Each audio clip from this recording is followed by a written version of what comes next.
a journalist's provocative and spellbinding account of her 18 months spent disguised as a man.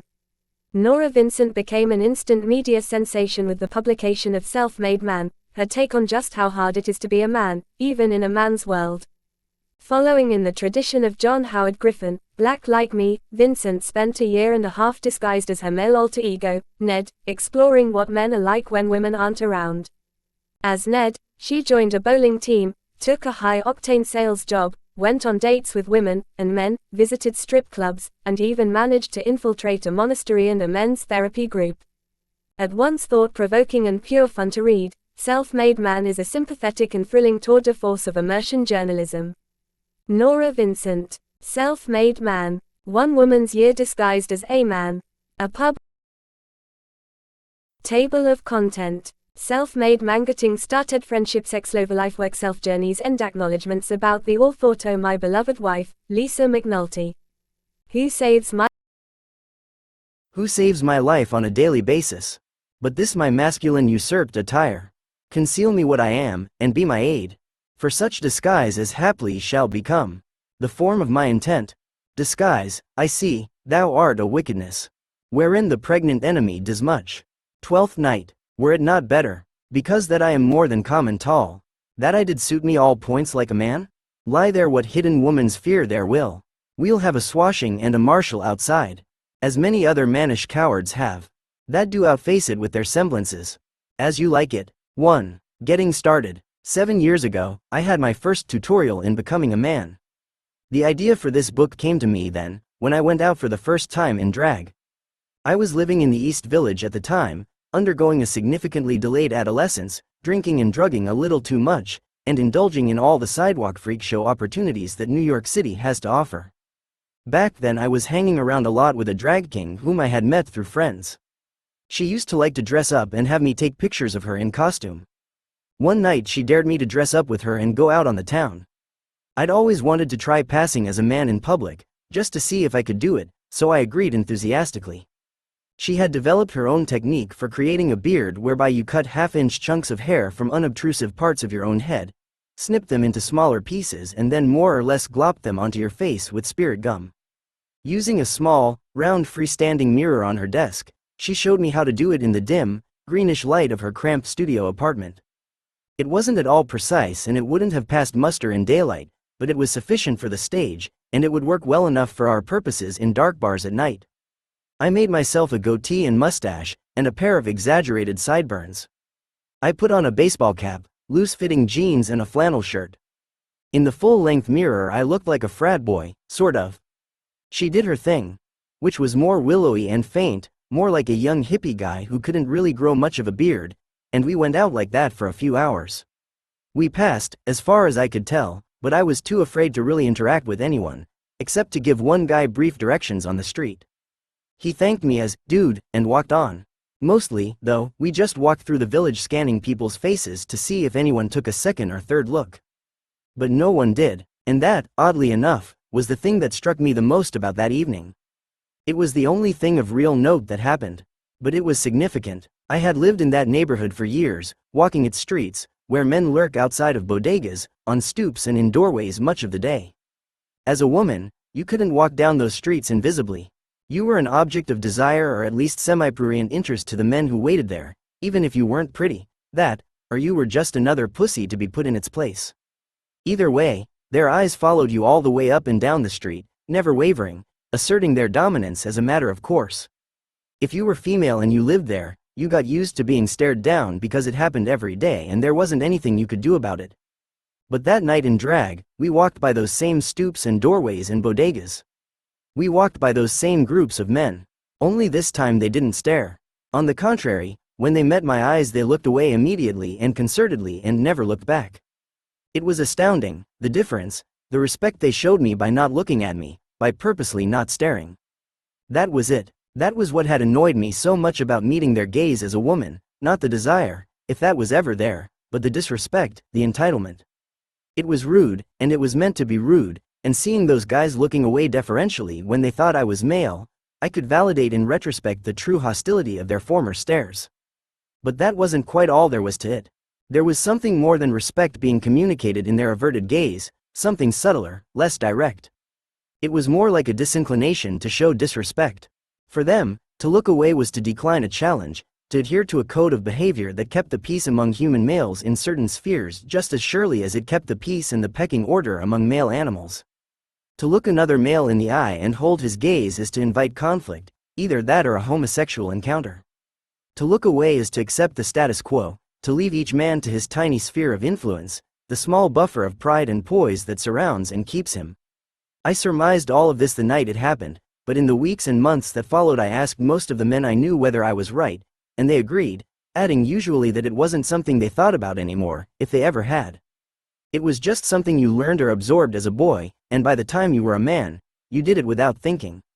After the incident had blown over, I started thinking that if after being in drag for only a few hours I had learned such an important secret about the way males and females communicate with each other, and about the unspoken codes of male experience, then couldn't I potentially observe much more about the social differences between the sexes if I passed as a man for a much longer period of time? It seemed true, but I wasn't intrepid enough yet to do something that extreme. Besides, it seemed impossible, both psychologically and practically, to pull it off. So I filed the information away in my mind for a few more years and got on with other things. Then, in the winter of 2003, while watching a reality television show on the A&E network, the idea came back to me. In the show, 2 male and 2 female contestants set out to transform themselves into the opposite sex, not with hormones or surgeries, but purely by costume and design. The women cut their hair. The men had theirs extended. Both took voice and movement lessons to learn how to speak and behave more like the sex they were trying to become. All chose new wardrobes and names for their alter egos. Though the point of the exercise was to see who could pass in the real world most effectively, the bulk of the program focused on the transformations themselves. Neither of the men really passed, and only one of the women stayed the course. She did manage to pass fairly well, though only for a short time and in carefully controlled circumstances. As in most reality television shows, especially the American ones, nobody involved was particularly introspective about the effect their experiences had had on them or the people around them. It was clear that the producers didn't have much interest in the deeper sociological implications of passing as the opposite sex. It was all just another version of an extreme makeover. Once the stunt was accomplished, or not, the show was over. But for me, watching the show brought my former experience in drag to the forefront of my mind again and made me realize that passing in costume in the daylight could be possible with the right help. I knew that writing a book about passing in the world as a man would give me the chance to survey some of the unexplored territory that the show had left out, and that I had barely broached in my brief foray in drag years before. I was determined to give the idea a try. But first things first. Before I could build this man I was to become, I had to think of an identity for him. I needed a name. The name had to be something familiar, something I might respond to when called. Failing to answer to my name would surely give me away as an imposter. For convenience I wanted something that started with the letter N that narrowed the options considerably, and most of them were unappealing. There was no way, for example, that I was going to be known as Norman or Norm. Nick, when paired with Nora, seemed a little too clever by half, and Neil or Nate just didn't suit me. That's when I hit upon the name Ned, a nickname from childhood that had long since fallen out of use, but one that was, as it happened, intimately tied to the project at hand. I got the name Ned when I was about 7. I got it partly because Nora is a hard name to nick, but mostly because nothing but a boy's name really made sense when you saw what my parents were faced with in their only daughter. Practically from birth, I was the kind of hardcore tomboy that makes you think there must be a gay gene. How else to explain my instinctive loathing for dresses, dolls and frills of any kind when other girls delighted in such things? How else to explain the weird attachments and fetishes that came so young and against all social programming? Why, for example, did I insist on dressing like a ranch hand when I was barely out of diapers? Why did I choose to play the saxophone when every other girl chose the flute or the clarinet? Why did I covet my father's tube of VO5, and shave my brother's G.I. Joes with his razors? Why was the only female doll I ever owned or liked an armor-clad Joan of Arc? Impossible to say, really. Gender identity, it seems, is in the genes as surely as sex and sexuality are, but we don't know why the programming deviates. Maybe a crossed wire somewhere, or the hormonal equivalent. It seems as likely an explanation as any for how it is that even before she's old enough to know the meaning of desire or cultural signifiers, being born gay tends to make a girl crave helmets and hiking boots. Whatever the case, I was the happily twisted result of some gland or helix gone awry, a fate that found me playing Tarzan high in the apple tree on summer afternoons, and dressing in full-blown drag for Halloween by the time I was 7. My mother has since said that she should have suspected something then, when I borrowed one of my father's blazers and a pork pie hat, drew a beard and mustache on my face and went out trick-or-treating with all the other fairies and witches. I said, going as an old man. I slid a pillow under the blazer to make a belly and I carried a cane. But what would she have known, when I might well have been imitating her? She was an actor, and I had spent many childhood summers scampering around backstage or lurking in her dressing room as she made up for a show. One of her most memorable parts was a dual role in which she played Shen Te and Mr. Shui Ta in Bertolt Brecht's The Good Person of Sichuan. Shen Te is a kind-hearted ex-prostitute who owns a tobacco shop in the Chinese province of Sichuan. Prey to swindlers and malingerers who take her for a pushover, Shen Te is facing financial ruin. To save her business, she disguises herself as a man, Mr. Shui Ta, her supposed ruthless male cousin, whom she invokes to do the dirty work of collecting debts and fending off beggars and thieves. How could seeing my mother in this role have had anything but a profoundly inspiring effect on me, a kid already fascinated by disguise? Did women really pretend to be men in real life? What if they could, I wondered, and what could they get away with? My eyes widened at the prospect. Thankfully, for my parents' sake, my 2 older brothers were normal. The oldest, Alex, the consummate gentleman, also from birth, was often silently bewildered, but always kind and accommodating. Teddy, the middle one, was not. He was a hellion, the nicknamer in the family and ruthless at his trade. He was the real impetus behind Ned. You see, Ned had a deeper meaning, connected intimately not only with my being a tomboy, but with the problems that particular affliction presents in and around puberty. That's the time in a tomboy's life when sexual maturity and gender identity come smack up against each other in an unpleasant way. Having older brothers means that the girls they know and like reach puberty before you do. This was always cause for anxiety among the girls I knew, since getting your period and the real prize, growing incipient breasts, was the gate we were all waiting to pass through. It meant everything. For one, it meant that you were suddenly of interest to the other half of the species. Until then, you were just dirty knees and elbows with nothing to show for yourself but the spaces between your teeth. Until then, you were just the last one picked for kickball, and in my case, the lousy tag-along little sister who got no respect. But those early bloomers that my older brother and his friends were always ogling, the shapely 6th graders with lip gloss and B-cups, they had something, and it drove gangly ragamuffins like me into frowning, envious retreats. Our lack of development was a sore subject not to be broached. But broaching the unbroachable is what infernal brothers are for. After school one day, Teddy and his friends found me playing with my small plastic army men on the front lawn. Bored as usual, they began taunting me about my lack of physical development. The unbroachable. I cowered, hoping they'd drift off if they didn't get a rise out of me. But Teddy was inspired on this particular day. The nickname Ned was already in use by this time. They'd all been using it in their taunts, none of which was remarkable enough to remember. That is, until Teddy shouted above the fray the unforgettable and infuriating "Ned ass and no tits." Unsurprisingly, this elicited howls of laughter from the group. It was true. Ned indeed had no ass and no tits, and Ned knew it and wasn't happy about it. I didn't look up at this point, but I began pulling up fistfuls of grass. Then, for some unknown reason, who, after all, can fathom the adolescent stream of consciousness, Teddy began shaking his hips back and forth suggestively, the way a bimbo who had hips or an ass might, and singing the word milkshake as he did so. Naturally, all of his friends found this endlessly amusing and chimed in. At this I promptly snapped. The sight of 5 boys loudly and publicly lampooning my pained, pathetic prepubescence in song was simply too much for me. I stood up, went into the garage, and emerged, by then in a teeth-gritting rage, brandishing one of Teddy's ice hockey sticks. The boys found this funniest of all, which, of course, enraged me even more. I chased them around the neighborhood with the hockey stick for a good hour, with them laughing, dancing and shouting, "Milkshake," then running and hiding, and me stalking and screaming and swinging. And so, Ned was born. And that, in truth, was where this book began. That is, with the Ned who had no ass and no tits. In Ned I had my new name and a starting point for a male identity. But once I had resolved to become Ned, I still had a fair amount of work to do to make passing as a man in daylight feasible on a regular basis. The first and most important step was to find out how to make a more believable beard than the slapdash version my drag king friend had taught me years before, something that would look real at close range over the course of an entire day or evening if need be. As it happened, I was lucky in this department.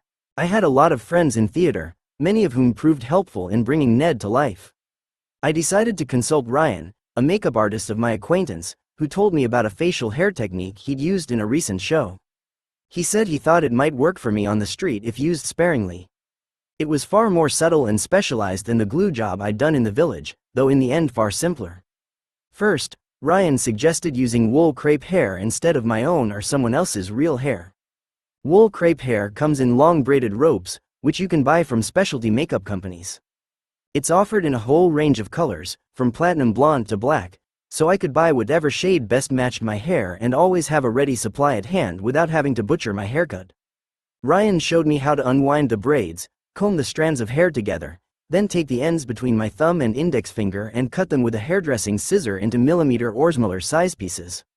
By cutting them onto a piece of white paper and spreading them evenly across it, he showed me how to avoid clumping the hair when I applied the pieces to my face.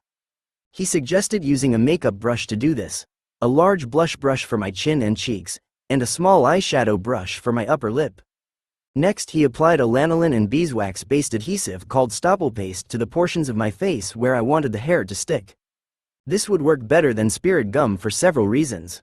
It's invisible, whereas spirit gum tends to turn white on the skin and show through, unless you're wearing a full hairpiece, which doesn't ever look real on a woman's face in the daylight. I tried this. Also, stopple paste is gentle on the skin, and can be taken off with a moisturizing makeup remover.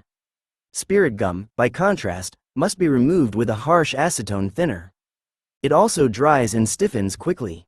Stopple paste doesn't. This, I imagined, would give me more freedom of movement and natural expression, an indispensable tool for making Ned believable.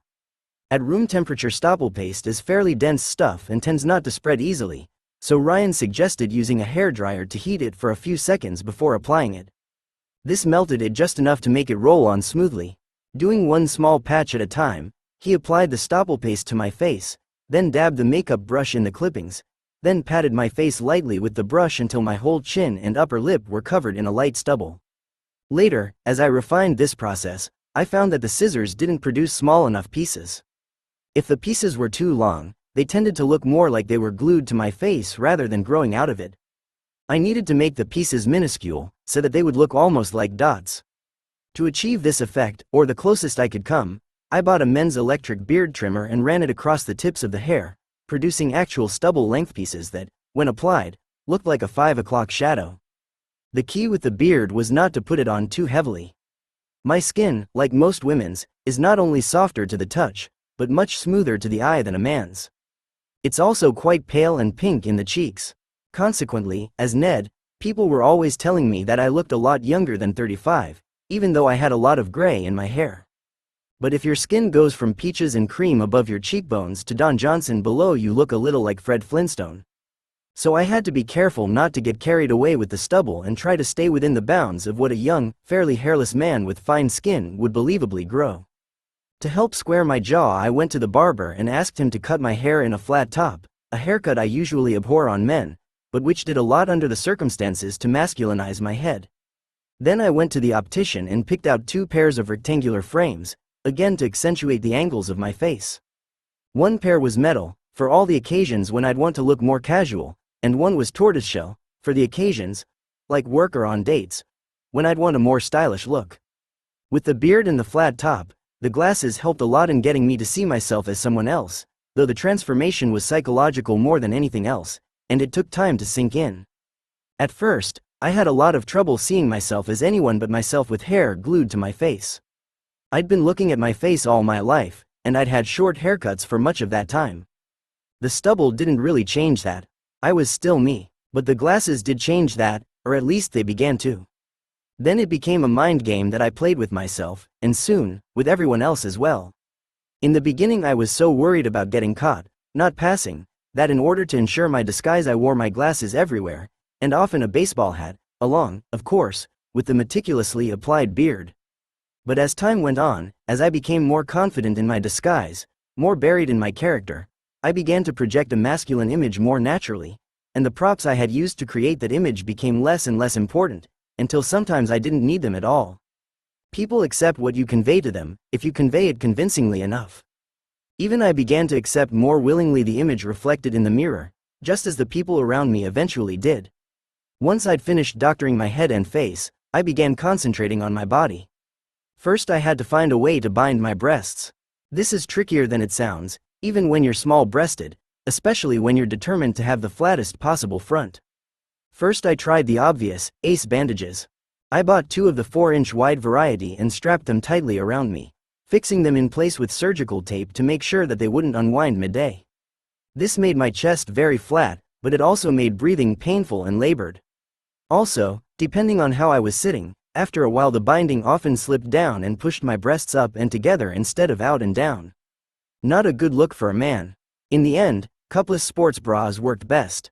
I bought them 2 sizes too small and in a flat-fronted style. Naked, it didn't make me a bored, but with a loose shirt and some creative layering it worked fine. It was the most dependable method. It never moved, it never fell. It did, however, dig into my shoulders and back, especially as I got bigger. And I did get bigger. That was the next step in transforming my body. Lifting weights. Lots of weights. I consulted a trainer at my local gym, telling him about the project and asking his advice about how best to masculinize my body as much as possible without using steroids. He suggested building muscle bulk in my shoulders and arms. Building muscle bulk happens in a 2-step process. First by lifting heavy weights at low repetitions, and second by eating your body weight or more in grams of protein per day. Each day I trained a different muscle. Through the week I worked each body part to exhaustion, but only once a week, taking at least 1 day off on the weekends for recovery. In my off time I ate and drank as much protein as I could shove down my neck. After 6 months, I'd gained 15 pounds. I was still a small guy by normal measures, but my shoulders were recognizably broader and squarer, and this alone pushed me 1 step closer to manhood. To complete the physical transformation, I went in search of a prosthetic penis that I could wear for verisimilitude as much as anything else. At a sex shop in downtown Manhattan I found what I have since come to refer to as a packable softie.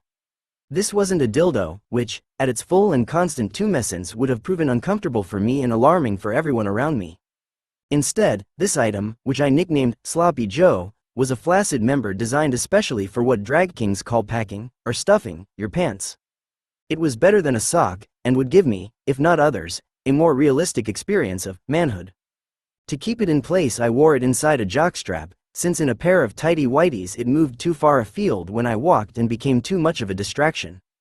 Finally, once the basic anatomy was in place, boobs strapped in, shoulders squared, beard applied and cock-tucked, I took Ned shopping for clothes, in drag, of course. I bought him preppy, safe things like rugby shirts and khakis and baggy jeans. I didn't want to splurge on a suit, but Ned needed a wardrobe for work, so I bought him 3 blazers, several pairs of dress slacks, 4 ties and 5 or 6 dress shirts. I bought a large supply of men's white crew neck undershirts, which proved to be a staple of my wardrobe, casual or dress. I wore them under everything, partly as an extra layer to hide the seams of my bra, and partly to stouten my neck, or at least distract the looker's eye from my lack of Adam's apple and my hairless chest. I made my last stop for Ned at the Juilliard School for the Performing Arts, where I hired a voice coach to help me learn to speak more like a man. My voice is already deep, but as with so many other things, I found that when you are trying to pass in drag, all the characteristics that seem masculine in you as a woman turn out to be far less so in a man. My tutor went over a few gender cues in our lessons, but it took being Ned for quite some time before I realized just how differently men and women talk and how much damping down I would have to do as Ned so as not to arouse suspicion. My tutor said, women tend to bankrupt their own breath. She described and demonstrated the process by thrusting her chest and head forward when she spoke, and cutting off the rhythm of her breathing as she forced a stream of words from her mouth. Admittedly, this is a stereotype, she said, but generally women tend to speak more quickly and to use more words, and they interrupt their breathing in order to get it all out.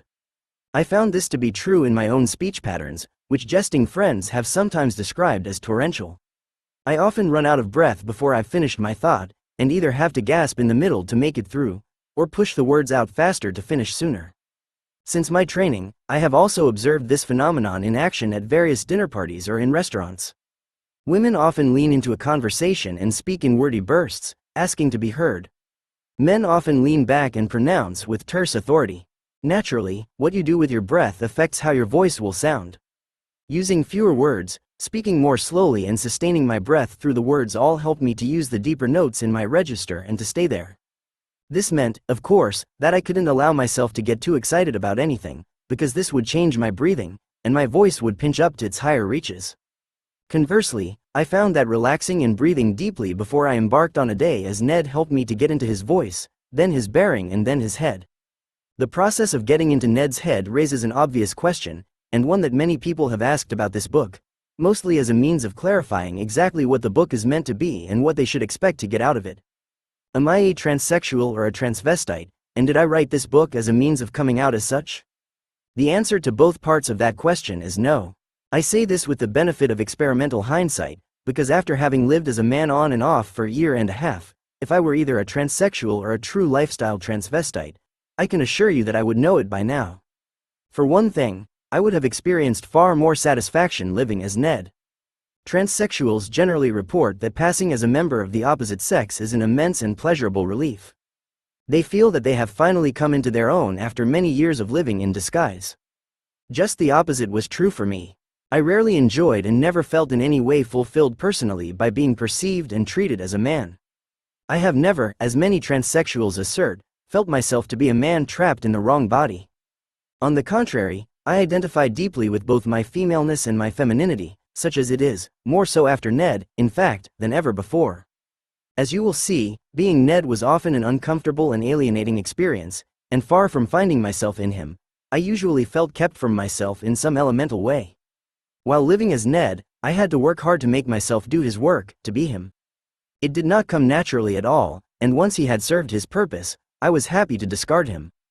As for cross-dressing, this, too, was not definitive for me or particularly enjoyable.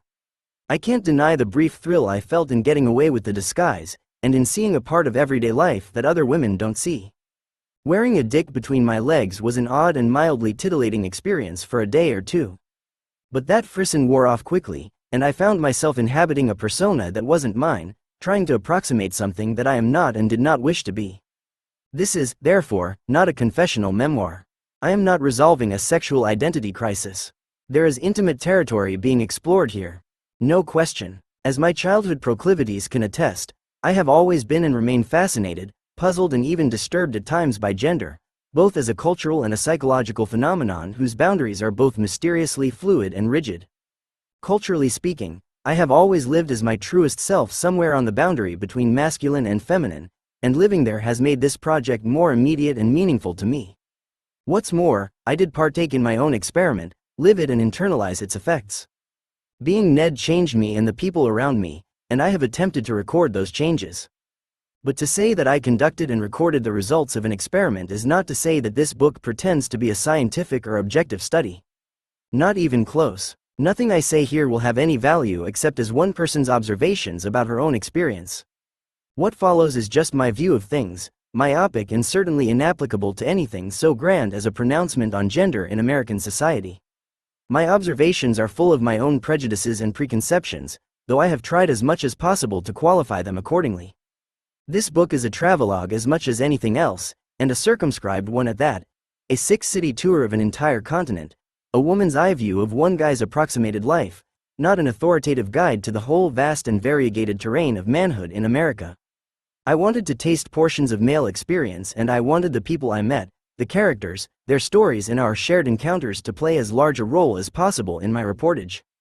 Yet I knew I had to impose some organizing principle on the final product. I found that simply walking down the street as a man, while fruitful the first time or two I did it, didn't give me enough substantive material to work with in the long term. I needed, I realized, to create discrete experiences for Ned in which he would make friends, socialize, work, date and be himself around people who didn't know him, but whom he would get to know and sketch as more than acquaintances. True immersion was required, as were sustainable characters in manageable settings.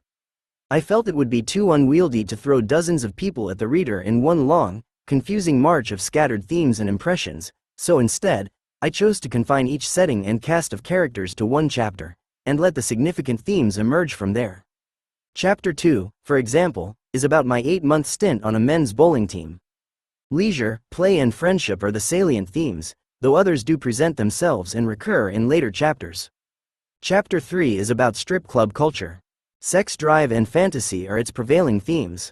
Chapters 4 and 6 cover the more normative experiences of dating and working as a man, while chapters 5 and 7, which take place in a monastery and a men's movement group, respectively, represent my attempts to use the advantage of my male trappings to do what I could never do as a woman.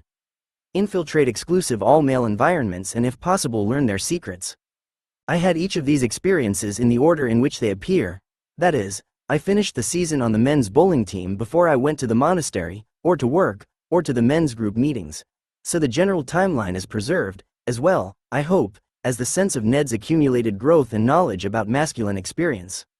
In order to disguise the identities of those involved, I have changed the names of every character, place of business and institution, and purposely omitted all specific references to location. So while I conducted my experiment in 5 separate states, in 3 different regions of the United States, I have avoided naming those states or regions. Finally, a word on method. It will become clear to you if it is not already that I deceived a lot of people in order to write this book. I can make only one excuse for this. Deception is part and parcel of imposture, and imposture was necessary in this experiment. It could not have been otherwise. In order to see how people would treat me as a man, I had to make them believe that I was a man, and accordingly I had to hide from them the fact that I am a woman. Doing so entailed various breaches of trust, some more serious than others. This may not sit well with some or perhaps most of you. In certain ways it did not sit well with me either, and was, as you will see, a source of considerable strain as time wore on.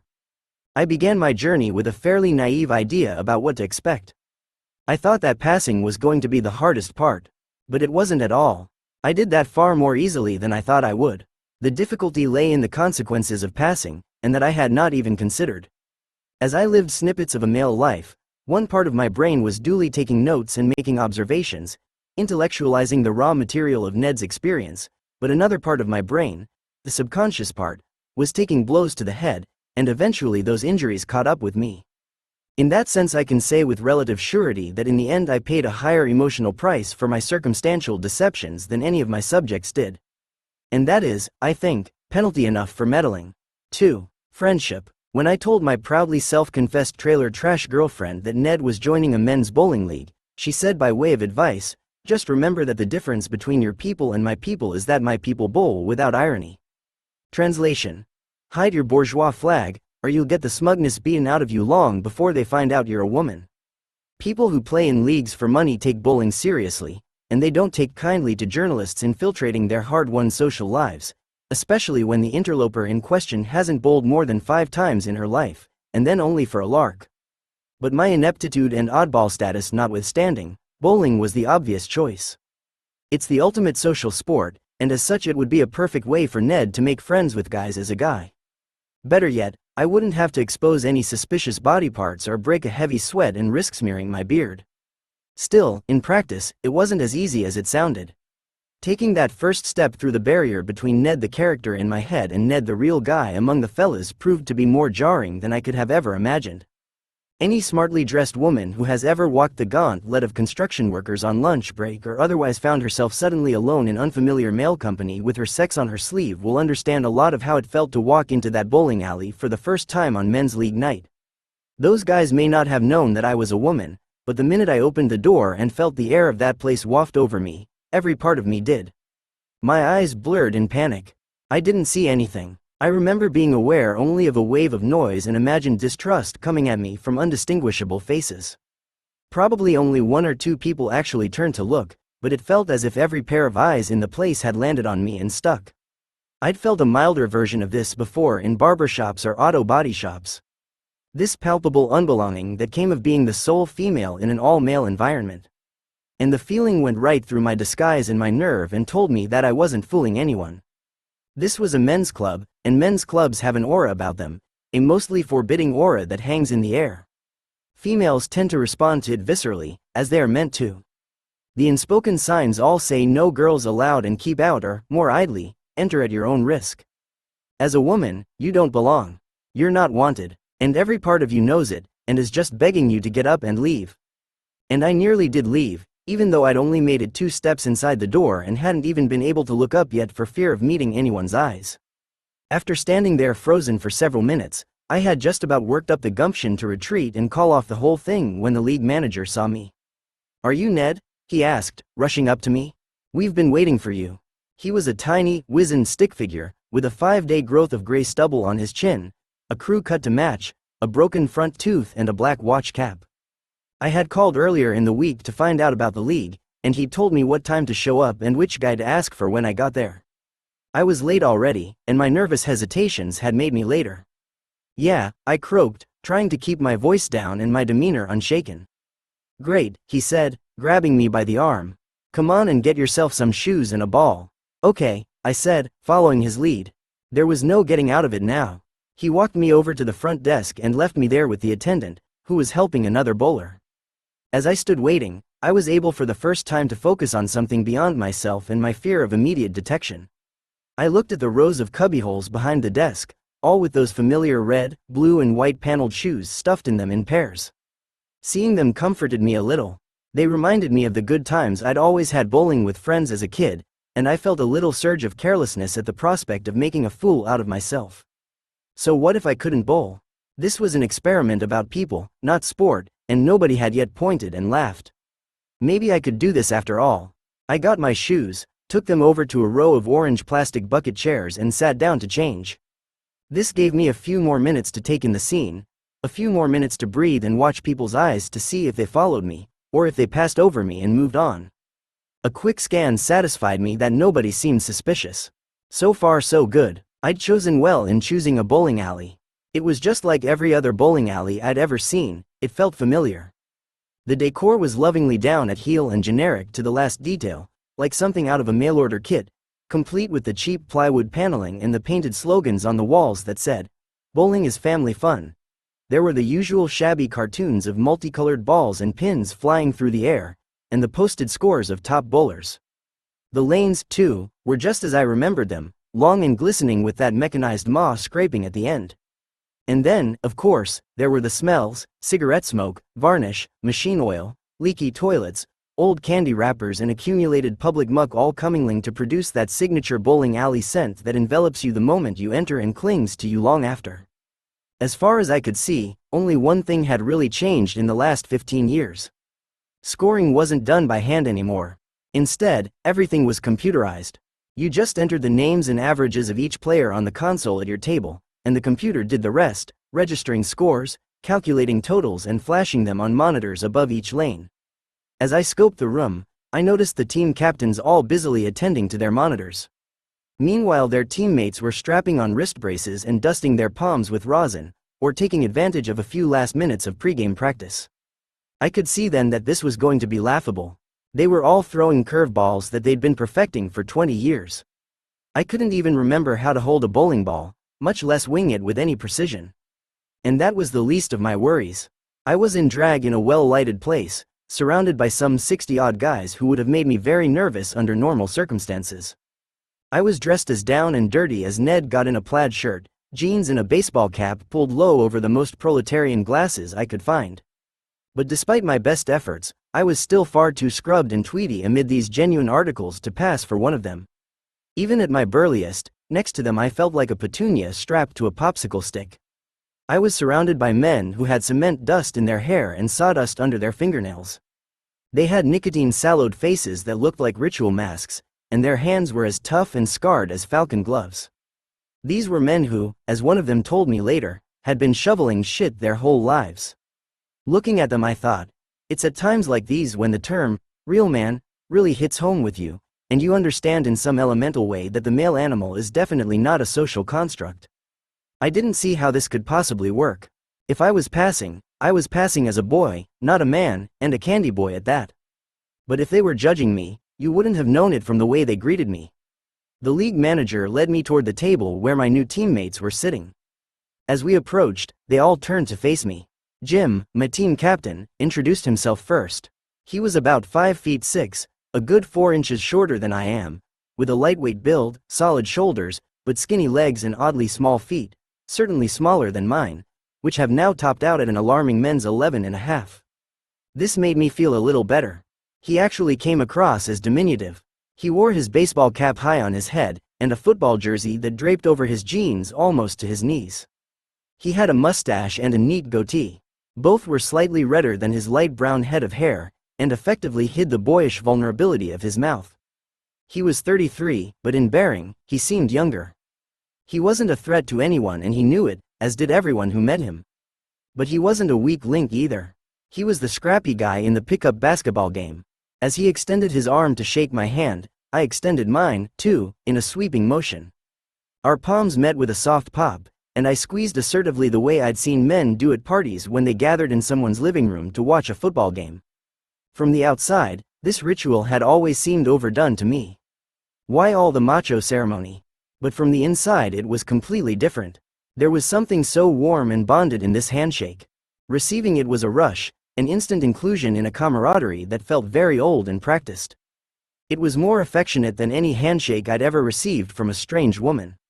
To me, woman-to-woman introductions often seem fake and cold, full of limp gentility. I've seen a lot of women hug one another this way, too, sometimes even women who've known each other for a long time and think of themselves as being good friends.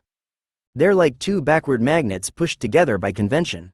Their arms and cheeks meet, and maybe the tops of their shoulders, but only briefly, the briefest time politeness will allow.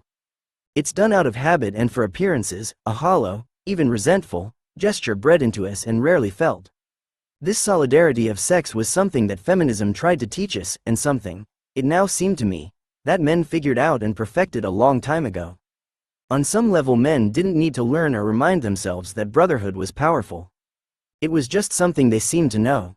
When this man whom I'd never met before shook my hand, he gave me something real. He included me, but most of the women I'd ever shaken hands with or even hugged had held something back, as if we were in constant competition with each other, or secretly suspicious, knowing it but not knowing it, and going through the motions all the same. In my view, bra burning hadn't changed that much. Next I met Alan. His greeting echoed Jim's. It had a pronounced positive force behind it, a presumption of goodwill that seemed to mark me as a buddy from the start, no questions asked, unless or until I proved otherwise. "Hey, man," he said. "Glad to see you." He was about Jim's height and similarly built. He had the same goatee and mustache, too. He was older, though, and looked it. At 44, he was a study in substance abuse and exposure to the elements. His face was permanently flushed and pocked with open pores, a cigarette, alcohol and occupation-induced complexion that his weather-bleached blonde hair and eyebrows emphasized by contrast. Bob I met last. We didn't shake hands, just nodded from across the table. He was short, too, but not lean. He was 42 and he had a serious middle-aged belly filling out his t-shirt, the unbeltable kind that made you wonder what held up his pants. He had sizable arms, but no legs or ass, the typical beer-hewn silhouette. He had a ragged salt and pepper mustache, and wore large glasses with no-nonsense metal frames and slightly tinted aviator lenses. He wasn't the friendly type. Thankfully, Jim did most of the talking that first night, and with his eyes, he included me in the conversation from the beginning. He had known Bob and Alan for a long time. They had all been playing golf and poker together several times a month for years, and Alan was married to Bob's sister. I was a stranger out of nowhere without any shared work or home life experience to offer, and Jim's social generosity gave me an in. He was a natural comedian and raconteur, easy to listen to and talk to, the most open of the bunch by far, and charming as hell. He told stories of the worst beatings he'd taken in his life, and it sounded like there were quite a few, as if they were parties he'd been privileged to attend. He had a robust sense of his own absurdity and a charming willingness to both assign and ridicule his own role in whatever fate he'd been privy to. Even the most rotten things he'd been handed in life, things that were in no way his fault, things like his wife's ongoing ill health, first cancer, then hepatitis, then cancer again, he took with a surprising lack of bitterness. He never fumed about anything, at least not in front of us. That, it seemed, was a private indulgence, and his only apparent public indulgences were of the physical variety: cigarettes, a few beers out of the case he always brought for the team, and junk food.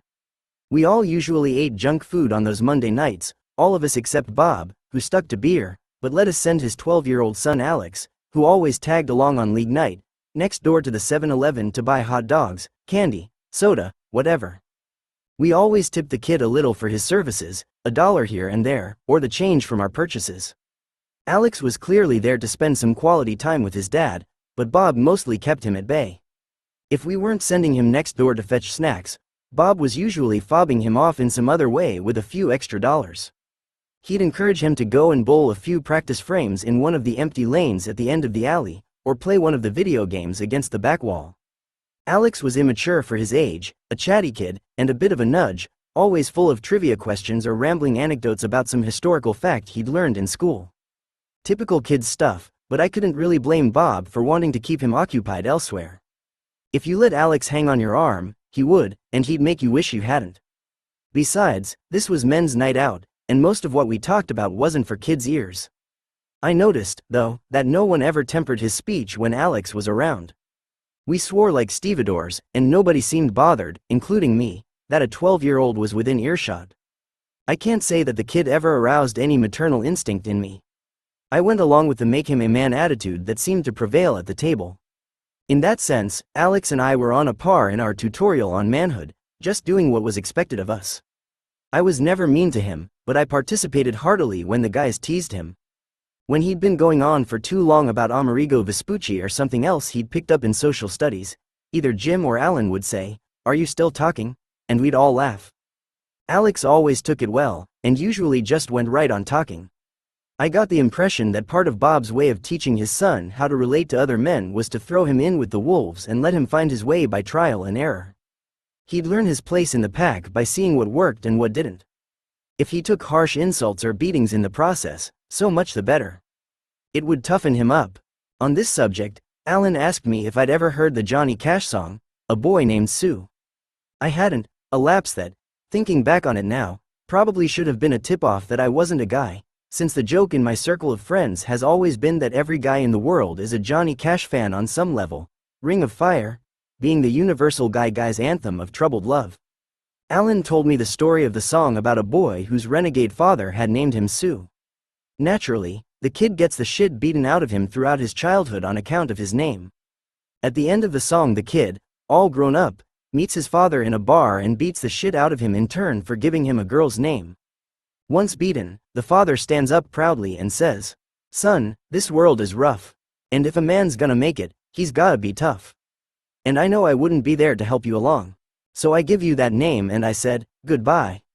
I knew you'd have to get tough or die. And it's that name that helped to make you strong. Now you have just fought one hell of a fight. And I know you hate me, and you've got the right to kill me now, and I wouldn't blame you if you do. But you ought to thank me before I die. For the gravel in your guts and the spit in your eye. Because I'm the that named you Sue." It was amazing how close Alan had come to my secret without knowing it. I'd have to remind the guys of times like this if I ever decided to tell them the truth about me. I wondered if they'd get a kick out of seeing all the signposts in retrospect, the ones I was always noticing along the way. Being Ned, I had to get used to a different mode. The discord between my girlish ways and the male cues I had to learn, like Alex, on the fly, was often considerable in my mind. For example, our evenings together always started out slowly with a few grunted hellos that among women would have been interpreted as rude. This made my female antennae twitch a little. Were they pissed off at me about something? A Boy Named Sue, words and music by Shel Silverstein, copyright.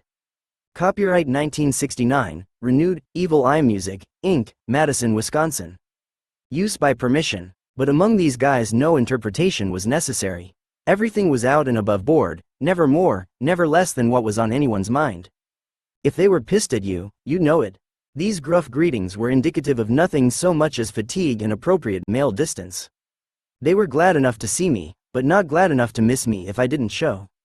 Besides, they were coming from long, wearying workdays, usually filled with hard physical labor and the slow, soul-deadening deprecation that comes of being told what to do all day by someone you'd like to strangle. They didn't have the energy for pretense. Alan was a construction worker, Bob a plumber. Jim was working in the repair department of an appliance company. For extra cash to buy Christmas presents and maybe take a week-long ski trip to Vermont on the dirt cheap, he also picked up odd jobs in construction or whatever came up, and he worked part-time in a party store. None of them got much satisfaction from their jobs, nor did they expect any.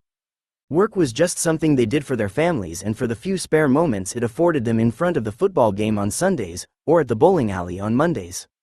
Jim lived in a trailer park and Alan had lived in one for much of his life, though now it was unclear where he was living. Bob never said where he lived. As always, Jim cracked jokes about his class. With his usual flip wit, he called trailer parks galvanized ghettos, and Alan chimed in about living in a shithole full of wiggers, or white niggers, themselves being foremost among them. In my presence, none of them ever used the word nigger in any other context, and never spoke disrespectfully of black people. In fact, contrary to popular belief, white trash males being the one minority it is still socially acceptable to vilify, none of these guys was truly racist as far as I could tell, or certainly no more than anyone else. As usual, Jim told a funny story about this. He said that he'd been coming out of a bar late one night, and a black guy had approached him asking for money. He'd emerged from a wooded area behind the bar that was well known as one of nature's crack dens in the area. The guy said to Jim, "Hey man, don't be afraid of me 'cause I'm black, okay? I just wondered if you had some money to spare." "I'm not afraid of you because you're black," Jim shot back. "I'm afraid of you because you came out of the woods." They took people at face value. If you did your job or held up your end, and treated them with the passing respect they accorded you, you were all right. If you came out of the woods, you were shady no matter what your color.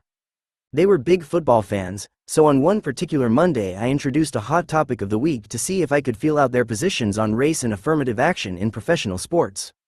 That week Rush Limbaugh had made his now infamous remark while commentating on a Philadelphia Eagles game for ESPN, suggesting that Eagles quarterback Donovan McNabb, one of a handful of black quarterbacks in the NFL, got a lot of credit for the performance of this team that he didn't deserve.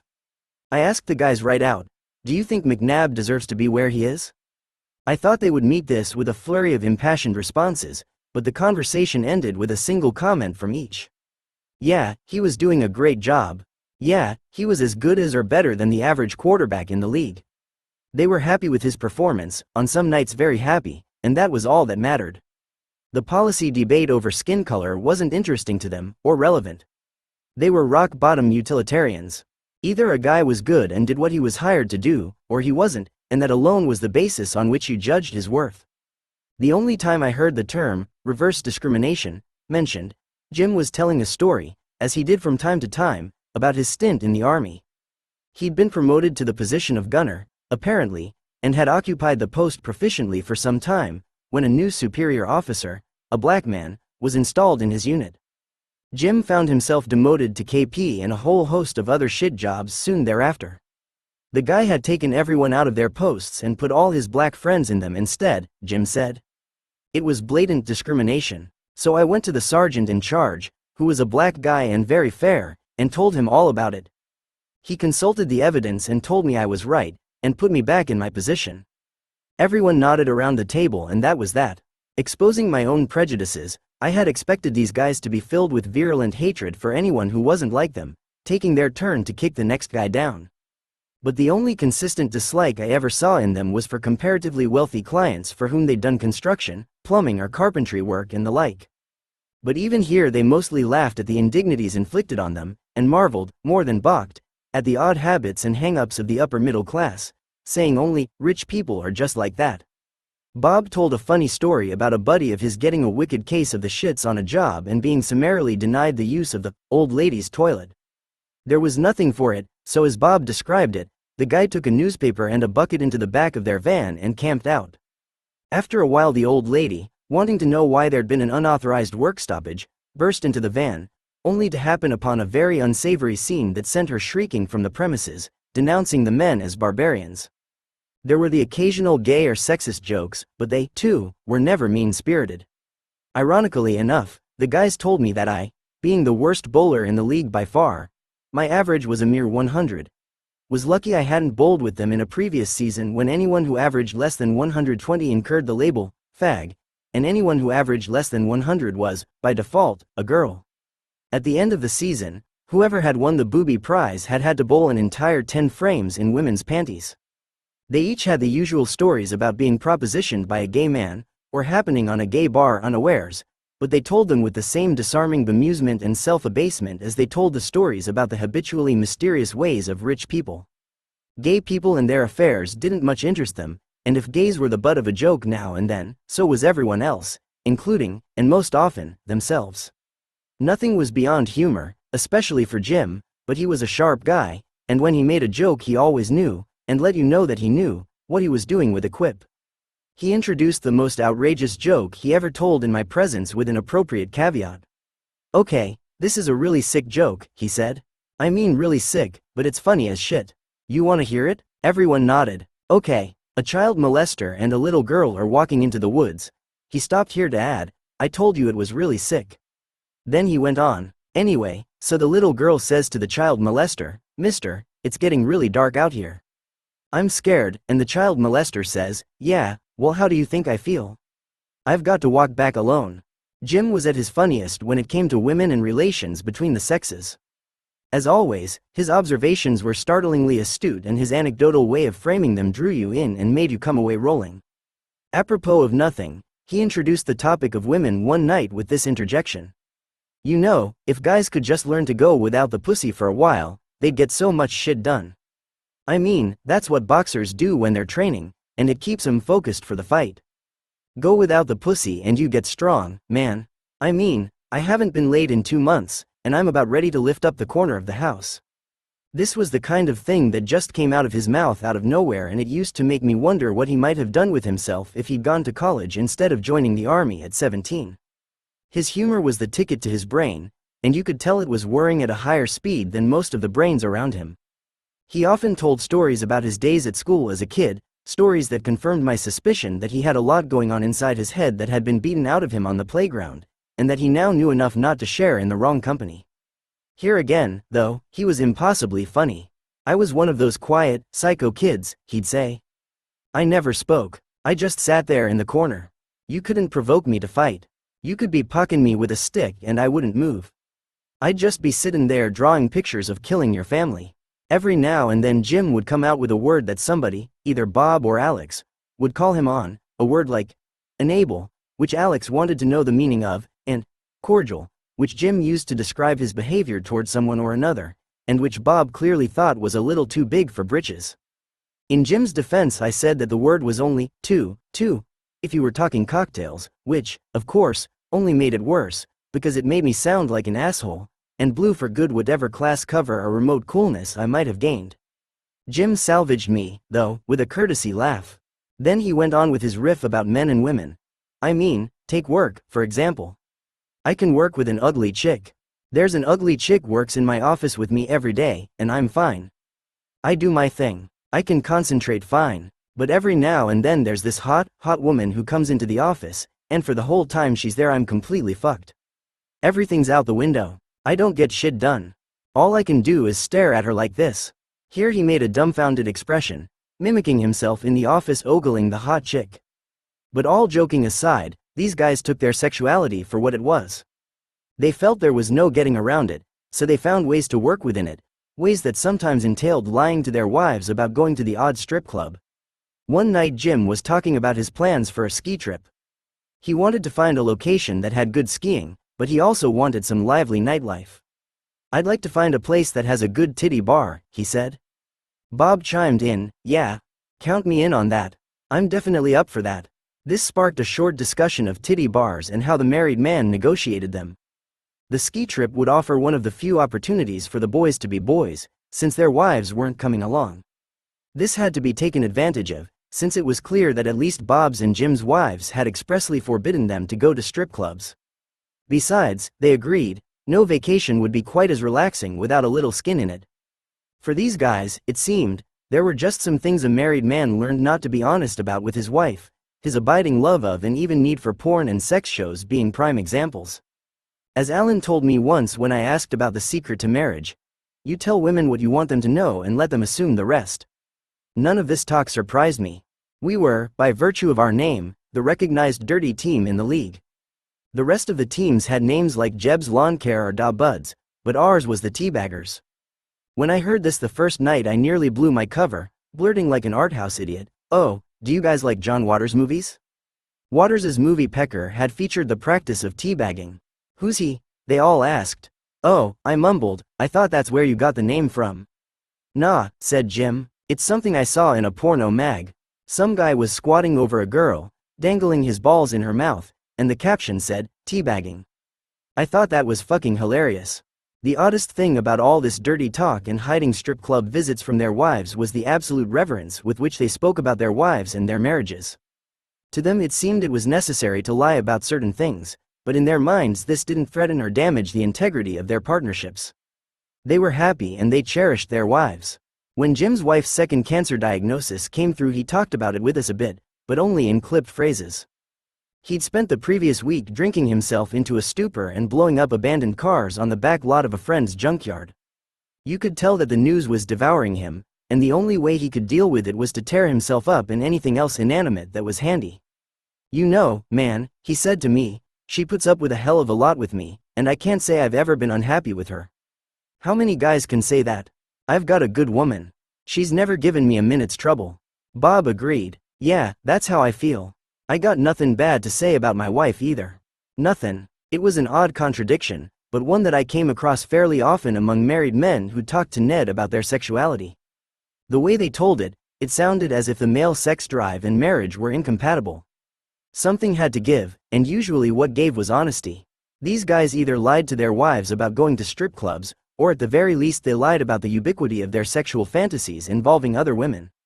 On nights like these, among the boys, they could be honest, and there were no judgments.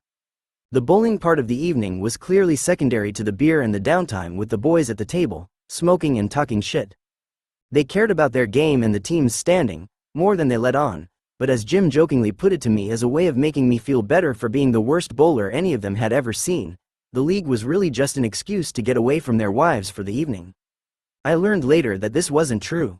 Actually, it was a money league, and every game we lost cost us $20.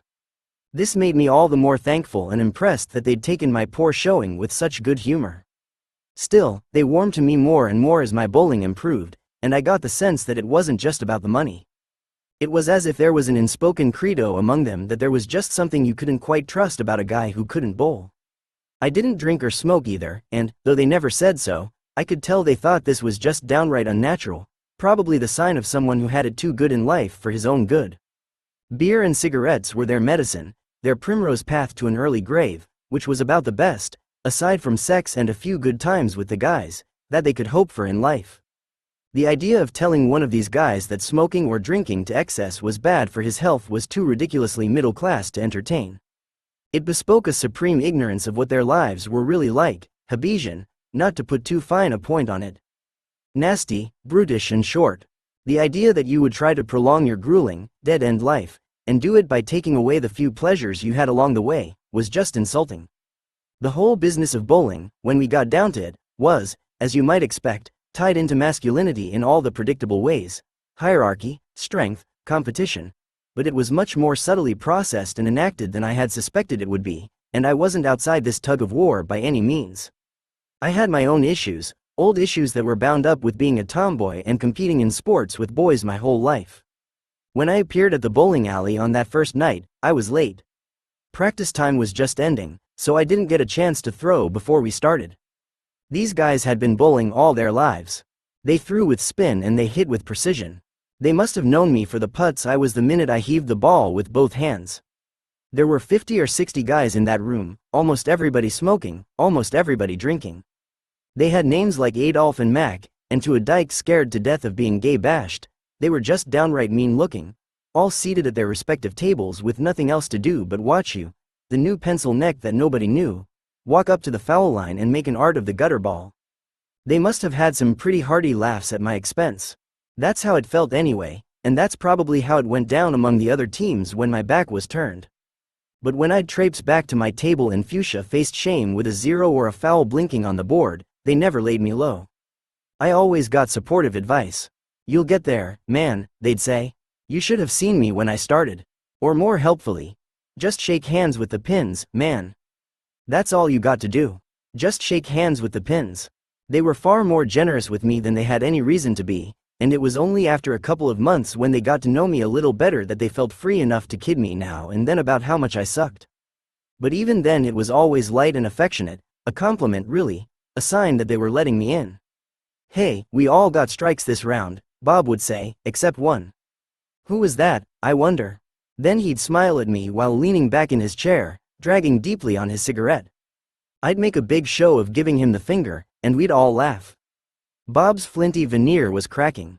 As I tried to be one of the guys, I could feel myself saying and doing the very things that young men do as teens when they're trying to sort out their place in the ranks. Like them, I was trying to fit in, be inconspicuous, keep from being found out. And so I imitated the modeled behaviors that said, accept me. I'm okay, I'm one of the guys.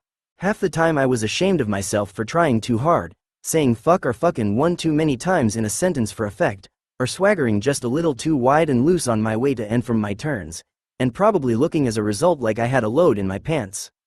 But then I could see all of these learned behaviors in Bob and Jim and Alan, too, as well as the remnant insecurity they were meant to disguise. And that, I think, was where their generosity came from. They'd outgrown that adolescent need to challenge every comer as a way of deflecting their own misgivings.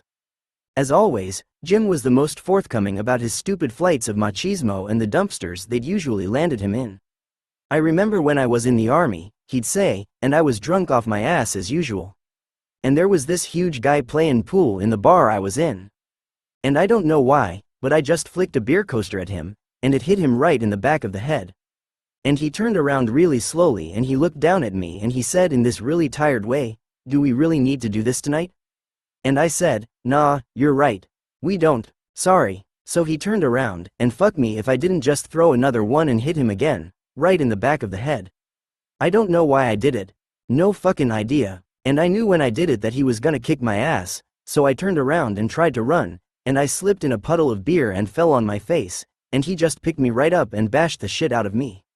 And the funniest thing about it was that the whole time he was punching me, he kept apologizing to me for having to do it. This was a source of hilarity to everyone, the stupid crap you felt compelled to do as a guy finding your spot in the scheme of things, and the obligatory beatings you had to give or take to re-establish order after a breach. But only Jim really had enough perspective to admit the folly of his masculinity, and to fully appreciate the absurdity of brutish necessity in the male-on-male world. A guy whom you just provoked twice, and who'd warned you not to trespass, had no choice but to beat you if you crossed the line. That was just how it was among men, and Jim mocked it lovingly. Bob was more guarded. He didn't quite have Jim's gift for self-deprecation. He didn't readily admit his mistakes or the missteps he'd made in the past. I got the sense that he couldn't afford to express regret or let on that he didn't know something. Instead, he held the world at arm's length, projecting a kind of terse authority from his barrel chest, just nodding or frowning at something you'd say, as if the answer was insufferably obvious, when, of course, at least half the time he probably didn't know the answer. The way he talked to his son Alex was essentially the way he talked to everyone. He was the guy who knew stuff, and what he didn't know wasn't worth knowing. But when it came to something that Bob felt more confident about, he'd engage you. Not that Bob's engagements were ever long or involved, but they packed a rhetorical punch. I asked him once if his workplace was unionized, and his answer surprised me. I'd figured everyone in that room, being a bona fide member of the working class, was as staunchly pro-union as the liberal intellectuals I knew in New York, but Bob didn't see it that way. Neither, apparently, did the members of one of the other teams, who had called themselves the non-unions. "No," he said. "My shop isn't union." "Why not?" I asked. "Unions are for the lazy man." "Why's that?" "Because they're all about seniority," he said, pausing for effect. "I'll give you an example," he went on. "One place I worked was union, and it was run on the seniority system. The guys who'd been there the longest had the most clout, which meant that when there were layoffs, they'd always have better standing. There was one guy like that there who'd been there forever, and he was a lazy fucker. He used to just hang out and read the newspaper. Never did a lick of work. Meanwhile, I worked my ass off all day long. But when it came time to let people go, I was let go and he wasn't. Now that's not fair, is it?" "No," I agreed, it isn't. I tried to engage him further on the question, but as I came to understand, you'd always know when a conversation with Bob was over. He'd just revert to peering at you with condescending finality through a cloud of cigarette smoke. A lot of the guys were like that. It would take you years to get to know them on anything more than grunting terms. They were walled in tight. Yet even so, under the surface there remained that distant male-on-male respect that I'd felt in the first handshakes and I continued to feel every time some guy from another team would say, "Hey, man," to me when we met in the parking lot or passed on our way to or from the soda machine. But there was one guy among the bowlers who established an odd intimacy with me early on. It was so immediate, and so physically affectionate, that I felt sure he could see through Ned. I never learned his name. I don't think he knew anything consciously. It wasn't that bald. But there was an unmistakable chemistry between us. Obviously, I'd spent my life as a woman either flirting or butting heads or maneuvering somewhere on the sexual spectrum with nearly every man I'd ever met, and I knew how it felt when an older man took a shine to you as a woman. It was always the kind of guy who was far too decent to be creepy, the avuncular type who had turned his sexual response to you into a deep affection. He showed it by putting his arm around you cleanly, without innuendo, or patting you gently on the shoulder and smiling. This guy was like that, old enough to have gained some kind of relief from his urges, and now he was free to just like me for being a woman. Even if he didn't quite know I was a woman, his brain seemed somehow to have sniffed me out and responded accordingly. The thing was, in this context, of all places, the way he treated me made me feel like a woman, a girl actually, very young and cared for, and I wondered how that could have been possible if some part of him hadn't recognized me as such. It was unmistakable, and I never felt it with any other man I came into contact with as a man. I felt something entirely different coming from the other men who thought I was a young man. They took me under their wings. Another older bowler had done this. Taking me aside between rounds, he tried to teach me a few things to improve my game. This was male mentor stuff all the way.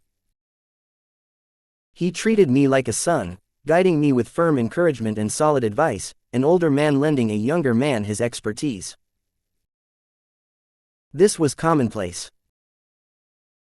During the course of the bowling season, which lasted 9 months, a lot of men from the other teams tried to give me tips on my game. My own teammates were constantly doing this, increasingly so as the season wore on. There was a tension in the air that grew up around me as I failed to excel, a tension that I felt keenly, but that seemed unrecognizable to the guys themselves. I had good frames, sometimes even good whole games, but I still had a lot of bad ones, too, and that frustrated us all. At about the 5-month mark, Jim began giving me pained looks when I came back to the table after a bad turn. I'd say, "Okay, I'm sorry. I know I suck." "Look, man," he'd say, "I've told you what I think you're doing wrong, and you don't listen or you get pissed off." No, I'd protest, "I'm really trying to do what you're saying. It just isn't coming out right. What can I do?" I threw like a girl and it bugged me as much as it bugged them. If I told them the truth at the end of the season, one didn't want them to have the satisfaction of saying, "Oh, that explains everything. You bowl like a girl because you are a girl." But their motivation seemed comically atavistic, as if it was just painful to watch a fellow male fail repeatedly at something as adaptive as throwing a boulder. Time was, the tribe's survival depended on it. This just seemed mandatory to them in some absurdly primal way. As men they felt compelled to fix my ineptitude rather than be secretly happy about it and try to abet it under the table, which is what a lot of female athletes of my acquaintance would have done. I remember this from playing sports with and against women all my life. No fellow female athlete ever tried to help me with my game or give me tips. It was every woman for herself. It wasn't enough that you were successful. You wanted to see your sister fail. Girls can be a lot nastier than boys when it comes to someone who stands in the way of what they want. They know where to hit where it'll hurt the most, and their aim is laser precise. One summer when I was a maladjusted teenager, I went to a tennis camp in New Jersey that catered largely to rich princesses and their male counterparts. Most of them couldn't really play tennis on more than a country club level. Their parents had sent them there to get rid of them. They just stood around most of the time posing for one another, showing off their tans. But I'd had a lot of private coaching in tennis by that time, and my strokes were fairly impressive for my age. I took the tennis pretty seriously. As for posing, I looked like I'd been raised by wolverines. The instructors used to videotape each of us playing, so that they could go over the tapes with us and evaluate our techniques. One day, my particular class of about 20 girls was standing around the television watching the tape, and the instructor was deconstructing my serve. He'd had a lot of negative things to say about most of the other girls' serves, but when it came to mine, he raved unconditionally, playing my portion of the tape over and over again in slow motion. At this, one of the prettiest girls in the group, no doubt exasperated by the repetition, said, loudly enough for everyone to hear, "Well, I'd rather look the way I do and serve the way I do than serve the way she does and look the way she does." Now that's female competitiveness at its finest. But with these guys and with other male athletes I've known it was an entirely different conflict. Their coaching reminded me of my father's, whose approach to fatherhood had always been about giving helpful, concrete advice. It was how he showed his affection for us. It was all bound up in a desire to see us do well. These guys' attentions were like that, fatherly. And it really surprised me coming from members of opposing teams, since this was, after all, a money league. But they seemed to have a competitive stake in my doing well and in helping me to do well, as if beating a man who wasn't at his best wasn't satisfying. They wanted you to be good and then they wanted to beat you on their own merits. They didn't want to win against a plotter or lose to him on a handicap. But my game never got consistently better. I'd have good frames now and then, but mostly I hovered around an average of 102 and learned to swallow it. So did the guys. They knew I was trying my best, and that was all that really mattered to them. As with everything else a little odd or off about me, they accepted my clumsiness with a shrug of the shoulders, as if to say, "That's just how some guys are. What are you gonna do?" I guess that's what I respected about those guys the most. I was a stranger, and a nerd, but they cut me all the slack in the world, and they did it for no other reason that I could discern than that I was a good-seeming guy who deserved a chance, something life and circumstance had denied most of them. I could never have predicted it, but part of me came to really enjoy those nights with the guys. Their company was like an anchor at the beginning of the week, something I could look forward to, an oasis where nothing would really be expected of me. Almost every interaction would be entirely predictable, and the ones that weren't were all the more precious for being rare. When somebody opened up to me suddenly, like when Jim confided how much he loved his wife and how much it hurt him when the doctor told him that the best he could hope for was to see her alive in a year, or when Bob smiled at me playfully after teasing me over a toss, it touched me more deeply than my female friend's dime a dozen intimacies ever did. These were blooms in the desert, tender offerings made in the middle of all that guy talk. I'd never made friends with guys like that before. They had intimidated me too much, and the sexual tension that always subsists in some form or another between men and women had usually gotten in the way. But making friends with them as a man let me into their world as a free agent and taught me to see and appreciate the beauty of male friendships from the inside out. So much of what happens emotionally between men isn't spoken aloud, and so the outsider, especially the female outsider who is used to emotional life being overt and spoken, often overspoken, tends to assume that what isn't said isn't there. But it is there, and when you're inside it, it's as if you're suddenly hearing sounds that only dogs can hear. I remember one night when I plugged into that subtext for the first time. A few lanes over, one of the guys was having a particularly hot game. I'd been oblivious to what was happening, mourning my own playing too much to watch anyone else. It was Jim's turn, and I noticed that he wasn't bowling. Instead, he was sitting down in one of the laneside chairs, just waiting. Usually this happened when there was a problem with the lane, a stuck pin, or a mis-set rack. But the pins were fine. I kept watching him, wondering why he wasn't stepping up to the line. Then I noticed that all the other bowlers had sat down as well. Nobody was taking his turn. It was as if somebody had blown a whistle, only nobody had. Nobody had said anything. Everyone had just stopped and stepped back, like in a barracks when an officer enters the room. Then I realized that there was one guy stepping up to the lane. It was the guy who was having the great game. I looked up at the board and saw that he'd had strikes in every frame, and now he was on the 10th and final frame, in which you get 3 throws if you strike or spare in the first 2. He'd have to throw 3 strikes in a row on this one to earn a perfect score, and somehow everyone in that hall had felt the moment of grace descend and had bowed out accordingly. Everyone, of course, except me. It was a beautiful moment, totally still and reverent, a bunch of guys instinctively paying their respects to the superior athleticism of another guy.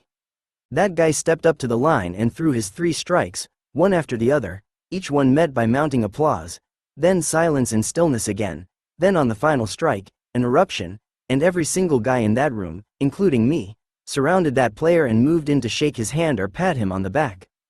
It was almost mystical, that telepathic intimacy and the communal joy that succeeded it, crystalline in its perfection. The moment said everything all at once about how tacitly attuned men are to each other, and how much of this women miss when they look from the outside in. After it was over, and all the congratulations had died down, Jim and Bob and Alan and I all looked at each other and said things like, "Man, that was incredible," or, "Wow, that was something." We couldn't express it in words, but we knew what we just shared. I'd been playing a part with these guys for months, being Ned, the walk-on. Of course, he had it easy in a way, because everything was on the surface. Nobody knew him and he didn't really know anybody else. He was mostly quiet, listening, recording, trying not to say the wrong thing, trying not to give himself away, and that put a barrier between him and his environment. Despite the masculine intimacy that enveloped the evening, the guys and I were really only amenable strangers warming our hands together for a while over the few things we had to say to each other. The odd fag joke or tall tale of glory days, the passing home improvement reference, and of course the ritual dissection of Sunday night football and the ongoing hockey season. Nothing mysterious really. The usual stuff that guys find convenient to say when nobody's giving anything away. So, after having bowled with these guys every Monday night for 6 months, I gave something away. I just decided one night that it was time to tell them. But how to do it? I didn't know. I was wary, uncertain about how to come clean. I couldn't anticipate how they'd react. I had visions of myself running down the middle of the town's main street with my shirt ripped off at the shoulder and a lynch mob chasing me with brickbats and bowling balls in hand. Fortunately, that night, Jim presented me with the perfect opportunity. He asked me what I was doing after we finished, something he'd never done before, so I took a chance and asked him to have a drink with me. He was the most accessible of the bunch, and I figured getting him alone and telling him first would give me a sense of how to proceed, if at all. We went to his favorite haunt, a biker bar not far from the trailer park where he lived. When we sat down at the bar, I told him he should order a shot of whatever would relax him the most, because he was going to need it. "I think I'm about to blow your mind," I said. "I doubt it," he said. "Just about the only thing you could say that would blow my mind is if you told me that your girlfriend was really a man and you were really a woman." "Well," I said, stunned by his exactitude, "you're half right." "Okay," he said slowly, peering at me skeptically. "In that case, I'll have a blackberry brandy, with a beer back." "Actually," I said, "you might want two. I'm buying." He downed the first and ordered another. I wasn't sure if he was spooked or just taking advantage of the freebies. Knowing him, probably the latter, not that I was the big spender or anything. At that bar you could get good and ripped for $10. When he'd wiped the vestiges of the second shot off his lips, I started in. Jim, I said, you were right. I'm not a guy. I'm a woman. Shut up, asshole, he said. Come on, really, what did you want to tell me? No, that's really it. I'm a woman. Look, I said, I'll show you my driver's license if you don't believe me. I pulled it out of my wallet and put it into his hand. He looked at it for a second, then said, that doesn't even look like you. He shoved it back into my hand. Besides, you can fake those easy. I swear, Jim, it's not a fake. That's me. My name is Nora, not Ned. Shut up, he said again. Why are you doing this to me? I mean, I gotta hand it to you, if this is a joke, it's a good one. You got me, but a joke's a joke. It's not a joke, Jim. He shook his head and took a big gulp of his beer. Okay, look, I said. I'll show you every card in my wallet, including my social security card. They all have the same name on them. I put all the cards on the bar in a row where he could see them. He looked at them all cursorily, then said, are you fucking with me? Because if you are, this is fucked up. I mean, if I'd thought of it first I'd have done it to you, but shit, you gotta tell me. No, I said, I swear to God, I'm not fucking with you. I'm a woman. My name is Nora. Look, I don't have a protruding Adam's apple, right? I put his finger on my throat and ran it up and down. I'm wearing a tight sports bra to hold down my tits, I said, putting his hand on my back so he could feel the straps under my sweatshirt. Look, if you still don't believe me, let's go in the bathroom and I'll show you. No thanks, he blurted, jerking away from me. I don't want to see that shit. Jesus, man, you're fucking me up. And you were my coolest guy friend, too.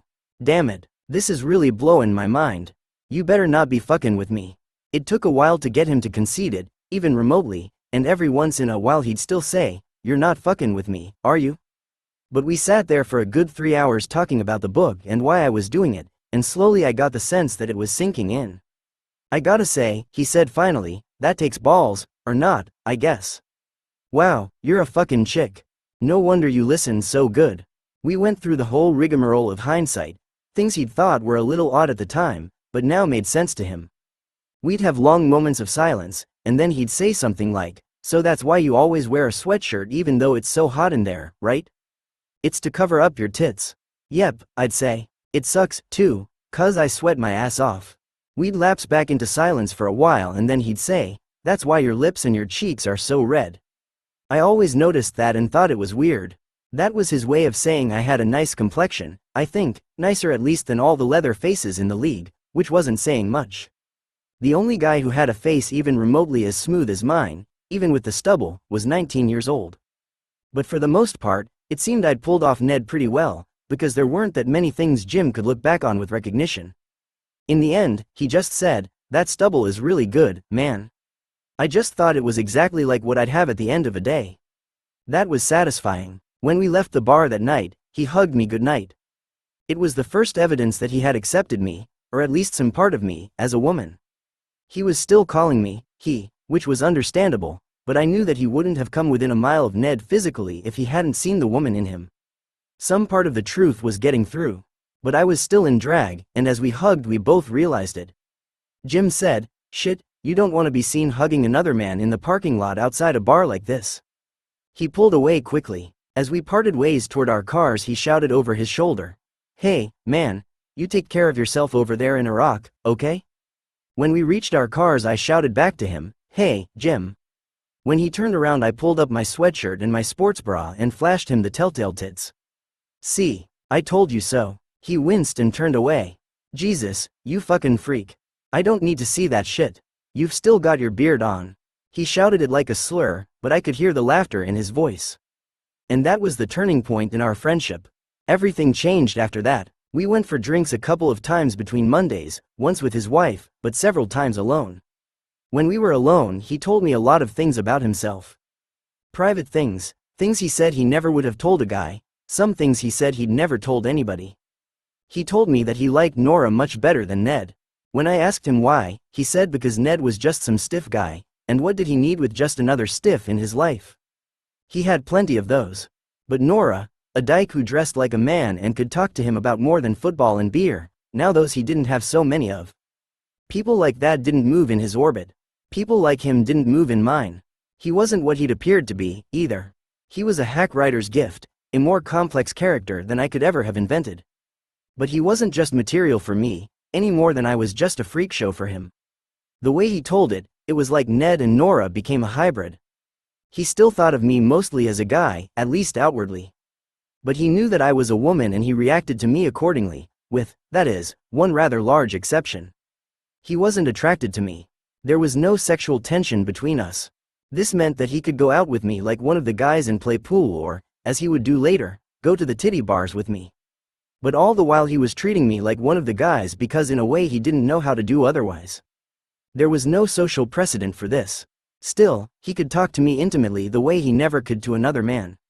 It was the best of both worlds. Like he'd said, the best male friend he'd ever had. Of course, sometimes this meant that he didn't quite know where to put me in his subconscious mind.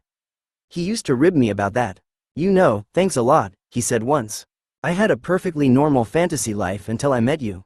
Now I'll be whacking off or something, doing just fine with Pam Anderson or whatever, and all of a sudden there's fucking Ned with his tits and his beard and his bowling ball smiling at me. And I can't get rid of him. You fucked me up for life. Then he'd smile and I knew he was perversely grateful for it if only for the entertainment value. He was a freak, too, and glad at last to know another one. I conjured up weird pictures of him, too, though they weren't really sexual, any more than his were. I wasn't attracted to him, God knew. Still, my brain didn't quite know what to do with him, either. I could see that he was a little boy inside, a boy who'd done some bad things in his life and who'd had worse things done to him. He could put up a gruff front and he was no angel, but he was really just trying to hide his sensitivities so that he could hang on to them. He knew what they were worth and he knew that I knew, and I think he sensed that it was safe to let me see them. I used to picture him curled up next to his wife in a small white undershirt with no underwear on, like some little kid who'd just come out of the bath, all clean and warm and needing comfort. Of course, I didn't picture him like this when I was wanking, but then, there you have the classic difference between men and women. I guess in me he'd found a guy friend who could understand his foulest thoughts and impulses, the ones that he didn't want to burden his wife with, or was too ashamed to tell her, the kind of shockingly crass confessions that only guys supposedly understand but hardly ever want to reveal to each other because they're too emotionally charged. Maybe he knew I'd respond to them with recognition and sympathy not only because he thought of me as part man, but also because as a woman I'd told him my black thoughts, too. But when I responded to him emotionally, I had to modify the temptation to mother him, because after I'd heard some of the things he told me, stories about beatings he had suffered as a child and the struggles he had had trying to come to grips with the abuse in silence, the woman in me wanted to hold him and let him cry it out. But that would have been like throwing a wool blanket over his head, exactly the wrong thing to do. He needed to know I was there and listening and feeling, but I couldn't touch him or push the contact in conciliatory words. I just had to know what key he was in and for how long. It was never more than a few moments. That's all his pride would allow. Anyway, he'll be embarrassed when he reads this, if he ever does. He'll make a joke about it, or brush it off, but at least he'll know that in my own hobbled way I cared. I hope he'll know that he taught me a lot about how to listen to a man when he's telling you something that's hard for him to say. Maybe now I'll know how to better understand what the men in my life need from me emotionally and how to give it to them. As always, everything with Jim was ebb and flow, serious then farcical in a blink. Whenever I'd bring up something especially sensitive with him, something that he didn't want to talk about, he'd say, "Give me some time on that." And if I pressed him he'd say, "You know, fucking women. You just can't let it rest, can you? You just don't know when to shut the fuck up. See, that's why you get hit." Then he'd smile at me and we'd both laugh. Lots of people took him seriously when he said things like that, but that was one of our connections. We had the same sense of humor. We could say a lot to each other and we'd know when it was a joke and when it wasn't. When it wasn't a joke, it was always tender or raw in a way that you could never mistake. The rest of the time it was just bullshit fun. Besides, as far as hitting women went, I'd met Jim's wife. She could knock the sass out of him with one look. She was a cool lady, and his respect for her ran deep. With her by his side, he looked almost like a porter who was just there to carry her bags. When it came time to consider telling the other guys about me, Jim told me he wasn't sure how they'd take it. He said he honestly didn't know if they would beat me up. He thought it might be best for him to tell them in private first. We went back and forth on it for a week or two, and then on the following Monday in the middle of the game I just said to him, "Fuck it. Let's do it." All right, he said, sighing, if you really want to. I'm behind you. He looked around warily and added, I guess. He'd kept my secret for 2 weeks, 2 Monday nights with the guys. We'd exchanged a few meaningful smirks and whispers in that time, but otherwise he'd kept his head down, respecting my need to tell the others when I was ready. As I had with Jim, I tried to prepare the ground with Bob and Alan. I wanted to have their full attention, to have everybody sitting at the table at once. But the flow of the game was constant, with one of us always getting up to take his next turn as soon as someone else sat down. Listen, you guys, I said. I've got something important to tell you. They looked at me with vague interest but nothing more. I turned to Jim for help and he stepped in to reinforce the urgency. Yeah, guys, listen up. You're gonna want to hear this, believe me. Bob had gotten up from his chair but he sat down again when Jim spoke. He and Alan both turned to me, curious now and expectant. I had their ear, but I knew I had only a moment between frames. I couldn't think of any way to ease them into a sex change that fast. There wasn't any room for hedging or segue, no way to hand off the bombshell gingerly. This wasn't the place for a tete-a-tete, and that wasn't their style anyway. It was loud all around us, with the radio blaring and guys cackling and gabbing on all sides of us. I knew that once I'd said the words I was about to say, everything would change irrevocably. Maybe they would laugh and take it as a joke, or even think of it as a welcome surprise. Maybe they'd be shocked into silence and we'd spend the rest of the night in excruciating discomfort avoiding one another's eyes. Or maybe they'd drag me into the parking lot and work me over with the broken end of a beer bottle. I had no way of knowing. I could find no clue on their faces. I was just going to have to say it and hope for the best. So I did. I said it plain as I could make it. I'm not a man, you guys. I'm a woman. And there it was. It was out. I braced for impact. But Bob just nodded when I said it as if it was nothing out of the ordinary. He leaned back in his chair and took his typical drag on his cigarette, like an FBI interrogator whom nothing could surprise. He narrowed his eyes knowingly as if I'd just confessed to committing a crime that he'd marked me for a long time ago. Finally, with amazing nonchalance he said, "Oh, yeah?" Then after a long pause he added, "I gotta hand it to you, that takes balls, or whatever." I never would have questioned it. Meanwhile, Alan looked puzzled. "Okay, yeah," he said in a leading way. "So what?" This threw me at first. He couldn't be taking it this lightly, I thought. Then I realized that he had it all wrong. He thought I was telling a joke whose first line was, "So, I'm a chick, right?" He was still waiting for the punchline. "That's it, Alan," I said. "That's the joke. I'm a chick. I'm not a guy." I could tell it wasn't quite registering, or if it was he wasn't letting it. He sensed that the mood at the table was laissez-faire. Pretend it isn't there and it'll go away, so he just nodded and said, "Wow." I filled out the rest of the story for them between frames. They already knew that I was a writer, and at some point during the season one had told them I was writing a book. Now I told them that I was writing the book about them and me, and that the drag was part of the project. They seemed to like the idea and they wanted to know what their names were going to be in the book. Jim cracked that he wanted Colin Farrell to play him in the movie. After I'd finished, they all went on to bowl one of their shittiest games of the season. I think Bob and Alan were in shock. Maybe Jim was nervous about a pending riot. But I had one of my best games. I felt free, loose for the first time, and I was knocking them down like never before. Still, I had a bad headache all of a sudden. The tension of the build-up had taken its toll. "Hey," I said, "does one of you guys have an Advil or something?" "I've got a killer headache." "No," Bob said without a moment's hesitation, "but I think I might have a Midol." They all laughed, and that broke the tension. Then right away they started a round of chick jokes, the usual stuff about female intuition and being on the rag and so on. They seemed relieved to know that I could take a joke. Even the lesbian thing didn't throw them. "By the way," I said, "you know I'm a dyke, right?" "Yeah," Bob said. "I gathered that." Again everybody laughed. He was on what for Bob was a roll. As they had with Jim, things changed completely after that with the guys. Everybody loosened up and opened up. Everybody liked Nora much more than Ned, even knowing that I was a dyke dressed as a man. Once I'd outed myself to them I could be a full and rounded person again, much more animated and genuine than Ned had ever been. I'd spent most of my time with them as Ned trying not to stand out or say the wrong thing. I'd done it poorly, the way desperate adolescents do, and with the same miserable results. They were glad at last to have a real person in their midst, whatever her flaws and quirks.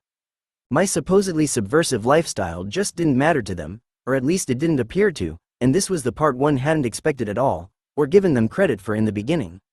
I'd pegged them unfairly as potential thugs, and now they were showing me up as the judgmental one. None of that politicized stuff made a difference to them. I just kept bowling out the season with them, dressed as Ned but revealed as Nora. We didn't tell anyone else in the league, and they never found out as far as I knew.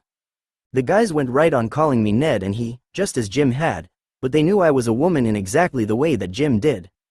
For me, the label couldn't have mattered less.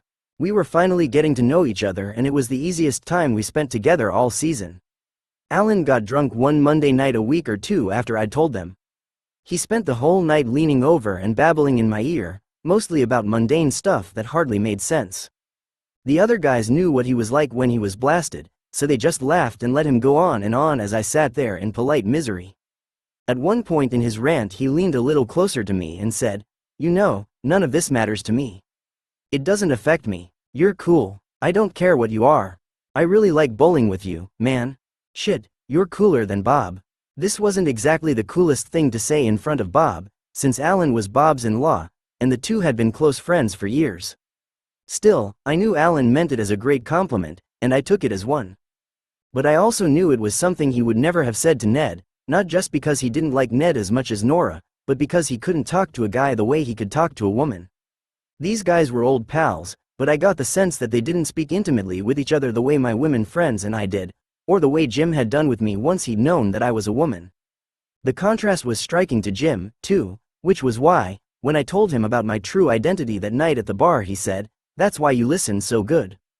When Jim talked to Bob about his wife's illness, for example, a life-changing, hugely traumatic event, he spoke almost without affect, tersely, using the only available language, the facts of the catastrophe, to imply but not convey his pain. Bob listened in the same way, nodding respectfully and with clear concern, but with a little distance and discomfort, too. He was a good friend, but he seemed as trapped as Jim by his reserve. Watching them made me tense and sad, as if their exchange was happening in a sealed jar where the air was close and stifling.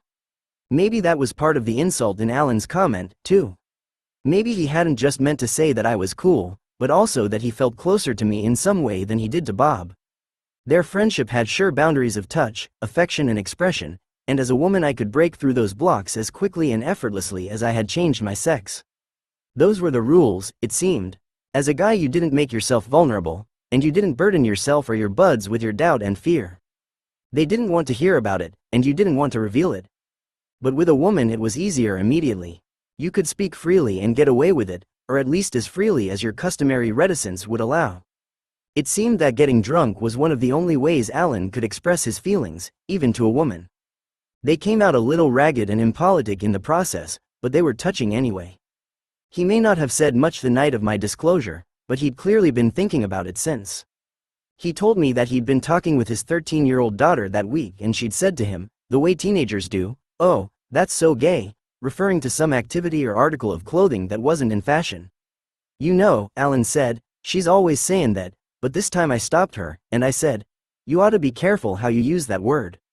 Jim had told me a similar story about a confrontation he'd had a few days before with a coworker who'd been talking about gay characters on network TV shows like Will and Grace. She'd said, "Well, I don't have a problem with gays, but why do they have to keep shoving it in my face?" And Jim said, "Oh, okay, so you're fine with gay people so long as they stay in caves and back alleys. Is that what you're saying?" He said he'd really pinned her to the wall for it, saying finally, "Either you have a problem with gay people or you don't. There's no but." These guys were starting to sound like a progressive party meeting and all I'd done was laugh along with them when they'd said things like, "If you're really a chick, then how the hell do you have such big feet?" But I was grateful for their support however they showed it, and I felt more than a little ashamed of how I'd underestimated them. They had taken me in, and I had deceived them. They took it astonishingly well nonetheless. I had condescended to them all along, even in my gracious surprise that they were somehow human. They had made that leap on my behalf without the benefit of suppressed snobbery. I have condescended to them still in these pages throughout, congratulating myself for stooping to receive their affections and dispense my own, for presuming to understand them. Class is inescapable in tone, and even a pseudo-intellectual will always sound like she thinks she's earning points in liberal heaven for shaking hands with the caveman or, worse, the noble savage. The most I can say is that they were far better men than I in that, and undoubtedly far worse or just as bad in ways that I would never and could never know. They made me welcome in their midst, and by so doing, they made me feel like a bit of a shithead, like an arrogant prick know-it-all. In a sense, they made me the subject of my own report. They bowled with irony after all. They made me look ridiculous to myself and they made me laugh about it. And for that I will always be grateful to them, because anybody who does that for you is a true and great friend. 3. Sex. The 4 F's. That's all you need to know about women. Find him, feel him, fuck him and forget him. Phil, a 33-year-old professional with a wife and 2 daughters, was telling me about the first and only man-to-man chat he ever had with his father.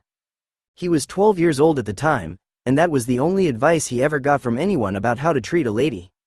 I had met him as Ned for the first time at another bar a few nights before, struck up a conversation with him and asked if he could show me where the good strip clubs were in the area. He'd agreed, so here we were at the Lizard Lounge sitting at the back of a dark room at one of those square brown formica tables that you see in truck stop coffee shops, the kind with the rickety bases that always have a matchbook shoved under one of their feet and a filthy plastic ashtray sliding back and forth across their tops in a rash of salt. The room was filled with tables like this, set up cafe style, all with their metal frame chairs turned in the same direction, and the men in them staring rapt at the naked women dancing for them on the stage. Other naked women were wandering between the tables, working the crowd for dollar bills, a wad of which they each had strapped around one ankle. Phil had ordered a bottle of water, as had I. They didn't serve alcohol at the Lizard Lounge, which is common in places where the girls get totally naked on stage and give the more explicit private lap dances. In the places where alcohol is served, the dancers don't usually disrobe entirely, and if lap dances are offered they're usually of the tamer variety where touching isn't allowed and nothing more than frottage happens. That is, unless you find a place that's breaking the rules, which a lot of places do to some extent or another, depending on what an individual dancer is willing to do off stage. Phil poured his water into a glass, then dumped 2 packets of sugar into the water and stirred it with a straw. He gulped it as he spoke. My dad and I have come to places like this together, he said. We have a lot of fun with it. He came to my bachelor party here and got a couple of lap dances. This appalled me at first, the idea of a father and a son hanging out in strip clubs together, as if it was a rite of passage. It appalled me even more that a father would advise his son to treat women like hostile organisms who were to be made necessary and expedient use of and then discarded as soon as possible. But the more I observed about the painful compulsions of male sexuality while in the company of men as a man, and the more I understood about the deep insecurity that goes along with being a man in the company of women, the more I understood what a ham-handed charade men were often putting on in front of each other, all of it in a desperate effort to hide that insecurity and pain. My bowling pals had been as full of the same off-color jokes as Phil and his dad, full of the same know-it-all insouciance that betrayed exactly how much, not how little, women and the esteem of women actually meant to them. We'd only been at the club for a few minutes, just long enough for Phil to spin his family anecdote, when one of the naked crowd pleasers approached me. I looked at the floor as if to decline her offer, but it wasn't an offer. This was my first time in a strip club, and I didn't know the etiquette yet. I didn't know that giving dollars to the dancers wasn't really elective. You were pretty much expected to give on demand, which is why the doorman had given me 8 singles in change for my 20. The dancer turned her back to Phil's gummy grin as she slipped between our chairs to face me. She took my right knee between her legs, and sidled her pelvis closer to my face. I looked up, past eye level, trying not to see the hard-veined hands that were already roughly parting and fingering her shaved pussy. I looked past the length of her stretched belly and her small, angry breasts, to her downturned face, which I thought would be the least offensive part of her. But I was wrong. Her face was where the squalor showed the most. She looked old for this work, but she was probably younger than she looked. She peered down at me with a weathered grimace of contempt and resignation, like a prostitute posing for a mug shot. And who could blame her? We were the scum in her world, and $1 didn't merit effort. She was giving us what we wanted and she was giving it dirty. She wasn't pretending that she liked us, or wanted us, or cared what we thought. She knew what we thought. Her face didn't matter. Probably only a woman would even bother with her face. None of the other guys I saw her approach ever looked her in the eye, and I only did it out of shame and disgust. I had thought I would find something endurable in that face, but it was a mask. Her eyes were intentionally repulsive, and I looked away. What had I expected? She knew that no matter how raunchy things got, the men would want more of it. They would look at the gash in front of them with the mild interest of entitlement, which the men around me did. They turned their eyes sideways from the stage to look at her impassively, as if she were a commercial break or a side of fries. I shoved my dollar at her just to get rid of her, but she wouldn't take it. Not yet, she said. She could tell I was a cherry and she was going to amuse herself with my discomfort. She leaned over and took my head between her hands. She pulled me into her chest, sagging one meager breast on each cheek, then bobbling them back and forth with her shoulders. Maybe she was genuinely smiling now. Finally she pulled her ankle up into my lap, digging the point of her heel into my knee, and bending open the wad of bills so that I could reach in and deposit my due. Now, she said, this was my introduction to a substratum of the male sexual psyche that most women either don't know about, don't want to know about, or both. How could they? Their boyfriends and husbands weren't likely to tell them, not even about things they did when they were bachelors.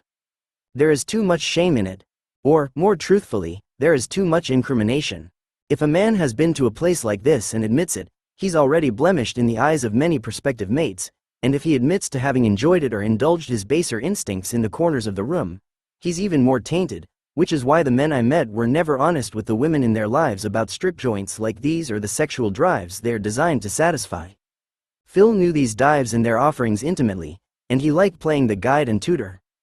He knew I'd never been to a place like this before, and when I asked him probing questions about it, he was full of expert bluster about what it all meant, as if, just by virtue of being who he was, a prototypical guy, he had a lock on the male mind. What are most guys looking for in a woman? We're not looking for a nice person. We're not looking for someone to rear our children.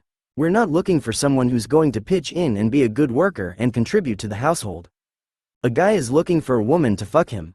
We want someone we can stick our dicks into all the time. That's 95% of looking for a woman. And there's no explaining that to anyone. Of course, I'd spoken to enough men to know that this wasn't the whole truth by any means, and Phil knew it, too, but it was a truth of sorts. Plenty of men, most, really, want wives and families for all the right and good reasons, for love, companionship, dedication. Domesticity is not inimical to them. The very idea is absurd and disproved 1,000 times a day. But to hear them tell it, a lot of men do seem to struggle with their sexuality underneath, as well as all the religious, political, matrimonial, literally mothering, forces that tell them to repress it. Men get married, but their sexuality doesn't then magically disappear amid the bliss of family life. Hence the preponderance of married men loping off in shame and secret to the strip club. Sometimes even respectable men with respectable lives have primal ugly stuff bracketed somewhere in their minds, kept in its place apart from the purported love that goes with the responsibilities of fatherhood and husbanding. How could it be otherwise? Much as they might have liked them to, these drives and desires didn't somehow cease to exist in respectable company. It was only society's prevailing myth, or perhaps female wish fulfillment, that had pretended otherwise. As a result, individual men and women were left to sort out the sordid reality on their own, hurting and getting hurt because sometimes it was too hard to successfully resolve the conflict between baseline male sexuality and the civilized role of a man. These clubs and the thoughts and feelings that produce them are the squalid subbasement of male sexuality in which a lot of men have at least one foot or toe firmly planted. No matter how high they ascend in the civilized world, no matter how tall, how dapper, how educated or savvy they stand in the stratosphere of age and accomplishment, a lot of average guys still have a nudie film loop flickering in the back of their minds. And the more educated, politicized, refined they become, the more ashamed of their base proclivities they often feel. Even the mildest, most conscientious men I spoke to about their sexualities often spoke of the satyr inside them that led them, especially when they were young and crazed by the primal drive to fuck, to do things they were ashamed of. In college, I remember waking up in bed with women I didn't know, and worse, didn't want to know, said Ron, an Ivy-educated, literary family man who makes his living in the world of letters, and feeling so appalled by what my body had led me into doing. Most of these women I just dropped without ceremony, and to this day I feel quite bad about that. I treated them terribly, but I just felt insanely compelled by the urge to find some relief. Despite not wanting to know the truth about what goes on at strip clubs, most women think they know nonetheless. Popular films show women half-clad shaking it suggestively on stage, which some of them do in the tamer clubs. But the women in these first few clubs I visited were naked, and there was nothing artful about their striptease. There was no tease, just cunt, bald and raw. The women on stage were usually naked within the first minute, and they didn't hint at some dreamed of consummation, they just auctioned their merchandise at close range. The real money is in lap dances, which in most places are $20 each. But again, these are nothing like what we see in popular movies. They aren't dances at all. They're naked or mostly naked full-contact gyrations designed not for anything so quaint as titillation, but to make the man come within the 5 minutes he's paid for. As I would learn later, there was actual sex going on in some of these places. At another bar about a half hour down the road from the Lizard Lounge, a place that had a reputation for being a virtual front for prostitution, especially in the mid-afternoon when it was slow, I fished around a bit to see how far the girls would go. I'd been told by a former regular that the wallet was the limit there, and that the garbage can in the men's room was littered with used condoms. That wasn't true the night I was there, but I asked one of the dancers anyway whether we could do more than grind. She told me it was a no-go, that the management was cracking down. A girl had been fired there that very day for blowing someone in one of the VIP rooms. It made sense that it was in the management's best interests to discourage this kind of thing, since they risked having their establishments shut down if they turned a blind eye. It was the girls alone, apparently, who pocketed the extra money if they chose to do more than dance.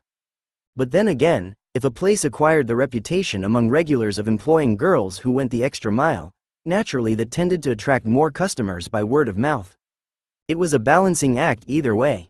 After my first encounter with a floor girl, I decided that if I was really going to get inside this world, I was going to have to take a seat stageside, which would mean coming out of the protective shadows, crossing the room in front of all these men, and taking one of the coveted places up front.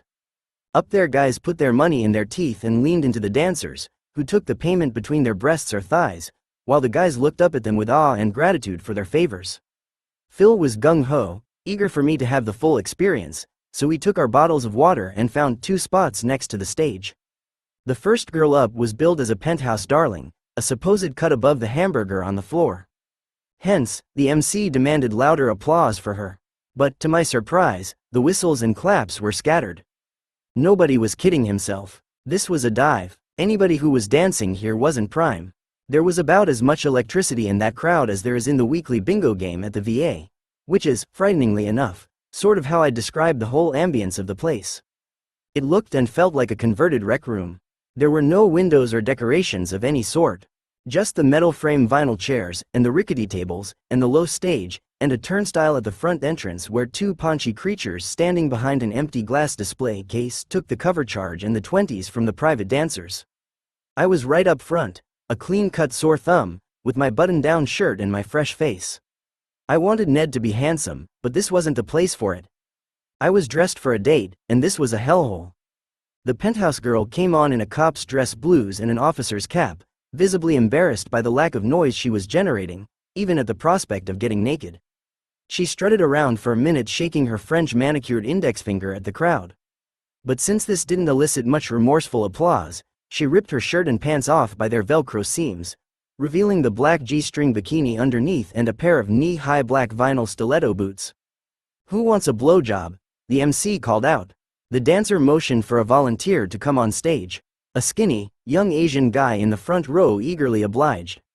The dancer put a beach towel down on the stage in front of her, and motioned for him to lie on it on his back. As he did so, he looked at her with a kind of disbelieving glee, as if to say, "Is she really going to blow me right here, right now?" I felt complicit just watching and every bit as depraved as the participants. I was a participant whether I liked it or not. The act of watching the show had made me part of it, and as a woman, and the only woman in the room who wasn't for sale, I couldn't help putting myself in the stripper's place, imagining all those dehumanizing pairs of eyes coursing over me, and the MC's voice dangling me in front of them as bait. I couldn't separate the stripper's act from the hopeless life that I thought had probably led her or trapped her into doing this for a living. I couldn't help measuring that life against my own, which now seemed shamefully privileged and unearned by comparison. But then, looking around the room at all the thoughtless consumption these guys were doing, taking in these women like a drug, like another faceless hit from the bottle, I felt this comparison collapse, and the supposedly monumental difference between us disappear. I knew that the circumstances of her life or of mine didn't make any difference in this place. To these guys she had no life. She was generic and rootless, just her component female parts devoid of any individuation. And so, therefore, I didn't have to put myself in her place. I was in her place, just another piece of ass for the picking, had they only known it. The Asian guy threw himself down so greedily that his sneakers bounced like a toddler's as his legs flopped apart. The dancer got on her knees above him and opened his fly.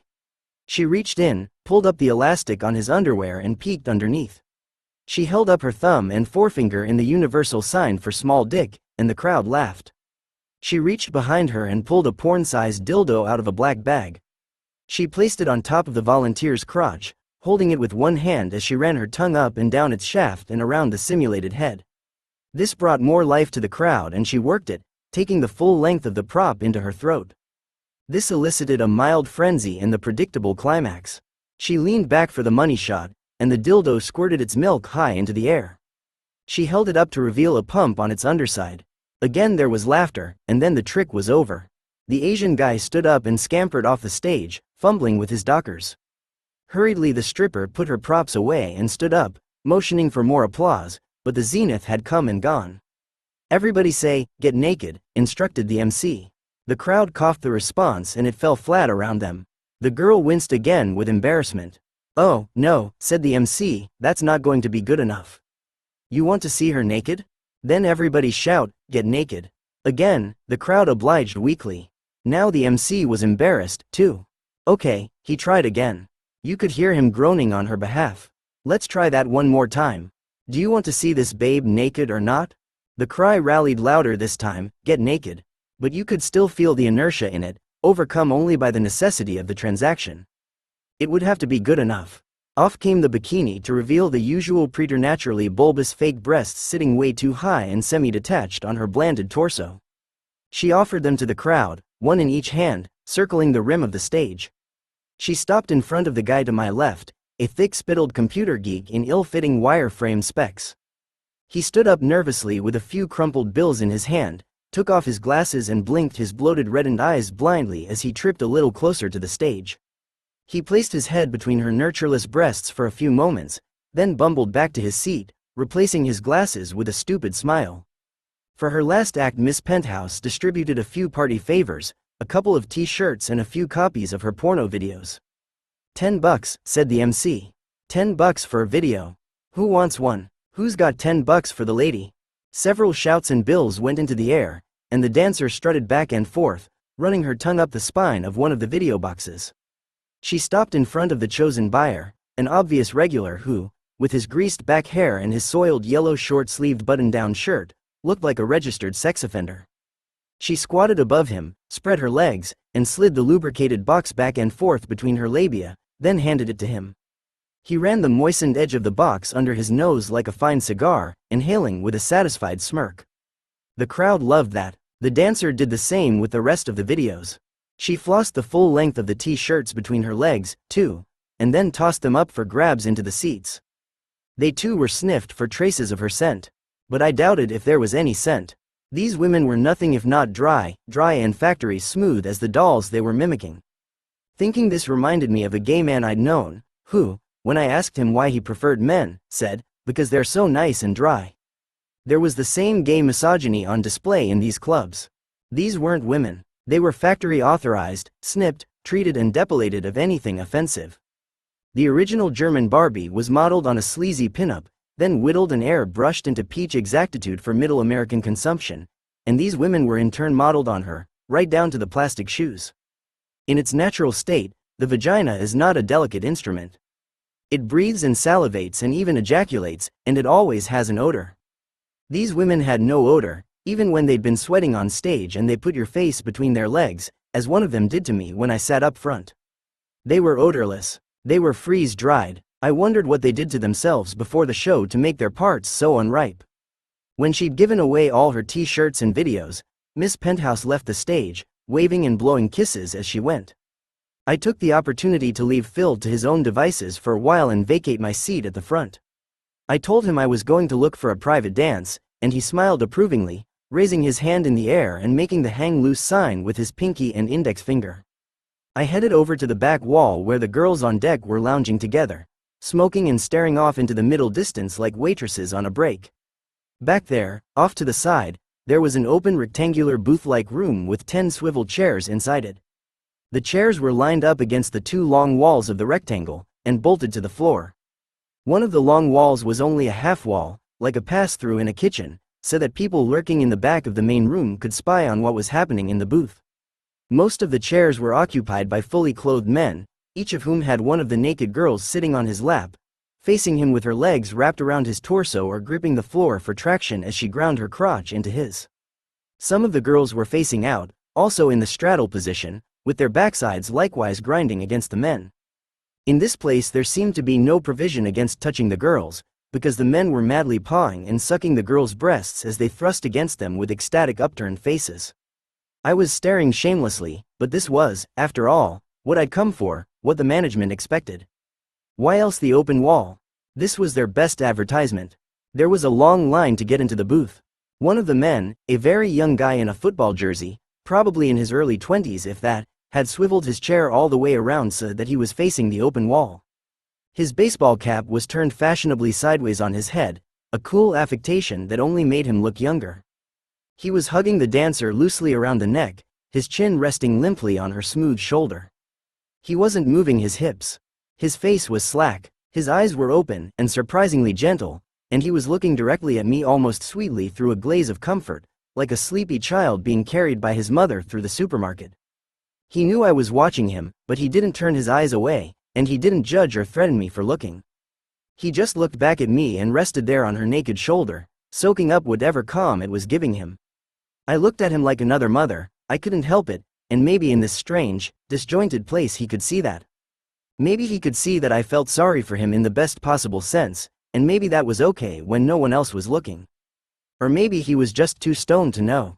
The rest of the men were doing their business mechanically, lined up side by side as unabashedly as if they were pissing at the urinals in a roadside public restroom, just satisfying an urge, doing what needed to be done. That was, in fact, something Phil had said to me early on. Come on, man, you know. For us guys, getting off is a biological necessity, like going to the bathroom. It didn't matter that the couples on either side of these guys were close enough to touch, and it didn't matter that people like me were watching. Why should it? There was nothing intimate, nothing meaningful going on. To these guys it seemed that true privacy was reserved only for their mid-morning shit. Observing this, I was frightened, standing there very much alone.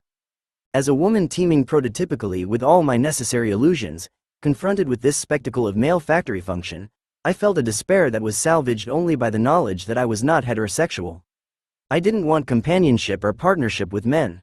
But most women do, and that is why they don't want to know. They can't know that maybe they are making love to someone who is really just fucking them. This is not the whole picture, of course, but it is a freeze frame, a worst-case scenario, and when I saw it and thought about it and allowed it to insult me, not just as a woman, but as an emotionally needy sexual mind, I felt very small and lost in my costume. I needed, as many women do, more than a carnal connection to happen in sex, but in this of all places it was absurd to go looking for it, or to be hurt when you didn't find it.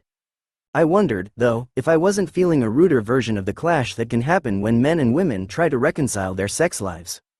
I stayed for a little while longer at the back of the room, noticing the crowd, which was made up mostly of younger men, and a few scruffy recluses in their 50s and 60s.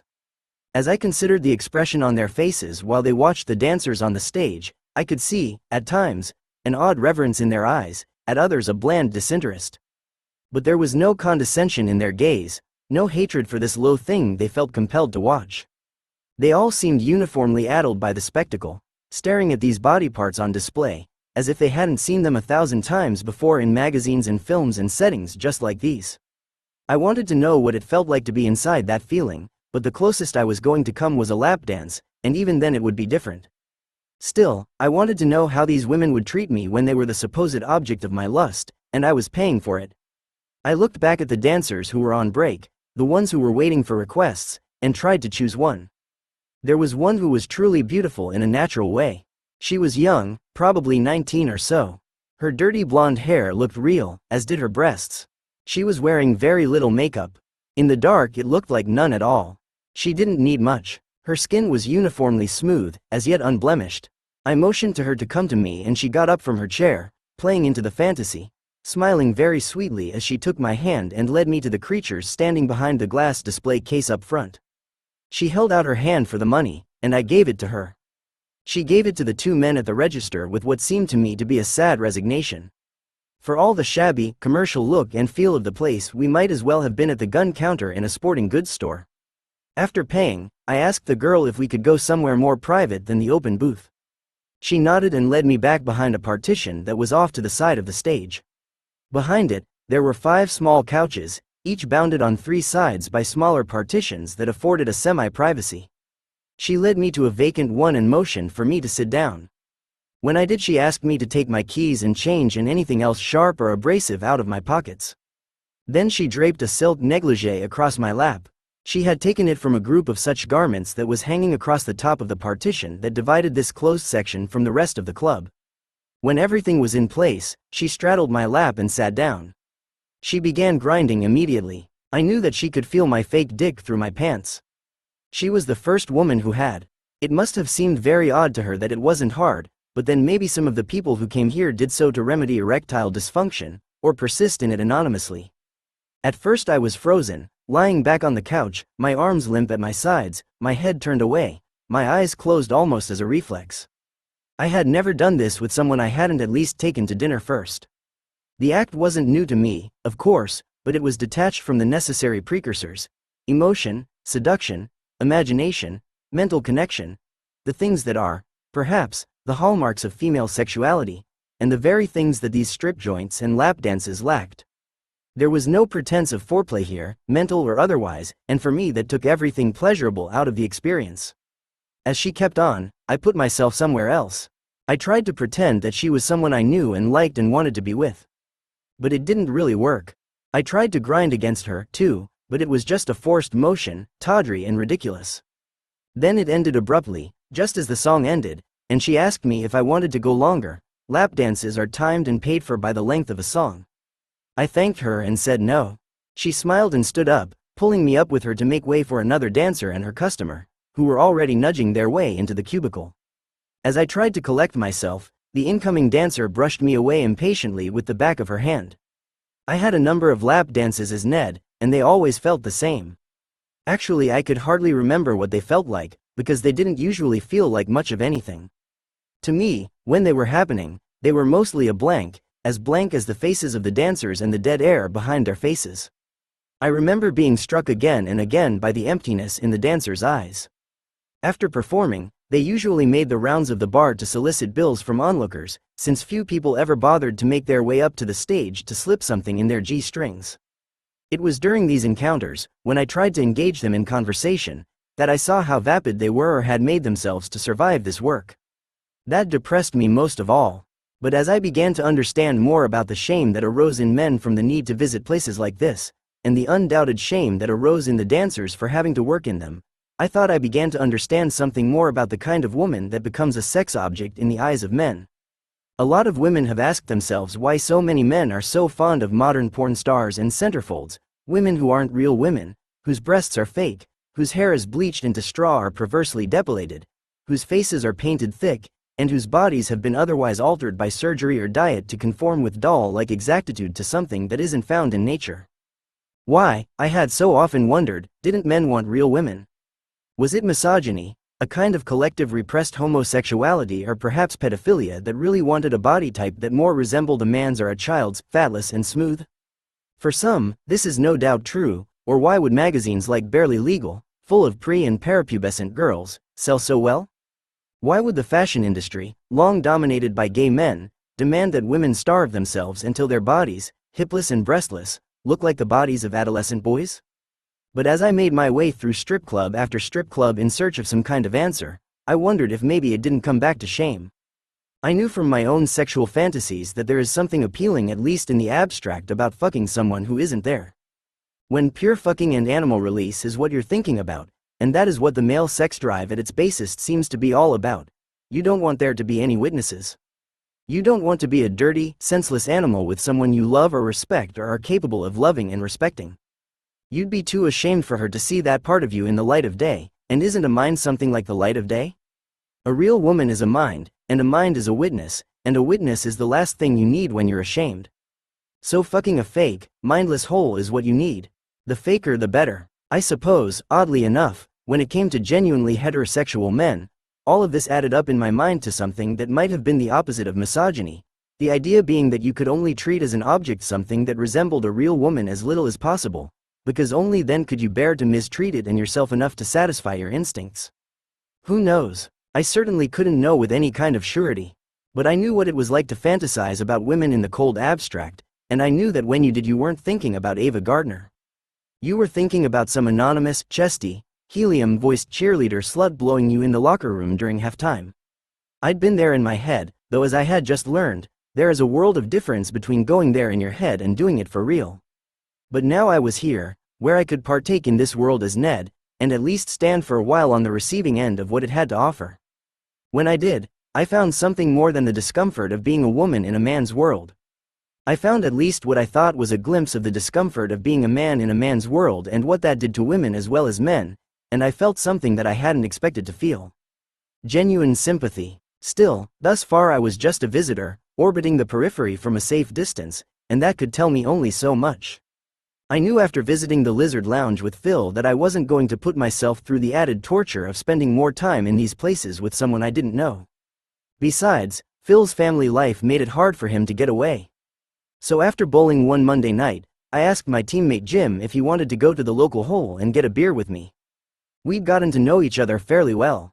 Besides, he'd talked of wanting to go to a strip club on his ski vacation, so I knew he had the taste for it, as well as a dire need for distraction. His wife had been given her second cancer diagnosis a few weeks prior, and it was clear from the little he said about it that there wasn't much hope on the horizon. It was equally clear that he had nobody to talk to about it, and the rage and pain boiling up inside him were reaching critical mass. He was having trouble sleeping, so when she went to bed, often as early as 9 o'clock, instead of watching cable reruns and smoking pot until the wee hours in a desperate effort to pass out, he'd head down to the bar to try to find some comfort in that oblivious company. I convinced him to come to the titty bar with me as often as he could make it, and it became a regular thing with us for a while. We'd head down there and play pool for a few hours, he'd let out some of what was eating him, and we'd soak up the miasma of that place like it was therapy, letting it corrupt us, until chatting with naked women and ducking into cubicles to have your parts rubbed seemed almost normal. The local was windowless, ill-lit and choked with cigarette smoke.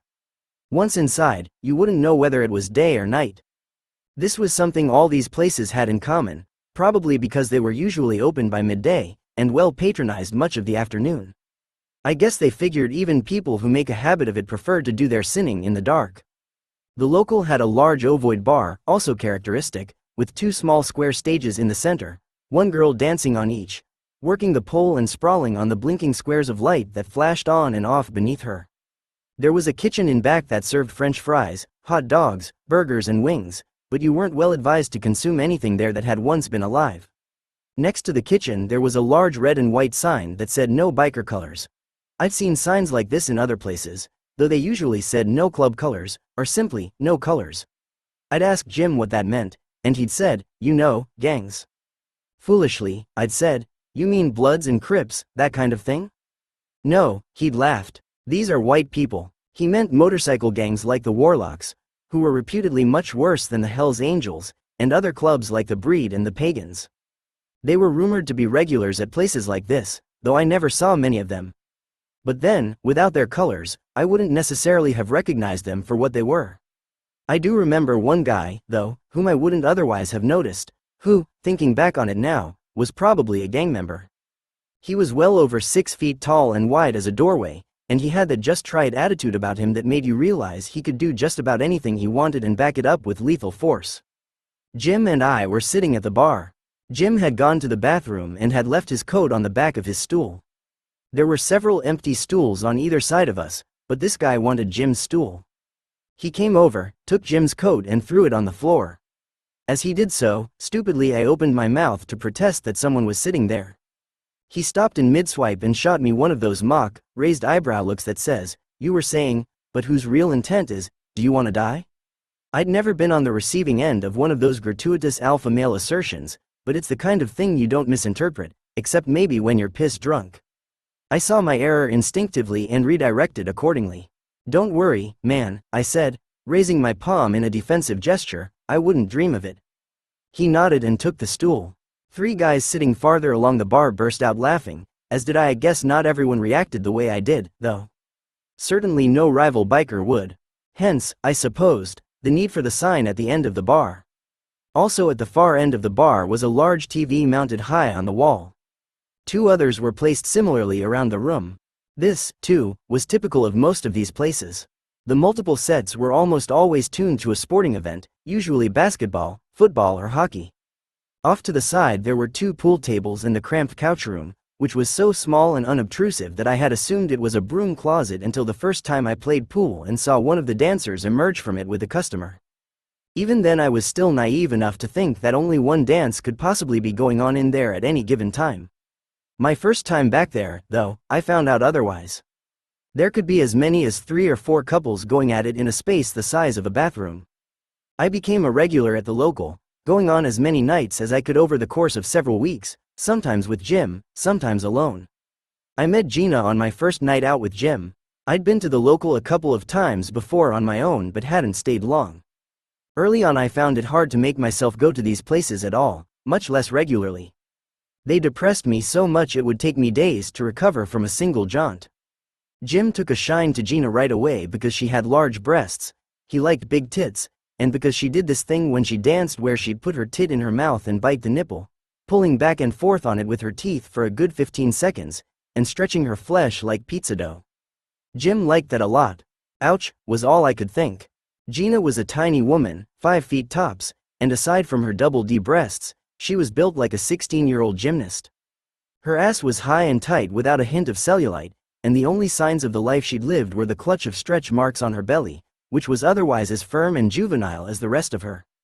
She claimed to be 34, which may have been a lie, but she could pass for it in the dark. She said she had 3 sons, 2 teenagers and a 3-year-old. She had been dancing since the age of 18, the year she'd had her first child. I'd assumed that had been her reason for starting, but she claimed not to have needed the money. She had grown up with her grandparents in a wealthy suburb, and though not rich themselves, they had been well enough off to give her what she needed. She maintained that even now she didn't do it for the money, but if that was true, and not just some line she handed us, then her life was a whole lot sadder than I'd thought.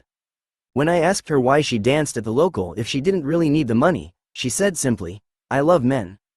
Even if this had been true when she started out, which was doubtful, it certainly wouldn't have remained so in this of all places. It was a little like saying you became a coroner because you were a people person.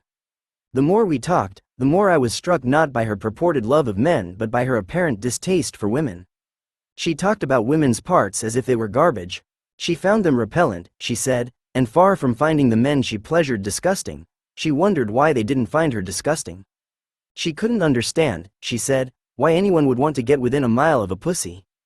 She went on about this for a while, too long, screwing up her face as she said, "Wet sloppy pussy, ew."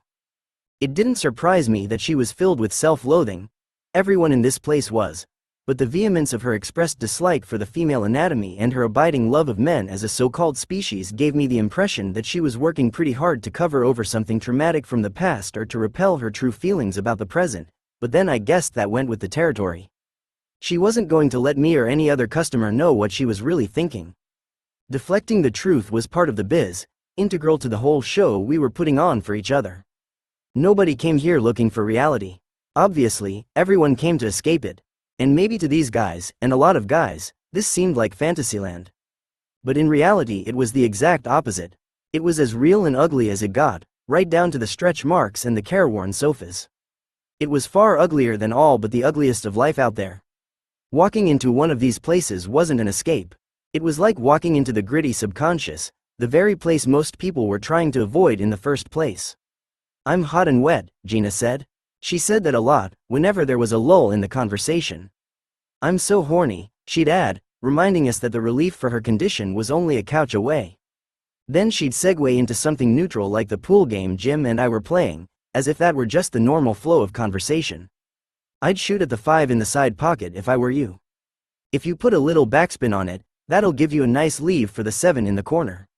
She professed to be a shark, and I didn't doubt it. She'd linger with us at the table for a few minutes calling shots and watching us miss most of them. She was a good saleswoman, the only stripper I met who could really play the game with any conviction. Unlike the other girls, who did little to conceal their dislike for you and the whole job, Gina was pretty good at pretending she liked you. Like the consummate politician, she'd remember your name from night to night, and even wave and shout encouragement at you from the stage when you were shooting for the 8 ball. She'd come over between dances and put her arm around you and chat, and make you forget for a few minutes that this was all just a transaction. She climbed into my lap one night, wrapping her legs around my waist and her arms around my neck as I sat on a stool by the pool table. "How ya doin', Ned?" she said, smiling. I usually dreaded these interactions with other strippers. They'd solicit you at the bar with their tits in their hands, sometimes with semi-sneers on their faces, and ask you how you were, often in the most hostile and obviously uninterested way. You'd have to pretend along with them, cracking that stiff smile, and make a little small talk before you put $1 in their cleavage. Sometimes certain strippers latched onto me, holding my hand against their breasts for a good minute while they spoke about whatever came to mind. Usually what came to mind was how long and tiring a day they'd had. They probably did it hoping for another deposit from someone who looked like a sucker, but sometimes I wondered if I could feel a little desperation in it and a faint ring of truth when they'd say, "Can I take you home with me?" Or when they'd stroke my hair and say, "You're so sweet. Such a baby face. How old are you?" It didn't matter what they said. It all made me feel bad. I didn't like being their client. I didn't like how they disliked me because of it. Most of all, I didn't like how much I identified with that dislike, and how much it made me want to assure them and myself that I wasn't like the other patrons. But sometimes, when I'd been playing the role for long enough, that was hard even for me to believe. After all, I was there more often than most of them were, and just being there, for whatever reason, made me feel like I was lying to myself about not belonging. But when Gina got in your lap, she didn't hold out or expose her body parts for tips. She'd just sit there and talk to you as if she'd known you all your life. There wasn't much to say, just pleasantries, but it didn't feel forced. It was disarming, and as distant as I was from real interest, I bought into the emotional fantasy a little, out of relief mostly. For once, someone made it easy to just talk for a minute like two people who enjoyed each other's company. All of this was designed to get you in the back room eventually. She wasn't pound foolish. She knew that if she just worked you like a mercenary, like most of the other girls did, she'd only get a few singles out of the encounter. But if she played you like a schoolgirl crush, she'd probably score at least a 20, maybe more, on a lap dance or two before the evening was out. And that's what usually happened. I watched her work, and I saw her disappear into the couch room far more often than the other girls, some of whom were significantly younger than she was. The first time I watched her go back there, she went with a guy who looked like Papa Hemingway, except that he was dressed in business attire. A white button-down, navy dress trousers and wing-tips. Gina liked to use the couch nearest the door. It was perpendicular to the door, and it jutted out a little past the door frame. Because the black curtain across the door extended only 3/4 of the way down, you could see or surmise a lot of what was happening behind it. I could see Gina's legs. She was kneeling between Papa Hemingway's wing tips, her tiny bare feet curled under her on the floor. As she did her thing, her feet curled and uncurled rhythmically in time with Papa Hemingway's right foot, which was tapping softly on the floor, as if to a slow beat. She'd kicked off her shoes at the door. One of them had fallen on its side. Next to them was a pile of cash, Gina's take. The picture of all this, the corner of the couch, the shoes artfully kicked off, the cash on the floor, Gina on her knees and Papa's wingtips astride her, would have made the perfect advertisement for this place in all its sordid glory, or something you would have seen in Playboy as a cartoon, with a caption above it saying, "I'll be home soon, honey." A big biker guy in leather and denim with a Charles Manson beard and a lot of piercings in his face sat just outside the couch room, taking the money as the girls came and went, and peeking behind the black curtain periodically to make sure everything was copacetic. I would have said he did it for titillation, too, but from the bored expression on his face I got the feeling that once you'd been in one of these places for a while the sight of tits and ass and simulated coitus didn't do much for you anymore. It was like porn or violence in films. Seeing all this day in and day out, you'd become so inured to everything these places were selling, nudity and beer and 2-bit orgasm, that you'd have to keep upping the ante to feel anything at all. Fantasy is a necessary veil, and when you rip it away, the opposite of what you think will happen, happens. Gratification kills desire, and constant gratification kills it permanently until even naked, willing women seem made of cardboard. At some point all of this ceased to be about desire, if it was ever really about desire in the first place, and became about something else. Loneliness or inner pain, or doing time or penance for some long-ago hurt that had never healed but somehow found companionable misalliance here with all the other misfits and detritus. I don't think anybody in that place was really capable of normal arousal anymore. They were dead inside and you could see it. They were in pain and sitting with it, looking for it, maybe even getting off on it, because when pleasure is used up, pain is all that's left. It's the only thing that lasts longer. This place wasn't just where men came to be beasts. It was also where women came to exercise some vestige of sexual power in the most unvarnished way possible. My pussy for your dollars. I say when, I say how much, and I get paid for it. There was tremendous manipulation built into the rules under which these places operated. The provision against touching the girls could be bent or broken at will by each individual girl, and enforced by guys hired for the purpose, guys like the pierced biker at the couchroom door. This was an age-old whore John pimp dynamic, but more played it than truly enacted, and always in a controlled setting. It was a grotesque parody of what women and men did in real life, the mating dance with all the civilized pretense stripped away. It was an unpleasant scene. There was a lot of anger in those rooms, and animus was always simmering beneath the surface. With the exception of the frat boy types who came in packs, and then only to the higher profile places, most of the men at the local came alone and sat alone nursing a beer or a whiskey. Everything about them said, "Don't bother me." They just slouched there watching the stage, leaking bad vibes like slow radiation. Even the girls often failed to wring a smile out of those glowering types, which explained why so many of them had given up trying long ago, and now came across like disgruntled cashiers at the all-night grocery. That's about as much enthusiasm as anyone had for the process.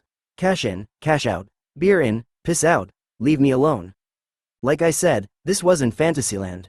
The only time Jim and I ever struck up a conversation with another patron at the local, the guy started bellyaching right away about how the titty bar was just an expensive cock tease.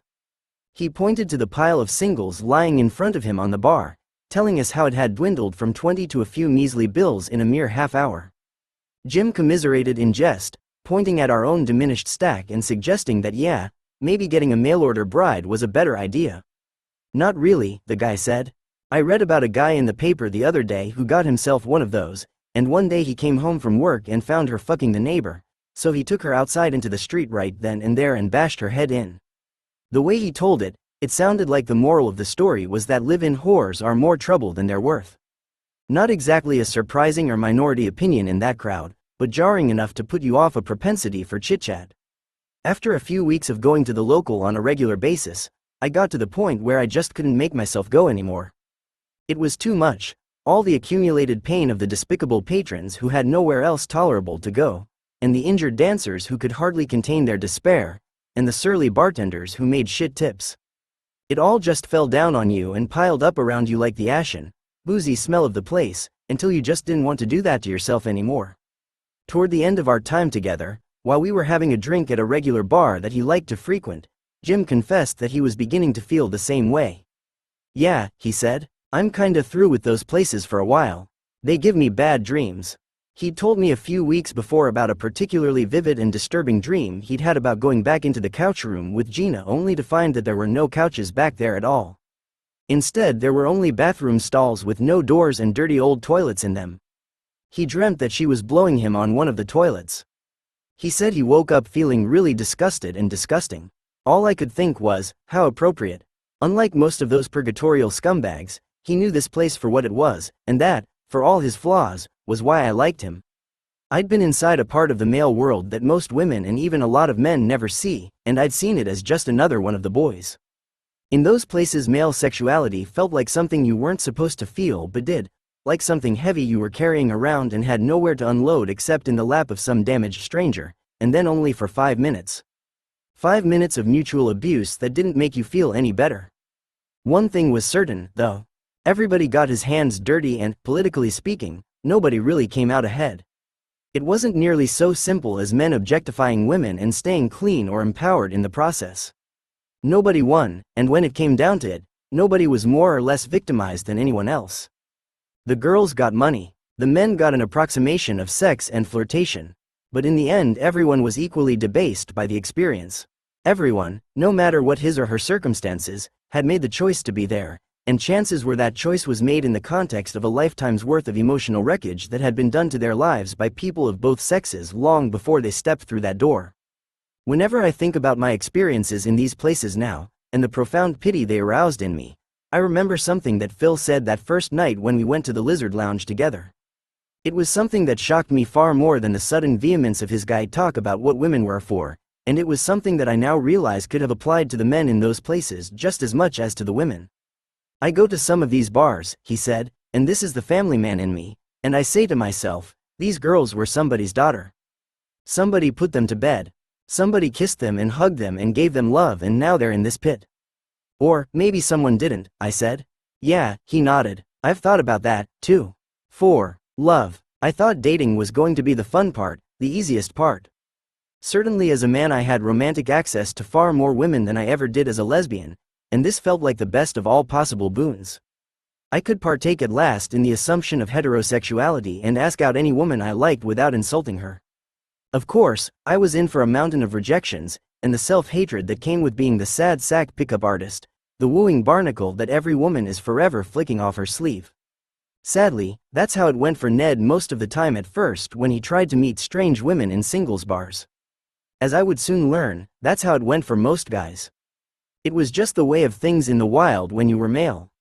You were the eager athlete, the brightly colored bird doing the dance, and she was the German judge begrudging you the nod. To be a guy, the first had to get out there. I had to play the game as it was played, no matter how bad it felt. But I figured it couldn't hurt to enlist a compatriot for support, so I asked a friend, Curtis, to be my backup. He was perfect for the job. He was a handsome, well-built, gregarious type, secure and sensible enough not to take himself too seriously, or care much what a stranger might think of him. He had agreed to help me navigate the scene and work with me on my male cues, which were still in need of some fine-tuning. I was never quite sure, for example, exactly how low to pull my baseball cap over my eyes. I still talked too much with my hands, and sometimes I still applied my chapstick with a girlish lip smack. Just the day before, while out shopping at a department store as Ned, I had rubbed the insides of my wrists together after applying cologne at the men's fragrance counter. The woman behind the counter narrowed her eyes at me and then looked away as if she'd seen something indecent. I needed another pair of eyes to correct me on stuff like this, stuff I did without thinking. Curtis had said he would nudge me when I got out of line. He spent our first night out together kicking me under the table. We went to several places that night, all of them neighborhood watering holes that catered to young professionals who were either on the prowl or just out for a booze up with friends. At the first place, an upscale sports bar, I was ready to launch with abandon, though Curtis tried his best to dissuade me. He knew better, having come of age in a man's skin. He'd gotten his nose pushed in one too many times after charging horns first at an aloof beauty. He didn't recommend the practice. But I was on a tear, eager to test my new treads. So as soon as we sat down, I picked out a couple of 20-something women sitting at a table across the room. I gave them a few lingering looks to check their interest. I caught one woman's eye and held her gaze for a second, smiling. She returned the smile and looked away. This was signal enough for me, so I stood up, made my way over to their table and asked them whether they wanted to join us for a drink. No, thanks, one of them said, we're on our way out in a minute. Simple enough, right? A brush off. No biggie. But as I turned away and slumped back across the room toward our table, I felt like the outcast kid in the lunchroom who trips and dumps his tray on the linoleum in front of the whole school. Rejection sucked. Rejection is a staple for guys, said Curtis, laughing as I crumpled into my seat with a humiliated sigh. Get used to it. That was my first lesson in male courtship ritual. You had to take your knocks and knock again. It was that or wait for some pitying act of God that would never come. This wasn't some magic island in a beer commercial where all the ladies would light up for me if only I drank the right brew. Try again, man, Curtis urged. Come on, don't give up so easily. Near our table there was a group of 3 women at the bar, clearly friends, chatting among themselves. He pointed in their direction. Right there, perfect, go for it. All right, I said. Jesus, this really sucks. Yeah, well, welcome to my world. I swore under my breath as I got up to go. Curtis crossed his arms and leaned back against his chair, smirking. When I reached the bar I could see that these women were absorbed in their conversation. I was going to have to interrupt, and the female me knew that my approach, no matter how unassuming, would be perceived as a little pathetic and detestable. Small-shouldered guy sidles up to cute chicks with a canned line and a huge hole of obvious insecurity gaping in the middle of his chest. I stopped at the thought of this. I didn't want to be that guy, the nuisance guy that women always dread. I was embarrassed for myself. But then how to retreat with dignity? I was already lurking awkwardly behind them, lamely pretending to flag down the bartender. As I leaned toward the bar with a bill in my hand, the women turned to look at me, the way you do when something unremarkable enters your peripheral vision. Their eyes took me in like a billboard on the highway, running the length of me, then moving back to the point of interest elsewhere. Succinctly, I was put in my place, stuck there with no recourse.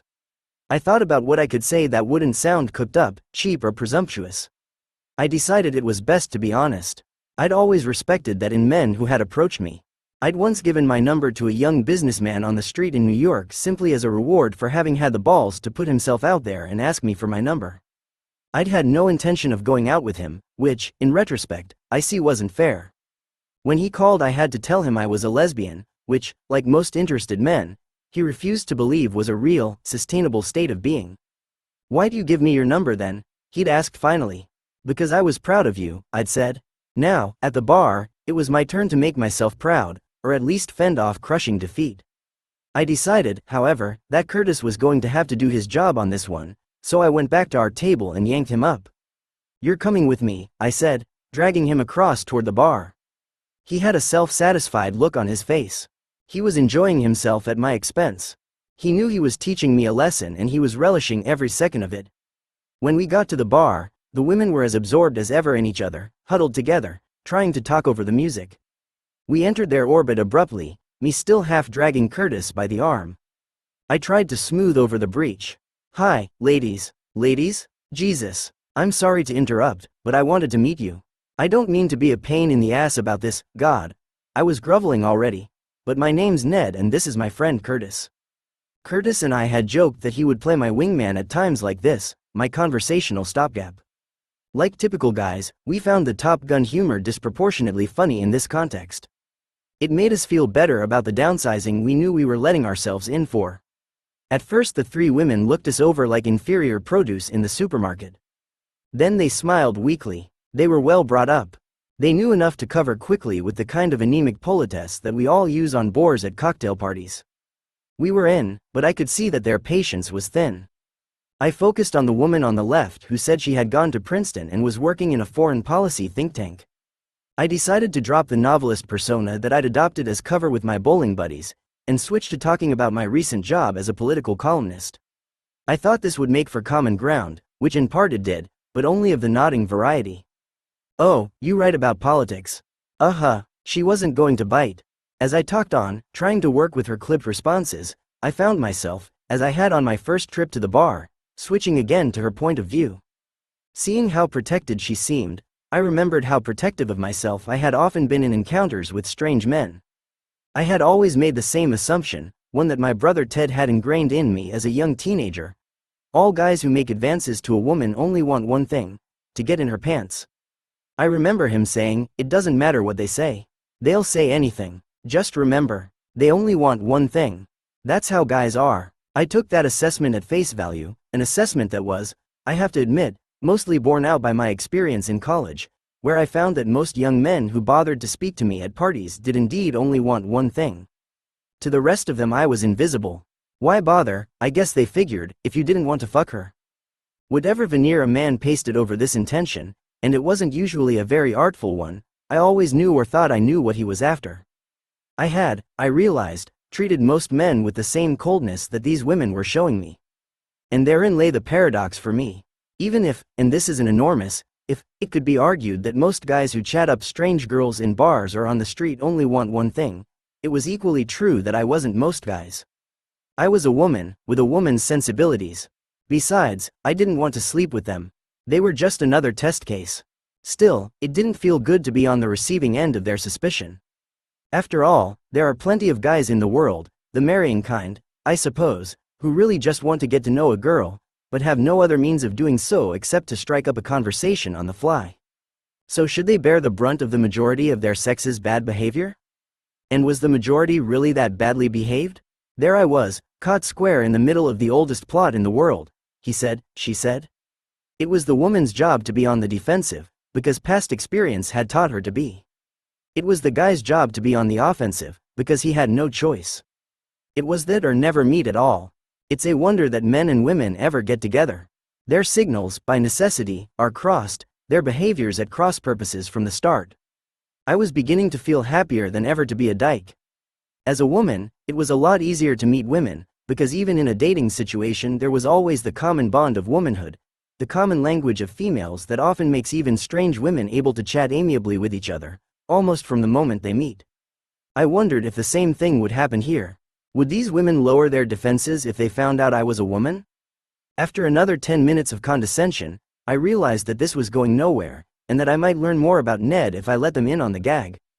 I had to repeat the phrase, "I'm really a woman," 4 times before they got what I was saying. There was a moment of absolutely stunned silence, and then the inevitable, "No way," in chorus. Then, with startling quickness, we all began chatting like hens. Their aloof facade fell away, and not, I sensed, just because of the conversational fascination of the disguise, but because they felt disarmed enough, knowing that I was a woman, to let me in. The inclusion was even physical. When I'd approached as Ned, they had been sitting facing the bar. They had only bothered to turn halfway around to talk to me, their faces always in profile. Now they turned all the way around to face me, their backs to the bar. I understood this reaction immediately. I had predicted it, but still a part of me resented their prejudices. I was still the same person I had been before, just as any given strange man is a person beneath his blazer or his baseball hat. As a woman, I was accepted. As a man, I had been rejected yet again. I understood intimately the social reasons for this, but it seemed unfair all the same. As Curtis and I said goodnight and walked away, I found myself thinking about rejection and how small it made me feel, and how small most men must feel under the weight of what women expect from them. I was an actor playing a role, but these women had gotten to me nonetheless. None of these interactions mattered. I had nothing real at stake. But still, I felt bad. So how must men feel when it's a true encounter and everything in the game seems stacked against them? They make the move, or the women bluff them, without tipping their hands, into making the move. The guys step out, stupidly, it now seems to me, into the space between, saying something irreversible and frank. A compliment or an outright indication of interest. And most of the time the women step away, or laugh disdainfully, and the guys are left with their asses in the wind. That's the sport, and men are the suckers. Women guard the gate and men storm it. Natural selection is brutal, and women do, in the immortal words of Jim Morrison, seem wicked when you're unwanted. How do you handle all this fucking rejection? I asked Curtis when we sat back down for a postmortem. Let me tell you a story, he said. When I was in college, there was this guy Dean, who got laid all the time. I mean, this guy had different women coming out of his room every weekend and most weeknights, and he wasn't particularly good looking. He was fat and kind of a slob. Nice guy, though, but nothing special. I couldn't figure out how he did it, so one time I just asked him, "How do you get so many girls to go out with you?" He was a man of few words, kind of Coolidge-esque, if you know what I mean. So all he said was, "I get rejected 90% of the time. But it's that 10%. That made us both cackle and pound the table. That's the thing about being a guy, Curtis finished. Rejection is part of the game. It's expected. Not only was dating one of the hardest of Ned's experiences, it was also the most fraught with deception. I was deceiving people on a lot of levels, and the responsible part of me didn't particularly feel good about it. But I also felt the glee of pulling off a performance in the real world, which meant that I was lying and I was enjoying the lie at someone else's expense. I was deeply involved in a way that might get me and other people hurt. But how hurt were any of us going to get? What, I asked myself, are 1 or 2 dates in the grand scheme of things? I decided I would out myself to anyone with whom I had more than a passing, unsuccessful, date or 2, which happened with 3 women. With everyone else, I would just be deceitful, but brief. To most of the women I dated, even a date or 2 meant a lot, especially women who had been out roaming the singles scene for years in their mid-30s, trying to find a mate amid the serial daters. Almost inevitably, they were carrying the baggage of previous hurts at the hands of men, which in many cases had prejudiced them unfairly against the male sex. For them, as for so many of us, romantic hurt equaled romantic blame, and because they were exclusive heterosexuals, romantic blame was assigned more often to the sex, not the morals, of the person inflicting the pain. Bisexuals know that hurt gets inflicted by both sexes in equal measure, if not always by the same means. But for these women, who had never dated other women, and thus never been romantically hurt by them, men as a subspecies, not the particular men with whom they had been involved, were to blame for the wreck of a relationship and the psychic damage it had done to them. It's hardly surprising, then, that in this atmosphere, as a single man dating women, I often felt attacked, judged, on the defensive. Whereas with the men I met and befriended as Ned there was a presumption of innocence. That is, you're a good guy until you prove otherwise. With women there was quite often a presumption of guilt. You're a cad like every other guy until you prove otherwise. Pass my test and then we'll see if you're worthy of me, was the implicit message coming across the table at me. And this from women who had demonstrably little to offer. Be light-hearted, they said, though buoyant as Led Zeppelins themselves. Be kind, they insisted in the harshest of tones. Don't be like the others, they implied, while having virtually condemned me as such beforehand.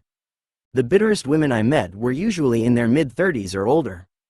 They'd been through the mill a bit and they'd probably had more than their share of hellish dates or hit-and-run relationships before I came along. To hear them tell it, the pool of eligible, mature, stable, reciprocating, emotionally evolved men out there was small and polluted, and having to wade through it when what you wanted most in life was to settle down and start a family would be enough to shorten anyone's fuse. Then again, many of the women I met weren't emotional giants either, nor were they particularly well-adjusted or stable. They just considered themselves to be such. And even the ones who knew they were damaged seemed to feel entitled to expect stolidity from a man, as if, in the time-honored way of things, a man is supposed to be strong, to hold things together for his woman, to hold her up when she can't do it herself. Ironically, one of the women who was the least well-adjusted, and the least graceful at dating, turned out to be one of the most important of my relationships. I arrived on time at my local Starbucks. I had met Sasha, as I met most of my dates, through a personal's website on the internet. We'd exchanged photographs and a number of emails. After a week or so of back and forth, we'd decided to get together for coffee, a brief encounter that would presumably allow either or both of us to bolt if we felt the need. Or so I thought. When I approached her table, Sasha was already a good way through a pile of photographs she'd obviously just picked up from the pharmacy across the street. I expected her to pocket them the minute I appeared, but instead she began showing them to me. They were of a coworker's wedding, not a friend's or a family member's wedding, mind you, but a coworker's wedding. She leafed through several rolls, pointing out her office acquaintances in their morning coats and off-the-shoulder dresses, all drunkenly propped against each other, hamming for the camera. This, I thought, was a hostile act. Everyone knows that photographic displays are one of the most boring parts of getting to know anyone, which is why people save them for later, when you actually know some of the people pictured, or care enough about the other person to endure the torture. I found out later that this particular woman's train wreck experiences with the opposite sex had taught her to believe that, to men, women were just, as she put it, meat with a pulse. In retrospect, I wonder if this photomat ritual wasn't an elaborate test, maybe her twisted way of letting me know that if I was just there to get in her knickers, I'd have to do my term in her holding cell before I'd get anywhere. Perhaps she had found this to be an effective way of weeding out the louts, but it made me want to bolt. It was only the beginning. After we'd finished with the photos, she launched into a 2-hour description of her pending divorce and the circumstances that had precipitated it, one of which was an as yet unconsummated affair de coeur she was still having with a married man. She was torn up, an obsessive caught in her own pain loop. I felt sorry for her, but then her situation wasn't any worse than a lot of people's. Besides, I felt mighty resentful about having been dragooned into a therapy session on a first date. Toward the end I decided that this woman was either the most conversationally inconsiderate person I'd ever met or the most socially impervious. Whatever the case, she was taking advantage of my good manners. I was going to get a little of my own back before the poor slack-faced coffee minions, who were by now not so subtly hinting at last call by slamming cupboards and rustling trash bags, were forced to hustle us out the door for closing. I was mean. Do you live entirely inside your head, I said finally, or are you aware that there are other people in the world? She thought about this for a second without the slightest hint of having taken any offense, then answered, yes, I guess I do kind of live in my head. Why are you here? I followed. To this she saw me and raised me one, which I had to admire. Because it's better than staring at the walls in my bedroom. This I could understand and pity. I had been there. Are you disappointed by your life? Again she paused, computed this, then said, no. I don't remember much of the rest of it. There wasn't much. We got kicked out of the Starbucks and that was basically that. But her frank answers to my questions had made me realize that I could ask this person almost anything, and that alone was interesting. She was quite happy to converse on whatever level if it kept her engaged and kept her from stewing alone. I could learn what her impressions of Ned had been, how he'd compared with other men she'd dated, what else she was expecting from a man, and whether cheap therapy was all she was wanting from a second date with Ned, or whether Ned had scored points for being sensitive, a good listener. I told you all of this because I wanted to be honest with you from the beginning about where I am, she said. Clearly, she wasn't ready to start dating again. She wasn't looking for a relationship. She was looking for distraction and an ear to tell her troubles to.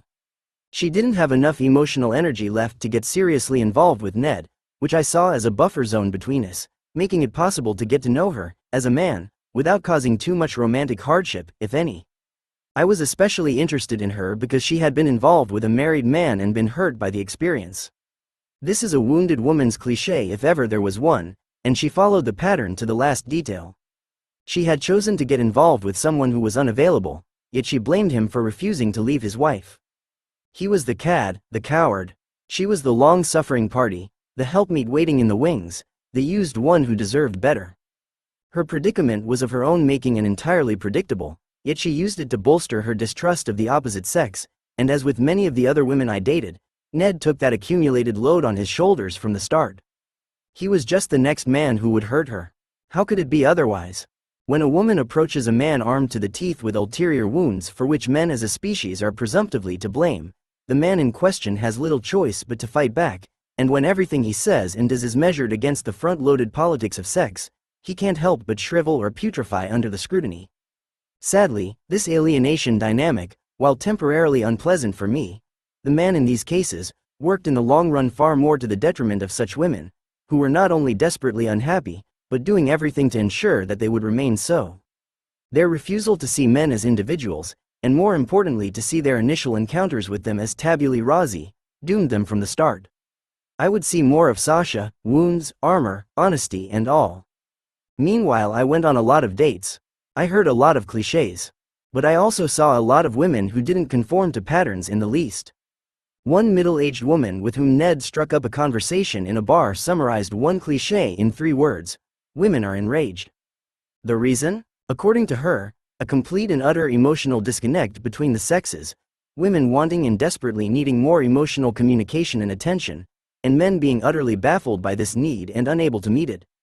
It sounded as if she'd been reading Deborah Tannen, who wrote in You Just Don't Understand. Many men honestly do not know what women want, and women honestly do not know why men find what they want so hard to comprehend and deliver. Yet the opposite is equally true, though less often discussed publicly. A lot of the women I met didn't know, didn't understand, or didn't appear to care what a lot of the men in their lives wanted, either. Perhaps women have been guilty of hubris in this regard. We think of ourselves as emotional masters of the universe.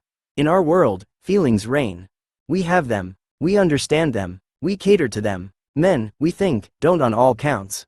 But as I learned among my friends in the bowling league and elsewhere, this is absolutely untrue and absurd. Of course men have a whole range of emotions, just as women do. It's just that many of them are often silent or underground, invisible to most women's eyes and ears. Tannen was right enough on that point. Women and men communicate differently, often on entirely different planes. But just as men have failed us, we have failed them. It has been one of our great collective female shortcomings to presume that whatever we do not perceive simply isn't there, or that whatever is not communicated in our language is not intelligible speech. Ditto for the stereotype about men monopolizing conversations. Like Sasha, many of my dates, even the more passive ones, did most of the talking. I listened to them talk literally for hours about the most mind-numbing details of their personal lives. Men they were still in love with, men they had divorced, roommates and coworkers they hated, childhoods they were loath to remember, yet somehow found the energy to recount ad nauseum. Listening to them was like undergoing a slow frontal lobotomy. I sat there stunned by the social ineptitude of people to whom it never seemed to occur that no one, much less a first date, would have any interest in enduring this ordeal. This was a human, not a male or female, failing. When I wasn't listening to these long laments, I was asking these women questions about themselves, mostly to fill the silences, because they rarely asked me questions about myself or, for that matter, made much of an effort to engage in a genuine conversation quid pro quo. Perhaps the art is lost to both sexes. Weren't people supposed to be on their best behavior on first dates? Weren't they supposed to at least pretend an interest in the other person out of politeness if nothing else? Certainly, that's what I was doing, making polite conversation. So much so that I never expected to hear from these people again. I was boring myself. That's the worst part of a bad date. It makes you feel like a toad, and you keep telling yourself, I know I'm more fun than this, and I know that when I came into this cafe I wasn't in despair about the human condition. Maybe they were just bumbling through as best they could, knowing that they'd never contact me again. But to my surprise, many of them did contact me again, enthusiastically. To my mind, my first dates were often so bad that second dates were unthinkable, even in the name of research, except in rare cases where I thought I could learn something useful from posing a series of what, under normal circumstances, would have been considered rude questions, but when aimed at the liminally autistic proved just the ticket to a vaguely interesting conversation. If the most disgruntled women I met and dated as Ned had ever been attuned to men's signals, by the time I met them, they were long past receiving outside information of any kind. Moreover, if the way they discussed their pasts and the way they approached me was anything to go by, they seemed incapable of seeing any new man as an individual. Worse still, they seemed to transform each new man, benign or otherwise, into the malignancy they were expecting him to be. They tended to see a wolf in every man they met, and so they made every man they met into a wolf, even when that man was a woman. Not surprising really, the women who were hostile to me made me mad, and that made me want to be hostile to them. I can't imagine men in the same position not reacting the same way. And so the self-perpetuating cycle of unkindness and discontent would go on, feeding on itself. These women were mostly hostile in the first place because they felt that men's bad behavior had made them so, and the men they met behaved badly because hostility breeds contempt.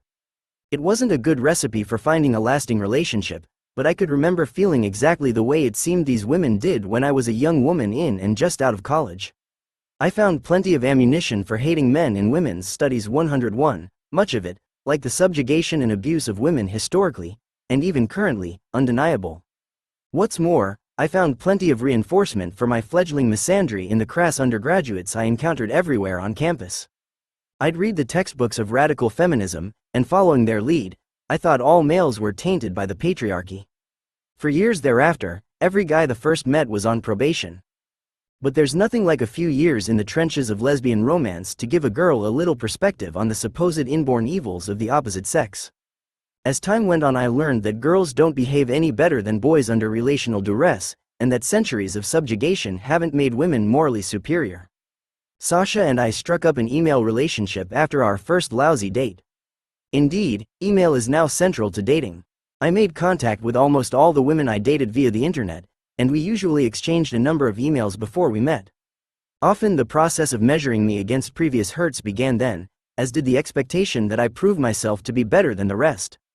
Correspondence was mandatory in most cases, even with the women I met at speed dating events and followed up with later by email. Speed dating, for those of you who are unfamiliar with the practice, is a process by which singles can meet and have minidates with 10 or more members of the opposite sex in the space of an hour. One group, usually the women, sits at tables. The men then rotate from one table to the next, spending a timed 5 minutes with each woman. Everyone is given a sheet of paper on which they mark a yes or a no next to the name of each person they meet, indicating whether or not they have any interest in seeing that person again. The organizers then match the yeses and provide email addresses to the interested parties. These women wanted to be wooed by language. They weren't going to meet a strange man without measuring him first, and they weren't going to waste a meal or even a cup of coffee on a suitor who couldn't be bothered to craft a few lines beforehand. I was happy to oblige.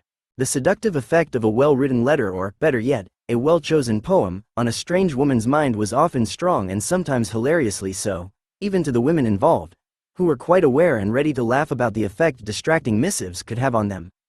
One date told me, long after she'd dated Ned and learned his secret, that a coworker, reading one of Ned's emails over her shoulder, had said, "Shit. He's sending you poems? You'd better fuck this man." Ned made an impression not just because he gave these women at least a pale version of the reading material they seemed to crave, but because he did it so willingly. It was rare, most of them told me, for a man to write at such length, much less to write with consideration and investment. I found this to be true in my own experience as a woman. For a little contrast, I went on a few dates with men as a woman during the course of my time as Ned. The men I met on the internet, and then subsequently in person, didn't require this epistolary preamble, nor did they offer it.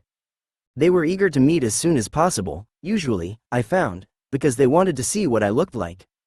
Their feelings or fantasies would be based on that far more than, or perhaps to the exclusion of, anything I might write to them. On dates with men I felt physically appraised in a way that I never did by women, and while this made me more sympathetic to the suspicion that women were bringing to their dates with Ned, it had the opposite effect, too. Somehow men's seeming imposition of a superficial standard of beauty felt less intrusive, less harsh, than the character appraisals of women. Sure, women noticed how Ned looked, or perhaps noted is more accurate, but it was the conversation they were after, the interaction, the proof of intangible worth beyond apishness. Writing well was the prerequisite, and that was where I saw the first pattern of judgment taking shape. Sometimes I was surprised at how early in the correspondence this process began. By way of describing my personality to one woman, I wrote that I liked to try to dodge the mundane by shaking up the world around me, making purposeful but harmless faux pas just to see what would happen. Things like breaking into a silly dance in the middle of the supermarket or saying the unexpected, vaguely socially unacceptable thing at a dinner party just to poke a hole in the chatter. To this she responded that her last boyfriend had enjoyed doing things like that and 1 or 2 times it had ended up really hurting her. She said my propensities in this regard had given her serious pause. That was the end of that correspondence. Another woman told me in her first email that she needed a confident man, but she felt there had to be a fine line drawn between being secure in himself and being arrogant. She said she drew that line with every man she met. This was a double bind I encountered often as Ned, and something that made me wonder about how reasonable women's supposed unmet emotional needs actually were. They wanted a man to be confident. They wanted in many ways to defer to him. I could feel that on many dates, the unspoken desire to be held up and led, whether in conversation or even in physical space, and at times it made me feel quite small in my costume, like a young man must feel when he's just coming of age, and he's suddenly expected to carry the world under his arm like a football. And some women did find Ned too small physically to be attractive. They wanted someone, they said, who could pin them to the bed or, as one woman put it, someone who can drive the bus. Ned was too willowy for that, and came up wanting. I felt this especially keenly on one of my earliest dates, waiting for a woman at a fancy restaurant I'd chosen. I was sitting alone in one of those cavernous red leather booths that you see at old world steakhouses, and I was holding the menu, which also happened to be red and enormous, and I felt absolutely ridiculous, like the painful geek in a teen movie who's trying to score with an older woman. I felt tiny and insignificant when held up against what I imagined to be this sophisticated woman's, she was a diplomat, expectations for a Cary Grant type who would know exactly what to do and say, and whose coat would be big enough to cover her. I suddenly understood from the inside why R. Crumb draws his women so big, and his diminutive self begging at their heels or riding them around the room. I was so embarrassed I almost got up and left rather than face the look of amused disappointment on that woman's face, a look that mercifully never materialized. We had a very pleasant, uneventful meal. Still, I'd never felt so inadequate on a date as I did sometimes as miniature Ned. Yet as much as these women wanted to take control man, at the same time, they wanted a man who was vulnerable to them, a man who would show his colors and open his doors, someone expressive, intuitive, attuned. This I was in spades, and I always got points for it, but feeling the pressure to be that otherworld best-writing colossus at the same time made me feel very sympathetic toward heterosexual men, not only because living up to Caesar is an immensely heavy burden to bear, but because trying to be a sensitive new age guy at the same time is pretty well impossible. If women are trapped by the whore, Madonna complex, men are equally trapped by this warrior, minstrel complex. What's more, while a man is expected to be modern, that is, to support feminism in all its particulars, to see and treat women as equals in every respect, he is on the other hand often still expected to be traditional at the same time, to treat a lady like a lady, to lead the way and pick up the check. Expectation, expectation, expectation. That was the leitmotif of Ned's dating life, taking on the desirable manly persona or shrugging off its dreaded antithesis. Finding the right balance was maddening, and operating under the constant weight of so much political guilt was simply exhausting. Though, in the parlance of liberal politics, I had operated in my real life under the burden of being a doubly oppressed minority, a woman and a lesbian, and I had encountered the deprivations of that status, as a man, I operated under what I felt in these times to be the equally heavy burden of being a double majority, a white man. One woman, whom I never did meet, but with whom I had an intense week-long correspondence as Ned, threw Ned into the male robe basket as soon as I tried to warn her away from getting too emotionally involved. She assumed that my problem was fear of intimacy, but in my case it was something else altogether. After only a week's worth of letters, I could see that this woman was making an emotional investment in Ned, and I began to feel uncomfortable with the deception. I, too, perhaps in an all-too-girly fashion, had become emotionally involved. I had grown to like this person and wanted to know her. Still, at first, I wasn't sure that I wanted to reveal my deception to her, so I was hopelessly vague, mostly indicating that she shouldn't become emotionally invested in something romantic developing between us. In response, she promptly accused me of being a married man who was lying just to get sex on the side, something she'd encountered before. She could tell, she said, by the characteristically devious quality of my prose, that I was trying to pull the other woman scenario over on her. At that she broke off our correspondence. Not that I blamed her for wanting to ditch, it was a healthy response, but I was struck once again by the immediate impulse to lump me in with male cheaters, a breed whose scurvy ways are, apparently, immediately recognizable on paper even in a lesbian. Sasha and I had our series of query-filled, confessional email exchanges as well. I wasn't playing a role on the page, or even in person, except in how I dressed and in my efforts to keep my voice in the lower portions of my register. I was just me. That was the point, after all, to be a real person, myself in all possible ways, culturally a woman, but in disguise as a man. I didn't try to write or say the things I thought a man would write or say. I responded to her genuinely in every way, except about my sex. Our time together lasted the longest, 3 weeks or so in all. We had only 3 dates during that time, but we wrote several times a day, sharing our thoughts about each other and our ideas about whatever came up. Naturally, during the course of all this, we talked about her past relationships with men, which, as she indicated at some length, had been less than satisfactory. I suggested that perhaps if men were so unsatisfying to her emotionally, she should consider dating a woman.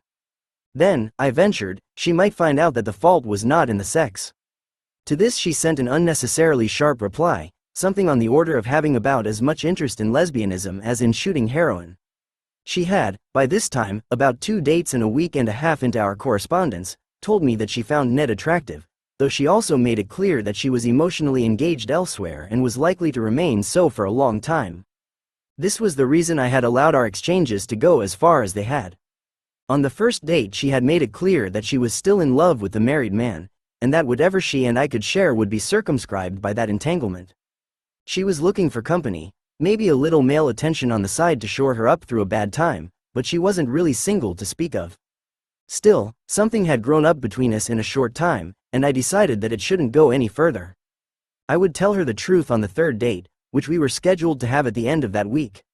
I was curious to see what would happen to her supposed attraction for Ned when she learned that he was a woman. Would it evaporate? And if so, would that negate in her mind, or even in reality, the fact that it had ever been there in the first place?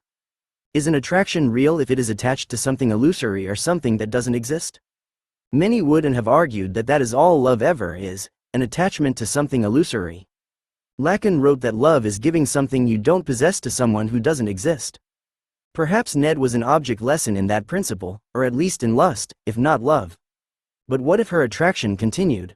And if it did, how would she deal with the knowledge that this thing she had so eschewed, lesbianism, was happening to her? Would she lash out in disgust, or would she realize that perhaps those feelings that most of us are raised to reject and despise are not as alien and perverted as she had always deemed them to be, and that, in fact, they could come as naturally as other appetites when unfettered by convention? We met for dinner at her house. During dinner I told her right out, in the blurted way our conversations tended to go, that there was something I wasn't telling her about myself, and that I couldn't tell her what it was. I told her that if we were going to go to bed together she would have to be willing to accept the untold thing and the physical constraints it required. She took this well. She was curious, not frightened. She didn't need to know, she said. We talked about other things over dessert, and circled back to the topic of going to bed together, or whatever approximated version of that I could do without divulging my secret. We talked about our letters and the subject of lesbianism came up again. Your response was pretty vehement, I said. You might have just said you weren't interested.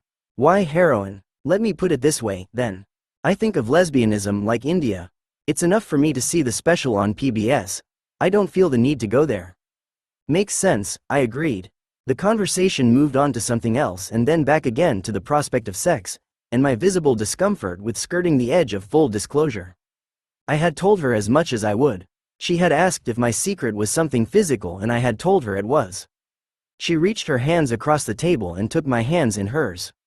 Would she see that my hands were small for a man's? I wondered. If she did, she said nothing. We decided to go into the bedroom. Once there, she lit several candles by the bed. I sat on the edge of the bed, which was low to the ground, and asked her to sit with her back to me on the floor. She did so, leaning against the mattress between my legs. I gathered her long hair in my hands and draped it over one shoulder, exposing one side of her neck. I eased down the V-neck of her sweater, exposing the shoulder, and traced her skin with my fingertips, behind the ear, along the hairline, the collarbone. I leaned down to kiss the places I'd touched. She moved in response, lolling her head to the side. She reached up behind her and placed her palm on my cheek. She would feel the stubble now for sure and know that it didn't feel like stubble should. The jig was probably up. Do you feel it? I asked. Yes. How does it feel? Soft, she said. She didn't seem alarmed or surprised. This was about as far as I was willing or able to take it. The makeup was smeared now for sure. So I took her hand away then and got up from the bed to move around in front of her, to face her on the floor. Do you want me to show you or tell you? I said, whichever you prefer. It took me longer than I thought it would to spit it out. I was holding her hands when I finally did. I'm a woman. She didn't pull her hands away. I went on immediately to fill the space. I told her about the book project and why I was doing it. Then I waited. She was still quiet. Then she said, "You're going to have to give me a few minutes to get used to this." We sat in silence. Clearly, whatever physical deformity she'd been expecting hadn't been femaleness. I'm not a transsexual, I added by way of help. This is makeup and my tits are strapped down. I don't actually wear glasses either. I took them off. My glasses usually had a kind of reverse Clark Kent effect. Without them people always felt I looked more like myself, whereas with them, Ned stepped out of the phone booth. The tortoiseshell plastic frames I'd chosen helped to square my face and hid my eyes, which everyone found too soft for a man's. This, and the knowledge that I was a woman, helped shift the look enough for her to see the woman underneath. Yes, I can see it now, she said. She took up one of my hands, which she was still holding, and examined it. These aren't a man's wrists, she said, caressing them, or a man's hands, or a man's skin. She looked me over for a few minutes in the dim light, making out the feminine parts and nodding. I always thought you weren't very hairy for a man, she said. She laughed a little and said, well, now I can tell you that my nickname for you in the past few weeks has been my gay boyfriend. You set off my gaydar the first time I saw you. Your hair was too groomed and your shirt too pressed, and your shoes too nice. A lot of women had noticed and complimented me on my hair and my shoes. For Ned's dates I groomed my hair to the last strand. The women I dated seemed to appreciate the effort quite a lot, and seemed unduly glad to find a man with a manageable bush on his head. My shoes were just basic black leather loafers, but I wore them with black socks and jeans and a black button-down dress shirt, like some slob made over by the Fab Five on Queer Eye for the straight guy. The trendy term metrosexual came up a lot in my company during my dating career as Ned. But it was on this point that I was sorely disabused of one of my preconceptions about heterosexual women and what they were really looking for in men. When I started the project, I had suspected that I would find hordes of women for whom Ned would be the ideal man being essentially a woman, or a woman in a man's body. But I was wrong about this. It wasn't that simple. Women's desires were stubbornly kaleidoscopic and their more subtle proclivities even more uncategorizable. Sure, you could make generalizations about men and women, what they tended to do and want, buy and consume, but all of that was really just frosting, and it wasn't until you got down deep inside the individual that you began to see the contradictions emerge and announce themselves. The concept of either or isn't very helpful when you're trying to understand men and women, because every time you try to boil them down to their tidy habits, their anomalies poke through and leave you with a mess you can't write up very neatly in a conclusion, except to say that both are true and neither. Ned wasn't everybody's type by a long shot. Sure, some women, like Sasha, as it turned out, still wanted to go to bed with him once they knew he wasn't a guy. But plenty of others didn't. They were just flat-out heterosexuals, tried and true. As one date, Anna, explained it to me once I'd told her I was a woman. I was not immediately sexually attracted to Ned. I thought him good-looking and likable, and the date was so very enjoyable and commanded a repeat performance, and the writing, the writing, was what got me off. But in the end, Ned himself did not elicit an immediate visceral sexual response from me. Ned was too slight for me, too metrosexual. I would never have guessed in a million years that you were not a boy, but I like boys that weigh 200 pounds. And yes, I find them emotionally disappointing, especially in bed, but the physical strength, the roughness I find erotic, and I do not prefer sex otherwise. Sasha and I spent hours that night talking about the book, why I was doing it, and how fascinated she was by what she'd learned about herself. Sasha was very interested in the implications of the experiment. She was curious about her lesbian tendencies or lack thereof. She wasn't in the least frightened or threatened by the switch or her attraction to Ned and her ongoing attraction to me. She was extremely pleased to have happened upon an experience that had shaken up the norm. Sasha and I went to bed together, and obviously Sasha had to thereby revise her hard ideas about lesbianism and her desire to go there. Yet she did so with stunning alacrity for someone who, I'm fairly certain, was not a closeted lesbian all along, or even a genuine bisexual. In our weird stilted exchanges, we had connected mentally in some way. Maybe I'd come to admire the adventurer and even the oddball in her. Maybe she just desperately needed a good friend. There could be 1,000 reasons, good or bad, but I think none of them had much of anything to do with sex. And this, I'll maintain in an entirely unscientific manner, is a stubbornly female tendency. For most women, sex is an epiphenomenon, the steam that issues from the engine. And the coal is mental. It's, do you make me laugh? Do you make me think? Do you talk to me? It's not, are you handsome? Are you rich and accomplished and well hung? I suppose, more often than you might think, it's not even, are you male or female? It's really just, are you there and do you get me? But that's the quantum paradox of sexuality right there. Because just as soon as I say that, just as soon as I say that 3 of the women I dated and revealed myself to, 3 heterosexual women, wanted to or did sleep with me once they knew that I was a woman, I remember that one of those 3 women, Anna, didn't sleep with me because I didn't weigh 200 pounds. She struggled to plumb that conundrum as hard as anyone. We went back and forth on it, trying to understand the nature of the attraction we both felt, an attraction that was physical, but physical because it had first been mental. Anna was by far the best date I had as Ned. Given what I've described thus far, that may not sound like the choicest of compliments, but I mean it as one. She was a joy, and proof that real chemistry could exist between 2 people from the instant they met.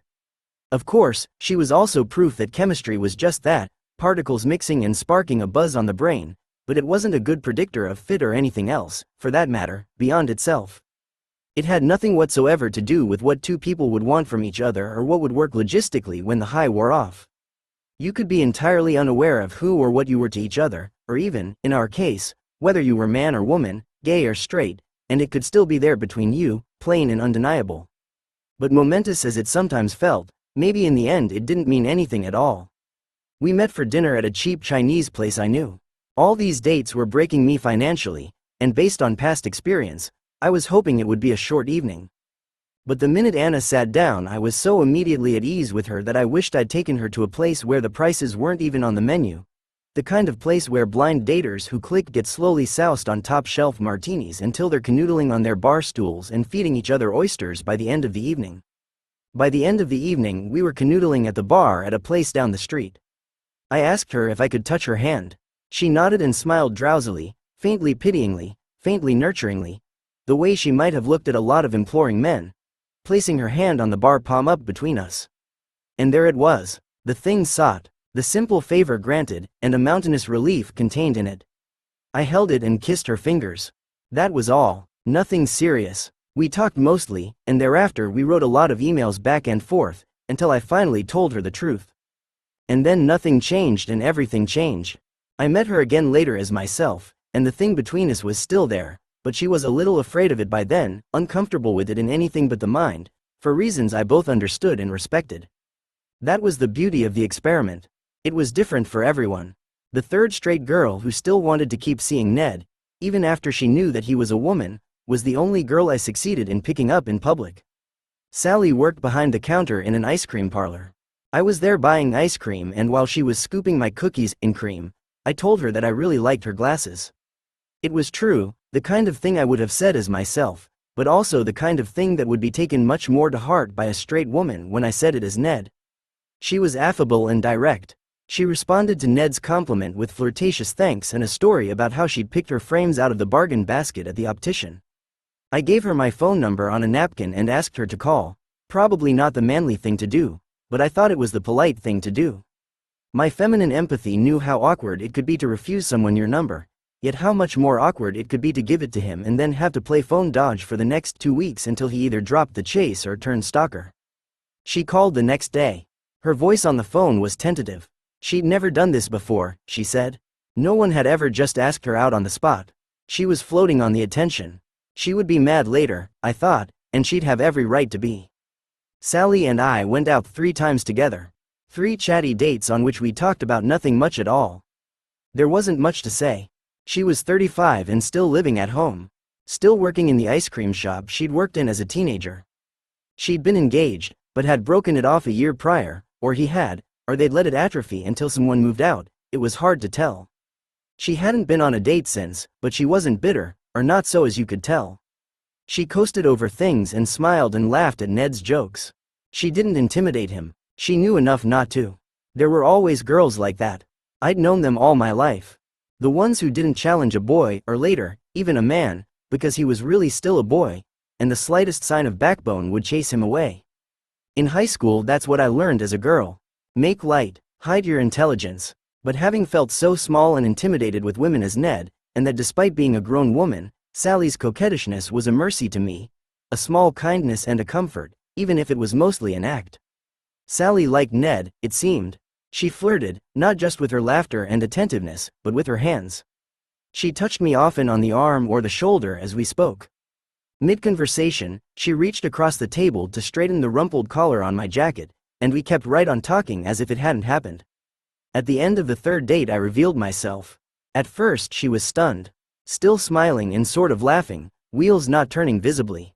Then she said she'd known something was off, but she hadn't been able to put her finger on it.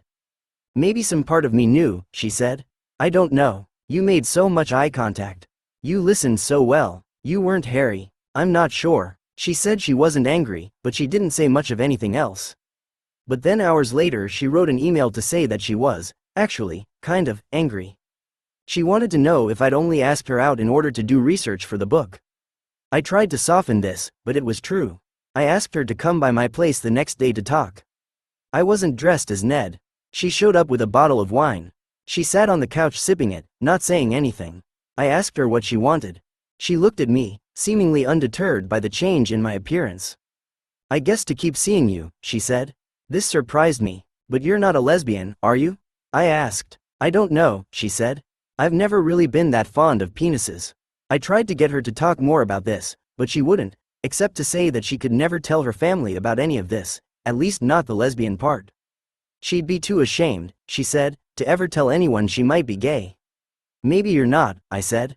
And if you are, you won't always feel this way. Yeah, I guess, she said, and got up to go. We agreed to meet again, but we never got it together. I stopped by the shop to see her once a few weeks later, and she seemed embarrassed. She said she was seeing a guy and it was going well.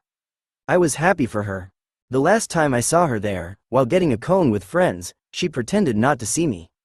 I wasn't surprised. She'd come around past that nice pretense to letting me know how she felt, if only by giving me the silent treatment. She had her angers aplenty, but like me and so many of the women I knew, she seemed to have trouble showing them, choosing instead to suppress them and pretend that everything was fine, to make things run smoothly while she boiled underneath. Still, feminism had cracked that curse in some of us, giving us the right to be mad and the temperament to say it, and I met those women, too. My worst date by far was with a woman I met for coffee in New York. We'd had very little correspondence beforehand, just meager getting to know you kind of stuff. Like many of the others, it was hard to pin her down for a date, but finally she agreed.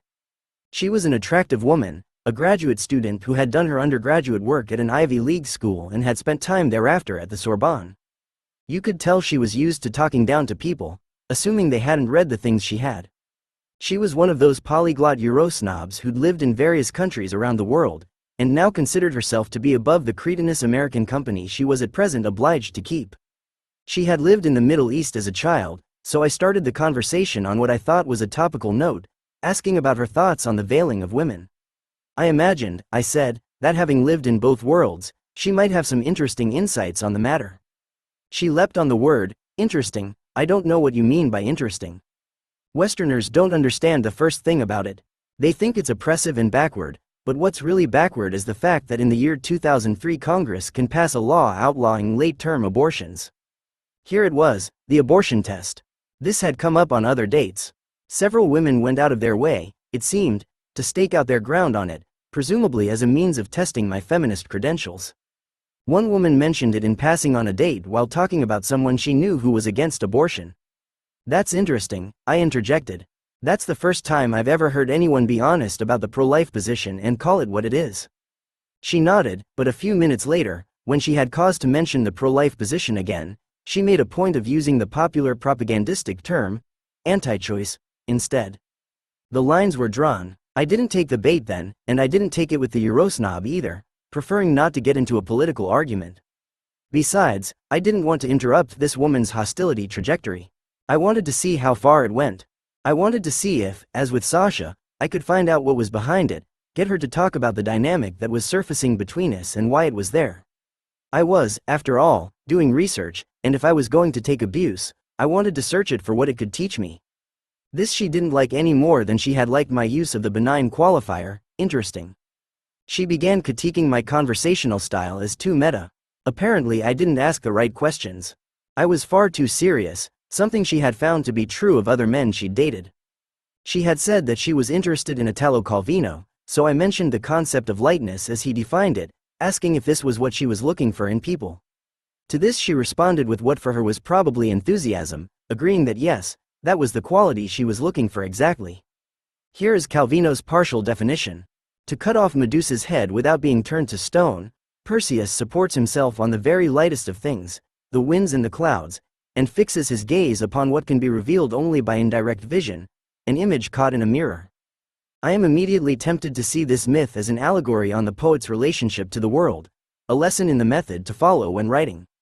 This, as it happens, is a perfect description of how our date made me feel. I may not have been quite Prashant enough to suit her, but she definitely turned me to stone. In passing, much later in the conversation, I mentioned the difference in our ages. She was 30, I 35. No sooner were the words out of my mouth than she railed, "Oh, please. You're not going to try to tell me that a man's 35 is equal to a woman's 35. It's more akin to a woman's 23. At that point I was, for the one and only time in my dating career as Ned, sorely tempted to strip naked and shout, "Look, honey, I'm a chick, too, and a dyke to boot, so drop the Shulamith Firestone routine." I outgrew that when I was 23, and if you ever hope to land a man who isn't already a castrato, you'd better start practicing a little more of that Calvino you're preaching. But I just fell silent and shrugged. I deserved some abuse, even if Ned didn't. I never had a second date with the Eurosnob. Better just to fish somewhere else. So I did. And that was when I met Anna for dinner. For me, Ned's encounter with Anna, and the crux of my dating time as Ned, was all about that moment at the bar.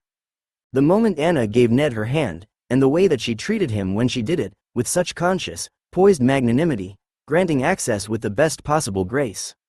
No woman I met as Ned had managed it nearly so well. It was a lot to manage. And if you have never been sexually attracted to women, you will never quite understand the monumental power of female sexuality, except by proxy or in theory, nor will you quite know the immense advantage it gives us over men. As a lesbian, I knew something of this. But it is different between two women, more an engagement of equals, an exchange of something shared. As a man, I learned much more, and I learned it, I think, from an unexpectedly disadvantaged point of view. The women's movement was in part about redressing feelings of powerlessness, physical powerlessness, institutional powerlessness, and the fear and rage that came of it. Rape is still a statistic women live by. And as we make our way in the world, we slink around corners, we maneuver our sexuality with salty care, loosing just enough to be desired, but not too much to be unsafe, and all the while we envy the seeming inviolability of males and dread its implacable underpinnings. We think we're working from the underside up, but if Ned's experience is anything to go by, that's not how it seems to the boys. Dating women as a man was a lesson in female power, and it made me, of all things, into a momentary misogynist, which, I suppose was the best indicator that my experiment had worked. I saw my own sex from the other side, and I disliked women irrationally for a while because of it. I disliked their superiority, their accusatory smiles, their entitlement to choose or dash me with a fingertip, an execution so lazy, so effortless, it made the defeats and even the successes unbearably humiliating. Typical male power feels by comparison like a blunt instrument, its salvos and field strategies laughably remedial next to the damage a woman can do with a single cutting word. No. Sex is most powerful in the mind, and to men, in the mind, women have a lot of power, not only to arouse, but to give worth, self-worth, meaning, initiation, sustenance, everything. Seeing this more clearly through my experience, I began to wonder whether the most extreme men resort to violence with women because they think that's all they have, their one pathetic advantage over all she seems to hold above them. I make no excuses for this. There are none, but as a man I felt vaguely attuned to this mindset or its possibility. I did not inhabit it, but I thought I saw how rejection might get twisted beyond recognition in the mind of a discarded male, where misogyny and ultimately rape may be a vicious attempt to take what cannot be taken because it has not been bestowed. Sometimes women seem so superior when you see them through the eyes of an ordinary man that now, looking back on that feeling as a female, the very idea of ramming your dick into a woman to avenge yourself, or claim her, suddenly seems as absurdly out of scale and ineffectual as a pygmy poking his finger at the moon. In the sex clubs I visited and in the dating I did, I inhabited an outlook imposed on me from the outside by culture, by other women and other men, and I glimpsed this deeply disturbing connection between violence and sex and women and self-worth, the hallmarks of male powerlessness, the helpless, worshipful lust and the murderous ire that may come from the same lackey status that can turn on an instant. Want me, it all seems to say. Love me, desire me, choose me, I need you, you ignore me, you disdain me, you destroy me, I hate you. Having seen it, I am more afraid than ever of male minds, and oddly I feel more powerless than ever walking in the world among them, even though I know this isn't fair. Men are not at all the same, and Ned, like every man and no man, was not all men and never could be. Yet it seems true to say that we women have far more power than we know, and because of it, even with our fears, our parries and our wits about us, we are in even more danger than we know or dare contemplate. But there were other reasons that my time dating as Ned made me angry with women. Of course, I fell into the same trap they did. When I was Ned, women became a subspecies to blame, just as, for these women, men had become the adversary in the wrong. I did what they did and saw how almost inescapable it was when you were opposites, even though, of course, I wasn't. The brain drops data into categories, but I was in both categories at once. I was angry because I wanted them to behave more reasonably. I was angry because I wanted myself to conclude more reasonably.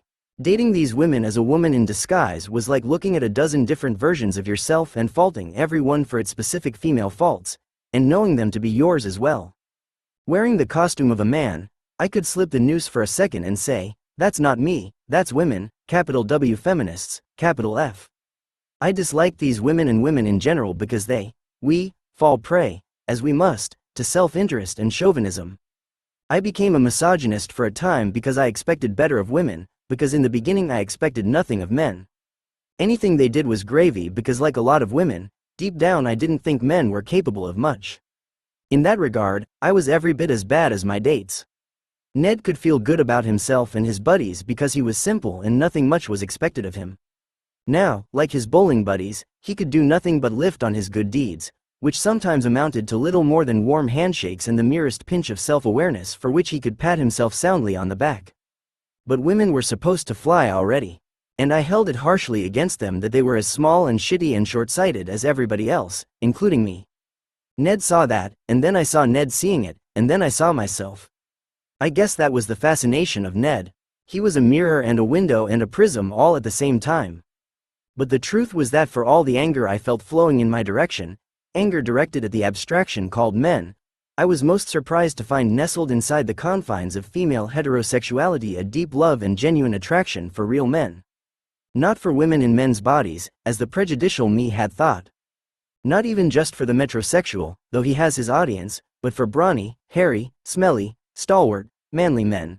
Bald men, men with bellies, men who can fix things and, yes, men who like sports and pound away in the bedroom. Men whom women loved for being men with all the qualities that testosterone and the patriarchy had given them, and whom I have come to appreciate for those very same qualities, however infuriating at times I still find them. And I came largely to forgive women and myself for our own all too apparent shortcomings. Our emotional arrogance, our lack of perspective, our often unreasonable needs and projections and blames, our failure, like men, to manage or acknowledge the imbalance on our own side of the equation. Dating women was the hardest thing I had to do as Ned, even when the women liked me and I liked them. I have never felt more vulnerable to total strangers, never more socially defenseless than in my clanking suit of borrowed armor. But then, I guess maybe that's one of the secrets of manhood that no man tells if he can help it. Every man's armor is borrowed and 10 sizes too big, and beneath it, he's naked and insecure and hoping you won't see. 5. Life. Ginger or Mary Ann? Asked Father Sebastian. What? I replied. Ginger or Mary Ann? He repeated, smiling. You know, from Gilligan's Island. Which one is your ideal woman, the glamour girl or the girl next door? Ginger or Mary Ann? Ned was sitting with a group of black-robed monks in the rec room of their secluded abbey, enjoying a little relaxation after dinner before the bell rang for vespers. The rec room was the large common room located directly down the hall from the cloister gate, and aside from the monks' private bedrooms it was the only place in the monastery that was off-limits to visitors. It was where the monks let their hair down. But only so far. This conversation was an exception. The monks didn't usually talk so openly about women, or at least not in front of visitors. They were monks, after all. Actually, that was the only occasion during my 3-week stay on which any of them evaluated the fairer sex so openly in front of me. Well, wait a second, I said. What if you're looking for something a little deeper and more nuanced? This was a woman's answer, or as close to one as I was going to come with these guys. The real woman's answer is always the professor. Even for dykes he was the only palatable choice, but Ned wasn't exactly going to say that in this crowd. Mrs. Howell doesn't count, said Father Sebastian. Oh, come on, why not? She just doesn't. Well, then, I don't think I can choose on those terms. What about you? Which one would you choose? The girl next door. What else did I expect him to say? He was the boy next door. A clean-cut, squared-off, very nice man. I turned to Father Diego, who was sitting next to Father Sebastian. Okay, what about you? Glamour girl or girl next door? For me the glamour girl was the girl next door, he said sighing theatrically, and I still remember her name, Caroline Dalfer. They may have been monks living under vows of chastity, but they were still pretty typical guys. And of course that is exactly why I chose them. Given the alternatives, a monastery was the least terrifying venue I could think of in which to observe men living together in close quarters without women, and the only one I was likely to infiltrate successfully as Ned. The other obvious choices were prison or the military, both of which would have required physical examinations, extensive background checks, and in the former case, the commission of a crime. Besides, I didn't fancy being anally raped and beaten senseless on a daily basis in a men's prison, or running myself ragged under a drill sergeant. I needed to go someplace where I wouldn't have to disrobe, where I could have mental and physical privacy when I needed it. My sanity and my cover would depend on it. That left religious orders. I considered infiltrating an Orthodox Jewish community, but I knew that it would be virtually impossible for me to pass as a fellow Jew among observant Jews, since I knew very little about their religious practice or cultural traditions. I did, however, know enough about Catholic practice to pass there. I had been raised an observant Catholic and had once taken my religion very seriously. As a child and adolescent I had been devoted to the masculine intellectual tradition of the Church and its emphasis on reason in the service of faith. In college I read selections from the works of Duns Scotus and Aquinas, Anselm, Boethius, Occam and Augustine, and had taken to heart the writings of Thomas Merton and C.S. Lewis on the subjects of Christian mysticism and theology. This tradition had deep roots in me, though in my conscious mind I had eschewed it all as nonsense long ago, or thought I had. But once a Catholic, always a Catholic. And, well, if you were my kind of Catholic, forget it. Boethius just doesn't let go. So a Catholic monastery seemed like a natural fit. There I could live, work and pray among a small group of men who had chosen to spend their lives together, and thereby perhaps find out something about male socialization and interaction in an all-male environment. Best of all, I thought, I might find the answer to another pressing question that my earlier experiences had raised for me. I had been to the sex clubs. I had gotten as close as I could get to the grittiest, basest and arguably the most all-consuming drive of the male animal. I had seen and experienced some of what it could do to a man. Now I wanted to go to the other end of the known universe. I wanted to know what happens when you take sex away. I wanted to know what celibacy does to a man. And I thought the answer to that question might be found in a monastery. All of that is why I did something as crazy as hop a flight to somewhere I couldn't even locate on a map, to live among people I didn't know and who didn't know me, and all I could think about was where the hell I was going to hide my tampon applicators when I got my period.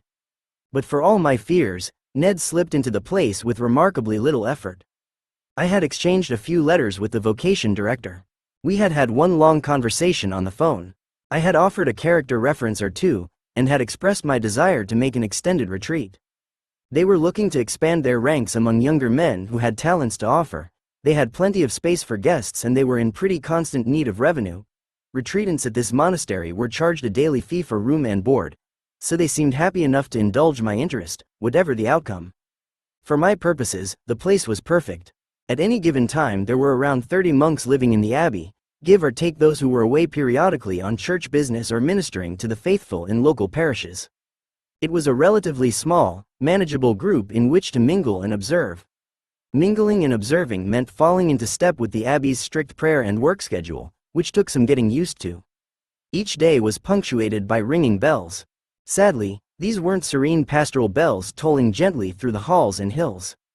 They were electric bells, those shrill, hammering alarm-like mechanisms they once used in public high schools to mark the beginning and end of each period. They were posted at regular intervals on the walls throughout the monastery. One of them was right outside my door. Its ring was so jarring that the first time it woke me up at the brutal hour of 5:30 a.m. I was in the hall before I knew where I was. The first morning prayer, vigils, was at 6 a.m. It usually lasted until 6:30. Then there was breakfast, which was a silent meal, followed by the second morning prayer session, lauds, at 7:15. By 8 o'clock you were ready to begin the work of the day, which proceeded until the midday prayer at noon. Lunch followed. Lunch was the only informal meal of the day, so conversation was allowed. After lunch the work of the day resumed until nearly 5 p.m. Daily Mass was at 5, followed by dinner. Dinner was usually a formal, silent meal during which one of the monks read aloud. After dinner came a short recreation period and then the final group prayer of the day, Vespers, at 6:45. All of this was set out in detail in a schedule on the desk in my room, along with a couple of devotional books, a brief history of the monastery and a set of rules and guidelines for visitors. My room was furnished sparsely like all the other rooms, with a twin mattress on a metal spring frame, a sink with mirror, a wooden desk and chair, a bookshelf, a reading chair and a closet. It was on the 4th floor of the cloister, the floor usually reserved for novices. But there weren't any novices these days, nor had there been for several years. There were a lot of empty rooms on the floor, with rolled mattresses on the cots and nothing but lonely crucifixes on the bare walls. Though he wasn't a novice, a monk named Brother Virgil was one of the few other people living on that floor.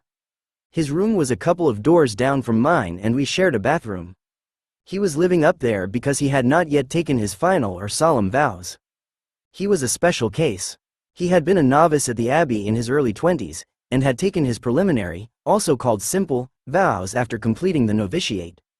But at the end of the normal 3 to 4 year trial period between simple and solemn vows, he had decided to leave the community and make a go of it in the outside world. He had gone back to school and gotten a degree in biology, worked as a lab assistant for a while, and then when the research grants dried up, he'd ended up selling insurance and cars for a living. He'd had love affairs and, as he told it, gotten his heart soundly broken. He'd acquired things: stereos, cars, gadgets, a 3-bedroom house, you name it. But then in 2001 he decided to come back to the monastery and had taken simple vows for the second time.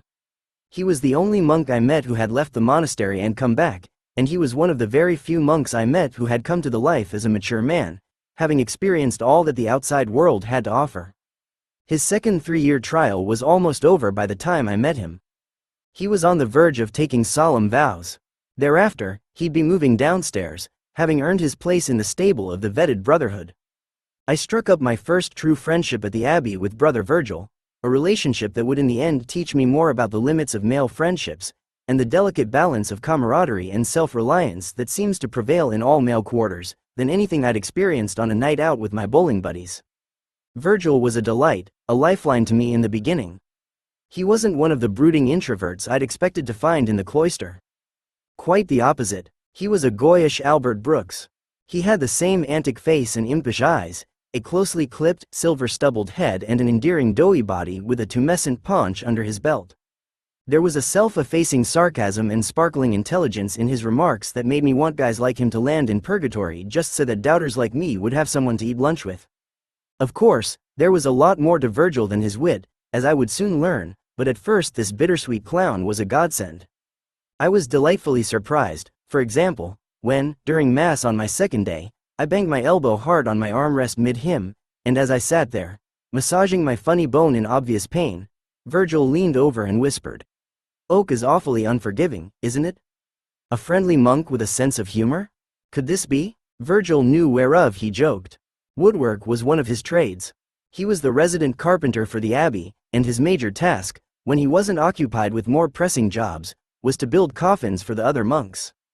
On my first few days at the monastery I went out to the shop to assist Virgil.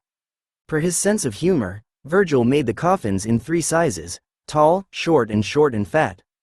The sizes were a smirking nod to some of the monks' nicknames, one of which was Father Richard the Tall. The moniker was used to distinguish him from the other more portly Father Richard in the monastery who was known as Father Richard the Fat. I spent hours talking with Virgil those first few days in the shop, as he taught me how to use the electric level and sander to match and smooth the edges of the coffin. Our friendship took off as we discovered our common interests and shared them. We found that we had the same sense of humor and love of language. We expressed our political opinions and often agreed. We quoted Monty Python back and forth to each other. He read aloud from his collected works of Gilbert and Sullivan. I read aloud from my collected poems of W.H. Auden. We talked philosophy and theology.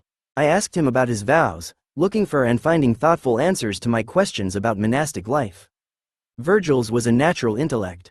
He didn't appear to be particularly well read outside his prescribed fields, biology, Catholic theology and his avocation, musical comedy.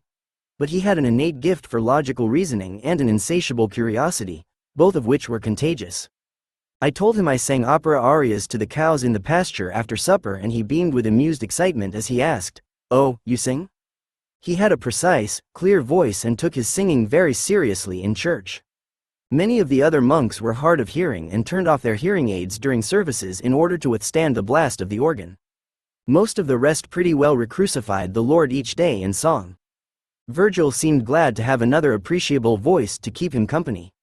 He often led us in the invitatory and other hymns, and sang the solo parts in the responsorial psalms, tuning himself quietly on a pitch pipe that he kept for that purpose in the cubby of his pew. As I was to discover, the obsessive pitch pipe tuning was one of his many anal retentive tics, most of which I found vastly entertaining, especially because they were one of the few things about which he had no sense of humor whatsoever. He liked things just so. Details had to be correct. Mistakes displeased him. He wanted his pitch right and his part sung perfectly. He longed for a Gregorian precision in his brother's singing, and he winced at their sour notes. He ironed and starched his handkerchiefs and tailored his own habits, some of which he'd made by hand from scratch. This was classic Virgil. He was in control, or liked to think he was. That was an important part of his self-image, indispensable to his sanity and sense of place in the world. He thrived on the predictable rituals of monastic life. He enjoyed order, and he seemed to need it. I became part of that scheme. Virgil used to call me to him in church like a dog. Depending on the day and who did or didn't show up for prayers, I'd sometimes sit a seat or two away from him in our row. Once the service had started and he'd seen that the seats between us were going to remain empty, without looking up from his hymnal, he'd motion me to his side with a curt hand gesture that meant, "Come." And like a trained subservient, I did come. I'd flip my book open to the right page and he'd point his index finger, again without looking at me, at the right place in the prayer. This was pro forma. I was the pupil, he the master, and in this respect our relationship had a satisfying sharpness to it, clean and by the numbers. I lost myself a little in this ritual, or Ned did. I can't be sure which or to what extent. I know that Nora flew into her friendship with Virgil, someone who seemed to present a full complement of emotional, intellectual and spiritual stimulation. And flight is not the wrong word. Women often do fly into new friendships with abandon, touching all the points of contact like bells on a tree. Men don't. Especially with other men. And that is where Virgil and I clashed. though I say this with the benefit of hindsight. In the moment, I simply enjoyed the care that Virgil took with me in services, even if it was his command and my following, because as much as he did it with all his martial affect, he also did it with unfailing kindness and a genuine desire to include me. Standing beside him, close enough to smell his breath, which always smelled of Listerine or Altoids, mixing my voice with his, I smiled to myself out of sheer affection. But among men, especially among men who live together under vows of chastity, where the fear of sexual desire is ubiquitous and powerful, and the boundaries of intimacy strictly drawn at a barge pole's distance, girlish crushes and even pseudo-platonic exuberances are definitely not okay. "You're falling in love with him," said Father Jerome. "Oh, I am not," I said. "It's not like that." "Yes, you are," he said, "and it is." Father Jerome spoke with the voice of experience. He claimed he'd seen this many times before. From the moment I'd met Father Jerome and heard his stereotypically lilting voice, I'd assumed he was gay, by orientation, not in practice, and out to himself, if not by dint of the obvious, out to everyone else as well. That was one of the reasons I'd befriended him. He was 50, but looked 10 years younger. He was a little on the plump side, with a rounded, acne-scarred face. He had a blindingly white smile with large perfect teeth, which he told me he'd had bleached by his dentist. He was a transfer from a parish somewhere up north, homeless at present, and shacking up at the Abbey, perhaps hoping to stay for the duration if they voted him in after a trial period. He had been there for only a week when I arrived, so he didn't know the place much better than I did. He certainly wasn't an insider.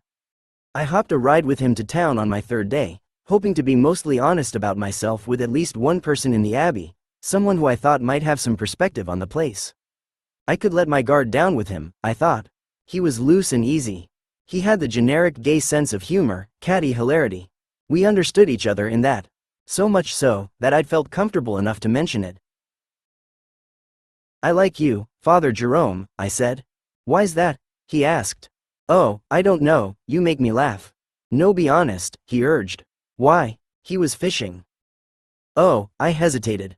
"I don't think I can be quite that honest, can I?" "Sure you can. Nothing you could say would bother me." "Are you sure?" He seemed to know what I was going to say and was encouraging me to say it. It was the kind of dance I'd done with gay people before. You sense you're in the presence of another gay person, but you don't always want to be the first one to say it, in case you're wrong or in case they're not out even to themselves. "Of course," he said. "Tell me." "Okay," I said, taking the leap. "Because you're such a queen." He looked surprised. "What's a queen?" he said. "Oh, come on," I balked. "You don't know what a queen is?" "No, what is it?" I was caught here. No escape in sight. "Well, you know," I said slowly, "an effeminate gay man." I pronounced the words, effeminate, and gay, haltingly, trying to soften the blow. Could he possibly not know he was gay? Or was it just the terminology he hadn't heard before? "You think I'm effeminate?" he squeaked in horror. Yeah, kind of." "You mean like in the birdcage?" "Well," I answered, "that was a little exaggerated. I'd say Robin Williams more than Nathan Lane. Lane was a screaming queen. I'd say you're just a queen." "Stop saying that," he snapped. "I hate that word." "I'm sorry," I said. "I've insulted you." "Forget I said anything, really. I thought you knew." No, he recovered. "You haven't insulted me." There was a heavy silence, then he blurted suddenly, "So you think I'm gay?" "I know you're gay," I said. "Or let's just say I'd bet odds on it." "But how do you know?" "Well," I said gingerly, "here's another term for you. Gaydar. Have you heard of that?" "No." "Well, it sort of means it takes one to know one." "So you're gay. You've been with men." His interest was really piqued now. Yeah," I said, scrambling. "I've been with men. And women, too. More women than men." He leapt on this. He asked me more about it. What it was like, what did I do sexually with men and why? He spouted the usual abomination line from Leviticus, and added that he thought gay sex was disgusting. He'd been horrified by what he'd seen of it, yet he was clearly fascinated by it. He'd researched it thoroughly on the internet, he said, finding the most appalling websites. He'd even watched a few episodes of Showtime's gay dramatic series Queer as Folk, all purely in rubbernecking horror, you understand, not out of prurient interest. I asked him about his sexual history, too. He told me that he was a virgin.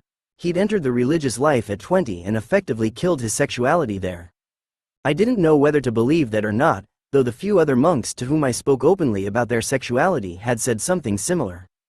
The majority of them had joined the order very young, in their late teens or early 20s, and some, perhaps most, had done so without having had any sexual experiences at all. A couple of them, including Father Jerome, spoke of the inevitable wet dreams and involuntary erections that accompanied puberty, but they did so sketchily and bemusedly, as of something experienced long, long ago and now barely recalled. One of them said simply, "I'm not interested in sex." He looked very uncomfortable when he said it. The very idea of bodies commingling made him squirm in his seat, as if it were calling up a bad memory. Virgil, by contrast, had been characteristically funny on the subject, saying, "There's suppression and then there's repression. Let's see now. I'm trying to remember, which one is the bad one? Oh, yes. Repression. That's when you say, I don't have a penis. That doesn't work. Then there's suppression, which is when you say, down, boy." Not everyone had such a clear perspective on the matter, but then, unlike Virgil, many of them hadn't lived much of a separate life outside the cloister. Either way, it must have taken superhuman effort or pathological powers of denial for these men to counteract such a strong biological drive. At least Virgil had had the good sense to see that arriving at a chaste existence in this manner, by preemptive force, wasn't likely to work. He'd gone out into the world and, as he'd said, had a really good time, and at the end of it all, when he'd reached the bottom of the fun, he'd realized that pure sex wasn't what he wanted. He'd seen that, like the world's counterparts to poverty and obedience, material possessions and limitless freedoms, lust had left him feeling empty and insatiable. Wanton sex wasn't some eschewed evil for him. It was more like a dish once devoured, found wanting and now passed over, not without occasional pangs, but with a kind of earned laxity. Still, Virgil had serious issues with control, and as Ned would learn, that was still part of the sexual and emotional package and probably always would be, partly because Virgil was just Virgil, but mainly because Virgil had chosen to rejoin a community of men that was all about control, self and otherwise. That's what chastity and obedience meant in the abbey. Nobody there was practicing non-attachment. They were doing it the Western way, discipline, stone cold. Father Jerome was a classic example. On our trip to town I had come around to telling him about my friendship with Virgil, and that's when, like an old pro, he'd said, "You're falling in love with him." But how did he know? How could he really know if he wasn't recognizing in me feelings he'd had himself? "I don't know," I'd conceded at last. "Maybe I am. I honestly didn't know." Feelings got strange in that place, isolated from the neat perspectives of the outside world. I suppose if Ned had really been a boy, any moderately observant person would have been right to assume that he was as gay as a parade and having impure thoughts about brother Virgil. In comportment, I wasn't bothering to be very butch. I was being me, though purposely less demonstrative than I would have been as myself.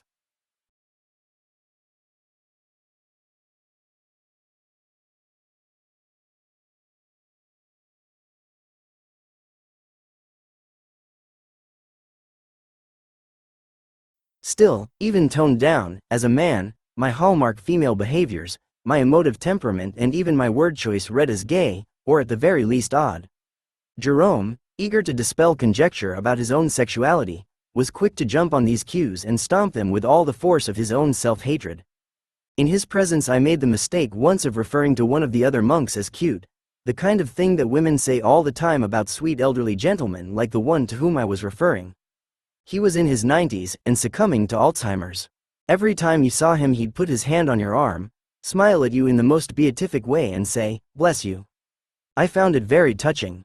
Though uninventive, cute was the word that came to mind over lunch that day, and puppy mush the tone that came with it. But as soon as the offending remark was out of my mouth, Father Jerome pounced on it, sneering.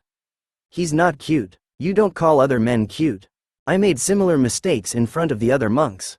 One night at dinner I goofed hugely when I told Father Richard the Tall that he looked very good for his age.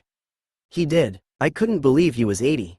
As soon as the remark came out of my mouth, everyone at the table stopped eating mid-forkful and looked at me as if I had 3 heads. Father Richard the Tall said a very suspicious, squint-eyed, "Thank you," and looked away, clearly embarrassed.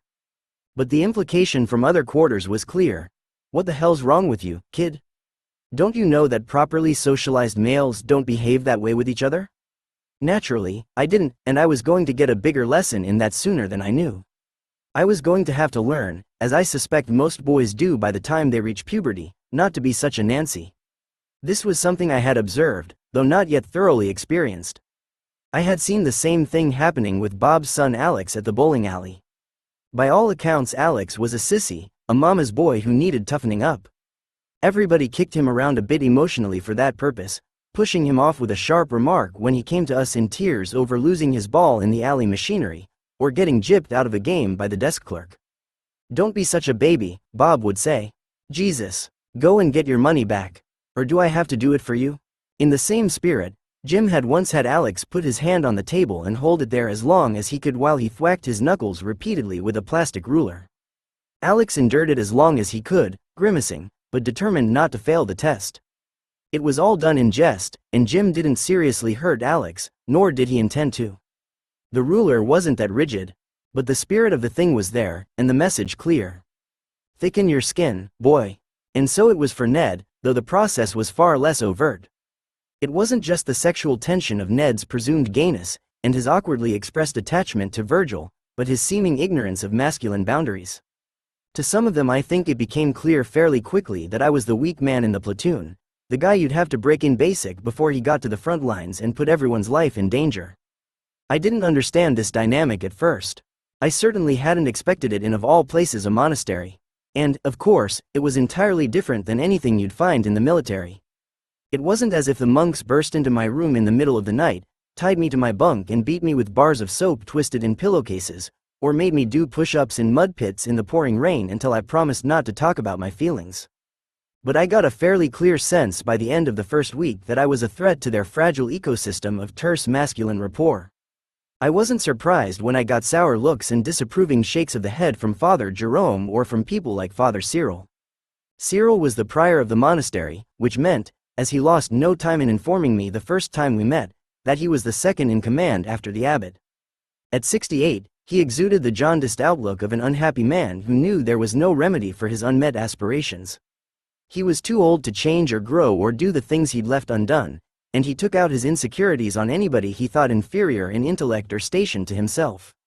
If I'd been a serious contender for a spot in the novitiate, Father Cyril would surely have done his best to snuff my candle. I expected that of him.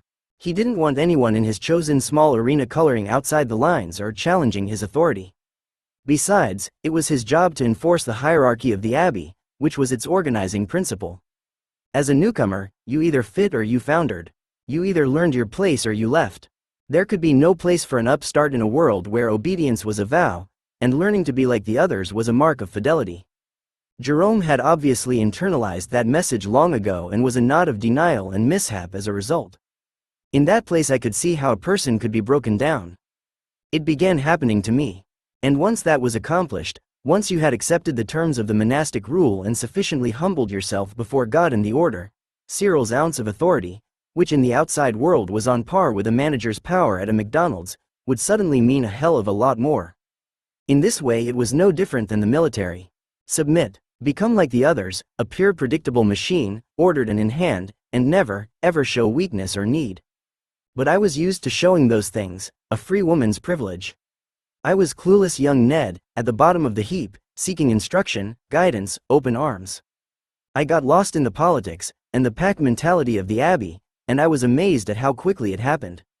Ned fell right into character.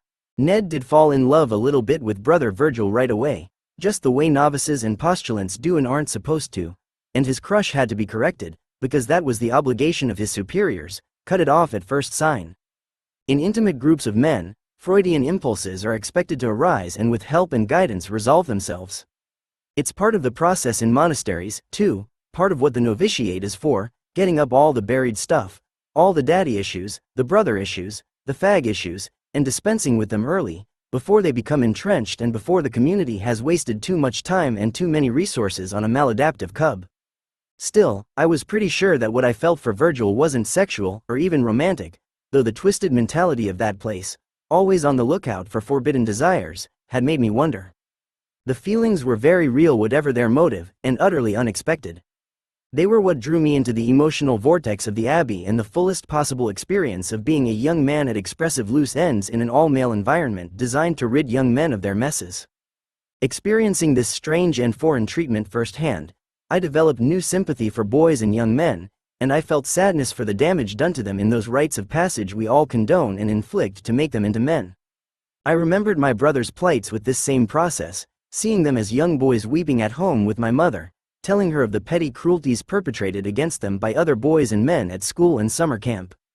In those days they were every bit as vulnerable as I was, and still able to show it. What's more, they could still ask for and find comfort and sympathy for their pain. But now, like so many other men, if my brothers show emotion at all, they show only anger, because that's all they've been allowed. I have not seen them cry for a very long time. Perhaps they can't anymore. I know as much was true of at least one of the more candid monks, who, when I asked him how many times in his life he'd shed tears, said that he could count the number of times on the fingers of one hand. "I'm a very rational person," he said ruefully. "I'm not given to outbursts. It's part of my Germanic male upbringing." He said he was just beginning the process of unlearning this with his own spiritual advisor, who, significantly enough, was a woman. But it was going slowly, and he had much to overcome. Almost all of the other monks had similar issues, he implied, but most of them weren't even close to addressing them. In such an environment it should have come as no surprise when my first amicable week with Virgil turned inexplicably sour on a dime. He stopped inviting me to the shop. He began ignoring me at services, and emanated an unmistakable hostility when forced into close proximity with me. At lunch he sat as far away from me as possible, and if we spoke at all in passing, he was curt and superior. It was an unmistakable snubbing that caught me completely off guard, and threw Ned into juvenile pangs of self-doubt. Father Jerome had noticed Virgil's defection, too. But then he was looking for it. Kicks and wounds fit right into his schema. He claimed to know the ways of monasteries. He knew, he said, all about crushes and unnatural attachments, and the hierarchies of weakness and hurt, betrayal and emotional control, that festered under the ritual surface of cloistered life. "He's doing you a favor by cutting you off now," he said. But this was said in the context of so many other paranoid ideas and nasty undercurrents that I didn't know whether or not to take him seriously. He sounded deeply stung most of the time, as I'm sure I did. He'd say things like, "Don't ever trust anyone here. They'll betray you." Believe me, he was already paranoid about the ramifications of our gay conversation. Every time we saw each other he'd say, "You haven't told anyone anything we said the other day, have you?" I assured him that I hadn't, which was true, but this didn't seem to assuage his doubts or deflect his constant circumspection. He was afraid of being exposed to the group, and his fear turned him vindictive. He assumed an "I told you so" tone when he raised the subject of Virgil's new and sudden coldness toward me. "Boy, he just can't stand to be near you, can he?" he said with relish. "So I'm not just imagining it?" I asked. "Nope, he definitely doesn't want anything to do with you." That was a dig. He wasn't just rubbing my face in his predictions, he was also having a go at me for being gay. Ever since the gay chat, he had been sliding jabs into our casual banter, the odd homophobic remark designed to needle me. Like quoting a recent newspaper article in which a prominent member of the Catholic leadership had said that marrying a person of the same sex was like marrying your pet. He laughed heartily as he told me about it. I fell on the floor when I read that. It was so funny. "You're an idiot," I said, visibly angry. "And so is the person who said that." As I turned away, I noticed that Brother Felix, whom I didn't yet know by anything but name, was suppressing a laugh as he got up from his chair 2 seats down from Father Jerome. I had noticed Brother Felix before but hadn't spoken to him directly. He, like many of the other monks, had glasses, a belly and a bald spot in the middle of his thinning hair. At 50 years of age, he was one of what I would come to think of as the mid-generation, or bridge, monks. He was significantly older than Brother Virgil but quite a bit younger than the octogenarian monks like Richard the Tall. He was post-Vatican II, but not so post that he'd entirely escaped the pull of the old ways. Yet he was still young enough to understand and identify with the younger generation.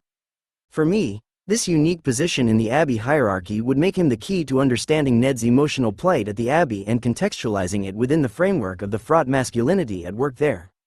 He would prove a far more reliable source than Jerome, though not an entirely contradictory one. But those revelations came much later. At first, I misunderstood Felix utterly. At first, He was just another purveyor and consumer of the usual homophobic jokes that abound in almost all exclusively male environments, the monastery being no exception. We met formally over a game of mahjong in the rec room. I'd never played the game before, but on his invitation, I joined a foursome that included him, Virgil and Jerome. I had a bit of trouble getting my pungs and chows straight, and I made a number of mistakes up front. Felix was in a cranky mood that night, and this wasn't the best of circumstances under which to make his acquaintance. As I got to know him better, though, and earned his respect, I found that these moods were fairly rare, and usually directed at people he took for fools. I was, in my ignorance of the game, displaying the marks of a fool. I had to be corrected on a number of my moves, and his corrections were startlingly sharp. No, you can't pick up from the discard pile unless you have a pung or a chow to show. Okay, sorry, relax, brother, relax, I said. Please, he added, between gritted teeth. As we played on, I got distracted by the television, which was playing in the background. Usually, at this hour, a gaggle of the older monks gathered round the tube to watch the news. One particular segment on the American obesity epidemic had caught my attention. The camera was focused on a man's enormous wobbling midsection as he waddled down the street. I couldn't look away. I was still staring when my turn came up. "Hello?" said Felix in a crescendo of irritation. "Your turn." "Oh, sorry," I said. "I was just mesmerized by that man's belly." "I beg your pardon," he said. Jerome looked down at his pieces. Virgil burst out laughing. I squirmed immediately, regressing in an instant, trying to cover myself like a teenager caught in a flub. "What?" I clamored. The guy was enormously fat. That's all, but it didn't matter what I said. I wasn't being entirely honest with them anyway, so I could hardly complain that they were having a little joke at my expense. Besides, these jokes were part of their badinage, and I couldn't blow my cover by deflecting it with a dirtier innuendo, as I might have done in the outside world. Essentially, this was harmless boys stuff, being the first to make the fag joke and laugh the loudest, the trope of every male bonding ritual. In this, they were hardly different from my bowling buddies, though naively I had expected them to be. Still, their remarks had a testing edge to them that I had never felt with Jim, Bob and Alan. I sensed, the way you do when you hear an old married couple sniping at each other, that there was a lot being said without being said. Mingling behavior in the rec room taught me a lot about the monks' ways with each other, their interpersonal skills or lack thereof. Watching and listening for only a short time, I could see how rigid and inept most of them were at relating to each other, and why by contrast I stuck out so sorely. By the way they tripped over each other and backed away, you'd almost have thought they were virtual strangers, not people who'd been living together, some of them for as many as 30 or more years. Tuesday nights were supposed to be social nights. The abbot had ruled that on that one night out of the week the monks would sit in a circle and try to talk to each other. It had to be mandated or it wouldn't happen. It was supposed to foster greater closeness or openness among the monks, something they'd been trying to work on for some time at the abbey in various ways. Apparently they'd once tried instituting a hugging program. This, too, they'd had to enforce in a formal way to make it happen at all. Some of the monks, especially the older ones, who'd had ingrained in them an aversion to any physical contact with other men, just couldn't do it spontaneously. Virgil and Felix had each told me about this incident. It was obviously a big event in the history of the abbey, one that Virgil had scoffed at, but Felix had better understood. Felix had told me about the semi-absurdity of it, how some of the hugs felt natural, or almost natural, but hugging some of his fellow monks, he said, was like hugging a board. The exercise hadn't lasted. The discomfort with enforcing affection had been too great, or perhaps, as Virgil seemed to suggest, some monks' repugnance for New Age roleplay techniques had swamped the spirit of the thing and sunk it before it took hold. Clearly each man had his own struggles with intimacy. All of the monks did, and these attempts to address those struggles were always prickly, though necessary in a community where men were trying to live in a spirit of love with each other. From what I could tell, it wasn't just that, as Christians, they felt they had to express greater affection for each other, or even that, as housemates, they had to learn to mingle rather than simply coexist. It was that their needs, whether they could admit it or not, were poking through the formal web of this living arrangement. Their needs for affection and touch and companionship and compassion were making themselves felt. For some of them it was only in the harrowing run-up to death, for others, it was in the trough of late middle age, and for some it was happening out of sheer constitutional sensitivity, refusing at long last to be put down. But they were socialized men and they didn't know how to talk to each other about much of anything at all, let alone their feelings. And who could blame them? That, in our culture, has traditionally been the feminine role, and it has not yet been entirely bred out of us. Women are still often the communicators, the interlocutors between men and themselves, men and their children, and even men and each other. Observing the monks, I couldn't help thinking that without the connective tissue, without the feminizing influence, these guys were like bumper cars trying to merge. Those Tuesday night gatherings were painful to watch. We'd all sit around in our chairs in a circle. There would be long silences, and then little pathetic attempts to fill the silences with talk that sputtered and rarely flew. Then someone would pick up a magazine and start leafing through it. Someone else would pick up the Abbey's copy of the Best of Calvin and Hobbes and do the same. I, and one or two of the monks, would gravitate to the New York Times Sunday crossword omnibus that was usually lying open on one of the tables. Eventually, people would peel off and leave the room or stand by the door to the patio and pretend to be fascinated by the impending weather pattern shaping up outside the window. Finally, the abbot would give up, or the bell would ring for vespers. Father Richard the Fat was the monk with whom I most often did the crossword. He was the novice master, which meant that, like Virgil and me, he resided on the mostly empty fourth floor. True to his nickname, he was indeed round, Santa-like, with a white beard and mustache and a jolly, breathy laugh that would crinkle his nose and show his gums and baby corn teeth. He always had a generous spray of dandruff on the front of his habit.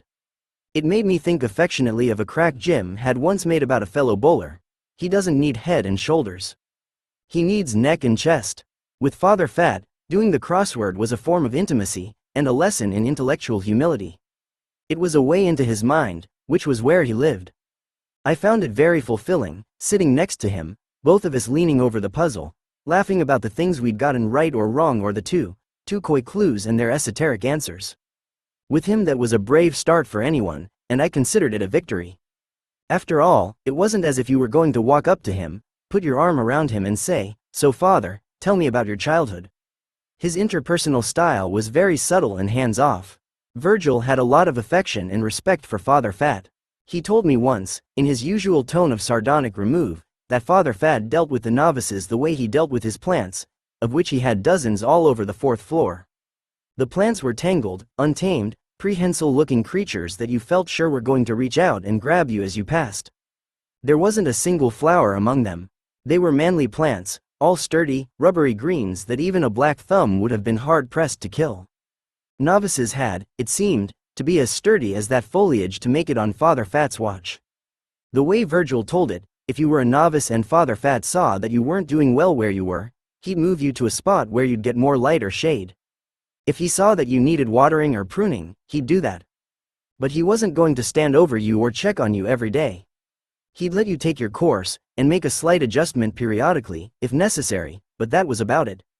That was his intellectual style, too. He was brilliant, a mathematician by training, but an obvious polymath, well versed enough in pretty much anything to do a crossword like he was just filling out a form. But he didn't feel the need to beat you over the head with his brainpower. What he knew, he'd converted into a quiet wisdom. He never interrupted or overwhelmed. He never tried to convince.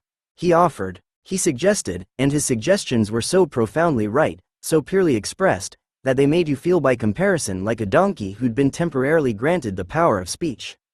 He was a benign, almost avuncular presence when you got to know him, but a formidable one, never to be trifled with by the likes of Cyril or Jerome. I had the impulse to hug him, but out of sheer respect, I didn't dare.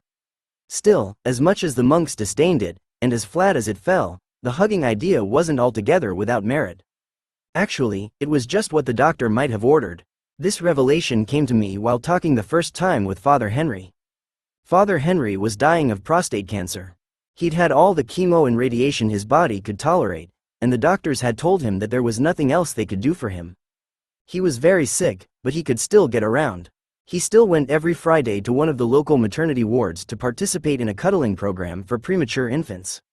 He and the other volunteers would each hold one of the infants for several hours, stroking and snuggling, and talking to them in an effort to increase their chances of survival. When Father Henry was explaining all of this to me in the rec room one night, I said, "Wow. That's amazing. Maybe I could join you sometime. I could really use some cuddling right about now." Virgil shot Felix a look. I felt suddenly exposed, embarrassed once again in a way that I would never have allowed anyone to make me feel in another context.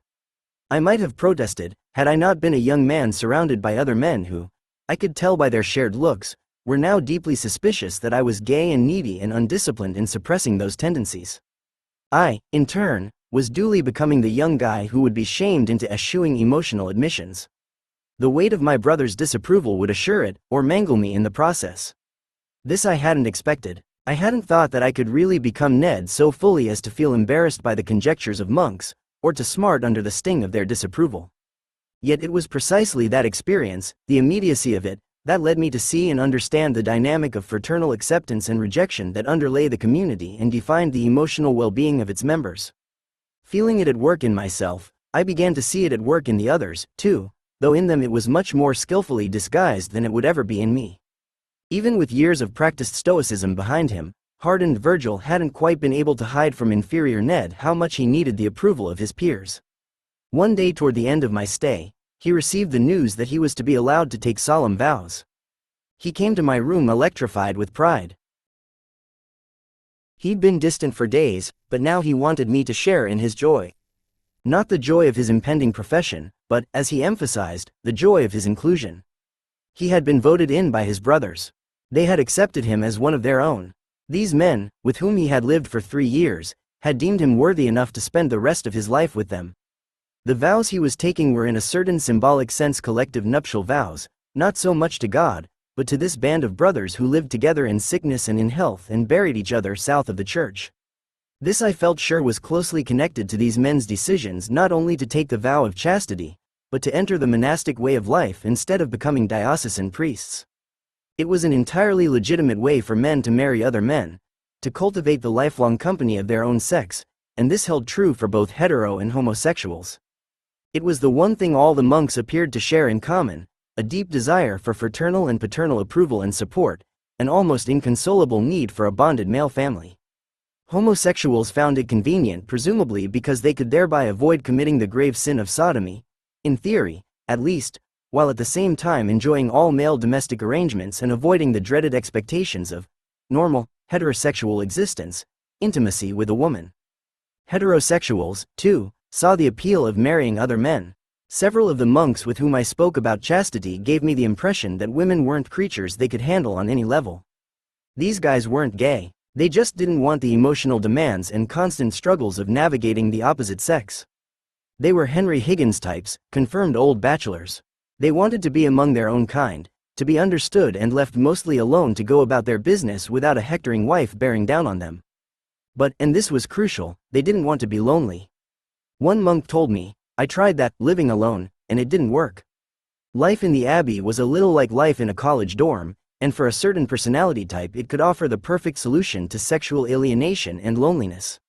It was, in many ways, a much easier life than the alternatives. A lot less stressful, a lot less involved, especially if you were the kind of man who didn't want to cook or clean up after himself, and who thought of women as a separate, intolerable species. But therein also lay the rub. Living among the guys at the abbey had its downside, too. The nurturing influence that women could provide, the communicative skills they could lend and foster were lost to these men, and much to their emotional detriment. Most of them were hurting inside, needing each other's consolation, but utterly unable to communicate those pains and needs, much less to offer consolation in return. Father Claude was a perfect example of this sad dynamic at work. At 82, he was the second oldest monk in the monastery. Emotionally speaking, he was old school. You weren't going to get him to talk about his feelings. Or at least that's what I thought at first, and I got the impression that that's what the other monks had thought for a long time. Probably with good reason. Claude had been the novice master at one time, and Virgil had told me that he was tough in that role. Emotionally tough. That is to say, not a hugger. Virgil said that when he was a novice, back when he first came to the monastery, one time while they were walking together, Virgil put an affectionate hand on Claude's shoulder, the way you do when you're talking animatedly with someone you like. Virgil said, "You've never seen anybody pull away so fast and furiously." I first met Father Claude in the woodworking shop on one of those days early on, when I was helping Virgil with the coffins. Claude tended the vegetable garden and the beehives, which were both located in a small clearing about 50 yards from the shop. He used to come into the shop now and then for a break and a chat. He'd stand there wiping away the sweat on his forehead with a handkerchief, his face and hands covered with liver spots, his baggy work clothes hanging off his slight frame, his blue eyes rheumy with old age. He and Virgil had an affectionate, bantering rapport that consisted on Virgil's end mostly of references to Claude's extreme old age and questionable compos mentis, and on Claude's end mostly of snide remarks about Virgil's youthful sass and ineptitude. The game endeared both of them to me. After one of Claude's visits, Virgil said, "He can be a little silly sometimes. We have a joke about him. We say, when Father Claude goes senile, how will we know?" It was one of Virgil's sweet jests, full of awkward, untranslatable love. I made a point of visiting Claude after that. With great pride, he showed me his garden and his hives. He said he had probably been stung hundreds of times in his life, either gathering honey or transferring hives, but he said it never bothered him. He just loved bees. He could talk about them for hours, tell you anything you wanted to know. The other monks called the bees his six-legged friends, and I suppose talking about them was Claude's version of talking about the weather, a neutral banter that made him comfortable. But as I spent more and more time with Father Claude, asking him questions and walking with him in the garden, he began to open up. He did have things to say if you probed him. Maybe it was old age, the mellowing that happens to some people. Maybe it was my feminine approach, even if he didn't recognize it as such. Whatever it was, he told me things about his childhood, gave me images that I'll never forget. And in the end, he said the most intimate, heartbreaking thing that anyone there ever said to me. One night in the rec room I asked him if he'd ever regretted becoming a priest. I think this took him by surprise because almost as a reflex he said no, not in a defensive way, but in a puzzled way, as if he'd never really considered it. But then the next day he found me in the refectory at the end of lunch and he leaned over and said, "You know, I've been thinking about what you asked me yesterday and I remembered something a fellow priest once said to me. He said, 'You know, sometimes I wish we were novices again.'" And I asked him, "Why's that? Because it was such a wonderful time?" And he said, "No, because then I could quit." Father Claude chuckled at the memory and squeezed my arm. I laughed and took him by the shoulders and said fondly, "Father Claude, I really like you so much. You give me hope." "Oh, thank you," he said, tilting his head down slightly toward the floor. I wish my brothers felt that way. I couldn't believe he had said this. It was supposed to be the kind of thing Father Claude would never say or feel. "Don't they?" I asked. Pursing his lips together in a rueful, pained half-frown, he said, "They don't seem to." Even stayed Father Claude, the once commanding novice master who wouldn't suffer a friendly touch on the shoulder, a man who had chosen to spend his entire adult life in this very same cloister. Even he was without fellowship in the end, without the sense that his confreres esteemed him. This made me wonder how esteem was truly won and lost between the brothers. I knew from Virgil that being accepted into the community was an enormous affirmation. Presumably, it had been so for all the monks. But I also knew from Virgil, and had gathered from other comments Felix had made, that there was at least one monk among them who had lost the respect of his brothers. No one was indiscreet enough to name him at first, but as my stay extended, and Ned's own troubles with the esteem mill ground on, I found out who it was and why the other monks thought less of him. The subject first arose one day in the shop. Virgil mentioned that one of the other monks, Brother Crispin, was suffering from depression and taking medication for it. "He's depressed because he feels that the rest of us don't respect him," he'd said. "And he's right, we don't. Yet he keeps doing the very things that lost him our respect in the first place." The implication was that if Crispin just got off his ass, he'd gain their respect and, poof, no more depression. Felix, I found, shared Virgil's dislike for Crispin. Some people, he interjected, during a conversation we were having about life at the Abbey, would rather take Prozac than deal with their problems. We were taking a drive together that afternoon. I didn't have access to a car, so in an effort to spend some private time with him and to get to know him better, I asked him to take me out for the day, and he agreed. It was then that I learned how wrong I was about him. How I'd misjudged him. Despite his remark about Crispin, he wasn't at bottom the brusque, cutting bully I'd taken him for. On the contrary, he was very kind and open with me. We talked about emotional life at the monastery and he admitted that there were serious problems with intimacy in the community. Most of the monks, he said, were incapable of talking about their feelings with each other, or for that matter discussing anything more than sports and the weather. They were typical guys in that respect. It's possible, he said, in a monastic setting like this to go 20 years or more without speaking to someone and not know why. But, he emphasized, there were a lot of forces militating against good communication skills. Aside from all the emotionally repressive socialization that men of their generation traditionally underwent, the older monks had had the added burden of being trained from seminary on not to socialize with each other. Getting them to loosen up now would mean contravening everything they knew. He told me that in the old pre-Vatican II days the novice monks were forbidden to spend time alone with each other. They were forbidden to go anywhere in groups of less than 3. Partly the idea behind these rules had been to foster a sense of community, but the more pressing concern had been to remove the temptation of inappropriate intimacy between the brothers. Inappropriate intimacy wasn't entirely a euphemism for gay sex. The monks were supposed to avoid deep friendships or platonic attachments of any kind with anyone of either sex, lest these attachments come between them and God or create competing loyalties within the group. But as Felix put it, sexual tension was a pressing and ubiquitous near occasion of sin nonetheless, and the rules existed largely to keep the men out of temptation's way. He spoke of a growing generational divide between the older and younger monks.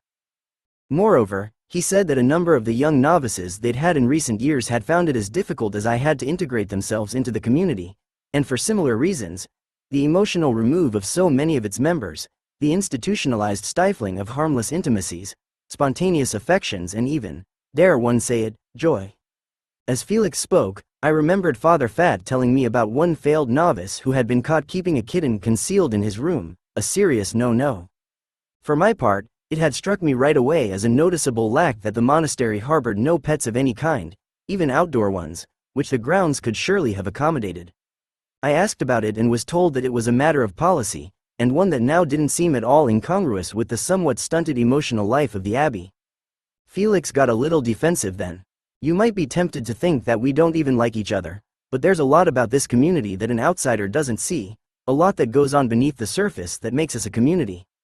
I knew this was true, partly because I had learned so much already about the silent quality of male friendships, but also because I had heard other monks speak about these hidden intimacies. They spoke of knowing other monks by the sound of their footsteps in the hallways, or knowing that Felix himself always sneezed in groups of 4. Even in my short time at the abbey, I had learned to recognize Virgil's shuffling, slippered gait as he passed my door on the way to and from the bathroom. I could see how there might be a million tiny intimacies like that between these men, great kindnesses given in passing. But they could not entirely replace what wasn't there. Felix admitted as much. As he told it, he had once been more open to and even attempted more direct emotional contact with his confreres, but he said he'd gotten hurt and had since shut himself down. As I asked him questions about himself and as he spoke and revealed more of his private thoughts to me, and saw that I was open to receiving them, I could see his doctored imperious persona falling away. I could feel his loneliness, his need for intimacy so long suppressed, pushing out like the palms of someone's hands against the window of a sinking car. He was still alive in there, intact behind the dejection and neglect. That's why I knew that when he said, some people would rather take Prozac than deal with their problems, he was really saying, does Crispin think he's the only one here who's in pain? It was also just the old masculine reflex, the same one that Virgil had had. To them, Crispin was weak and he was using a pill to do what he should have been resolute enough to do for himself. But there was, I thought, also a touch of envy in their judgments. He had had the courage to cry out. I was curious to know how Brother Crispin saw all of this, so finally I decided to go and see him. I hadn't spoken more than a couple of words to him since I'd been at the abbey. He was very quiet, the kind of person who disappears in a group. I simply hadn't noticed him much. Now I knew why, and I felt bad about it. He was seriously overweight, by a good 75 pounds or so. In the almost ashamed, self-deprecating way he seemed to inhabit his flesh, you could see the magnitude of his isolation and unhappiness written all over him. His black hair was shaped in the old bowl-cut monk style minus the tonsure. The bangs were blunt and high over his forehead. He was pasty and his face was defenselessly young. Despite his 41 years, you could still almost see the 8th grader in him. Whatever anger Crispin felt had turned inward, as it so often does in depressives, and he presented a meek, defeated front, his shoulders sagging down and in as if to shield the solar plexus, his gait lumbering and slow. He worked in the library, literally barricaded in by the books. They were piled all around him, though I doubted he had the energy or focus to read them. I knew I didn't when I was depressed. Getting him to talk was work, but we finally came around to the topic of his depression and he said he'd been on Prozac but had switched to Zoloft. I asked him when the depression had started.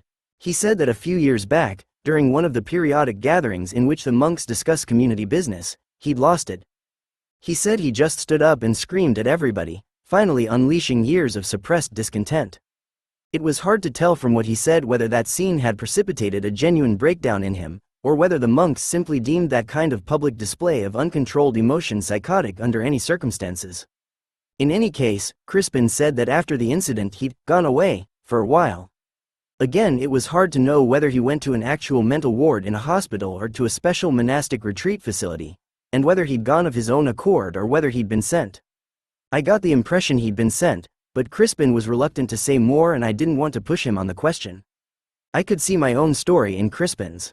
Just being in that place for a few weeks, I'd already begun to feel that if I'd really been a young man considering this life, or if I'd been young enough not to know better, and had joined in a fit of visionary zeal, I'd have been healed and reduced just as surely as Crispin had been. And again it struck me that Crispin's fate was not linked primarily to monasticism, but rather to the all-male environment in which he lived, the only difference being one of degree. Far, far worse would have happened to him in prison or the military, where the weakest are always weeded out or trampled by the strong. But the instinct was the same. He was at the bottom of the pile, the fat kid on the playground, the hated projection of everybody's hidden weaknesses, the shivering manifestation of failed masculinity on display. He was a grown man, like Ned, who hadn't had the pink properly pounded out of him. My time with Crispin had left me feeling sad and anxious to leave the Abbey. I, too, had started getting depressed amid all the pain I'd uncovered. But I didn't want things to resolve themselves in this way. I didn't want to leave with nothing but a mound of bad feelings in tow. Yet I only had a couple of days left. I needed to change the tenor of my encounters. I needed someone to talk to, someone outside the fray. Father Fat came to mind immediately. But outside the rec room it was hard to command Father Fat's attention. He was very busy during the day, as most of the monks were, and if you were going to take up his time, it had better be a cosmic matter. That meant, more or less, confessing your sins. So I decided to confess my sins. It was odd to think of the confessional as being a place where you could get to know a man better, but Brother Felix knew Father Fat a lot better than I did, and he had suggested it. Doing crosswords is one way to get to know Father Richard, he'd said. Another is by asking him to be your confessor. Besides, I'd been looking for a confessor among the monks. The burden of having lied to get into the monastery, and of having continually deceived these people on a matter that would be a grievous offense to them if they knew about it, had been weighing on my mind for my entire stay. I felt guilty and I wanted to come clean. 2 days before my departure, I arranged to meet Father Fat in my room mid-morning after lauds. Right on time he knocked on my door. I asked him where we should go, and he said, "There are 2 chairs. Let's do it right here." So we did. He sat in my reading chair and I sat in my desk chair and we started. "Forgive me, Father, for I have sinned," I said. "It's been longer than I can remember since my last confession." That was the only formal thing I said during the whole confession. The rest was just talk, which was exactly what I'd been hoping for. It began with me expressing regret for the ill will I bore some of the monks. Then I touched on some of the points of Catholic theology that had always bothered me. He interjected things now and then, but mostly he just listened. Then I began to ask him about himself, his background, why he became a monk. With characteristic economy, he said, "Somewhere between becoming a policeman and becoming a cowboy I became a priest." It was probably the most honest answer anyone there had given me. Though Father Claude hadn't said it in so many words, I gathered that he'd joined for a similar reason. It was a form of civil service to a certain generation, like being a soldier. If you weren't cut out for one, you did the other. But there was far more to it than that for someone as complex as Father Fat. He had gotten his degree at the local college where he and many of the monks now taught, and he said that when he was a student there he had been very impressed by the monks he met. I thought that if they got to be the kind of people they were by living that life, he said, then I wanted to give it a try. And if ever there was an advertisement for the life, Father Fat was it. He was an exemplary man. Not by any stretch perfect, but exemplary, deeply good, deeply kind, solemn, humble, generous. I asked him about the hugging thing and the difficulty so many of the monks had in showing affection for each other. I was curious about where he fell on that spectrum. He told me about his friendship with Father Henry, which had been a long and devoted one. He said that he went to visit Father Henry in his rooms or in the hospital quite often these days. They would talk for an hour or two and then they would always hug long and hard at the end of it. I'm helping my friend to die, he said. We just sat with his last remark for a while. Father Fat had looked me right in the eye when he'd said it, to see if I could take it, if I'd look away or be embarrassed. I held his gaze and nodded, and we kept looking at each other for several long moments. Finally, we broke the contact and he brought us back around to my confession. Okay, but all of that's not what we're here for, right? No, I said. There's something else I need to tell you. But I'm worried about telling you. I think maybe I know what it is, and it's okay. Oh, you do? That's interesting. What? You're gay. This made me laugh. Hard. Even he thought Ned was gay. I knew he hadn't given the time of day to Father Jerome, and I knew he didn't really concern himself about the sinfulness of anyone's sexuality.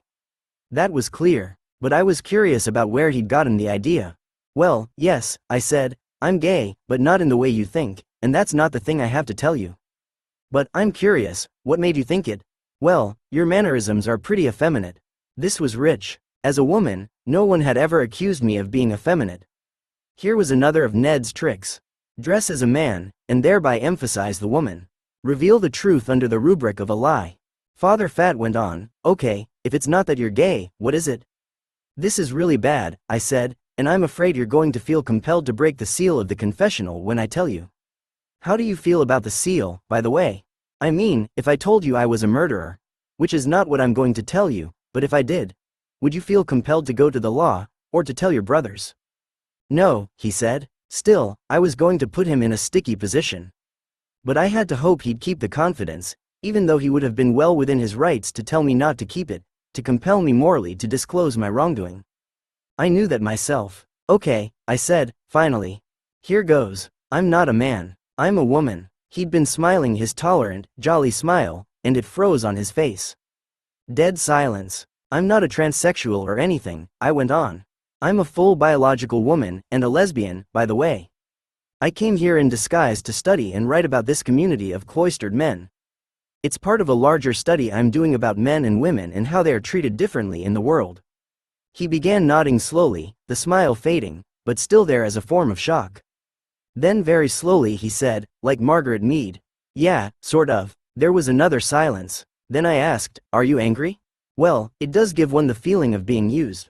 Yes, I said, I know, and I'm sorry. Do you think you can forgive me? Yes, I forgive you, he said without hesitation. The thing is, I said, I've had real experiences here. I haven't just been an observer. And while some of them have been painful, I've undergone some spiritual change as well, and I've connected with people and myself in certain ways that I won't soon forget. He nodded. Then he started to laugh. What? I said, I was just thinking that I wish you'd put me in your will or something so that I could tell this story. There was this one time. Well, maybe I can release you to talk about it, I said. We'll see how it goes. He gave me absolution and he said by way of penance that I should go and sit in the church and think. As we were finishing, I said, knowing I'm a woman changes everything, doesn't it? Yes, he said. See, now I can hug you, right? I couldn't have really done that before, could I? Yes, he said, and no, you couldn't have. For Father Fat, hugging a dying old friend like Father Henry was one thing. Hugging a young would-be novice was quite another. But hugging a woman friend, a foundling daughter who couldn't help thinking of you as a lost grandfather, that was something else altogether. We both stood up and came together. I put my arms around his neck and my head on his shoulder. He squeezed me tightly with great affection. Thank you, I said as he walked out of the room. He smiled again. After he'd shut the door, I smiled, too, when I looked down and saw that I had dandruff all over the front of my black sweatshirt. Later that morning I did my penance. I went to the church and thought. I thought about whether or not to tell Virgil and the others about my true identity. I wondered if they, too, could forgive me. I had reached the end of my run, or one end. Had I stayed longer there would have been many more emotional disasters and reforms, because that was the designated course, a very old paradigm, and the essence of what our culture has come to think of as masculine tutelage applied roughly to the moral soul. Break a man down to build him up stronger. Find the fault in yourself and heal it. I was, after all, the one among them who had committed the greatest transgression, and in forgiving Ned so readily and completely. Not only had Father Fat shown me the clarity of mind and heart that emotional self-discipline at its best could give to any man or woman able to stand up to it, he had shown me the rigors of insight that Ned had yet to find in himself. After my confession with Father Fat I knew I needed to talk to Virgil, so on my second to last night I arranged to meet him for some private time together. We decided to take a walk around the grounds. It took a fair amount of preliminary chatter before we got down to the real subject. Virgil was uncomfortable with what he sensed was coming, but by this time I wasn't hiding anything anymore, and finally I just cut through. So, I said, what happened between us a while back? One day we were friends, and the next it was as if you hardly knew me. Did I do something to make you angry? Did I disappoint you in some way? He deflected calmly. No, not at all. I don't know what you mean. Oh, come on, Virgil, you do, too. I didn't imagine this. Something changed radically after the first week, and I'd like to know why. We went back and forth on this for a few minutes, with Virgil claiming to have been busy and preoccupied with his coming profession and a whole host of other things unrelated to me. They were plausible explanations, but there was more to tell, and Virgil was too honest at heart to hide this very well, even in his disclaimers. Then in frustration I said, look, just tell me the truth, even if it hurts my feelings. I'd really like to know. I promise, if you're thinking what I think you're thinking about me, you're wrong. Virgil didn't reply, so I went further and said the obvious. I know everybody here thinks I'm gay. But I need you to know something, and you're just going to have to take my word for it. I'm not sexually attracted to you. He interrupted here. See, the fact that you would even feel the need to say that would even enter your mind. I know. You think, like everybody else, that I'm in denial. The more I protest, the truer it must be. But you're just wrong. Believe me, I could tell he wasn't really buying it, but he didn't press me, so I said, never mind that for now. Tell me what it was that bothered you about me. Oh, all right, he said, relenting at last. He sighed. You were too clingy. You were like this thing I just couldn't get off me. He pronounced the last 4 words slowly with emphasis, shaking his right hand in a flicking downward motion, as if it were covered in muck. I could see it happening, he went on. I recognized the signs. As Jerome had said, Virgil had felt me developing an affection for him, had assumed it to be homosexual in nature, and had taken steps to squelch it. So I was right, I said. You did back away purposely. Yes, he conceded. But look, he added, I think you've had a good influence on this community. You've brought emotional awareness and the possibility of change. You're not a follower. We need that. Coming from Virgil, this was a great compliment indeed, and it confirmed for me what I hoped had been the case. That however much of an intrusion I had been in their lives, and however poorly I might have handled myself at times among them, I had touched these men in some way. After he said this, I felt momentarily overwhelmed by a sense of healing and possibility, a sense that for all their stoic showing, these men were warm at the center, and breathing, crippled, perhaps, but not nearly dead, and by no means without some hidden ability to affect me, and for the better. I knew then that the time was right to tell Virgil the truth about me. Virgil, I said trepidatiously, I've got a confession to make. Okay, he said with complete composure. What is it? There's something about me that I haven't told you. Oh? Yeah, something important. We walked a little farther in silence, and then I turned to him. At this point, since I was on the verge of leaving anyway, I wasn't wearing my beard anymore. I hadn't been wearing it for several days. To me it should have seemed obvious that something wasn't quite right. But this was the test of perception that continually arose with Ned. People saw in him what I had conditioned them to see. When I removed the beard, they saw nothing but a shaved boy. But I wanted to press Virgil on the point. He was perceptive and I wanted him to see. Could wanting to reveal myself reveal me as surely as wanting to disguise myself had disguised me? Did the suggestion work both ways? Do you have any idea what it is? I asked. He thought for a minute, then ventured something he'd obviously been thinking for a while. You're not Catholic, he said. This was typical Virgil. He would see heresy in a microbe before he'd see the transvestite staring him in the face. He was hardcore about his doctrine, though being his sardonic self he couldn't refrain from making a crack or two on the subject now and then. I remembered how once while we were looking through the monastery bookshelves together for some appropriate reading for Ned, and had come across the work of so-and-so, S.J., he had reshelved it immediately, saying, no, that won't do. Why not? I'd said. I have serious doubts about whether Jesuits are even Catholic, he said. I loved him for that. He was a crank and he knew it. I'd given enough of my unbelief away in theological argument over the last 3 weeks that Virgil's question didn't surprise me in the least. No, I said. I'm Catholic, all right, or I was, though you're right that I'm not anymore, or at least I'm not insofar as you can ever cease to be Catholic. Virgil glared at me over this last remark, as if I'd poked him with a stick, which of course I had. This was part of our game, when it was on, part of what had bonded us to each other all along. Guess again, I said. Let's see. You're an escapee from a mental institution. Nope, not technically, though being a New Yorker surely counts. The monks had all been tickled by the fact that I made my home in a neighborhood called Hell's Kitchen. To them, the freak show of New York City was about as far from their home as you could get. To me it was and it wasn't. At this point, I stopped Virgil on the path, stood facing him and said, "Look at me. It's right in front of you. Can't you see it?" "What?" He looked into my face. "I see a guy with graying hair." "No, that's not it," I said. "Look closer." I took off my glasses. "I don't know," he said, perusing me again. "What is it?" He was blank, puzzled. We both turned and kept walking. I tried one last thing. I'm not what I appear to be. This sank in as we rounded the corner of the footpath by the carpentry shop and began the last stretch back to the cloister. Suddenly he turned to me, the moment of revelation having come at last with full force. "You're a woman." "Yes," I said with relief. By now we were in front of the Abbey. A discovery of this magnitude was going to require at least one more loop around the grounds. We kept walking. Virgil was quietly registering this information. I was watching his face. He was stealing looks at my chest. "I do have them," I said, catching him midglance. "They're just under a tight sports bra. I'm not a transsexual. I'm a woman in disguise." This seemed to answer the first question in his mind. I went on with the rest of the explanation. "I'm also a lesbian," I said, "which, you will now understand, is why Ned couldn't possibly be gay and why I never wanted to sleep with you. You see?" He nodded. He seemed both disappointed and relieved. I had expected the relief, but not the disappointment. There was something more to this. I told him about the book. He wasn't pleased at first, for all the reasons you might expect, feeling betrayed and lied to and used. His orthodox strain kicked in, as expected, but not in the punitive way I had thought it might.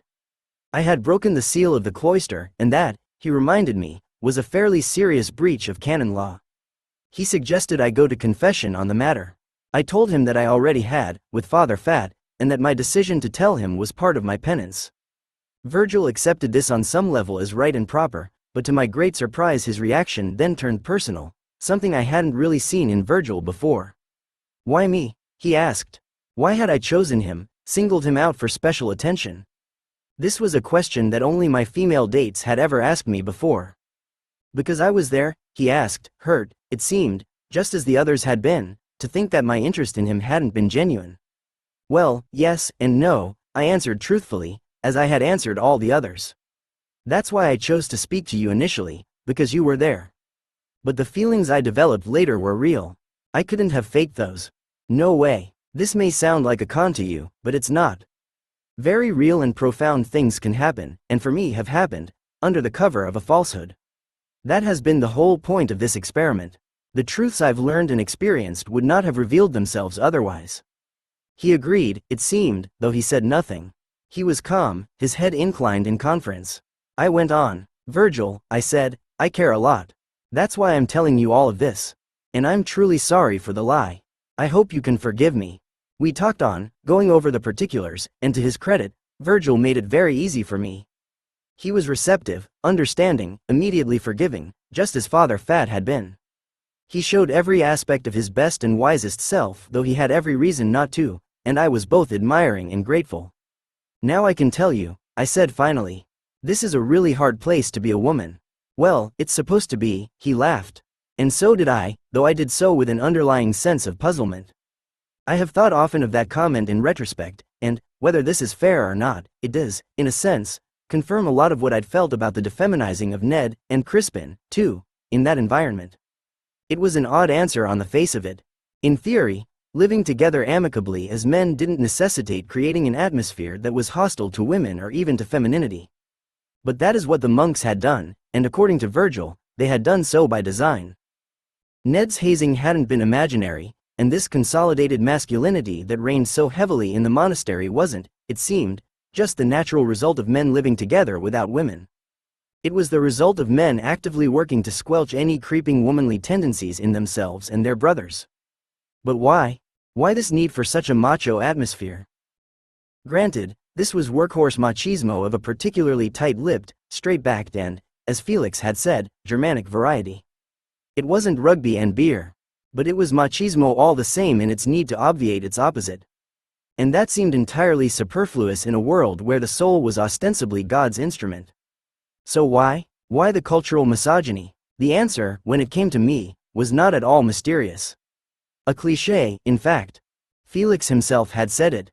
They took refuge in machismo because they feared inappropriate intimacies between men. A feminized man is a gay man, or so the stereotype goes. A feminized man is a weak man, and a weak man who allows intimacies is prey to the assertions of chaos and his libido. It seemed painfully obvious in my own particular case. The jokes, the paranoia, the shutting out. The thought that Virgil might be gay had crossed my mind before, but I hadn't been at all sure about my instincts on the matter, not nearly as sure as I had been about Jerome. But now Virgil and I were confessing to each other, so I decided to take the risk that he might be honest if only I asked him the right way. I remembered him talking about his time away from the monastery, about how he'd said he'd had a really good time, as if he'd done his sinning all at once at a big party. But he had been carefully non-sex specific about it. I remembered another cryptic remark he had made at the time that now made a lot more sense to me. We are all God's creatures and love is love and sex is sex and they are not the same thing. In other words, Lord, make me straight but not now. I decided I had to ask, but I didn't want to make him use the word gay. He was uncomfortable with it, I sensed. This wasn't an interrogation, so I just asked him, as if in passing, if the people he'd had relationships with during his time away from the monastery had been men. The lines were open between us now. Maybe knowing I was a woman had taken away some of his fears, enough to know that I wasn't a threat to him anymore. His physical attraction, if it had been there, would presumably have died with my disclosure, the temptation removed. He didn't resist the admission. He nodded his assent. So you've never slept with a woman? I asked, more boldly. He looked at me archly. Not that I know of. Virgil was a comic to the last and, like Father Fat, in his lack of umbrage he was a credit to his order. When it counted most, when he was sorely deceived, he was true to his commandments. To love, to forgive and not to judge. He was also a soft touch. He'd let me off easy and I was grateful. I'm sure that part of him was relieved, too, and that made it easier for him to greet my news so forgivingly. When Ned became a woman the gay problem disappeared and with it the transgressive masculinity he embodied, as well as the inappropriate intimacy he had provoked. In this context a woman must have felt like a gift, especially since I was leaving anyway. A female was far more acceptable than a fag. She could be held at bay, her needs and emotive untidiness satisfactorily explained, then set aside. But in a man those qualities were far more troubling. They could get inside, infiltrate, threaten and, worst of all, seduce. The odd man out was dangerous, like the slightest touch at a pressure point that could bring the whole edifice down. It was a crisis they were well rid of. Virgil and I parted on newly intimate terms, awake to another potential in ourselves and each other. He assured me that I had a brother in him if I needed one, and I knew that he meant it. A brother to a sister. Easy. Normal. Good. We promised to write. Aside from Virgil and Father Fat, Felix was the only other person I wanted to visit before I left. I wanted to tell him about me and I wanted to apologize. I saw him in the rec room and told him that I was leaving the next morning. I thanked him for our time together. Before I could say anything about my true identity, he threw his arms around me and hugged me tightly, very tightly, squeezing me with intense gratitude and immediacy. It was obvious from the way he gave it, that this was a hug he had been longing to give, but hadn't given, for a very long time, because there had been no one willing or able to receive it. In that hug I could feel all that was locked up in Felix and by proxy in Claude and Virgil and in so many other men I had yet to meet outside the Abbey. When we pulled apart I told him that I had something to tell him. I sat him down and abruptly spilled the news. He sat for a second, looking at me with a shock that he was, out of politeness, trying desperately to disguise. I could tell he was uncomfortable. But I could also tell that our friendship was undamaged. The bond that we had established was sexless, and what Felix said next confirmed this. Well, this doesn't really change anything, does it? He said this more as a statement than a question and I agreed. It didn't, and this made him the only person in my entire career as Ned who didn't change his attitude toward me when he learned that I was a woman. We hugged again to say goodbye, and the hug was the same hug. He hadn't needed to know that I was a woman in order to give it to me the first time, and he didn't change its aspect when he gave it to me the second time, knowing full well that I was a woman. It was a small, but to me remarkable, moment and the perfect parting gift. I left the Abbey the next morning feeling renewed and positive about the real affections I had shared there. Thinking back on it now, I don't pretend that the Abbey was a normal place to go looking for male experience, the kind of place you'd expect to find prototypical guys milling around in their element. A sports bar, say, or a bowling alley. The vast majority of American men never come within miles of a monastery, nor do they willingly relinquish their sex lives, autoerotic or otherwise. But as I said at the outset of this chapter, that is part of why I went there, to see what happens to men when they are out of their element, when they are without the company of women. And what I found there should not, I suppose, have surprised me. But it did. In all its reductive simplicity, it did. Most American men may not be monks, but the monks I knew were certainly American men, or to modify an old adage, I found that you can take the man out of his element but you cannot very often take the element out of the man. At the Abbey I expected to find a breed concerned primarily with spiritual matters, a place where one's style or quality of manhood was irrelevant, where the artificial socialized boundaries that stymied male intimacy in the outside world would have long since fallen away, and where locker room fears of homosexuality would be so far beneath the radar as to be inconceivable. But instead I found a community steeped in commonplace masculine angst. I found masculinity distilled, unmitigated by feminine influences, and therefore observable in a concentrated state. These men were suffering together in silence under a hurt they could barely acknowledge, let alone address. The cause of their distress and dysfunction mostly eluded them, yet to an outsider it was perfectly clear. Or at least it was to an outsider like me who had lived a woman's life, and then had been subjected to their treatment as a boy. I lived in the cloister among them, as one of them, yet I remained myself, and from that peculiar point of view I could see them both from the inside and the outside at once. The contrast was stark. I felt firsthand the loss of the emotional freedoms that I had enjoyed in my life as a woman, and not just the loss, but the active squelching of those freedoms in the name of masculine order, reserve and isolation, as well as homophobia.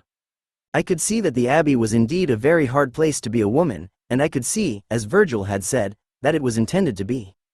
But as Ned I could see that it was also a very hard place to be an emotional man, and in that sense it was not so unlike the outside world after all.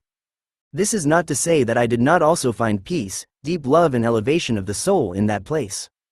I did. It was unmistakably present to anyone willing to receive it, and if my experience had been as one-sided as the likes of Father Jerome could have made it, I would not have become as emotionally embroiled as I did. Virgil and Felix and Claude and Henry and Father Fat, among others, were profound human beings who gave me the great gift of genuine contact. They struggled, of course, with masculine as well as everyday human troubles, but they burned very brightly at their cores. They were good people concerned about the well-being of their fellow creatures, trying to contribute what they could to the spiritual awakening of those around them.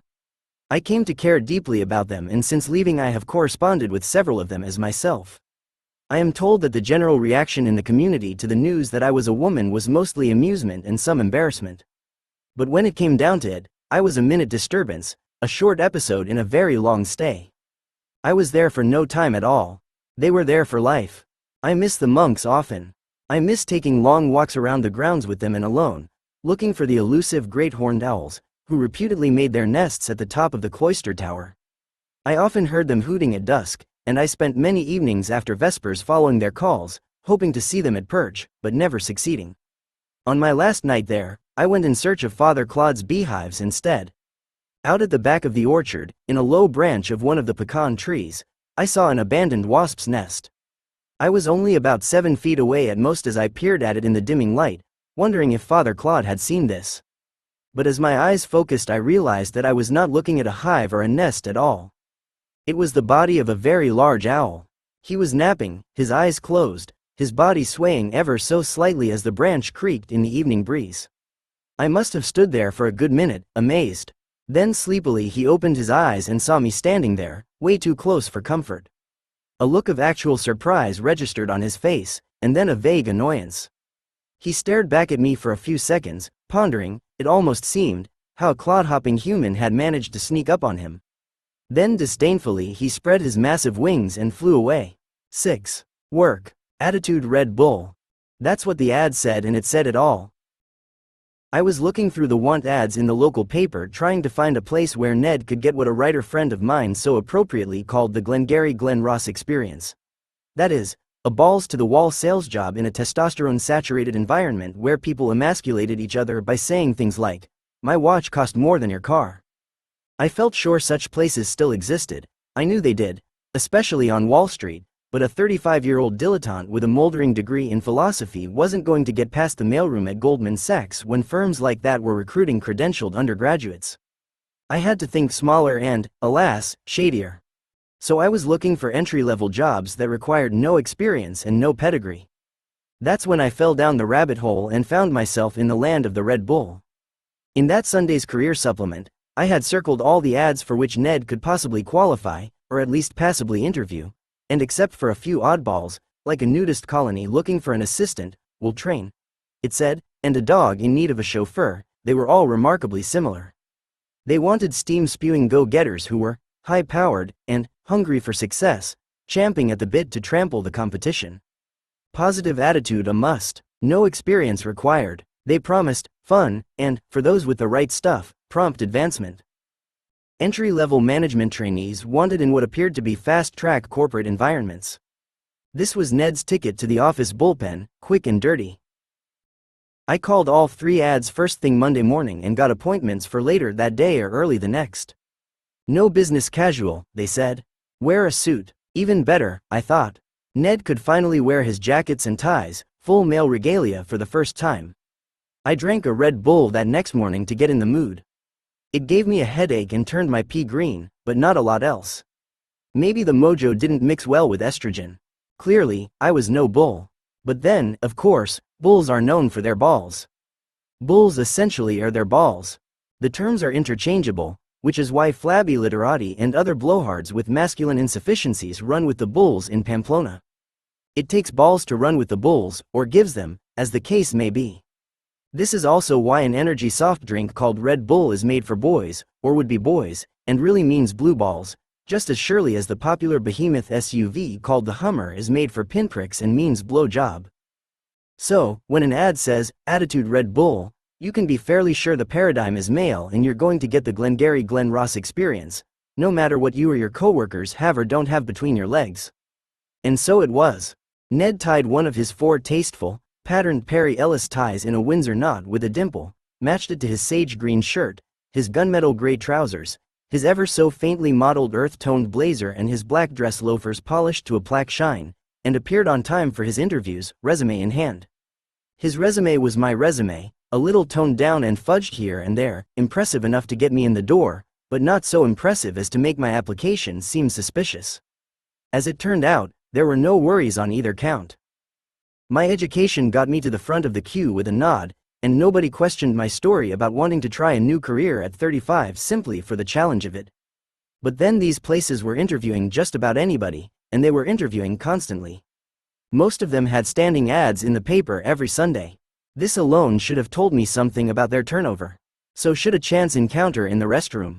At one of these places, all of which rented tiny suites in office parks, I arrived early for the interview, so I went to the John to check my beard and adjust my tie. A guy from another office on that floor followed me in, pretending to wash his coffee mug. I pretended to wash my hands. "Hey," he said, "what do you guys do in there, anyway?" "I don't know yet," I said. "I'm here to find out."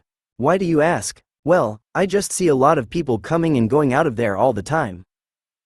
"You think maybe it's a prostitution front?" I ventured. He didn't crack a smile. "No, but it might as well have been. And it was in a way, but I had yet to find that out. At this point I was just happy to have a chance to try out my duds in an office and enjoy the rush they were giving me. I was walking taller in my dress clothes. I felt entitled to respect, to command it and get it in a way that Ned never had in slob clothes. The blazer neatly covered any chest or shoulder worries I had, filling me out square and flat in all the right places, allowing me to act with near-perfect confidence in my disguise. A suit is an impenetrable signifier of maleness every bit as blinding as the current signifiers of attractiveness in women. Blonde hair, heavy makeup, emaciated bodies and big tits. A woman can be downright ugly on close inspection, and every desirable part of her can be fake, the product of bleach, silicone and surgery, but if she's sporting the right signifiers, she's hot. She is her disguise, not a person but a type. A suit, I found, does very much the same thing for a man. You see it, not him, and you bow to it. I, in turn, responded to these shifts in expectation. For the first time in my journey as Ned, I felt male privilege descend on me like an insulating cape, and all the male behaviors I had until then been so consciously trying to produce for my role, came to me suddenly without effort. My voice moistened instinctively, loosening me into the pose of someone who doesn't need to speak up to be heard. I spoke more slowly, and with what seemed to me to be an absurd authority, especially in my interviews, where bluster was expected of me. I met that expectation with embarrassing ease. I leaned back in my chair and crossed my legs wide, ankle over knee, resting my arms on the arms of the chair or letting them fall by my sides. My hands felt heavier somehow, more knowing, swinging as I walked, lazy with self-importance. Nobody ever thought this Ned was gay. My manner changed, too. I stopped obsessively saying sorry, please and thank you in restaurants, gas stations and shops the way I always seemed to do as a woman. Instead, I just asked for what I wanted, right out, no apology, no squirm. Just, give it to me now the way I want it. And the oddest part was that somehow, even without these words of courtesy, I didn't do it rudely, and no one ever interpreted it that way. It was like partaking in a common understanding that that's just how guys are.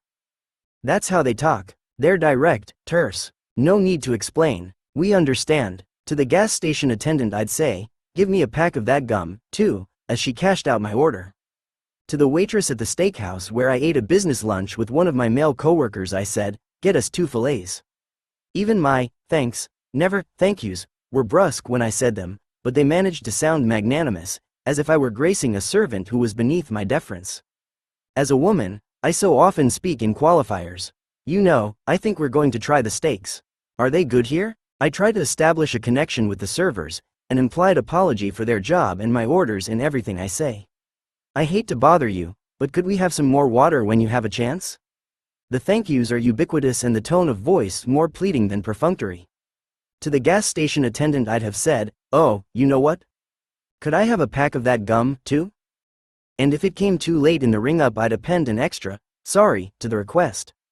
Ned got away with a lot, and people liked him for his balls when he showed them. But I feel sure he sometimes benefited from a subtle dose of Nora on the inside, a mitigating slide or soft touch, like a knuckleball, that distinguished him from the boys around him. He had a strange mix, as one pair of female coworkers put it, of cockiness and humility that they found very charming. I don't think I've ever encountered that before, one of them said. But I like it. Women saw something in him that was less repellent than the juggernaut come-ons and trash talk of the other men in the office. Their eyes softened on him and pleaded with him humbly as if he was the new guard on Prison Row and they hadn't seen a male human being in a very long time. I went to a lot of interviews and in them I honed my arrogant behaviors in response to the cues I was getting from my interviewers, all of which were very different than any cues I'd ever gotten as a female interviewee. As a female I'd been interviewed and hired by, and hence had bosses of, both sexes. The men were almost always stiff and formal, well trained not to say or do anything that might be interpreted as offensive. They were like that as bosses, too. All business. Equal opportunity to the hilt and not a shred of innuendo. Of course, later, after I'd worked in a place for a while, some male bosses, usually the top dogs and those for whom I did not work directly, flirted with me harmlessly in their corner offices when I brought them papers to sign. I would play along with just enough youthful indiscretion to let them know that I knew my place, but I'd return the compliment with enough sass to keep them at bay. It was an easy game. Never serious and never anything I couldn't handle. Often I had a much harder time with my female bosses. In the interviews these women were all smiles, full of the fakest girl talk you can imagine. Oh, we have this in common. Oh, we'll have such fun. And I was just as bad, making nice and smoothing over, as we women are socialized to do and often feel obliged to persist in doing, at least on the surface, even in competitive or hierarchical environments. Meanwhile, they were exactly the right age to be thinking, all the old knives that have rusted in my back, I drive in yours, ma semblable, ma sir. And boy, we stabbed. They did and I did. We fought the kind of underhanded bitch fights that sororities are famous for. They were insecure in their power, and I wouldn't quite stand down to it, and the ameliorations of meaningless flirtation couldn't smooth the works. But in Ned's interviews, people didn't expect him to make nice. They expected him to brag about himself, to be smugly charming and steadfast, and so I did, and I was. I got away with a lot, and I was able to be a far better actor than I really am.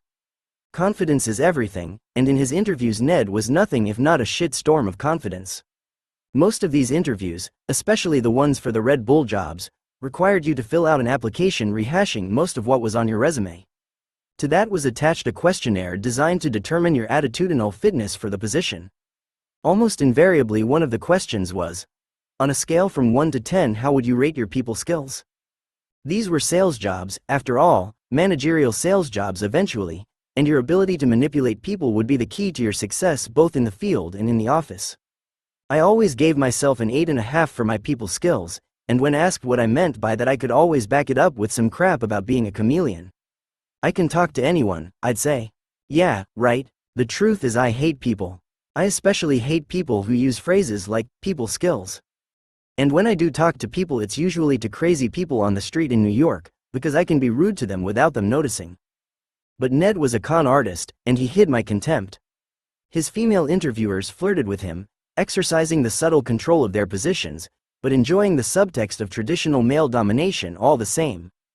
His male interviewers gave him the full-on man-to-man treatment. Hey, buddy, how ya doin'? We speak the same language.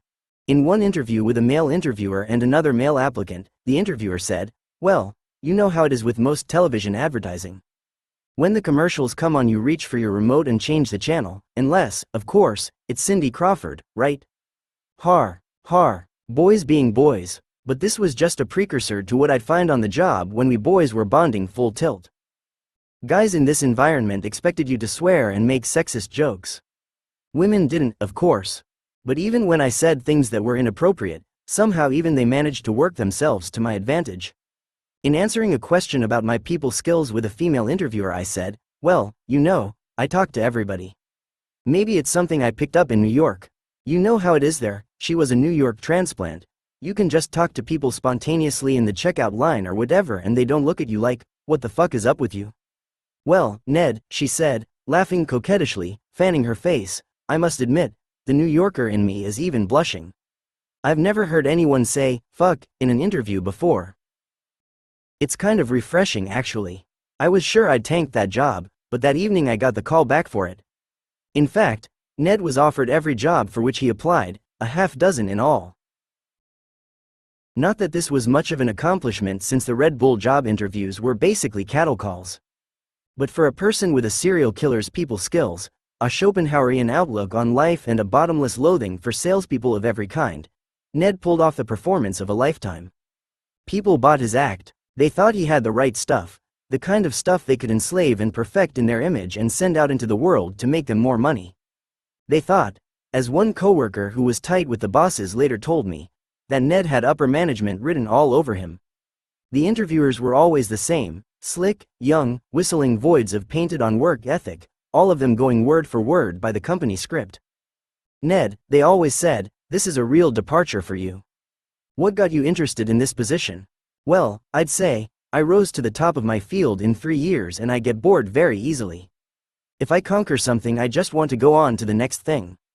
The fact that this came out of my mouth, and no one laughed in my face, is a testament to how far trash talk can get you an image projection, especially when you're male.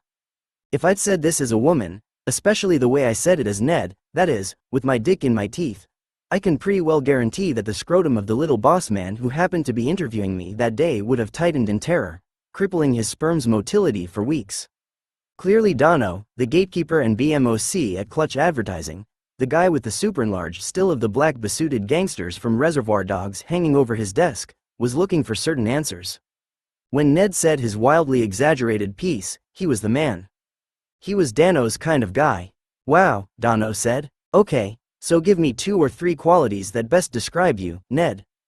Duh. Confident, competent, ambitious. Great, he said, writing these down on my resume and circling them. And what are you looking for in your next position? Duh again. A challenge, I said. Bing. Right answer. These were my stock responses, and they were always greeted with the same approving nods. The Red Bull jobs all ran on the same formula. If you passed the first interview, you'd go on to the second. This was an all-day observational period during which you tagged along with one of the salespeople in the field, watching him work, telling him more about yourself, and getting a feel for the business. If you survived the second interview, you passed on to the third, which was essentially the job offer with a lot of ego-pumping preamble attached to it. When you went on these second interviews, you realized very quickly why the Red Bull offices were so small and sparsely furnished. Usually they had a reception area, one office with a desk and 2 chairs, one small conference room, and another small, unfurnished room plastered with motivational posters that said things like walk it, talk it, dress it, and be the best, expect the best, in large black letters. Nobody but the top 1 or 2 people was ever there during the day. They were the managers, and they were constantly conducting interviews. People quit or were fired at such an astounding rate that the managers were forced to renew the stock every week just to keep their rosters filled. Other than being a whorish in-and-out parlor for conducting interviews, the office was just a place for the salespeople to dump their stuff and powwow at the beginning and end of each 11-hour day, which they did eagerly and with relish. Psyching yourself up at the beginning of the day, and congratulating yourself profusely for what you'd accomplished at the end of it, was central to the Red Bull attitude. It was the only thing that kept anybody going through the grueling, demoralizing hours in the field. The bulk of the 11-hour days were spent walking door to door selling things, whether it was phone service or entertainment books or VIP cards. The entertainment books were filled with coupons for local businesses, and the salespeople sold those by going from house to house in the residential areas that surrounded the advertised businesses. The VIP cards offered similar incentives to residents and businesspeople. For the cost of the card, say, $75, a local spa might offer the VIP card holder 3 free visits to its facility. That was it. That was the job. Go door to door in the hot sun, the pouring rain or drifts of snow, hour after hour, making the same pitch at least 50 times a day to people who were mostly hostile to solicitors. If you didn't sell, you didn't eat. You worked on 100% commission, and the bosses who sat on their asses in the office got a handsome cut of everything you sold. Dono thought he had a live one in me. Educated, articulate, brash and ready. He sent me out for my second interview with a 27-year-old guy named Ivan, a Hungarian former tennis pro who never made it on the tour. He had an aunt living in this country, so he'd come over, ostensibly to go to college, but had quit midway through and started doing everything under the sun to make a living, including stripping at bachelorette parties and teaching ballroom dancing. He also claimed to have been a bodybuilder for a while, which he said explained why the collar of his dress shirt was at least an inch too big for his neck. Ivan wasn't alone in dressing badly. Though we were walking door to door out in the elements, the bosses insisted that we wear suits and ties. Most of the guys on the staff were too hard up to afford a real suit and too tasteless to buy a presentable one. Not a single one of them had the slightest idea how to tie a tie. As a result, they all looked like the epitome of the cheap salesman, rumpled and unctuous without a word in their mouths or a thought in their heads that hadn't been put there by management. Ivan was 6 feet tall, and did have an athletic build, so I could believe he'd been a stripper if not a bodybuilder. He'd begun to lose his hair early, so he decided a few years back to shave his entire head. He had one black Hugo Boss suit that he'd bought back when he was actually making money. He made a point of telling me this and showing me the label. He said sometimes he kept his pen in the breast pocket of his jacket so that when he was trying to make a sale he could flash the client his label. He wore this suit every day, and though it was nicely cut, somehow he managed to make it look saggy and disheveled, partly because it gathered dust on the country dirt roads that we worked in our territory. On my first day out with Ivan, we gave a ride to a third salesman named Troy who was working part of our territory but didn't have a car. A lot of these guys didn't, so they often had to share rides and then get dropped off in the middle of nowhere with a promise that their partners would be back to get them in 7 hours. We did this with Troy, and the first time we did it I thought Ivan was joking. We dropped him in his black suit with nothing but his bag of merchandise, or merch, as they called it, on an 85-degree humid sunny day at the corner of the highway and a dirt road that led deep into farmland. He'd eaten a convenience store Danish for breakfast, and that was the only food he was going to see for the next 7 hours. As we left Troy, I made a comment about his condition, and Ivan said, "Don't worry about him. He'll be fine. He dropped 17 books once in a trailer park." A trailer park. The guy's amazing. How does he stand it? I asked. He's from the ghetto, said Ivan. This is his only shot to make some real money. He doesn't have a choice. It's basically this or McDonald's, and at least here he has a chance at advancement. That was the truth of the Red Bull jobs. Anybody who stuck it out in them was desperate. They clung to the hope that they, too, might get promoted to management if only they worked hard enough. It was certainly possible, but you'd have to put yourself through 10, 11 and 12-hour humiliating days, 6 days a week even to have a shot at assistant management. He's one of our best salesmen. He's got some unorthodox sales techniques. What do you mean? Well, you couldn't do it out here, because a lot of these people are totally racist. Troy was black, but in another territory we worked, a rich, liberal white territory, he did some crazy shit. One time, when I was out with him, a little kid answered the door, and Troy said, "Go tell your mommy there's a nigger at the door." So the kid went back into the house and you could hear him shouting, "Mom, there's a nigger at the door." When the lady came to the door she was mortified, and she said, "Oh my God, I am so sorry." And Troy just said, "Oh, it's okay. Here's what you do. I've got these great entertainment books that we're selling for a good cause." And he launched right into his pitch, and she bought 2 books on the spot. Can you believe that shit? Actually, before long on the job I could. These guys were justified in doing just about anything to sell their merch, as far as I was concerned. They worked hard enough for it. Clutch Advertising had a sales force of about 25 people, only 4 of whom were women, and although all 3 of the Red Bull companies I worked for were male-dominated and ran on what you might politely call a masculine vibe, Clutch was especially macho. And while in certain respects Ivan was a fish out of water in this environment, being a foreigner, he was better educated, more cultured and spoke better English than the rest of the staff. He was in other respects a perfect fit. Like him, a lot of the people who excelled at the Red Bull companies had played competitive sports. Davis, the second in command at Clutch, had been a college basketball big shot who had never made it to the pros. These guys all thought and spoke like coaches and star players. They had that single-minded combative edge that had always disqualified me from ever taking sports seriously. Being the best, beating the other guy, selling more, scoring higher, fucking better-looking women. Those were the only things that mattered to them in life, and they mattered a lot.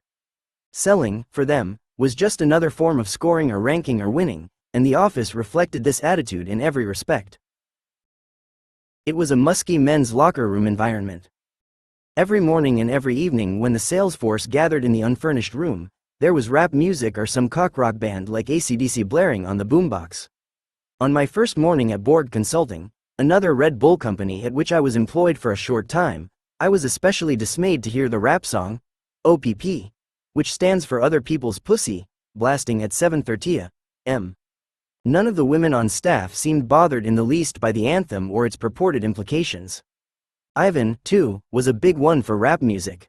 It was part of how he'd learned American slang, and he found it endlessly amusing to recite lyrical snippets he'd heard on the radio, especially the misogynistic ones. He was always blurting them impromptu and laughing at himself while flooring it down the dirt roads of our territory in his beat-up old uninsured, unregistered 1989 Ford Escort. Kicking up swarms of dust and shimmying the car sideways on the loose pebbled roads was one way to relieve the tedium of the long afternoons. He especially loved the term clusterfuck, which he often said at random moments for effect, because in his thick accent, I had to admit, it had a certain humorous onomatopoeic quality about it. Like every other guy in the Red Bull companies, Ivan saw his job as an extension of his dick. His masculinity depended on his ability to perform, and every sale was like a seduction, like a pickup in a bar. It was, as the gurus always said, about taking control of the situation. Behind every door was a sale if you had the balls to make it. It was as simple as that. Everything about the business was sexual or an extension of male sexuality, conquest, confidence, capability. Making the sale was like getting the panties, and losing it was taking it up the ass. There was no middle ground. There were no excuses. Just fortune or failure. Ivan talked about sex almost constantly, which wasn't hard to do when every sale or lost sale was a sexual metaphor.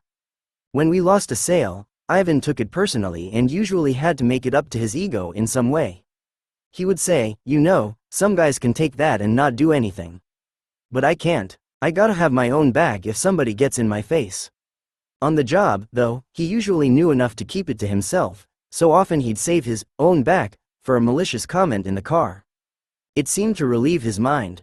One time we stopped at a guy's house, got out of the car and made it only halfway up the driveway before the guy said, "This is private property and you're not invited." When we got back in the car, Ivan hissed, "That guy probably chokes his wife and fucks her in the ass." Then he cackled and went on to tell me about a woman he claimed to have picked up in a bar. He said that when they got back to her place and sat down with a drink, she said, "Don't tell me when you're going to do it, but when you're ready to, just push me up against the wall, choke me and fuck me in the ass, raw." That was when I realized how completely full of shit Ivan was. But then that's what made him such a good salesman. And he was a damned good salesman. He could sell to anyone. Once when we were out together, he sold a coupon book to a woman who was walking her dog by the side of the road. He didn't even get out of the car. He just leaned out of the window and pitched her right there. It was amazing how congenial and sincere he could sound without seeming slimy in the least. But then, slimy or not, some people just wouldn't give you an inch. One guy who had a guard dog that circled the car as we pulled up to the house, told us to get lost right away. "Don't even get out of the car," he said. This set Ivan going. "Motherfucker," he said. "Call that dog over here." He whistled to the dog as he turned the car around in the driveway. He sucked a wad of snot down from his nose into his throat as he tried to get the dog to come by his door, but the dog wouldn't come close enough. Ivan spit toward him but missed, saying, "When guys are like that, I like to spit on their dogs, a nice big loogie right in the face. It really pisses them off." That was the scummiest side of Ivan, and in the car with me he let it out full blast in a hail of vitriol that never seemed to let up. He had an answer for everything. After he told me the raw story, I said, "Ivan, how many women have you slept with?" 74, he said without hesitation. Again, probably a giant lie, but who knew? Ivan also claimed to have an IQ of 180 and a 9-inch dick. But don't they all, at least to each other? I asked him about what he liked in a woman and he said something that confirmed with startling precision what I'd heard from other men and had myself surmised from my experiences in the strip clubs. "It's probably from watching a lot of porn when I was a kid," he said, "but I expect the pussy to be odorless and tasteless. Just like a doll," I thought. Just like a plastic Barbie doll. Nothing you'd ever find in nature. On our way back to the office that night, our time in the field finished at 8 p.m. We talked this subject over with Troy. He said, "I'm fine with the pussy so long as it tastes like pussy. If it's skanky, then we have a problem." Then he launched into a speech about how he could have any one of the women at the office if he wanted her. No one challenged him on this. It was like the IQ, big dick thing. You didn't mess with a man's line. It was just part of the gig. When he was done telling us about what a lady killer he was, Troy said he had a joke for us. "Why does the blonde have a bald pussy?" he asked. "Why?" Ivan and I said in unison. "Ever seen grass on a highway?" said Troy. Each day in the field ended with another gathering back at the office for settle-ups. To settle up with management, you logged the number of entertainment books, or applications, or VIP cards, you had sold for the day, took your cut of the proceeds, and gave the rest to the bosses.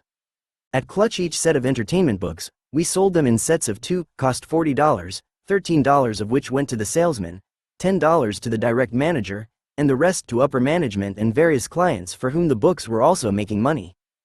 So, if on a given day you sold 6 sets of books, you made a total of $240, $78 of which went directly into your pocket that very evening in the form of cold, hard cash. The other $162 went out the window and up the stairs. Selling 6 sets was a respectable day's work. Selling 10 was mighty fine, and for this privilege you got to ring the cast metal bell, which was kept at the front of the rumpus room for end-of-day celebrations. When you rang the bell, you got high fives and congratulations all around from the managers and the rest of the sales force. Congratulations usually came in the form of a Red Bull acronym, JUICE, which stood for Join Us in Creating Excitement. Everything good was juice, and every accomplishment was juice by this, or juice by that. If you rang the bell, you were greeted with a chorus of juice by Ned, juice by Ned. As I said, it was like being in a men's locker room postgame. So even on a very, very good day, selling 10 sets of books took a lot of hustle and didn't happen very often.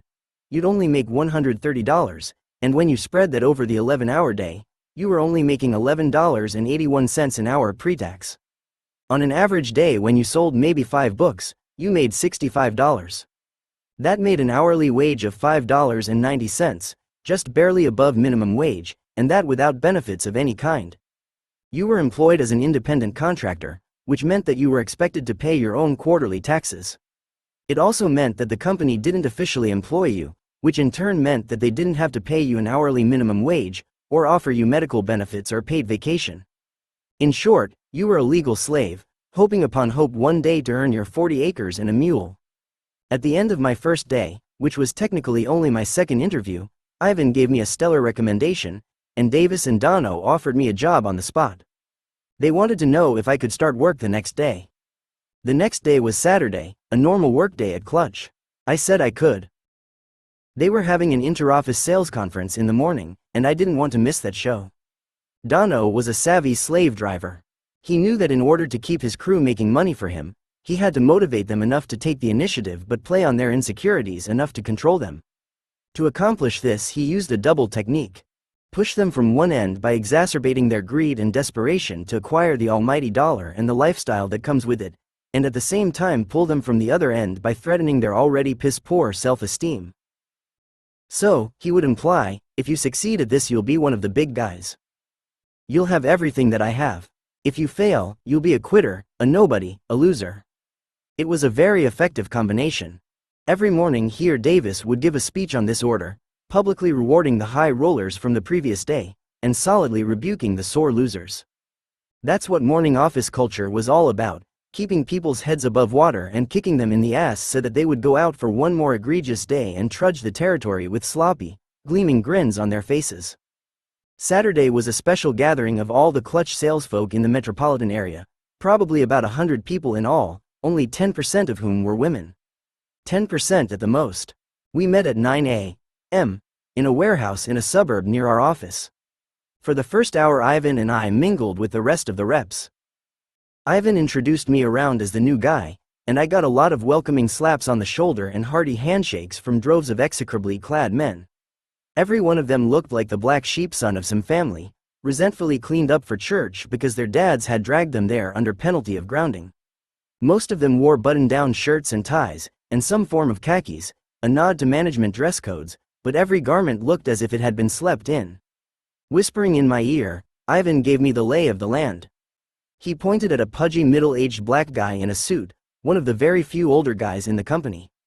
He had a thin, carefully trimmed, graying mustache, which, as Ivan told it, the other reps had long been telling him to shave. We tell him it makes him look cheap, but he won't shave it, said Ivan, because, get this, his mother tells him that it makes his mouth look so good it could be a pussy. I thought I had misheard. His mother told him that? I asked. Yep. The guy in question pushed his way toward us in the crowd. He was one of those people who gets right up in your face when he shakes hands. Hey, new guy, he said, grasping my hand, and spreading his best spittle-moistened salesman's smile all over me like a coating of snot. Hi, I said, looking away. Now that chick over there, resumed Ivan, pointing to a tall, skinny blonde in mules and a miniskirt. She's 18 and pregnant, and all she wants to do is fuck. My one goal for the day is to do her tonight. He was living up to his nickname, RDK, which stood for Raw Dog King. Davis had crowned him this after a night of boozing it up together at a bar. At some point in the evening, Ivan had left the bar with his chick pick of the evening, and was seen fucking her between two cars in the parking lot. Yeah, said Davis about the incident, he was raw dogging her all night. I gathered that raw dogging meant you didn't even bother to warm her up, or as they might have put it, lube her up with a little foreplay before you rammed it in her, probably without a condom. According to company lore, this was standard practice for Ivan. On dates, he was like a drive-through wrecking crew, hence the fast food moniker Raw Dog King.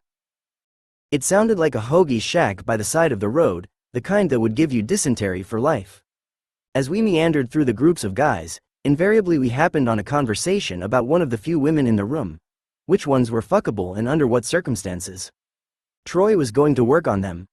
He slid away from us toward a couple of girls from one of the other offices.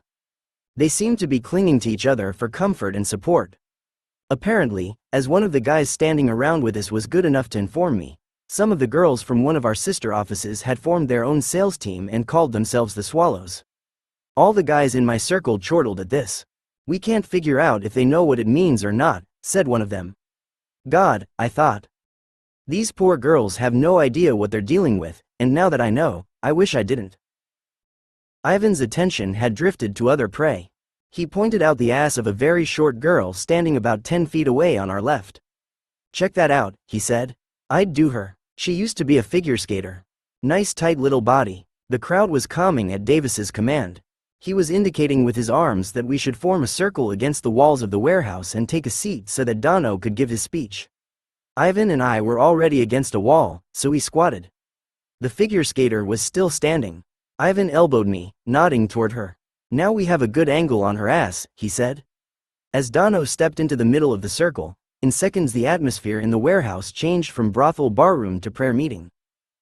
All eyes were on the man and the crowd went silent. "Hey, you," yelled Dano. "Hey, what?" yelled the crowd. These were stock responses. The bosses of all the Red Bull companies started their morning meetings off this way. Dano occasionally varied the script slightly at our office during morning award ceremonies when the high roller from the day before happened to have been a woman. After the, "Hey, you, hey, what?" intro he'd say, "I got a guy." The staff would repeat, "We got a guy." A highly motivated type of guy. Again the staff would repeat, though this time jumping toward the ceiling with their hands in the air when they said the word, highly. Then Dano again, "It's not a guy. It's a girl." And the staff in response, "Holy sheep." Dano loved this shit. You could tell he lived for it. He was like some high priest in a cult of free trade working himself into a froth for the faithful, justifying his greedy little enterprise with all the demagogic flair of a Jim Jones sans the Kool-Aid. The script went something like this. "Dano. To get you excited about our company, we don't have to come up with an impressive benefit package, 401k, retirement plans, stock options, whatever. What we have to do is get you guys to see that we've put together a formula for instant success and huge profit unlike anything you've seen before. And all you have to do is take advantage of it. It's as simple as that. All you gotta do is pay your dues, put in your time, and you'll be running your own office before you know it. You get paid on every sale you make, and the more sales you make, the more money you make. If you work the system, and you work your asses off, I can guarantee that you're going to get somewhere, because in my 20 years in the business, I've never seen anybody fail. I've just seen people quit. Everybody wants my job, and if they say they don't, they're full of shit. Who wouldn't? I make a lot of money, I wear a $20,000 watch. The business is what gave me my net worth, my house with a pool, my cars, my vacations, my family. I've got a better looking wife than I ever thought I'd get, and I got her because I've got a lot of money. All. Big laugh and applause. Dano. You guys are saying to yourselves, Dano is promoting good looking wife. Time for prenup. All. More laughter. Dano. Look, bottom line, there are top guys, middle guys, new guys and losers. Obviously a top guy is there earlier than the manager. Obviously a top guy stays later than the manager. Obviously a top guy rings the bell every day. Obviously a top guy can train and motivate just about anybody. Obviously a top guy is here to win. You want to be that top guy, because that's what's going to get you the house, the cars and the wife. The top guy is the guy who's next in line for promotion. Juice? All. Shout, juice. Dano. This isn't about what you're selling or where you're selling it. It's about you. Do you have what it takes? Exits. All. Shout, juice, juice, juice, juice. At the end of Dano's speech we got our marching orders. Incentives for the day. If you sold up to 5 sets of books you would get the usual $13 per set. If you sold between 5 and 10 sets of books you'd get $15 per set, and if you sold between 10 and 15 sets of books you'd get $20 per set. We were setting out in teams of 3s. The first team back to the office having sold all 15 books would get an added bonus of $300. The cutoff time, or DQ, disqualification, time, was 6:30 p.m. Ivan had arranged it so that he and I would be riding with Tiffany, the pregnant 18-year-old that he was out to fuck by nightfall. The minute we got in the car Ivan started scheming about how we could win the $300 bonus. He pulled into the parking lot of a Wendy's to let Tiffany get something to eat. He and I were standing by the car doing the math. What about if you go to an ATM, buy all 15 books with your own money, then we'll get back to the office first, get $20 per book and the bonus? He said, his eyes widening. I'd only just break even, I said. I'd shell out $300 and only get $300 back. We've actually got to sell them or it won't work. Fuck, said Ivan. All right then. We've got to use Tiffany. She's got big tits and you've seen her walk. She's got an advantage. I had to admit, she had a sachet that belied her age, but still, she was an 18-year-old unwed mother-to-be who lived on junk food and Diet Coke, and who worked on her feet all day because she had no other choice. Her baby's father, as I'd learned in the car, was in prison for dealing drugs. She had just about the shittiest prospects of anyone in the company, and all Ivan could think of was how he could pimp her to make a quick buck or get his dick off. He was merciless. When Tiffany came back to the car, Ivan told her outright what he'd planned. The idea, he told her, was to drop multiples in a single location and get back to the office as soon as possible. Businesses were often good places for dumping multiples, because the coupon books were a tax write-off for business owners and could be offered as employee or even client incentives. To make the best use of Tiffany, we'd have to target a male business, he explained, like a tool and die shop or a car dealership. She was happy to play the role. She felt it was in her best interests to walk as little as possible. Besides, she sighed, exhaling on a cigarette she just lit, I really need that bonus. You want it, Ivan said, winking at me in the rearview mirror. Yeah, I really want it, she said. Well, trust me, he said, peeking at me again and smirking at the double entendre, you're gonna get it. Tiffany lifted up her shirt just past the navel. She was wearing a white blouse over a tight white lycra tank top. She wanted to know if we thought she was showing too much to pull off the vixen maneuver. The poor pregnant girl routine would work against us, we decided. Nah, you're fine, said Ivan. We set off, looking for a car dealership on the main drag. Ivan was pumping me for a workable scenario, something that Tiffany could run with, something that would help her dump the merch quickly. Come on, you're the former writer, he said. So I ventured the following. Tiffany is the only woman in an office full of guys, not far from the truth. They don't respect her, again, not a lie. It's her first week on the job and they want her to quit, so they've sent her out with more merch than she can possibly drop in a few hours. They've got an inter-office bet that she'll fail. They've sent her out with Ivan, who doesn't speak much English, because he's the only guy who'll have anything to do with her. Ivan liked this. Yeah, good, okay, he said. I'll wait in the car, I said, ashamed. By then Ivan had found a car dealership, pulled up on a side street and parked the car out of sight. Tiffany was unbuttoning her blouse and adjusting her tits to maximum advantage. Due to the pregnancy, they were already fairly monstrous for her still slight frame. With the blouse totally unbuttoned, she was all business up front.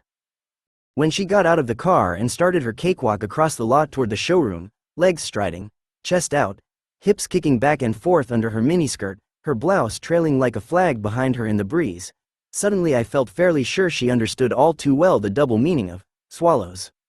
She knew what she was doing. It was pretty awful to see. Like Troy, she was using for what it was worth the very thing they used against her. Also like Troy, she was a pretty successful salesperson.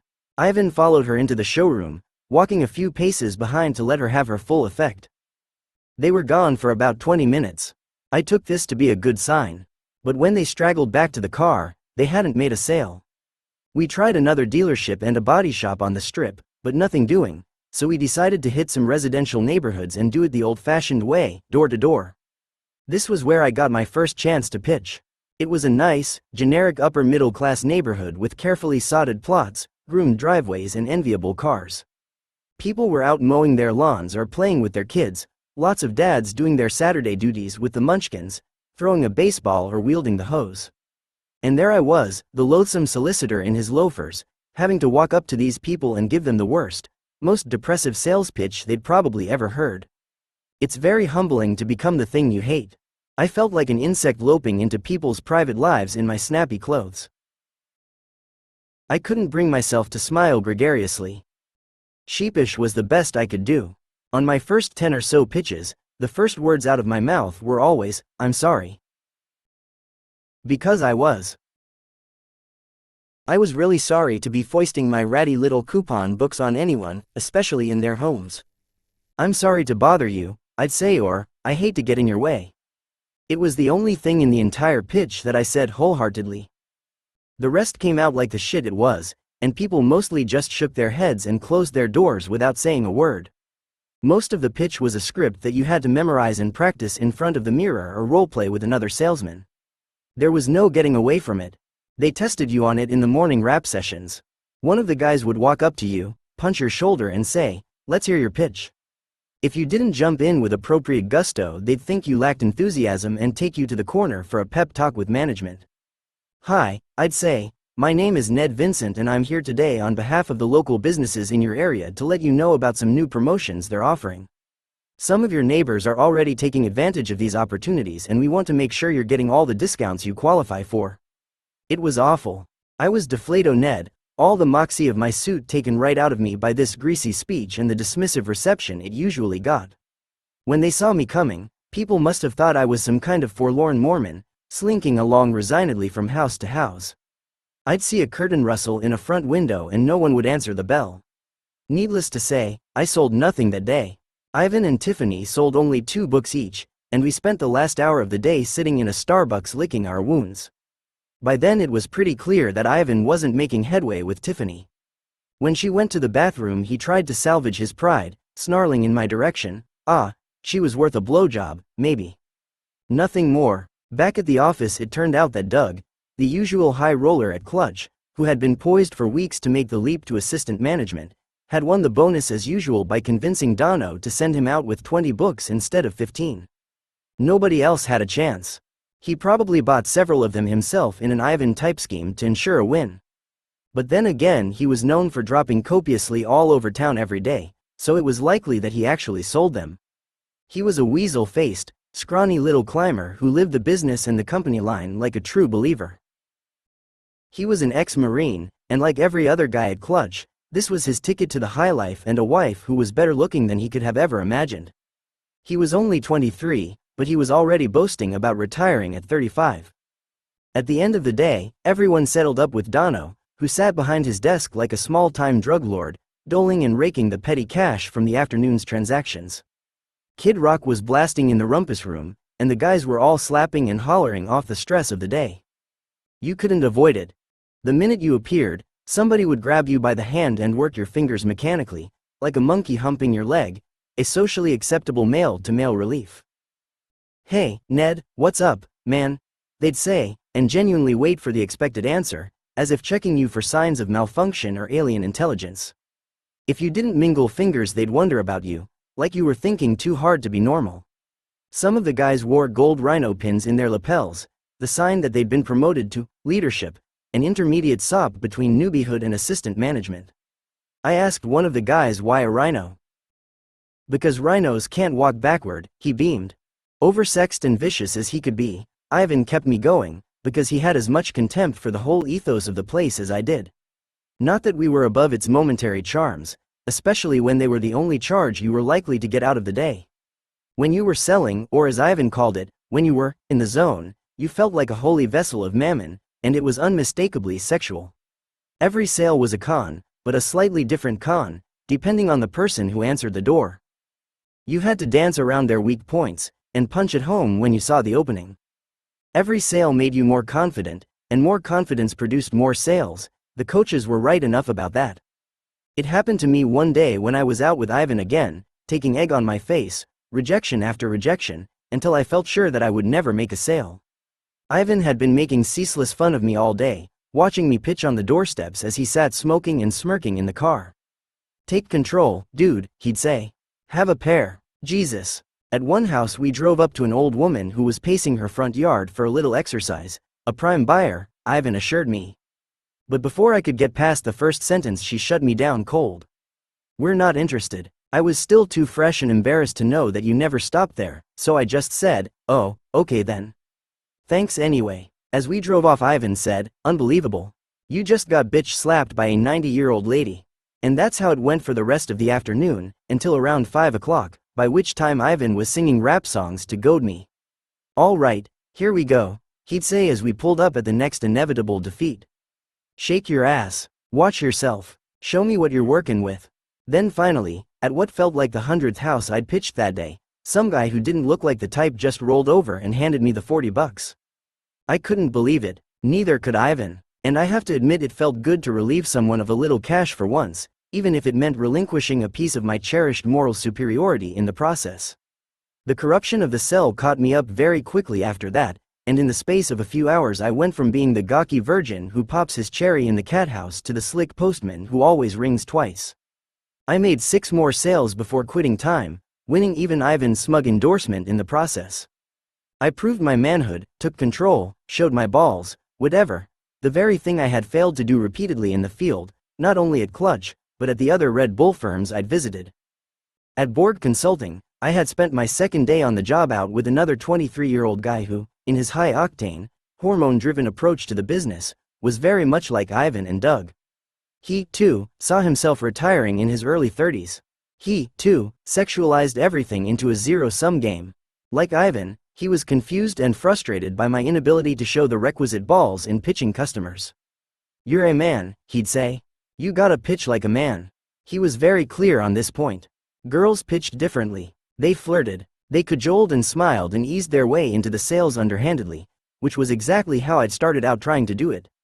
I'd tried initially to ask for the sale the way I asked for food in a restaurant as a woman, or the way I asked for help at a gas station, pleadingly. But coming from a man, this was off color. It didn't work. It bred contempt in both men and women. In this sense, it was very much like trying to pick up a woman in a bar. As a guy, I had to shed my sympathy for myself and the victim, and the appearance of weakness and need. People see weakness in a woman and they want to help. They see weakness in a man and they want to stamp it out. When I made my first sale that afternoon with Ivan, I stepped over this divide. I got back the attitude I'd had in my interviews, and the more I saw it working in people's minds and on their faces, turning them over to my side, the more I used it to my advantage. After I'd made 2 sales in a row, I felt high. I'd broken the curse. I was on a roll. I'd stopped asking for the sale like a girl and started taking it like a man. I'd seduced 2 people and I could do it again. What's more, I didn't need the boss's pitch. I could make up my own, and it would sound better and more spontaneous than anything the dolts at Clutch could devise. People knew bad bullshit when they heard it. Good bullshit was what I needed. That was the chain of thought, and the chain of thought became an act, a performance, a man's performance supplanting a woman's. Confidence, competence, control, not my former supplication, apology and need. Success lifted my spirits. Good spirits got my juices flowing, and my juices wrote their own evil script. I got creative, and creativity, however seedy and low it may be, is something that very few people see coming. I had learned as much from Ivan. At the 3rd house, I bounded out of the car and across the lawn toward a woman who was working outside in her garden. I was in a good mood and she could tell. My smile was genuine, and she responded to it warmly. "How ya doin'?" I asked. "Not bad," she said. "How are you?" This was a miracle already. None of my other greetings had evoked courtesy. Everyone else had cut through my crap right away. "What do you want?" Or, "What are you selling?" I had managed somehow to finesse those snags at the previous 2 houses and make the sale anyway, but now I didn't need to. This woman was relaxed. She was taking my lead. We were standing there like 2 people without agendas who had all the time in the world. I asked her about her garden. She had an accent, so I asked her where she was from. It turned out that she was English, so I told her about having grown up there myself. We talked about this for a few more minutes, as she went back to her planting, kneeling in front of one of her flower beds and scooping the soil with a trowel. Finally, when there was a lull, she nodded at the coupon books in my hand and said, very politely, "So what do you have there?" I looked down at them as if I'd forgotten they were there. "Oh, well, I'm out here doing some market research," I said, "and these are the prototypes. I'm trying to get a sense of what people think of them. Can I show you a copy and maybe you'd give me your opinion?" This was completely untrue, of course, but it would ease her into the pitch, which I planned to give at the end of our conversation, not the beginning. I had learned this lesson from my previous flops. When I made the pitch up front, most people put up a wall and denied me the sale before I'd even gotten a chance to show them the product. I'd learned this as a single guy, too. The in-your-face pitch was the salesman's equivalent of accosting a woman in a bar with a 10-ton "come on," and leading the charge with a cheesy pickup line. You'd be dead before you reached the end of your sentence. So, I reasoned, if I took the sale out of the equation at first and simply asked the customer for her opinion, she would let down her guard. And I was right. She did. "Sure, what is it?" she said. I leaned over and leafed through the coupons, pointing out the best ones and asserting that the book, if used properly, would make up its $40 value many times over. That part was true. The books actually were a good deal, but when you pitched like a wimp or a teleprompted clutchhead, you'd never get the chance to point this out to anyone. On the other hand, I thought, if you did get the chance to point it out, people would be hard-pressed to deny it. Once again I was right. So, I said, what do you think? Is it a good value? Yeah, she said, it looks like it, and there it was. Done. I was in control. I had her right where I wanted her. She'd admitted that the product was desirable. Now if I offered to sell it to her, she would, by her own admission, be passing up a deal if she didn't buy it. All right, I said. Well, here's the thing. We'd really like people to try the books out, to see how they work, and maybe give us pointers on how to improve them. So we're offering these few prototypes for sale. Do you think you'd be interested in trying one out for us and letting us know what you think?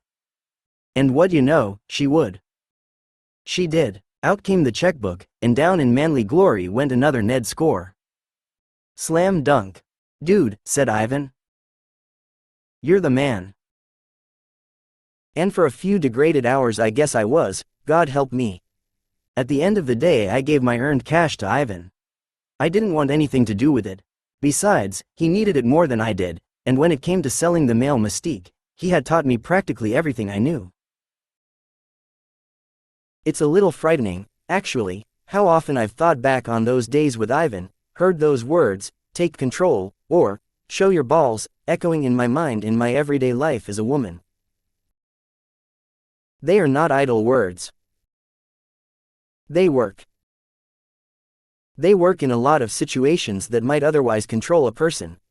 They are Ned's lingering voice taking over, almost like an alternate personality getting the job done when I can't. They linger irritatingly, like Muzak heard at the supermarket, and they remind me that perhaps the strongest remaining male advantage is purely mental. Thinking makes it so. The next morning Davis gave me the full star treatment in the morning rap session. I got a guy, a highly motivated type of guy, Mr. Ned Vincent. Yesterday he went out with Ivan and dropped 7 times, put more than $90 in his pocket. Juice by that. Juice, yelled the reps amid a round of applause. I had been coached for this moment. Davis had told me what to say on cue when he singled me out for the high roller speech. I was to credit my success to the system, working the so-called law of averages, which, according to company definitions, meant that 1 out of every 10 people would buy the product pretty much no matter what you said to them, the idea being that if you pitched 100 people in a day you were bound to sell 10 books just by default. Whipping yourself onto the next house after house, was called working the law of averages. Sooner or later you'd make the sale. Telling the other reps that working the law of averages had worked for you on a big day was central to sustaining morale. Telling the truth, that is, saying that you had sold as many books as you had because you just gotten better and better at lying as the day wore on, wasn't company policy. It didn't engender office pride, even though, of course, learning to lie better was what everyone who did well was really doing. Not that the law of averages didn't work. It had to at some point. But very few of the people who sold 10 books on any given day had really visited 100 people. They cut corners, and those corners were the hard facts, rounded into S-curves by the end of a good day's work. I said what I was supposed to say, and everyone duly patted me on the back and high-fived me until my palms were stinging and I wanted to garrote Ned with his own tie. Doug, the ex-Marine who was usually the high roller, approached me suspiciously that morning, wondering if I was onto his secrets. Good job, man. What was working for you? He was wearing a shapeless powder blue suit with a white windowpane check. I made people think that I was giving them something, rather than taking something from them, I answered. He was stopped by this for a second, as if I'd quoted him a price in a foreign currency. You could see the calculation pass over his face and then the flicker of recognition. He decided that this was a useful remark even though you could tell he didn't quite know what it meant. He socked it away in his little ferret brain for future use, probably in some seminar he'd be giving before long at a Sheraton in Cleveland. He changed the subject, fixing me with his opaque eyes. Yo, man, I'm taking you out today, and we're gonna be on the golf course by 4 o'clock. The bosses were behind this, I suspected, wooing me through him because they couldn't be bothered. He was going to show me the life of a high roller, the fruits of the promised income in the form of a niblick and a cigar. I couldn't face this prospect, striding the fairways with this slate-eyed scrapper telling me his boot camp stories and correcting my swing. But the day didn't go as expected. We stopped for gas on the way to our territory, and he tried to push off a few books while we were there, pitching other people who were filling their tanks. Nobody bought. We weren't going to make it home before 10 at this rate, let alone to the golf course, unless we sold to every soused rake and divorcee in the clubhouse. I couldn't face that, either. In the car, Doug told me stories about his time in the field, all of them again about sex. He said he'd walked up to a house once and heard a couple fighting loudly inside. He could hear it all the way up the walk. "You fucking bitch. This," and "You fucking cunt," that.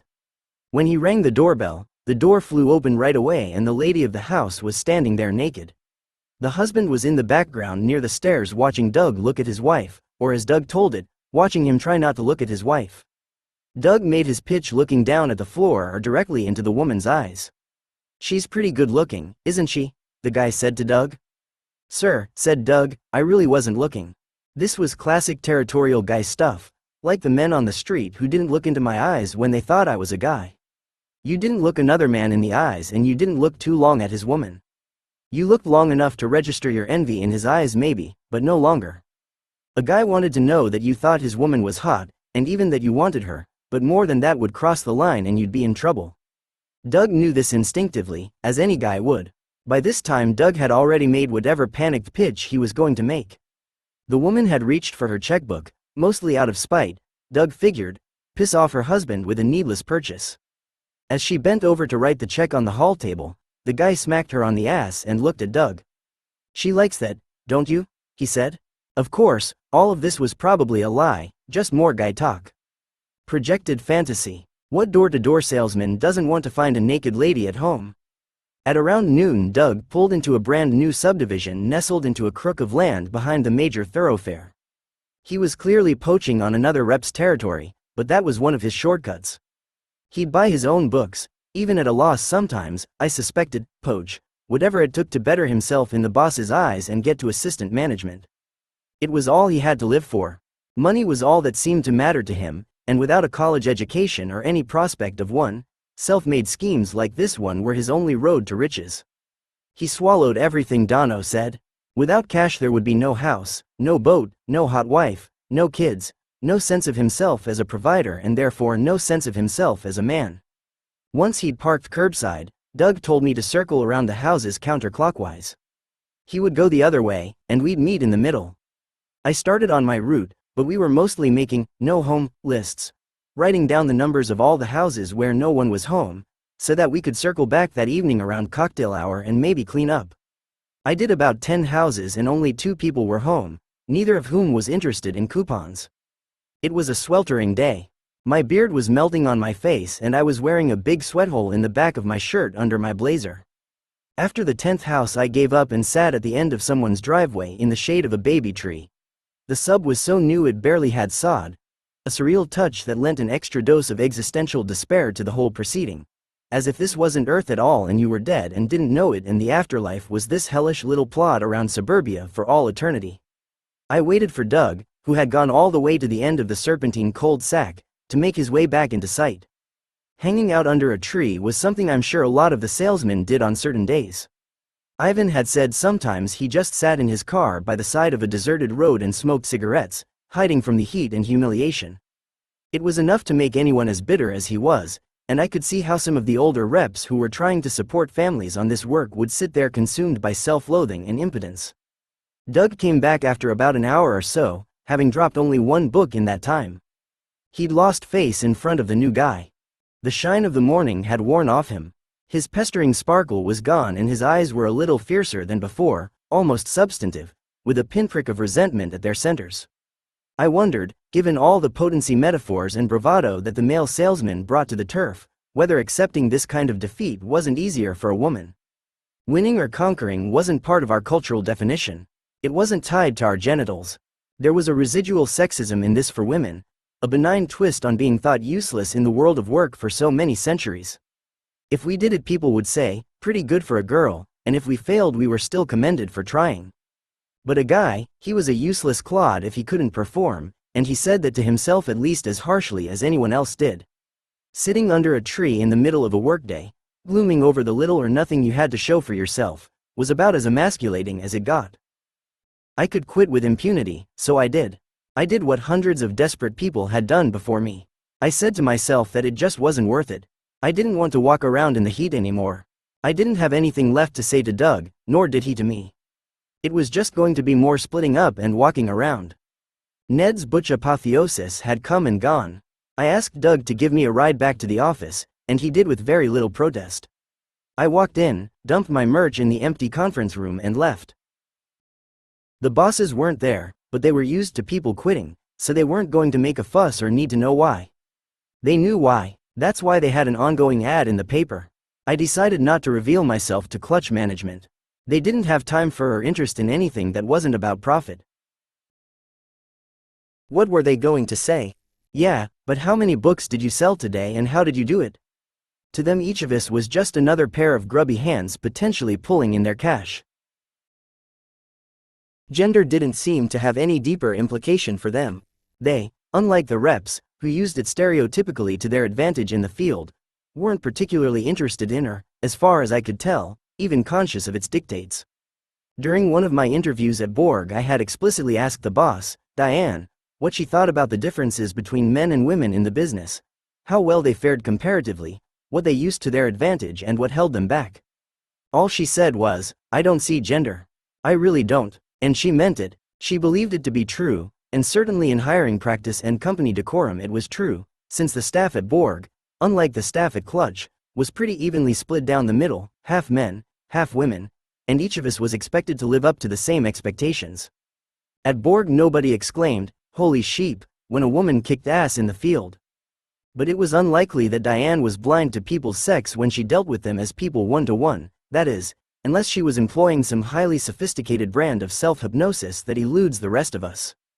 In my dealings with her as Ned, I did not observe that to be the case. I thought she treated me like a guy, and I say this with some confidence because I met and worked with her late in my career as Ned, and had come to recognize the signs pretty well by then, the subtly controlling smile, the slightly coddling gaze, both of which said, you're a man and I'm a woman and this is how we talk to each other. This, of course, wasn't the only way that women interacted with Ned, but it was one of them, one of what was usually only a handful of ways. Sometimes, as on my dates, they were suspicious or superior. Sometimes they were distant, protected but polite, the way the women in the bars had sometimes been when I'd approached to buy them a drink. Other times they were consciously flirtatious, touching my sleeve or my collar for emphasis. Men were no different.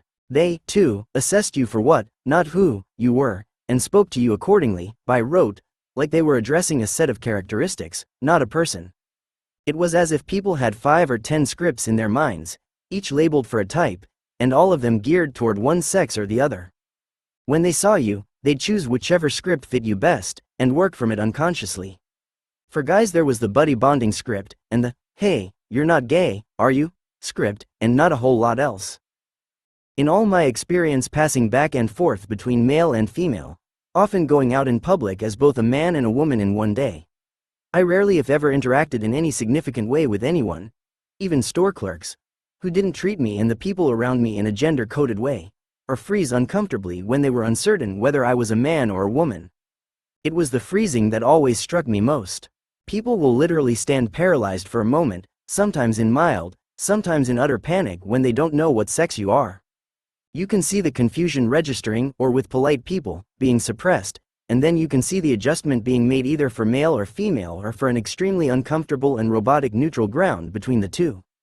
If they don't know what sex you are, they literally don't know how to treat you. They don't know which code to opt for, which language to speak, which specific words and gestures to use, how close they can come to you physically, whether or not they should smile and how. In this we are no different than dogs, with the notable exception, of course, that no dog has ever been mistaken about anyone's sex. So prevalent was this gender-coded behavior that I came to ask myself whether it isn't almost as impossible for any of us to treat each other gender-neutrally as it is to conceptualize language without grammar. Linguist Noam Chomsky is famous for positing that all languages share certain grammatical principles in common, and that children are born with a knowledge of those grammatical principles intact. This inborn knowledge, he argued, explains the success and speed with which children learn language. In Chomsky's terms, then, The human brain is hardwired to think grammatically, or, more generally, to slot information and stimuli into certain categories of thought. That is how it functions and how we, in turn, are able to think. In this sense, I wonder, could there be a pre-programmed and possibly inescapable grammar of gender burned on our brains? And is every encounter prescripted as a result? To my mind, the Red Bull environments were unmistakably sexed even in their more subtle incarnations at places like Borg. Diane did see gender, and she treated her employees like sexed beings, often flirting with the men as a means of exerting control, and bonding superficially with the women for the same reason. As in everyday life, not every interaction was loaded, and not every interaction was loaded in the same way. But there were gender-coded patterns of behavior happening most of the time, currents running underneath the words and gestures, and if you were looking for them, as I was, standing inside someone else's suit, you couldn't mistake their intent. They told you what you were and how to behave. With their mad modus operandi and quasi-cultish environments, the Red Bull companies were hardly representative of average American office culture or corporate environments. For one thing, we were rarely in the office. For another, we lived mostly off the grid when it came to getting paid and paying taxes, and even reporting for work. Almost everything in these places was an exaggeration of what you'd find in large, respected, well-known and established companies of long standing, the kinds of places I worked in my early career before becoming a writer, and my only point of comparison. The Red Bull companies had a culture all their own, though that culture was always seeking to spread itself farther and wider, and was doing so, not only across the country but the world, promoting new young managers, opening new offices, and hiring more young minions to shout juice on every continent. Everything Red Bull was exaggerated. The trash talk, the pace, the motivational hype. But then I suppose that's Glengarry Glen Ross for you, a foreshortened view to sharpen the focus. There I saw things rough, much the way I'd seen them in the strip clubs. Would I have seen them quite so unadulteratedly at a white shoe law firm or a blue chip company? I doubt it. For one thing, no one could blast the song, "Other People's Pussy," in the boardroom at such places, or prostitute the female employees at power lunches as brazenly as we used Tiffany to sell coupons, and get away with it for long, even in jest. Yet somehow I don't have a great deal of trouble imagining highly paid male professionals talking just as dirty as we did when they're alone together in someone's office, or whooping it up over cocktails after work, or, as some executives have been known to do, taking a long lunch at the titty bar. Nor do I have trouble imagining that in more insidious ways women are still objectified and used to gain strategic advantage in the upper echelons of white-collar America. Sexual harassment law has pushed a lot of blatant sexism and boys' club culture under the table, but most of us don't kid ourselves that it isn't there. Nor would it be fair to assume that simply because, of necessity, I took jobs that didn't require advanced degrees, working people of all income levels and educational backgrounds don't bring sexually charged and gender-coded ideas and behaviors to the office. They must. They can hardly help it. And neither can we, always the supposed exceptions to the rule in our own eyes. We operate in most ways, but especially at work, within the lines that are drawn for us, and gender roles are no exception.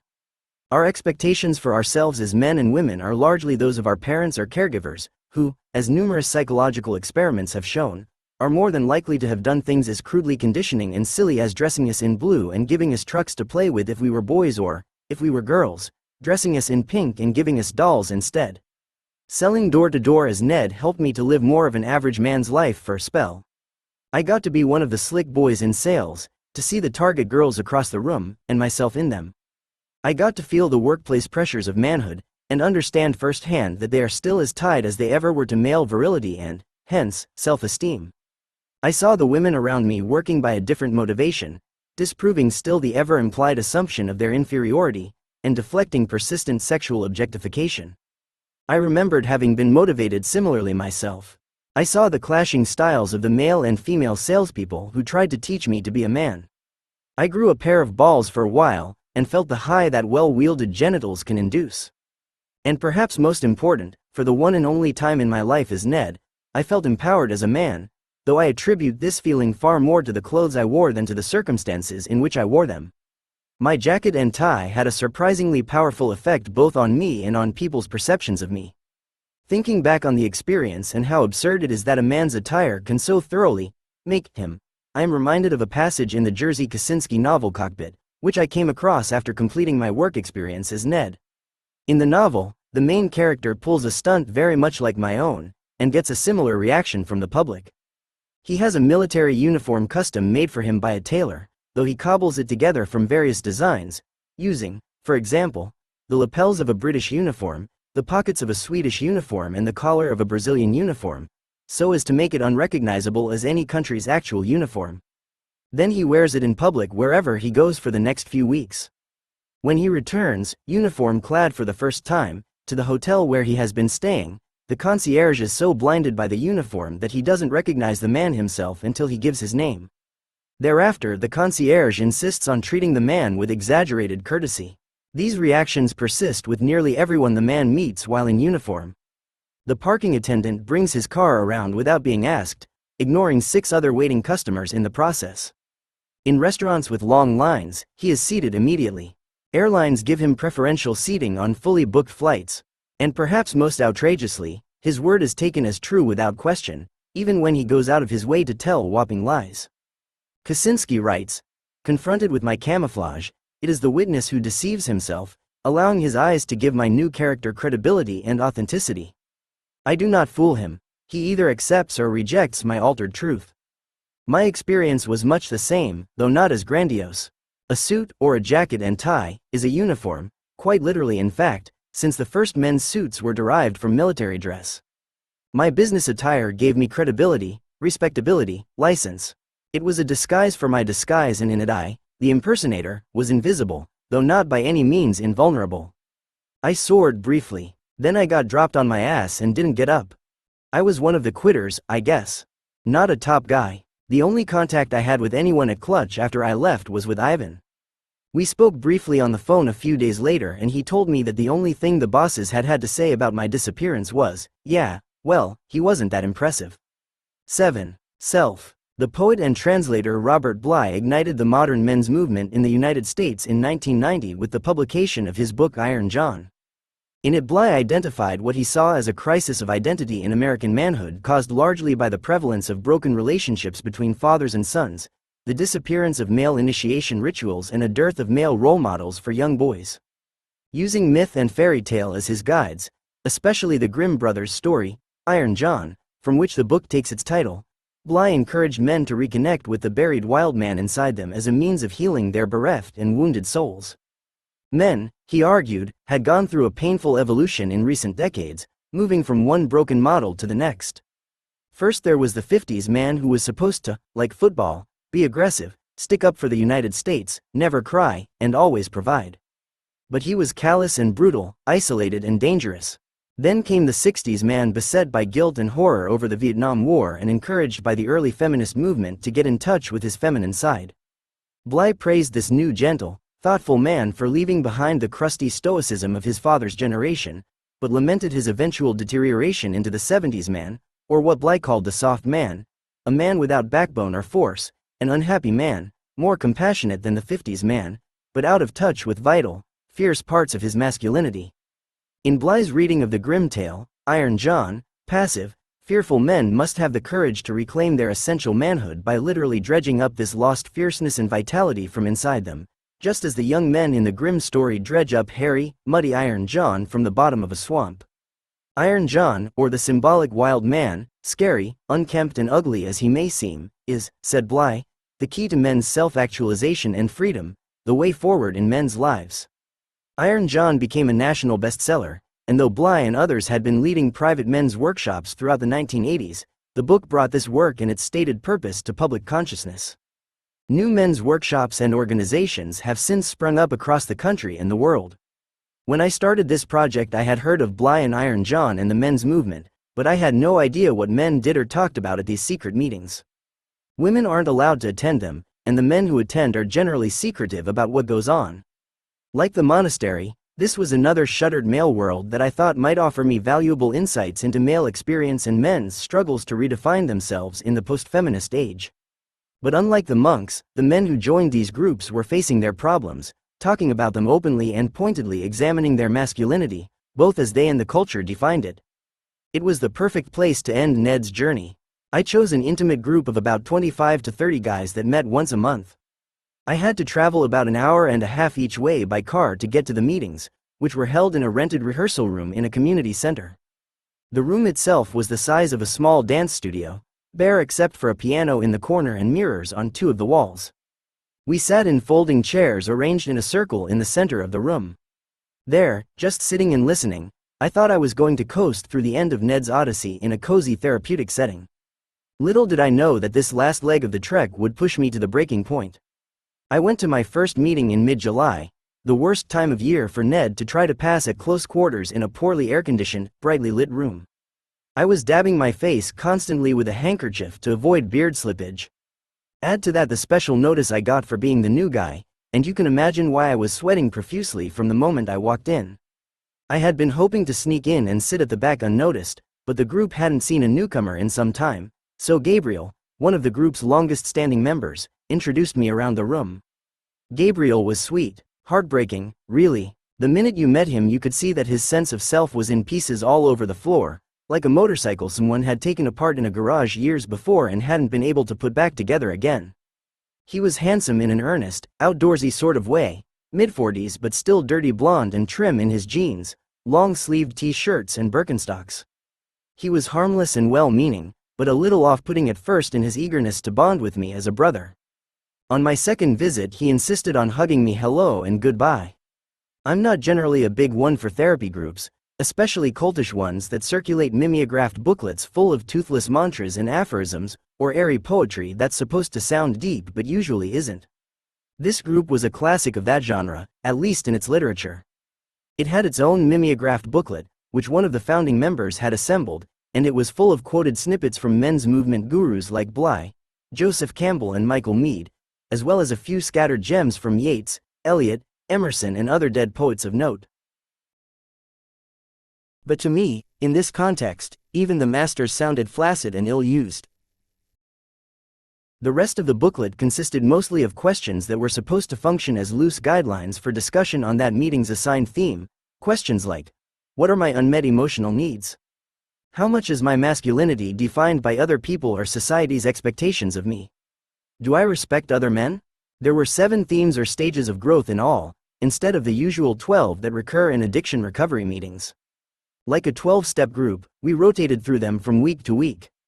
When we'd finished stage 7, we'd begin again the next time at stage 1. Call me unevolved, but I didn't want to hug anybody there just because it was part of the program. I don't do program. I don't like program, even though I know people who participate in them, and have changed their lives immensely for the better as a result. I wanted to hug people when I felt something for them, when I was ready. Besides, I saw myself as the enemy in this group and I thought it best to keep it that way. But hugging was central to the therapy there. Most men don't tend to share much physical affection with their male friends, so here the guys made a point of hugging each other long and hard at every possible opportunity as a way of offsetting what the world had long deprived them of, and what they in turn had been socialized to disallow themselves. It wasn't at all uncommon at the beginning and end of these meetings to see pairs of guys engaging in prolonged hugs. Sometimes they'd be crying, sometimes they'd just be shoring each other up with reassuring words. Even as someone who has seen and never been startled by the sight of a lot of gay men hugging each other long and tenderly in public, it took me a while to get used to seeing these straight men hugging this way. They were really holding each other, taking care, and this just isn't something you see very often in the outside world. Ned hadn't seen it in his. And when you saw these guys doing it, it made you realize how badly they needed this surrogate brotherly, fatherly love, and how much they needed it to be expressed physically. These men had been making do all their lives with traditional nods of silent understanding. But that wasn't enough anymore. The monks, or someone among them, perhaps influenced by the men's movement, had been savvy enough to figure this out. But it's not the kind of thing you can force, especially when you're trying to reverse a lifetime's worth of programming. These guys were here because they wanted to be, and though during my time with them there was always a part of me that remained uncomfortable with groupthink self-help, in this case I had to admire the effort. I knew enough men who could have used similar help, if only they could have opened a pinhole in their defenses. Who was I to scorn this medicine, even if its bywords weren't to my liking? The meetings always started out the same way, the way that most AA and other 12-step meetings begin, with one of the members reading from the designated portion of the booklet, then giving a 5-total-minute speech to the group on the topic of the evening. Usually this was a fairly rambling affair, full of expressed discomfort with the whole endeavor. None of these guys was particularly eager to get up in front of a room full of other men and tell them how he felt. As one of the guys said, it was a feat for him to realize that he even had feelings. Learning to identify and express them, especially in the presence of other men, was asking a lot. It didn't really matter what they said. It was a miracle that they were talking at all. To me this was amazing, the idea that a person could be incapable of expressing his emotions. Identifying and expressing my emotions had usually come fairly easily to me. It had never occurred to me that some people not only didn't do it, but didn't have the slightest notion how to do it. This, I now realize, is a highly privileged, largely feminine point of view, and one whose value and comparative rarity Ned has since made me appreciate. To my mind, and it was clear from what these guys were saying, to their minds as well, living your whole life without connecting to your emotions could be as detrimental to the spirit as starvation is to the body. And though hearing about this handicap came as something of a revelation to me when I heard these men talking about it so candidly, it shouldn't have, since it was only a confirmation of what I'd found at the monastery and elsewhere in the world as Ned. A lot of men were chronically caught incommunicado. After this initial outpouring to the group, the speaker would step down and the group would split up into smaller discussion circles of 3s or 4s. These smaller discussion groups, which lasted nearly an hour, functioned like co-counseling workshops. These were usually the dark heart of the meetings, the intimate times when breakthroughs could be made. For me, they were usually just times to learn more about the core issues, the specifically gender-related problems these guys shared in common and hashed out together. I often sat aloof taking mental notes. It was in one of these small discussion groups that I had my first conversation with Paul. It happened several months after I'd started going to the meetings. I'd met him very briefly once before, early on, but he intimidated me, and so I kept the contact to a brief hello, terrified that he would see through Ned immediately. I had heard about him from the other members, about his problems with rage, but also about his perceptiveness and intelligence. I thought I should be very careful around him. I said to myself, if anyone will sniff you out, he will, and it won't be pretty when he does. I was afraid of him. He was a powerful-looking man, probably in his late 50s. No taller than 5 feet 9, but heavy, with solid arms, large hands and a sizable paunch, which he wore like a sumo, as if it would be an asset in a fight, not a liability. He probably couldn't move very fast, but he looked as if he could crush you with a single blow. He had the bloated, toughened face of an Irish boxer or a corrupt old-world cop, and his whole head, woolly with his russet graying hair, looked like a wad of scarred tissue. Even though he scared me a little, as the godfather of the group and the leader of its biannual retreats, Paul was fascinating to me, too. As much as I wanted to avoid him for fear of being found out, I also wanted to know his story, to pick him apart. I saw him as a self-styled neo-pagan guru with a ragtag pack of foundlings whimpering at his heels. I couldn't help thinking of it that way at first, and disliking Paul for the petty tyranny he seemed to exercise over these men. It wasn't hard to dominate this group. These were mostly broken people, and as much as Paul may indeed have been out to help his fellow men, his brothers, as they called each other, he was, I thought, probably also in it for the bi-monthly adulation. Plus, one weekend a year he got to go into the woods with drums and hatchets and play Colonel Kurtz, spouting his aphoristic horrors to his followers and roasting offal on the fire, or some such. I didn't know what they did on those weekends, but I was going to find out. To me, he seemed dangerous on some level. Volatile, at least, and what I was doing was invasive to his pet project, or could be. The rage it could provoke in him might be considerable. It would press all his buttons.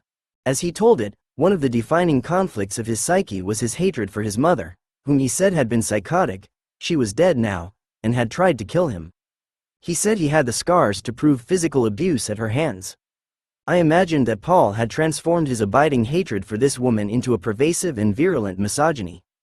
His response to me, if he found me out, especially if he found me out in the woods with all of what I supposed to be, his sharpened instruments at hand, could, I thought, easily turn nasty.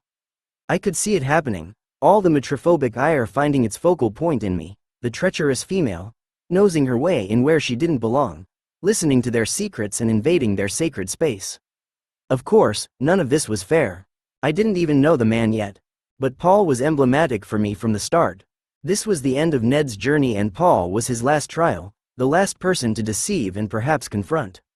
I wanted to make it easy for myself to dislike him, because it was going to make me feel a lot less guilty about spying on him. Posting him out there somewhere as my nemesis in effigy made him neatly detestable in my mind. Besides, the way he presented himself on a first or second meeting didn't help his cause. He seemed gruff and egocentric, even a little belligerent when he spoke, spitting his words like a preemptive strike. The first time I heard him address the group, he speechified with self-important authority. He condescended, almost angrily, as if he were a principal lecturing truants. He said, "Someone said about me recently, Paul thinks he's the center of the universe, and I say if you're not the center of the universe, there's something wrong. You are the center of your universe, because if you're not, who is?" He went on to talk about the need for each man to respect other men's egos. This made the feminist in me bristle at first. Haven't we had enough of men's egos, I thought? But then I remembered my first night out in drag in the East Village and my perception that respecting one another's egos was exactly what men were often doing with their eyes and body language, slipping past one another's protected zones with minimal engagement. It wasn't about pride so much as protection. As if reading my thoughts, Paul said, "When you look another man in the eye, it means one of two things." What? He waited for a reply. I was ready with the answer. "I want to fuck you or I want to kill you," I said. Everyone turned to look at me. "Exactly," said Paul. "I want to fuck you or I want to kill you." This much I knew and understood. I'd experienced it myself. But in Paul's rendering, there was more to it.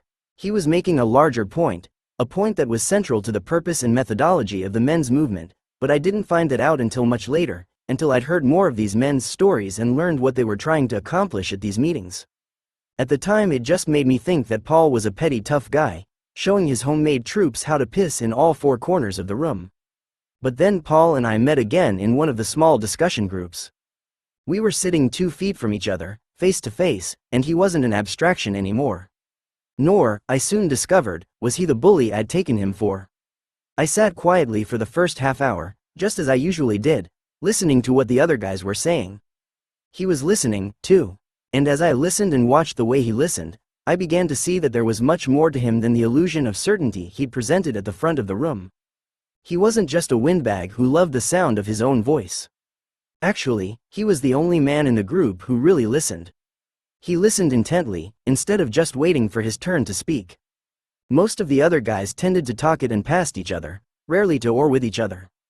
They listened, it seemed, mostly for things that reinforced their own experience or point of view about themselves. They'd nod when something resonated, but then, as soon as the speaker finished, they'd often just launch into their own story, relevant or not.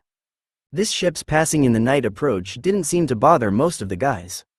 Probably because they were so unused to talking this frankly about their feelings, a mere airing was good enough. They weren't practiced at the art of give and take. But Paul was. He actually responded to what you said. He'd ask a follow-up question, probe you a bit to make you examine your thoughts. He'd interact. This, coupled with his intelligence and depth, stood out markedly in this company. It almost made me want to participate. And that's what happened that night. Paul drew me in and drew me out. He turned his chair around, as he often did in meetings, and he folded his arms on the chair's backrest, propping his chin on one fist. He looked me right in the eye and wouldn't look away. I'd been silent all evening, but there was no denying that look. It said, "So what's your story?" "I'm in a very bad mood," I said. "I don't think I'm going to say anything helpful." "Anger isn't helpful?" he prompted, fixing me more intently. A good point. This came up often in the group. The idea that anger was not an unproductive emotion if followed to its source. The way these guys told it, anger was the one emotion they had in abundance, the one emotion that the world had allowed them to have in abundance, so by implication it contained everything else: sorrow, pain, need, shame. You name it, it was a feeling they knew well, and it was the place where most of their other feelings hid. Nobody here was going to judge you for letting it speak. This was refreshing, actually, and, I thought, particularly masculine. I, and most of the women I knew, had been sublimating anger for as long as we could remember. It was the one emotion we weren't quite allowed, or didn't allow ourselves. Eschewing it was part of being nice and attractive. You didn't want to be thought of as a bitch, so you put it all underground or turned it on yourself. With these guys, I liked taking it in the face for a change, hearing anger spoken out loud in no uncertain terms. I heard people venting spleen without apology in harsh and cutting words. They'd say things like, "I hate my sister," or they'd tell you in detail about how they'd fantasized about ripping their wife into tiny pieces. At one of the yearly retreats, for example, one guy had found it very therapeutic to pretend that he was chopping up his wife with an axe. This after he'd come home from a business trip to find that she'd left him and taken the kids with her. Paul said he got a wedding invitation from this guy a few years later. On it the guy had scrawled a personal note saying that his second marriage would have been unthinkable without the healing he'd experienced on that retreat. Many of the guys in the group were not afraid to admit that they had murderous rage inside them. Some people said it outright. I'm homicidal. Some said they knew there was a potential rapist in them, not that any of these fantasized crimes ever came to pass or would. They were just talking, saying the worst things, letting out the worst thoughts, not always violent, but ugly, uncharitable thoughts, the kind of thoughts that, if most of us were honest, we'd admit we've had, too, in some form or another. I respected their frankness. Of course, if you heard all of these wife-mangling stories out of context you'd misunderstand what was really going on. It would sound like motivational misogyny, or some sick rallying cry for the thwarted. But it was more complicated than that. The anger came from legitimate feelings, and the more time I spent with these guys, the more the underlying causes for these feelings took shape and actually vetted things I'd undergone or perceived as Ned. Many of them seemed linked to common male experience. Sometimes, as with Paul, the anger and hostility these guys felt toward the women in their lives sprang from an unsurprising Freudian source. Their wives and girlfriends were often versions of their mothers. They remembered their mothers as being suffocating, omnipresent influences on whom they had felt humiliatingly dependent, and from whom they were still desperately trying to get free. One guy in the group talked openly about this, and in his comments about his wife you can hear the humor and pathos of his struggle. If I put on her underwear, I would drown. I couldn't live in her underwear. She's pretty big, and she really shouldn't try to live in mine. She doesn't have the balls. She's a woman. She doesn't have balls. I try to detach, but the truth is that when I think I'm going to die, my wife's life flashes in front of my eyes instead of my own. There's still a little kid in me that still needs mommy very badly. I admit that. I even referred to her a few weeks ago as my mother instead of my wife. This push and pull with mommy, and hence with women in general, became even more tangled and ferocious when you factored in dads. Aside from having had, and sometimes still having, difficulties with their mothers, a lot of these guys had terribly strained and loaded relationships with their fathers. True to form, as I had also discovered in the monastery, the breakdown between father and son had happened largely as a result of the two men's culturally conditioned inabilities to communicate with each other. It was a curse that fathers had been handing down to sons for generations: emotional remove, hypercritical expectation, silent judgment, abandonment. This had left populations of sons without role models, teachers or guides to lead them through the tangled, confusing and often painful process of becoming a man. In groups with other men, these guys were trying to find the love that their fathers had been unable to give them, or possibly the love that the entire culture had conspired to keep men from giving each other. Again, like the monks, they had a profound need for other men's love. Love alone wasn't enough. They needed a man's affection and respect, a man's approval, and a man's shared perspective on their feelings. Having a mother's or a woman's love just wasn't and could never be the same. It couldn't fill the hole. As Bly wrote in Iron John, only men can initiate men, as only women can initiate women. Women can change the embryo to a boy, but only men can change the boy to a man. Initiators say that boys need a second birth, this time a birth from men. This was the crucial and remarkable difference between the way these guys felt about their mothers and fathers. They placed blame on both parties, but they actively mourned their fathers. They were seeking to reclaim and make peace with them. As for their mothers, it was mostly good riddance. In the context of this longing for male love, sometimes female love was all the more repugnant and enraging to them, only serving to emphasize what was missing. "What does it want?" Paul asked me. "What, you mean the anger?" I said. "Yeah, anger is always a deprivation. So what does it want?" "To be free. Free of the expectations." "Whose expectations?" This would be an answer they could relate to, and a true one. "My father's," I said. The two other guys in my small circle nodded vigorously. They knew the tribulations of living up to a father's expectations. They had all shared similar feelings in heartbreaking language, though their burden was far heavier than mine. Mostly, as Bly has argued, because they were men. Their fathers were their models for themselves in a way that mine wasn't and never could be. On a previous night, one of the guys in my circle had shocked me when he'd said, "If only my father hadn't hated me so much, maybe we could have related." Another had talked of killing his father, taking revenge on the bastard for his childhood. A third, Josh, had told the story of his father's recent death, his need to make peace with the man's legacy, and his inability to step into his father's vacant shoes. A few months after his father's death, Josh's mother had telephoned him and asked him to come to the family home and clean out his father's workshop.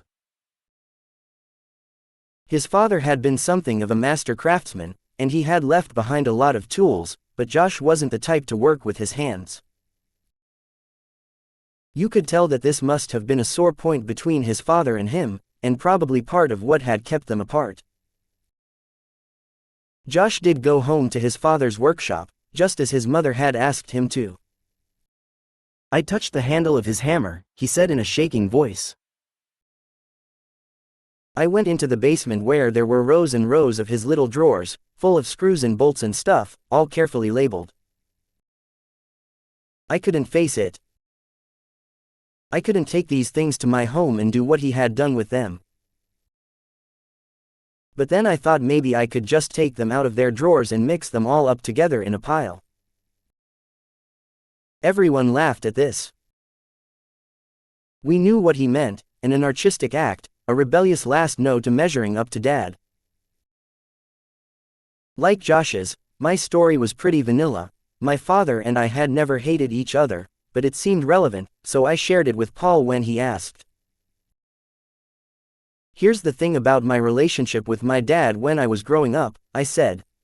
"He was a real stickler about intellectual pursuits, especially about grammar. He couldn't abide bad grammar. He still can't. He yells at the television to this day. But I wasn't particularly intellectual. I was a tree climber who couldn't sit still long enough to read a paragraph. I lived by intuition, and I wanted him to respond to me emotionally. That was my world. But he didn't really understand it. There was a disconnect between us for that reason, and we didn't communicate very well. If, for example, I had gone into his bedroom in the middle of the night and woken him up and said, 'Dad, it's me. The house is on fire,' he would have said, 'It is I.' The verb, to be, takes the nominative case. Then he would have rolled over and gone back to sleep. 'You really need to come to the retreat,' said Paul, laughing. I was coming whether I needed to or not, though I was doing so without the slightest idea what to expect or how I was going to maintain my disguise. As I packed for the retreat, I grew increasingly anxious about making the trip. What if they found me out? What would they do? Was this a crazy idea? I was going up into the woods alone with a bunch of guys who thought I was a man and who had serious rage issues about women. They'd even talked about tearing women to pieces or chopping them up with axes. These were psychodramatic exaggerations, yes, but so what? Anything could happen in the woods, right? Look what happened to Tina Brandon. She passed as a guy in rural Nebraska, and then when her so-called friends found out she was a woman, 2 of them raped and murdered her. And what about Matthew Shepard? For the crime of being gay and being in the wrong bar at the wrong time, he was beaten senseless and left for dead hanging like a scarecrow from a fence in a Wyoming pasture. Whether I had reason to or not, I was starting to get scared. And on top of all this there was the guilt. It was gaining on me too. Despite the intimate encounter Paul and I had just had, all my initial fears about him resurfaced. They got worse, in fact. Now that we'd bonded in some way, I thought it likely that he'd be much angrier about the lie if he ever found it out. He'd shown me affection and concern. He'd been especially pleased to learn that I was coming to the retreat. I thought I'd actually heard tenderness in his voice. I tempered some of these worries by taking a few precautions. I made sure that my girlfriend knew where I'd be and with whom. She knew Paul's address and full name. I sent emails to friends giving them the same information. In case something awful happened, I figured the detectives would know where to start. The lodge was in a wooded area on a small lake. The leaves were in full color, and from a distance the trees along the shoreline were like a quilt draped over the hills. When we arrived, the air was cool but humid, the day's rain having turned to fog. The property was elevated and secluded enough to be out of cell phone range, but not more than a few miles from the nearest village. This assuaged some of my fears about what I'd do in an emergency, but it would still be a long run down the dirt road in my underwear if it came to that, and somehow I didn't think the sight of tits and tighty-whities would inspire much sympathy in the locals. Only one other structure shared the lakefront, and it was far enough away to be out of earshot. The main floor of our dwelling had a large communal dining room with 5 or 6 round tables, each of which seated 6 or 7. There was also one long rectangular table that could accommodate about 15 or 20. There was an industrial kitchen just off the dining room, worked by several amenable cooks for hire. Food service was included in the price of the trip. Also on the main floor, leading off the dining room, was a large living room. Its main feature was an imposing floor-to-ceiling fieldstone fireplace in which a well-tended fire was always burning. On its mantel Paul had placed the group's talismans, one of which was, lamentably enough, a large, crudely carved wooden penis. The rest of the room was filled with armchairs and sofas and a few folding metal chairs. Over the weekend, we conducted most of our talks and seminars in this room. The sleeping quarters were upstairs. 10 bedrooms in all, each of which could sleep 4 men in 2 sets of wooden bunk beds.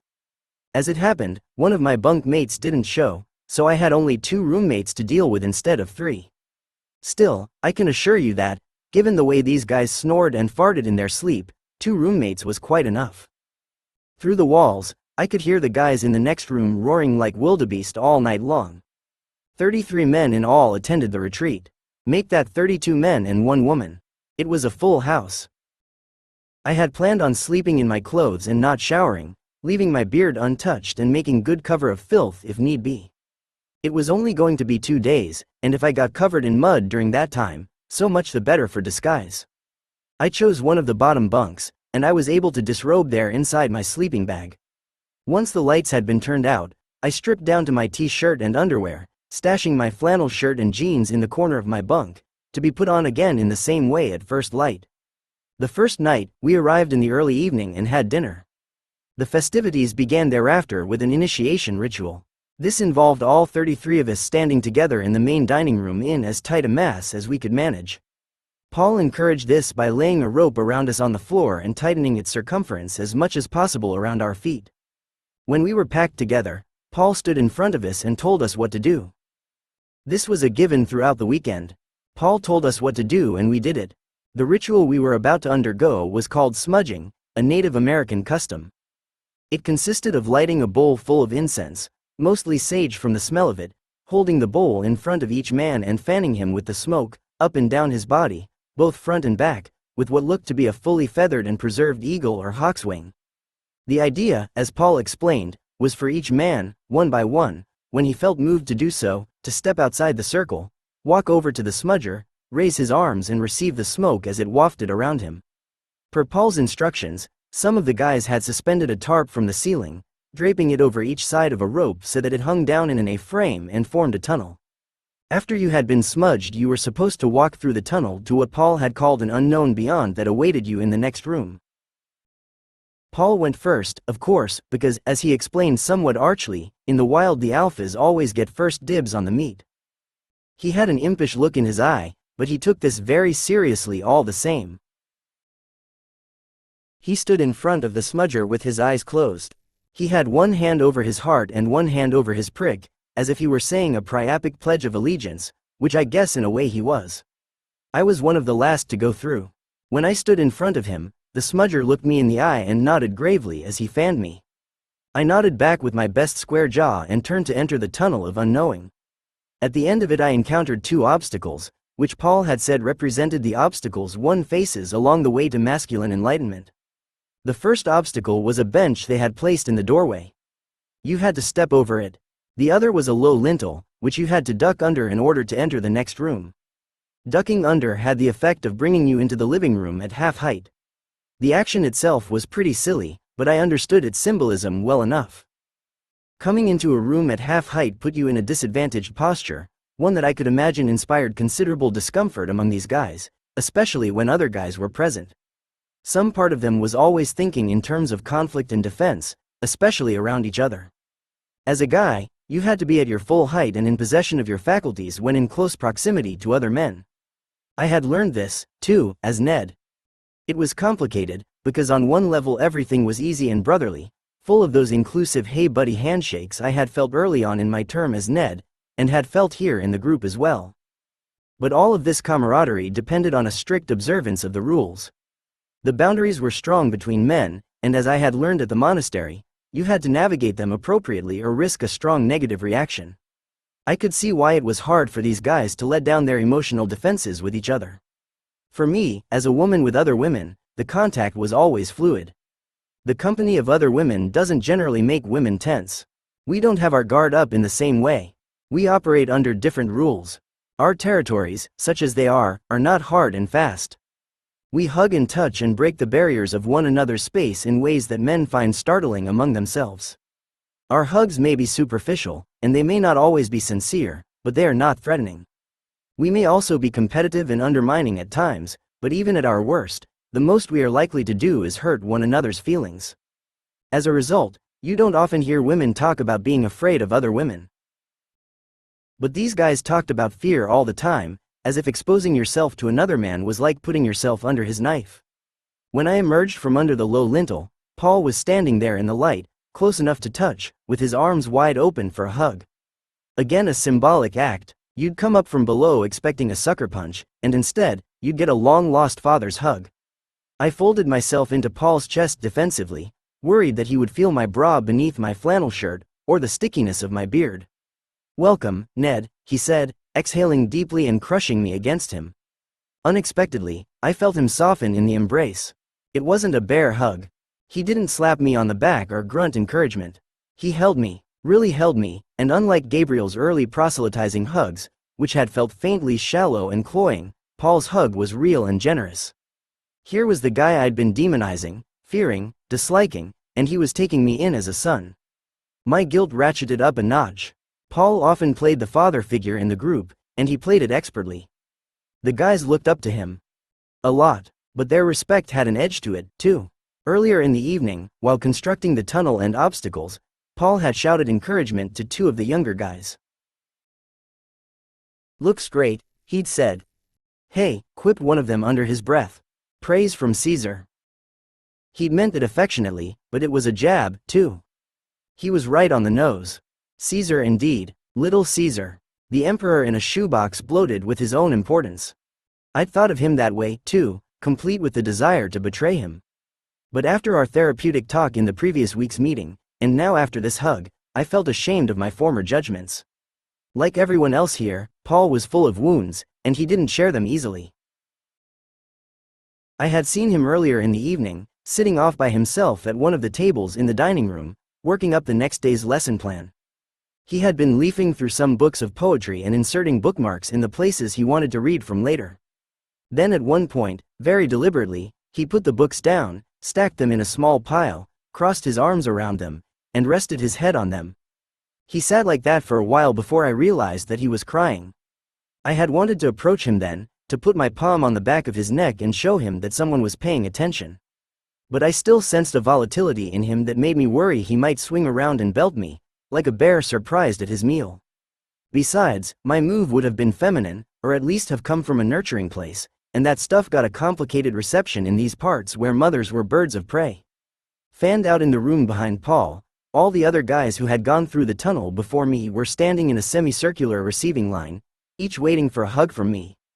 I hugged them all in turn, bristling, just as many of them did, at the forced physical intimacy with a stranger, but mostly for fear of being found out. That was the end of the initiation ritual, and I have to admit that I found the whole thing a little ridiculous. I knew what they were trying to do and I respected the attempt. Bly's preaching was full of paeans to rites and rituals, myth and symbolism.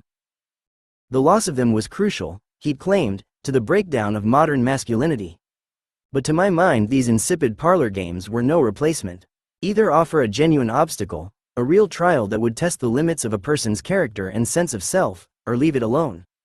But don't have them walk through a pup tent smelling like a cookout and expect them to find salvation at the other end. The next morning after breakfast, we all gathered in front of the fire in the living room and Paul handed out large pieces of sketch paper, one to each of us. He distributed crayons, pens and markers as well. Then he asked us all to draw a picture of our inner hero. This had been the advertised theme of the weekend. Are you a hero? And if so, what kind? This had made me cringe when I'd first seen it written on the retreat literature. They can't be serious, I thought. But, of course, I knew they were. Heroes and archetypes were straight out of Bly's Bible. What does your hero look like? Paul asked. To get us in the right frame of mind, he mentioned John Wayne, Batman, the Lone Ranger and Achilles as examples of archetypal heroes. Was our hero like them, he asked, or something different? What was his quest, his mission? What was his Achilles heel? Gabriel began scribbling furiously with a black crayon. He'd been coming to these retreats for years, so I guessed he was familiar with the procedure. His hero was right under the surface. Looking over his shoulder, I could see that he'd taken the Batman thing to heart, though he appeared to have hit on some messianic theme as well and was drawing a big cross on Batman's chest. Later, he would describe the character as Batman Jesus. I, on the other hand, was blocked. My sheet was blank. The freakish Joan of Arc doll that I'd so loved in childhood sprang to mind, and I had to stifle a laugh. Somehow I didn't think a cross-dressing peasant warrior woman would go over well in this crowd, or do much for my cover. So I drew an atomic bomb instead. When all the guys had finished sketching and scribbling notes on their drawings, Paul asked some of us to share, and while several of the sketches were as absurd as Gabriel's, some of them were actually quite revealing and unexpectedly reflective of Ned's experience. Before this retreat, I hadn't had an opportunity to find out how many of Ned's feelings about his masculinity and his place in the world were real or imagined, a genuine part of masculine experience or just the product of my female eyes filtering that experience. A guy named Corey was the first to share his drawing. I had just met him the previous evening. I had never seen him at the regular bi-monthly sessions. He said he didn't go to those anymore, but he always made it to the retreats. They seemed to do something important for him. In a way, he was the prototypical men's movement guy. He was a real education in hidden male fragility. To look at him, you'd think this guy had the world on a string, at least romantically. He carried himself like the accomplished athlete that he was, and he had a sculpted, perfect body whose every muscle was visible, practically even beneath his clothing. He reminded me of guys I'd seen in high school and college who always had legions of girls around them, all clamoring to be their next conquest. I used to look at guys like that and think, what must it be like to be that guy, a god among men? I got my answer. When we arrived at the lodge, we had all been assigned to subtherapy groups of 4 or 5. In these we were expected to convene over the course of the weekend to explore more intimately the things we'd discussed in the workshops. Corey and I were in the same group, and we hit it off right away. There was a ping-pong table in a small room behind the living room fireplace, and we'd played a couple of games together. He was likable and easy, not the kind of guy you'd think was haunted by self-loathing and doubt. But he was. He shared his drawing eagerly. He'd called it Solo Warrior, and it was a picture of a guy who looked like a cross between Lancelot and Grizzly Adams. He was carrying a shield and a sword, and he'd been wandering in the forest for a very long time. He was out there, Corey explained, because he was an outcast, barred from entering the villages he came upon. Why can't he enter the villages? Asked Paul. Because he's not good enough yet, said Corey. He needs to perfect himself before he can join civilization. And what's his Achilles heel? Corey paused. He's needy. He should be able to live alone bravely without help, but he can't. He wants love. He needs it, and it's that very need that makes him too imperfect to enter the village? Asked Paul. Yeah, said Corey. Later, in our small group, Corey talked more about himself. Sharing intimate therapeutic time with him and the rest of these guys shattered for me another of the stereotypes I'd always harbored about men, the idea that they don't talk about their relationships, especially not with each other. I'd always assumed that they weren't nearly as concerned as women are with the minutiae of intimacy. But after listening to these guys, I thought it was probably truer to say that most guys had simply never had the opportunity or license to explore the subject. In our group we spent the bulk of the time talking about their relationships past and present. All of them were in relationships, and all of them felt concerned about and insecure in them. Especially Corey. He had a beautiful girlfriend, he said, but it sounded as if he couldn't enjoy his time with her because he was constantly afraid of losing her to another guy, specifically another guy who made more money, a guy of higher social status. Guys were always buzzing around her, he said, and this drove him crazy, partly because she indulged their attentions.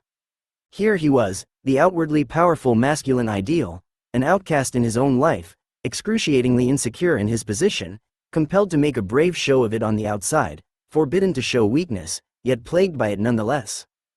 Thinking back on it, I wondered now how much I and every other girl in school had invested in worshipping guys like him from a distance, and how much sustaining our admiration, acting the part, had cost them. I suppose Corey symbolized a lot of what I thought I was going to find in manhood or had envied in it, so much of what I and the culture at large had projected onto it: privilege, confidence, power. And learning the truth about this pose, both first-hand as Ned, and second-hand through Corey's and these other guys' confessions, learning the truth about the burden of holding up that illusion of impregnability, taught me an unforgettable lesson about the hidden pain of masculinity and my own sex's symbiotic role in it. We needed men not to be needy, and so they weren't. But, of course, ultimately we did need and want them to be needy, to express their feelings and be vulnerable. And they needed that, too. They needed permission to be weak, and even to fail sometimes. But somewhere in there the signals usually got crossed or lost altogether, which often left both men and women feeling unfulfilled, resentful and alone. Corey wasn't the only physically imposing guy the first met in the men's group, and he wasn't the only guy who had issues about it, not just issues about vulnerability, romantic or otherwise, but specifically about body image. Most of us who grew up on women's studies knew intimately the struggles that we and most of our women friends had been through on this front. Body as battleground. Mutilation, objectification, violation. These were key words in the feminist vocabulary, and still are, and that vocabulary was built on verifiable female experience. We saw ourselves in it because most of us had been on crash diets in our teens, obsessed about our noses, breast and ass sizes, our leg hair, our pubic hair and our menstrual flow. Many of us had known or been anorexics or bulimics. Most of us couldn't think of a single female friend who hadn't been through a war with her own body. The truth of the claim was obvious. But likewise most of us didn't know, or didn't think we knew, any guys who had the same problems. They ate what they wanted. They weren't ashamed of their fat. Most of them had none, or their body hair or the way their jeans fit. We resented their insouciance. To us, body issues were a woman's problem imposed by the culture of fashion, by men's rapacious eyes and of course, by the insidious product of the two, the beauty myth. Before I took on Ned, it had never occurred to me to consider whether or not men, too, had body image problems, except maybe about hair loss and penis size. Even as Ned, I thought that most of the discomfort and inadequacy I felt about being a small guy had to do with being a woman trying to pass as a man. That and my own internalized, feminine, neuroses. But as with so many other things about male experience, I had my eyes opened in the group, and my assumptions challenged. At my first men's meeting I met a guy named Toby. He was built like an English bulldog, with wide lats, burly shoulders and a tiny waist. Even his face, compact as his jarhead haircut, had that pushed-in pugnacious quality about it that made you assume, without a politically correct second thought, that he was stubborn and stupid. Painfully insecure in my own, male, body, and certain in my residual feminist knowledge that there couldn't be any negative emotion attached to being the strong man, I made the mistake of calling attention to his brawn by saying with obvious envy, "How does it feel to be in that body?" I had hit a sore spot. Toby said nothing at first. Then leaning over his lap with his fingers interlaced, his powerful forearms resting on his thighs and his head bent low over his knees, he sighed and said, "Objectified." It wasn't a word I'd ever heard a man use about himself. Every time I come into a room or a restaurant, Toby continued, especially with other guys, I can see the fear on their faces, like they think I'm going to hurt them. They assume I'm violent because of the way I look. He had a point. Was this really any less insulting than presuming every blonde to be a bimbo? You could tell he fought against this prejudice every day, sitting there carefully, deliberately translating the hurt into language, while people stood there expecting him to lash out like a dumb brute. He told us that he felt trapped by the judgments people made about him from afar. He said he was a soft, emotive, thoughtful guy in the body of a boxer, and why did everyone think it was okay to look at him like that, like an ape at the dinner table? He was stuck just as fast as everyone else in the role the culture had assigned to him. He didn't come to the retreat, and it was too bad. I would have liked to have seen his drawings. Other guys at the retreat shared their drawings, and a pattern started to emerge. 2 guys had drawn their heroes as Atlas, holding the world on his shoulders. One of them was a family man. He said he was going through a rough time in his marriage. He was really feeling the burden of being the safety net, the breadwinner and the Mr. Fix-It of his household. I'm tired, he said. When Paul asked him to explain more about the significance of Atlas, he said, I guess I think that if I hold it all together, if I take care of everything and everyone, that eventually I'll be loved. But the price is my life. I'm trying to do the impossible. So I guess I'm really Sisyphus, too. It was an insightful combination, and perhaps the perfect depiction of modern man at his most beset and wasted, taking the world on his shoulders and rolling it uphill. Being the man in charge brought with it a whole host of burdens and anxieties that seldom if ever occurred to me or the feminists I knew. We saw it from our side, and from there it seemed pretty damned good to be in power, make decisions, have choices, to escape the homemaker's gulag. For ambitious women, having a career was a lot better than changing your millionth diaper or staring at the yellow wallpaper. When you're feeling trapped and disenfranchised, it doesn't register that being the working stiff in the gray flannel suit isn't any picnic either. The other guy who had drawn his hero as Atlas emphasized this aspect. Beside his Atlas, in the margins of his picture, he had also drawn Hercules, the more expected hero. When Paul asked him what that meant, he said, well, you know, Hercules is going for the golden apples, and Atlas is envious. He says, I've got a real job. You couldn't put it more succinctly. To these guys, going to work and supporting the family was a man's job. Still. And it was hard. There was no vacation in it, and you weren't going to get many women to see or admit that. Worst of all, holding up the world in this way wasn't just painful and tiring, it was also one of the most vulnerable poses a man could assume. And this is almost certainly something that would never occur to a woman.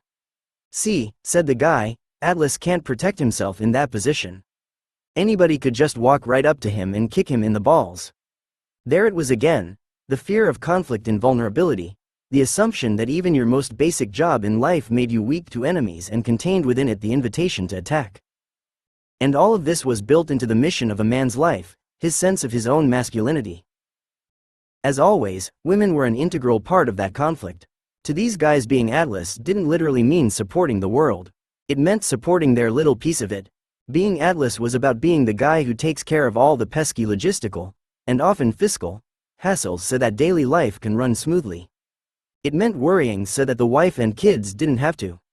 And that alone was burden enough for any man. He could have been a carpenter, as one of the Atlas guys was, or a corporate mogul. It didn't matter. It was still the same feeling. The guys felt profoundly responsible for the women in their lives, to give sustenance primarily, but more importantly, and yes, in this sense, chivalry is most emphatically not dead, to take the pain so that she wouldn't have to. The drive among these guys to save and protect women, and this drive was truly visceral, astounded me. Something impelled them inexorably to shoulder women as their burden, and it was that drive and its cultural impositions that they came to resent. Then, of course, ultimately they came to resent the women themselves. Another of these guys expressed the same feelings about his inner hero when he drew himself as what he called the wounded man. His job was to save women, to take the blows and the bullets in her stead. Still another guy drew himself as the saver. The guy who could build fires and fight fires and carry women out of them. Yeah, in part, it was victimography 101. But it was also a very real part of these guys' sense of themselves as men, and a fair complaint. Ask some of the breadwinner guys you know what they think about it, and if they're honest, they're likely to say, I work my ass off to support my family, and yeah, I'd like a little credit for it. Both sides have their gripes. Many women worked and still work tirelessly as homemakers and child rearers to support their families, too. But a whole generation or two or three has given voice to those complaints and offered the alternative, enshrined it even in law. And a lot of enlightenment has come along with those voices and those laws. We knew better. For example, than to let Hillary Rodham Clinton get away with a snide remark about staying home and baking cookies, because we know that homemaking is hard work. We also know that she, like every other female member of Congress, owes her Senate seat to the feminist movement and the employment equity it forced. But do we know enough to call somebody on a cheap jab at the company man, whom we all too often presume to be nothing more than the continual beneficiary of inveterate male privilege? Do we understand his hardships? What's more, do we know, as feminist poet Adrienne Rich wrote, that our women's blight has been our sinecure? Being the second sex imprisoned us, but it came with at least one sizable benefit. We didn't have to carry the world on our shoulders. The feeling is officially mutual. Women thought they held up the world and made it go, and for that service deserved a vacation. Men, it turns out, think the same thing. And we're both right. But it took being Ned, especially being Ned among these retreatants, who drew the same pictures again and again, to really see this clearly from the inside out. The most jarring expression of the man's burden came from a guy who drew himself as the Wolverine's claw. "It's the meanest animal on earth," he said. His message is, go away. He fights his male rivals and enemies to the death, especially his father. And what was his Achilles heel? Pussy, of course. The fight, he said, is about pussy. Protecting it, possessing it, needing it, that was his whole life right there. This guy was angrier than any guy the first met in those meetings. He just stewed wherever he sat, as if the demons were so strong in him that he was afraid to move. The rage and the pain were consuming, and they were colored by the imposition of a masculine role, a role whose blatant symbolism Paul had had us draw on paper and thereby expose as the crude crayon scrawling that it was. That was the lesson in the exercise. Drawing your hero wasn't quite as dumb as it sounded. You weren't reinforcing an idiotic image of yourself as the man-god. You were drawing your cartoon self and exposing it as such, then tearing it apart for good measure. You were learning to stop being a straitjacketed man, bouncing off other men's manhood, and trying instead to be a person who could respond to the world without scripts of conflict or defense already written in your head. It was different for every guy, and that is what Paul had really meant that first night when he'd spoken so assertively about the ego. Each man's journey of self-discovery was his own. He had to do it himself, to know and to actualize himself from the inside out or be lost altogether. It was his alienation from himself, his capitulation to masculinity, that had led him into despair in the first place. Respecting his own and another man's ego wasn't about walking around puffed up and pugnacious, every man a king among kings. It was about treading lightly around the other man's singular vulnerability, being present and available for contact, but not intrusive. It meant that it might be possible to look another man in the eye without intending to fuck or kill him. The spirit dance happened on Saturday night.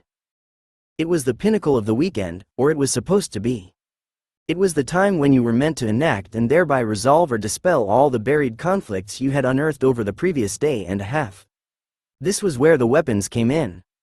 This was where guys like the bereft businessman chopped up their wives, and where guys like Corey could play act the humiliations of their relationships and achieve at least a partial catharsis in the process. Over a ping-pong game late Saturday afternoon, Corey had told me what he was planning for the dance. "I think I'd like to have some of you guys pretend to be those other guys who are always hanging around my girlfriend. Maybe you could pretend to flirt with her and insult me, and then I can work through this." I said I'd be glad to help. I in turn told him what I was envisioning and asked him if he might help me. I asked Corey if he'd be willing to cut me. Yes, you read it right. I asked him to cut me. Even now, just seeing those words on the page is hard. Explaining them is harder still. Why, you may ask, after having spent the past few weeks worrying about whether these guys might attack me, would I then of all things turn around and invite one of them to cut me? The answer is complicated. By this point in the weekend, and in Ned's unraveling life, I was drowning in guilt, and Paul was the focus of that guilt, partly because we had become closer, but mostly because he was the founder of the group. It was his baby, and in deceiving the group I felt that I was deceiving him the most. I suppose I would have asked him to cut me if part of me hadn't still been afraid that he might take me up on it. Corey was a safe substitute. Obviously there was a very skewed logic at work here, but I thought that if I paid some penalty, some physically painful penalty for lying to Paul and everyone else, Then everything would be paid for, not just everything there in the group, but everything throughout the project. The idea of undergoing pain at these men's hands had possessed me by then subconsciously, and it surfaced all at once in my conversation with Corey. Punishment was the thing I thought I needed to enact in the spirit dance. My ritual, my pseudo-hero's trial, was expiation. I suppose in a way it should come as no surprise that my envisioned penance took the form it did, since I had just spent 3 weeks in a monastery surrounded by icons of the tortured Christ. Like I said, once a Catholic always a Catholic. The only history I had as a man was one of deceit, and with these guys it went deeper than anything before. Their safe space was carefully carved out, and I had found my way into it through a lie. I knew their secrets, albeit secrets that would remain anonymous in my telling of them and, with luck, bring perhaps some women and men closer to an understanding of one another's struggles. But, and this was something I had addressed directly with the monks since leaving the abbey, how do you reconcile genuine interpersonal connection and potentially valuable insights into human behavior with false pretenses? At the time I couldn't reconcile them, not without some grisly form of absolution, or so I thought. Even as I was asking Corey to cut me, I didn't realize how wacko this scenario had gotten in my mind, or how crazy it would sound coming out of my mouth. What? Corey asked. You want me to cut you for real? Yeah, I said. I want you to take a knife and cut me slowly in stripes on my arms and legs until I tell you to stop. Why would you want me to do that? Because it's what I need to do. It's my conflict. I can't explain it any better than that. Isn't that what this thing is for? Well, yeah, he said, still incredulous, but man, you don't want to do that. I've felt a lot of physical pain in my life, and believe me, it doesn't do anything for you. It's just pain. Where did all this pain come from? I asked, trying then to steer the conversation away from the alarming request. Injuries, mostly from sports. I've had a lot of injuries. Man, pain is just pain, that's all. You don't need that. The two of us were like a travesty of man versus woman, standing there talking about pain in such opposing terms. He, a typically athletic guy whose relationship to the physical world had been smash-bang probably since junior high. Me, a typical female looking to turn abuse on herself. Corey reminded me of guys I'd dated in college, football players especially, who had talked about the aggression and need for violent physical contact that the testosterone infusions of puberty had engendered in them. I thought, too, about the guys on MTV's reality program Jackass, or the teenage skateboarders you see on street corners, throwing themselves headlong into scrapes with concrete, testing the boundaries of physical space without fear. Then I thought about self-mutilators, people who cut and burn themselves ritually, and how 70% of them are women. Pain for them, and now apparently for me, was like a bath, a relief, a penalty paid and a release ensuing. I'd never cut myself before, or binged on cigarette burns, or anything like that. But now it seemed like the only way to free myself from the guilt. Talking about it this way with Corey, I guessed I was showing my colors. He thought I was really weird, as well he should have, a guy with a really odd relationship to pain. I thought in this context about the guys who spoke about saving women, taking the pain so they wouldn't have to. Pain was something they took out of duty or in necessary conflict. Most often it was the byproduct of something else entirely. But most women weren't expected to face pain to prove themselves. It was in us, part of our monthly cycle, our first fuck, our physical design to give birth, but it wasn't part of our outward cultural definition, never a mandatory rite of passage. Everybody has a relationship to pain. Too often women's is intimate and self-inflicted, and in extreme form, that is what mine became. Though I didn't know it then, my time as Ned was ending prematurely. I had planned to go to the men's meetings for another few months, but what began as a fantastical notion of bloodletting in the woods became in the coming weeks a dangerous obsession with purgative torture. Asking Corey to cut me was just the start of that devolution. I was losing it and Ned was coming with me. But losing it, or at least going mildly ape, was something guys had done before at retreats. That's part of what the retreats were for. Loss of control was something that Paul and the other retreat organizers had anticipated. They had taken steps to prevent serious injury. Giving sharp weapons to rage junkies was a disaster they knew enough to avoid. Finding this out the way I did was rather funny in the end.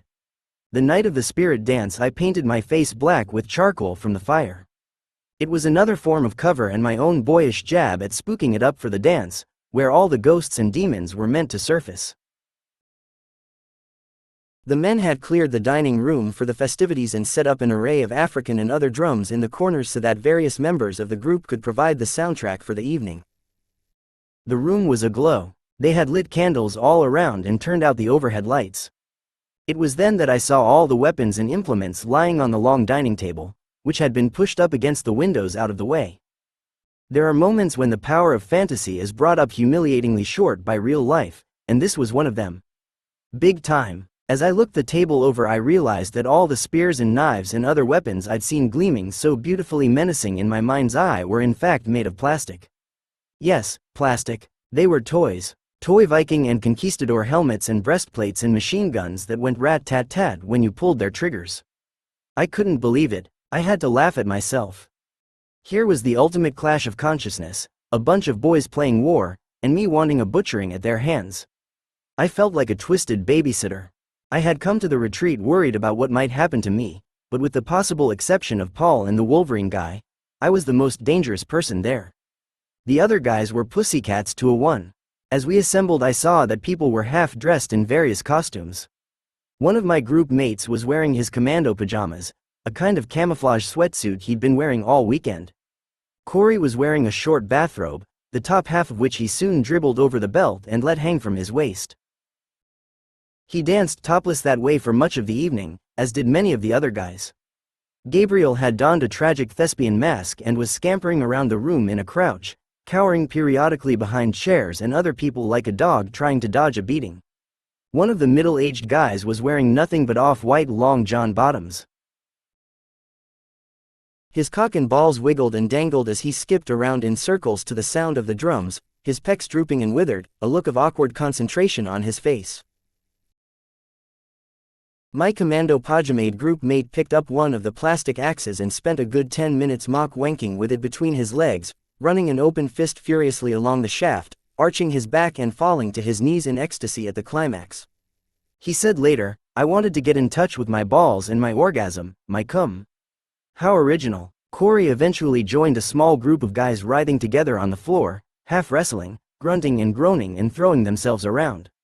Nobody dared throw anyone else around in this group. They were having a hard time letting go, and most of them would have been too scared of what such a gesture might unleash. At any given time 5 to 10 different guys were off squatting in one of the corners, watching uncomfortably. Paul would go over periodically to shoo them out and they would move away reluctantly into the dance, only to peel off ashamedly into another corner to hide. The whole thing would have worked a lot better if we'd all gotten stoned beforehand or taken other hallucinogens, as native cultures often did and still do in such rituals. The whole idea was to get out of yourself and have a vision, but nobody here was going to do that sober, including me. I sat cross-legged in one of the corners with a pair of bongos I'd picked up off the long table. As long as I was engaged in music making, I figured I could remain outside the circle and watch. But before long it became clear that there would be no collective zenith in the dance, no fever pitch reached and passed. People grew tired and disappointed by Revelation's failure to show. Yet for me, Revelation was showing even then. It already had at the ping-pong table with Corey, though I would understand it only later when I caught up with it. My conflict was happening to me without prompting, and when I got home I would have it all out. The spirit dance ended without fanfare. It wound down with a final group shout at the end, something we always did to cap off our bi-weekly meetings, gathering in a tight circle, joining hands, raising our hands and letting loose. At those times I could always hear my own voice higher than the rest, reedy and incongruent, beside but never quite joining the struck note. The retreat finished the way the spirit dance had, uneventfully, with a quiet, mostly reflective breakfast on Sunday morning and a thankful parting of ways thereafter. I said nothing about myself to anyone. I came back from the retreat with a host of accumulated feelings in tow. No one found me out and, of course, no one cut me. But the malaise inside me was still there and growing. I was coming close to the end of a year and a half spent masquerading as a man. The men's retreat was the culmination of that masquerade, and in certain ways the hardest part to pull off. I had gone to the woods with these guys not knowing what the retreat leaders were going to ask us to do. I had envisioned all sorts of things, none of which, thankfully, came to pass. Yet somehow this didn't relieve the pressure in my mind, and I continued to imagine scenarios in which I would elicit some violent reaction from Paul or someone else. Once the retreat was over, I knew that I had accomplished the last big task. Some part of me knew I didn't have to hold Ned together anymore, or the girded mindset that made him possible. And once I knew that, all the guilt about being an imposter, the anxiety of getting caught at it, and the by then extreme discomfort of contravening my own gender identity came rushing in. I didn't have the resources or the reasons anymore to stop it. I could use the term, crack up, to characterize what happened next, but it doesn't really describe what it felt like. Nervous breakdown is another handy term of art, but it too does little more than brand the experience as some filmable catastrophe that makes for good TV. The reality was not nearly so dramatic. There was no earthquake. The floor of my house didn't open and swallow the furniture. It was all very quiet, as if I had gone out one day to do errands and come home to a summer house where all the chairs and tables had been covered with sheets. I did not become paranoid or hysterical or make a scene in public. I didn't feel overawed or afraid. I felt nothing, and that was scarier. There was no break with reality. None whatsoever. I heard no voices. I saw nothing that wasn't there. If anything, the opposite was true. The everyday unremarkable scenery became so heavy, so imaginationless, that I felt as if I were wearing my surroundings like a cement suit. I simply quit, or some part of me did, and then left the rest of me to work out the particulars, which in my case meant checking myself into a hospital. The event itself had been so subtle, or perhaps my notion of what mental collapse is really like had been so overblown, that I wasn't even aware that it had happened. I knew something had happened. I knew that I had taken steps to prevent or mitigate some impending disaster, but once in the hospital I found myself bewildered by my fellow patients and my presence among them. Absurdly so at times. Over institutional pancakes one morning I asked one of them what he was in for, and he told me he'd had a nervous breakdown after his wife left him for another man. "Oh, really?" I said. "What is a nervous breakdown like anyway? I've always wanted to know." It seemed at the time as though I had checked myself into a locked psychiatric ward for no particular reason at all. I didn't associate my condition with anything that had happened over the previous year and a half. I thought my antidepressant medication had simply stopped working, and accordingly I had tripped into the nearest hole. That was my official line: "I'm having my medication adjusted." A euphemism at last. As if checking yourself into the bin was no different or more involved a procedure than irrigating your ears. The truth was I had been what the experts called passively suicidal. I was walking around in a trance looking for Pauls in everyone I met, Pauls, that is, who happened to be carrying real knives on their persons and were practiced at using them. Given that such people are all too easy to find in New York City, my therapist thought it wise to suggest that I take myself off the streets, and the waking part of me agreed. It wasn't until I sat in the day room of the mental ward talking to various social workers and med students and distracted psychiatrists that I connected this episode in any meaningful way with Paul or Ned, or even came to realize that Ned was over. Sure, Paul was someone associated with Ned, he was the focus of my guilt, that much I knew going in, but he was not the only or even the most prevalent cause of Ned's demise. The deeper cause was in Ned, inherent to him, and had been there from the start. First of all, Ned was an imposter, and imposters who aren't sociopaths eventually implode. Assuming another identity is no simple affair, even when it doesn't involve a sex change. It takes constant effort, vigilance and energy. A lot of energy. It's exhausting at the best of times. You are always afraid that someone knows you are not who you say you are, or will know immediately if you make even the slightest false step. You are outside yourself in two senses. First, because you are always watching yourself from beside or above, trying to get the performance right and see the pitfalls coming, but also because you are always trying to inhabit the persona of someone who doesn't exist, even on paper. You don't have the benefit of a script or character treatment that can tell you how this person thinks, or what his childhood was like, or what he likes to do. He has no history and no substance, and being him is like being an adult thrown back into the worst of someone else's awkward adolescence. But there was more to it than that. Ned was also a man, albeit a Potemkin man, all facade and no substance, but I was still very much a woman peering through his windows, and the cognitive dissonance this setup was simply untenable in the long term, like holding two mutually exclusive ideas in my mind while trying to juggle and ride a bicycle at the same time. Being him was a bit like being a zebra who is trying to pass himself off as a giraffe. Trying to be a man when you are a woman is not just being a horse of a different color, or a person who has traded in her old trappings for new ones, new clothes, new makeup and new hair. Through Ned I learned the hard way that my gender has roots in my brain, possibly biochemical ones, living very close to the core of my self-image. Inseparably close. Far, far closer than my race or class or religion or nationality, so close in fact as to be incomparable with these categories, though it is so often grouped with them in theory. When I plucked out, one by one, my set of gendered characteristics, and slotted in Ned's, unknowingly I drove the slim end of a wedge into my sense of self, and as I lived as Ned, growing into his life and conjured place in the world, a fault line opened in my mind, precipitating small and then increasingly larger seismic events in my subconscious until the stratum finally gave. I left the hospital after only 4 days, not because I was cured, far from it, but because listening to my roommate talk all night about the Swedish troll people, or about how DJs on the radio were calling her a whore, wasn't helping me to get better. It took me a solid 2 months of meticulous care and home rest to get myself out of that state. Several times during that period I reached for Paul's number but didn't use it. I could never quite trust my motivations for wanting to see him and tell him about me, so I put off any meeting and concentrated instead on purging myself of Ned. Ned had built up in my system over time. This allowed me to convey him more convincingly as the project went on, but it was also what made me buckle eventually under his weight. It was to be expected.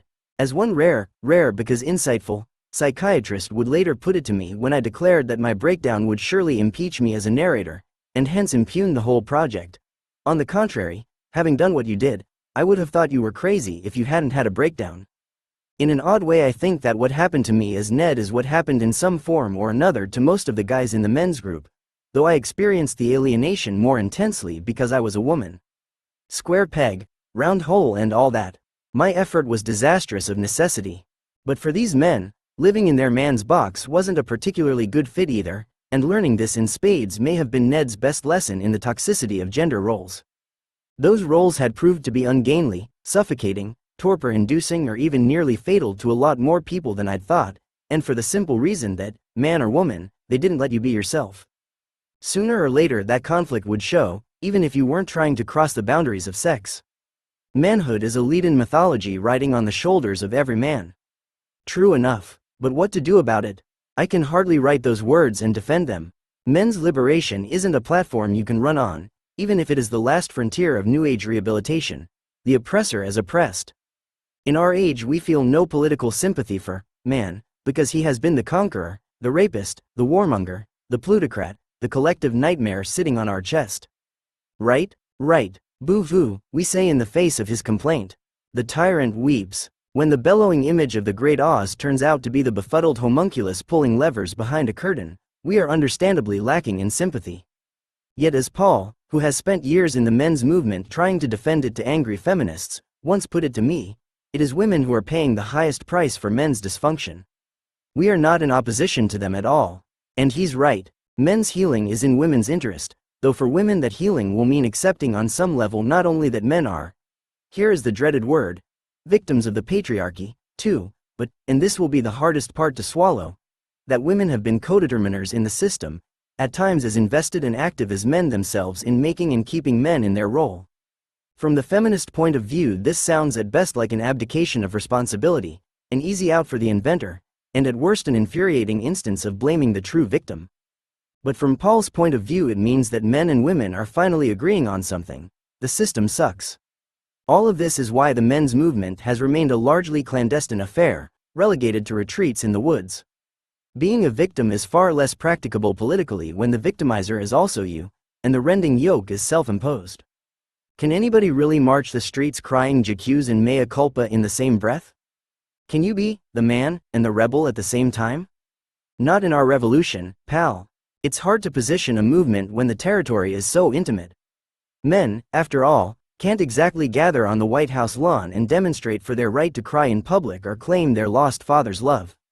These, it would seem, are matters for the therapist's couch. Private matters. But, of course, men's private lives are ours as well. Paul was right about that. Whether or not you're a feminist has little bearing on the matter. If men are really still in power, then it benefits us all considerably to heal the dyspeptic at the wheel. And if they're not, they're still members of our families and they still make up half the breeding population of the planet. We can hardly exist, much less live or change without them. And as the feminists might say, it doesn't get much more personal or political than that. I don't really know what it's like to be a man. I never could, but I know approximately. I know some of what it is like to be treated as one. And that, in the end, was what this experiment was all about. Not being but being received. I know that a lot of my discomfort came precisely from being a woman all along, remaining one even in my disguise. But I also know that another respectable portion of my distress came, as it did to the men I met in group and elsewhere, from the way the world greeted me in that disguise, a disguise that was almost as much of a put-on for my men friends as it was for me. That, maybe, was the last twist of my adventure. I passed in a man's world not because my mask was so real, but because the world of men was a masked ball. Only in my men's group did I see these masks removed and scrutinized. Only then did I know that my disguise was the one thing I had in common with every guy in the room. In the end I decided not to tell Paul about me. I wasn't afraid of him anymore, but I worried that the embarrassment he would probably feel for not having sussed me out somewhere along the line might put him on the spot in a way that by now seemed unfair and unnecessary. This was an aspect of my previous disclosures that I hadn't fully appreciated at the time but now saw all too clearly. I had expected people to be shocked or bewildered, even angry, but not embarrassed. Yet embarrassment was, I think, at bottom what most people felt when I told them that Ned was really Nora. I had learned a lot about the chemistry of male-female interactions by talking through the transition with people, but I had done so somewhat at their expense. I had done it unknowingly then, but now I knew enough to know better. I wasn't going to make Paul squirm, and that, I feared, was most of what telling him would have done. I never said goodbye to the guys for the same reason. I just stopped going to the meetings. I was tempted, however, to go back as myself. I wanted to tell them that I had heard what they had to say, that what they said had helped to buttress my own discoveries about manhood and helped me to see my own life as a man in sharper relief. Their honesty had made that possible and I was grateful to them for it. Most of all I wanted to wish them well, to tell them that I thought they were doing important work and that maybe, before long, a few more people would know it. 8. Journey's End. It was hard being a guy. Really hard, and there were a lot of reasons for this, most of which, when I recount them, make me sound like a tired and prototypical angry young man. It's not exactly a pose I relish. I used to hate that character, the guy in the play or the novel who drones on and on about his rotten deal in life and everyone else's responsibility for it. I always found him tedious and unsympathetic, but after living as a guy for even just a small slice of a lifetime, I can really relate to that screed and give you one of my own. In fact, that's the only way I can truthfully characterize my life as a guy. I didn't like it. I didn't like how wooden I felt and had to make myself in order to pass as a believable guy. I had to do a lot of crossing out when I crossed from woman to man. I hadn't anticipated this when I'd started as Ned. I had thought that by being a guy the first would get to do all the things I didn't get to do as a woman, things I'd always envied about boyhood when I was a child. The perceived freedoms of being unafraid in the world, stamping around loudly with my legs apart. But when it actually came to the business of being Ned, I rarely felt free at all. Far from busting loose, I found myself clamping down instead. I curtailed everything. My laugh, my word choice, my gestures, my expressions. Spontaneity went out the window, replaced by terseness, dissimulation and control. I hardened and denied to the point almost of ossification. I couldn't be myself, and after a while, this really got me down. I spent so much time worrying about being found out, even after I knew that nobody would question the drag, that I began to feel as stiff and scripted as a sandwich board. And it wasn't being found out as a woman that I was really worried about. It was being found out as less than a real man, and I suspect that this is something a lot of men endure their whole lives, this constant scrutiny and self-scrutiny. Somebody is always evaluating your manhood, whether it's other men, other women, even children, and everybody is always on the lookout for your weakness or your inadequacy, as if it's some kind of plague they're terrified of catching, or, more importantly, of other men catching. If you don't make the right move, Put your eyes in the right place at any given moment, in the eyes of the culture at large that threatens the whole structure. Consequently, somebody has always got to be there kicking you under the table, redirecting, making or keeping you a real man. And that, I learned very quickly, is the straitjacket of the male role, and one that is no less constrictive than its feminine counterpart. You're not allowed to be a complete human being. Instead, you get to be a coached jumble of stoic poses. You get to be what's expected of you. The worst of this scrutiny came from being perceived as an effeminate guy.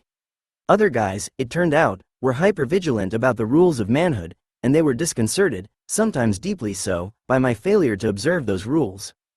They could be obtuse as hell about all kinds of other signals, especially emotional ones, but boy were they attuned to the masculinity quotient. So much so that it really does justify the term homophobia, and I've certainly never been a fan of that word. But it felt to me as if most men were genuinely afraid, almost desperately afraid sometimes of the spectral fag in their midst. It's hard to explain it otherwise. Only fear could make them spy that much on another man's signals, especially when so much else in masculine interaction goes unremarked. Of course, being seen as an effeminate man taught me a lot about the relativity of gender. I'd been considered a masculine woman all my life. That's part of what made this project possible. But I figured that when I went out as a guy some imbalance would correct itself and I'd be just a regular Joe, well within the acceptable gender spectrum. But suddenly, as a man, people were seeing my femininity bursting out all over the place, and they did not receive it well. Not even the women really. They, too, wanted me to be more manly and buff, and sometimes they made their fag assumptions, too, even while they were dating me. Hence the phrase, my gay boyfriend. Women were hard to please in this respect. They wanted me to be in control, baroquely big and strong both in spirit and in body, but also tender and vulnerable at the same time, subservient to their whims and bunny soft. They wanted someone to lean on and hold on to look up to and collapse beside, but someone who knew his reduced place in the post-feminist world nonetheless. They held their presumed moral and sexual superiority over me and at times tried to manipulate me with it. But standing in the pit of the male psyche was no better. There I saw men at their worst, too. I saw how degraded and awful a relentless, humiliating sex drive could make you and how inhuman it could make your incessant thoughts about women become. I'll never truly know what that drive feels like on the brain when testosterone is fueling it, but I saw how by turns brutish and powerless a man can feel in the company of women and how bitter and often puerile he can be in the company of men. I know how much baser that drive could become in the circle jerk, where the expectations of manhood again exert their noxious influence, egging you on to cover the need and insecurity with crudity or pretend potency. My buddies encouraged me to talk shit and I encouraged them to do the same. We let out all the hateful air in our balloons like mad monologists with a cogent form of Tourette's. We said all the things we didn't mean and did mean and couldn't say in mixed company, and a kind of catharsis happened then much like it did in the men's group meetings, but without the therapeutic self-consciousness. The company of your brothers can make you worse and better. Better because it lets you drain away some of the rage, but worse because it keeps you from talking about the pain underneath, because this ritual of male bonding itself is just another part of the manhood that's kicking you. That's how it was when I was being manly with men. The dialogue was ugly and as a woman in the middle of it I felt soiled and frightened just hearing it. I was shocked because at its worst it was so much worse than I thought it would be, so foreign and relentless were the obsessions with fucking and competing and hazing the weak guy. It was all there almost all the time and it made me think that many men are far worse than most women know, but then also far better, because I knew where so much of it was coming from and how hard it was to overcome. I knew they were tied in 1,000 knots and tapping out their distress in stilted code. That is probably the part one hated the most. As a guy you get about a 3-note emotional range. That's it, at least as far as the outside world is concerned. Women get octaves, chromatic scales of tears and joys and anxieties and despairs and erotic flamboyance, and now after black bra feminism, we even get vitriol, too. We get to be bitches, at least some of the time, and people write proud books about it. But guys get little more than bravado and rage. Forget doubt, forget hurt, they take punches, they take care of business, and their intestines liquefy under the stress. I know mine did. Yes, it's true guys get good stuff, too. Sometimes they still get a special respect and deference and a license to brag. I found this in the workplace. I got the power to exaggerate, to believe in my 9-inch dick, and my 180 IQ, illusory or not. It didn't matter. I had the spit to say, try me, even when I didn't have any idea what I was doing. I had at times the Billy Club confidence of pure stupid unwarranted self-belief that I have seen in more guys than I can count. I always used to wonder how they did it. Now I know. They did it because a tough front is all you have when there's nothing behind it but the weakness that you're not allowed to show. It's the biggest gift you get, compensation for all the rest, as if the culture were telling you, we're going to cut out your heart, but we'll give you legs and a VIP pass to make up for it. Even when Ned was at his best, getting the full benefits of manhood, wearing a jacket and tie, strutting down office hallways, full of a sense of his own importance, even then I disliked his life.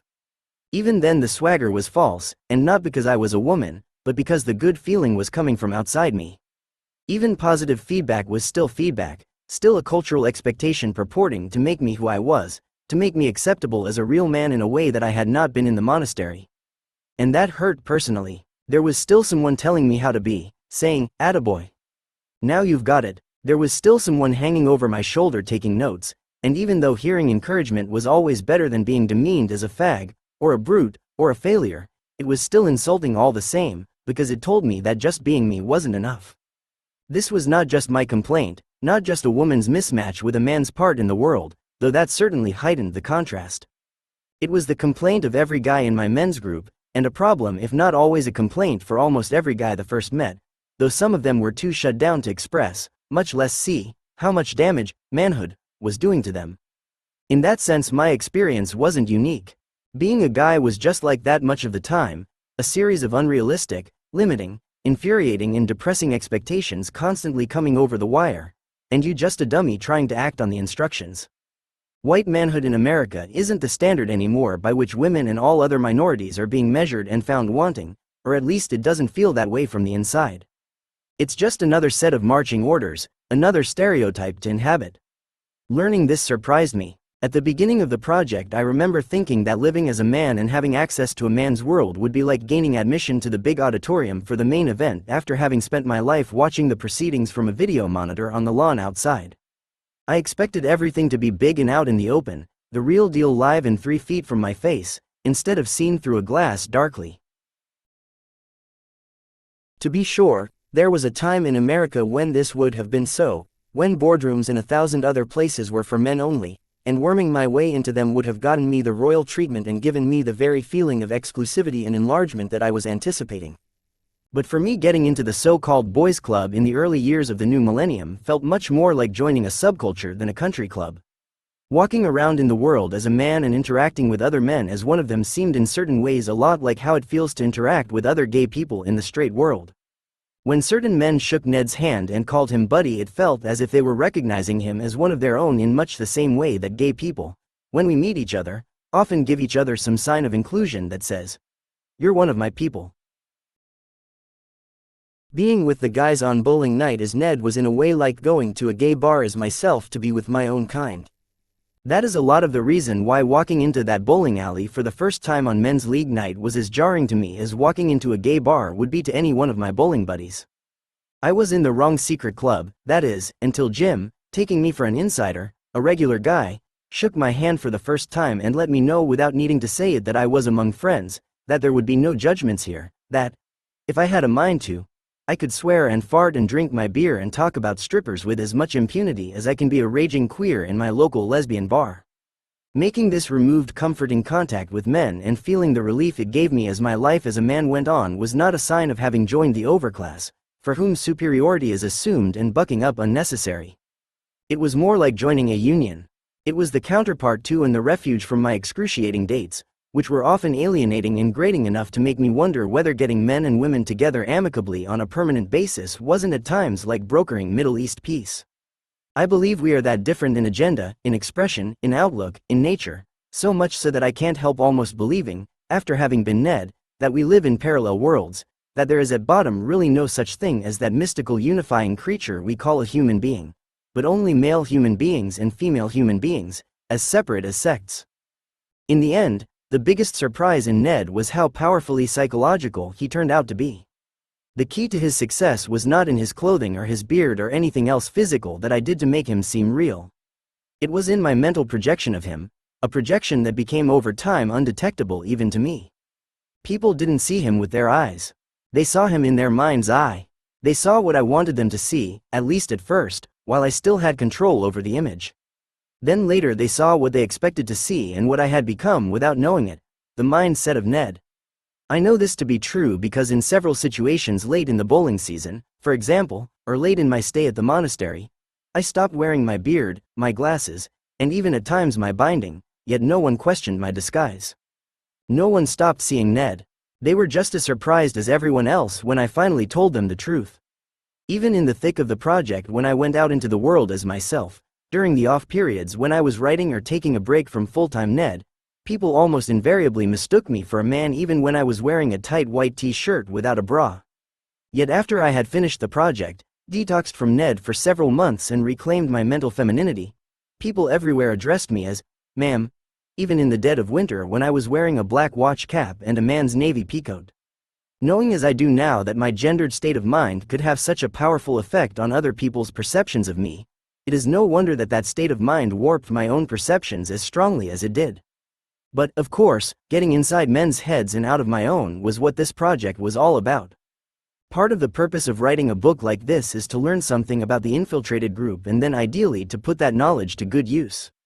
Inevitably, then I have to ask myself whether or not my experience as Ned has changed the way I see and interact with men. Unexpectedly, the answer to that question is both yes and no. Yes, in the sense that I have an inescapable empathy for men that could not help but come of living among them. I know in some sense how it feels to be on their end of things and to receive some of the blows and prejudices the world inflicts on them. I understand them better, of course, than I once did, and I like to think that in my more mindful moments I act on that understanding in helpful ways.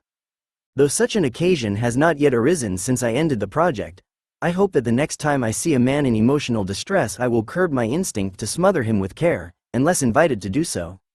Instead, I hope that I will remember my more intimate moments with Jim and perhaps draw on what I learned from Paul and the guys in the men's group about the respectful space a man often needs around him when he is vulnerable or in tears. It may be possible now to interpret the silences of the men around me as something more than voids or standoffs, and to feel more comfortable being present and available to them without always needing our exchange to be explicit or neatly resolvable in my language. Often I am merely a witness, processing other people's interactions with more sympathy and insight. But usually I am in no position to intervene. Recently, for example, I saw a man and a young boy sitting at a nearby table in a restaurant. It was a Saturday afternoon and you could tell that this was a father and son having one of their 2 days a month together per the rules of some barely contested custody agreement. You could also tell that the father was bored, and probably only dragging the kid around because the mother had insisted on it, wanting a day to herself. The father was ignoring the kid, even chatting aimlessly with someone on his cell phone for much of the meal, as if he was just killing time on a street corner waiting for a bus. The boy sat slumped in his seat staring at his eggs and into space with the defeated expression of someone who has grown accustomed to being discounted. Yet you could also see the pain and desperation in his eyes. You could see him registering the effect of yet another nonchalant rejection from the one person whose slightest encouragement would have meant the world. Here was the making and unmaking of yet another fatherless man, whose life and sense of himself would be forever altered by experiences like these. There was nothing I could do except catch the boy's eye and smile apologetically, knowing, of course, that a woman's compassion was useless at times like these. That same day I saw another father tossing a football back and forth with his young son in the park. On the completion of one pass, the father ran after the boy and tackled him lightly on the grass. They both fell laughing to the ground, half wrestling, half embracing. It was the kind of scene I would have thought infuriatingly trite and manipulative in a commercial, but which now seemed newly touching, a passing moment in a boy's life that could make all the difference. At times like these I see men's lives in a new way, and this is invaluable. But as for the question of whether or not I interact with men differently on a daily basis after having lived as Ned, that is another matter altogether. I thought for certain that I would interact differently. Very differently. That I would not be able to help it. But much to my surprise, I have not found that to be so. Day to day I am very much the way I was, a woman again, living as I must, on my side of the divide between the sexes' parallel worlds. Men are likewise now, as they were before, living on their side of that divide. They are mostly inaccessible to me now, and I think this remoteness has a lot to do with the pervasive psychological component of Ned that both made and broke the project. As Ned wore on, I found it increasingly difficult and then impossible to keep my male and female personae intact simultaneously. I have said already that it was like trying to sustain two mutually exclusive ideas in my mind at the same time, and that this cognitive dissonance essentially shut down my brain. To bring myself back from that blackout, I had to learn to be my gendered self again and to exclude or even unlearn Ned. I could not live in both worlds at once, so I chose the side to which habit and upbringing have accustomed me, and to which my brain in all likelihood predisposes me. I say I chose, but I use this word in only a limited sense, because I am not sure how much meaningful choice we can exercise in these matters. I think I chose to be Ned somewhat the way a gay person can choose to get married. I put on the trappings, adopted the behaviors, and even hypnotized myself into the mentality. But by going through the motions of manhood, I did not substantively change my bedrock gender identity any more than one can change one's sexual preference by adopting a heterosexual lifestyle. Rather than choosing to become a woman again, it is probably truer to say that I reverted to form. I stopped faking it, I came back to myself, and in doing so I forfeited, as I had to, my insider status in the other camp. Of course, on some level what a woman wants and needs from manhood is bound to be far different from what a man does, and that must account for a fair amount of my trouble in my male role. But it does not account for all of it. If it did, there would be no men's movement to speak of, or at least not one with the same agenda, an agenda that has not sought to redeem or exonerate the patriarchy, but in many ways to indict it further from the inside out. Something is genuinely out of joint in manhood, and though perhaps I saw that disjointedness more clearly or felt it more painfully because I was not born into it, there is no denying the very real dysfunction in many men's lives. I saw too many men decrying it or suffering visibly in silence under its influence to chalk it all up to my estrogen perspective. A lot of men are in pain. That's evident. Too many of them are living emotionally without fathers or subsisting in dire conflict with the fathers they have, and this has injured and even crippled both parties far more than most of them are able to say, which is why so many of us don't know the half of it. Boys have the sensitivity routinely mocked and shamed and beaten out of them, and the treatment leaves scars for life. Yet we women wonder why, as men, they do not respond to us with more feeling. Actually, we do more than that. We blame and disdain them for their heartlessness. And we aren't the only ones. Men are at the center of their own conflict. They as much as anyone toughen each other in turn and often find no fault in it, since to do so would be to display an emotional facility that most were long ago denied or forbidden to express. Healing is a vacant word in this context, limp, mealy-mouthed and reeking of self-pity. It inspires contempt, or it will in the men who need it most.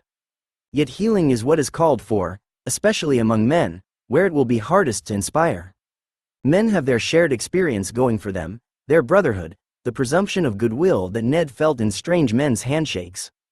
And that's a start, but overcoming all the rest of it, the territorial reflex, the blocked emotional responses and the all-consuming rage, this will take more trusting vulnerability than most men grant to anyone. It will be like bulldozers learning the ballet. Maybe it will happen, slowly, fitfully, tentatively. I hope it does. Men haven't had their movement yet. Not really. Not intimately, and they're due for it, as are the women who live with, fight with, take care of and love them. I, meanwhile, am staying right where I am, fortunate, proud, free and glad in every way to be a woman. Acknowledgements. I would like to thank my agent, Eric Simonoff, who became a big shot when I wasn't looking, yet still deigned to represent me thereafter. Your patience, counseling and hard work were indispensable. I would also like to thank Viking's publisher, Claire Ferraro, for her vision, generosity and stewardship. I offer a million thanks to my editor, Molly Stern, both for seeing and realizing this book's potential. I offer a million more to my publicist extraordinaire, Carolyn Colburn, for bucking me up under the weight of Eeyore and all else negative and morose in the media. I am indebted also to Viking assistant editor Alessandra Lusardi, whose tireless and mostly thankless hard work behind the scenes has made everything go smoothly. Special thanks are also due Viking's sales and marketing departments for their encouragement, skill and contagious enthusiasm. I bow forever before the brilliant Bruce Nichols for his editorial help and sensitive encouragement in the midst of my worst despair and self-loathing. I send love and gratitude to my dear friend Claire Berlinski for reading everything first and then again and again, being honest, unfailingly supportive and always insightful. I am indebted to Ryan McWilliams for teaching me how to make and maintain a beard. Without you, Ryan, this book truly could not have been written.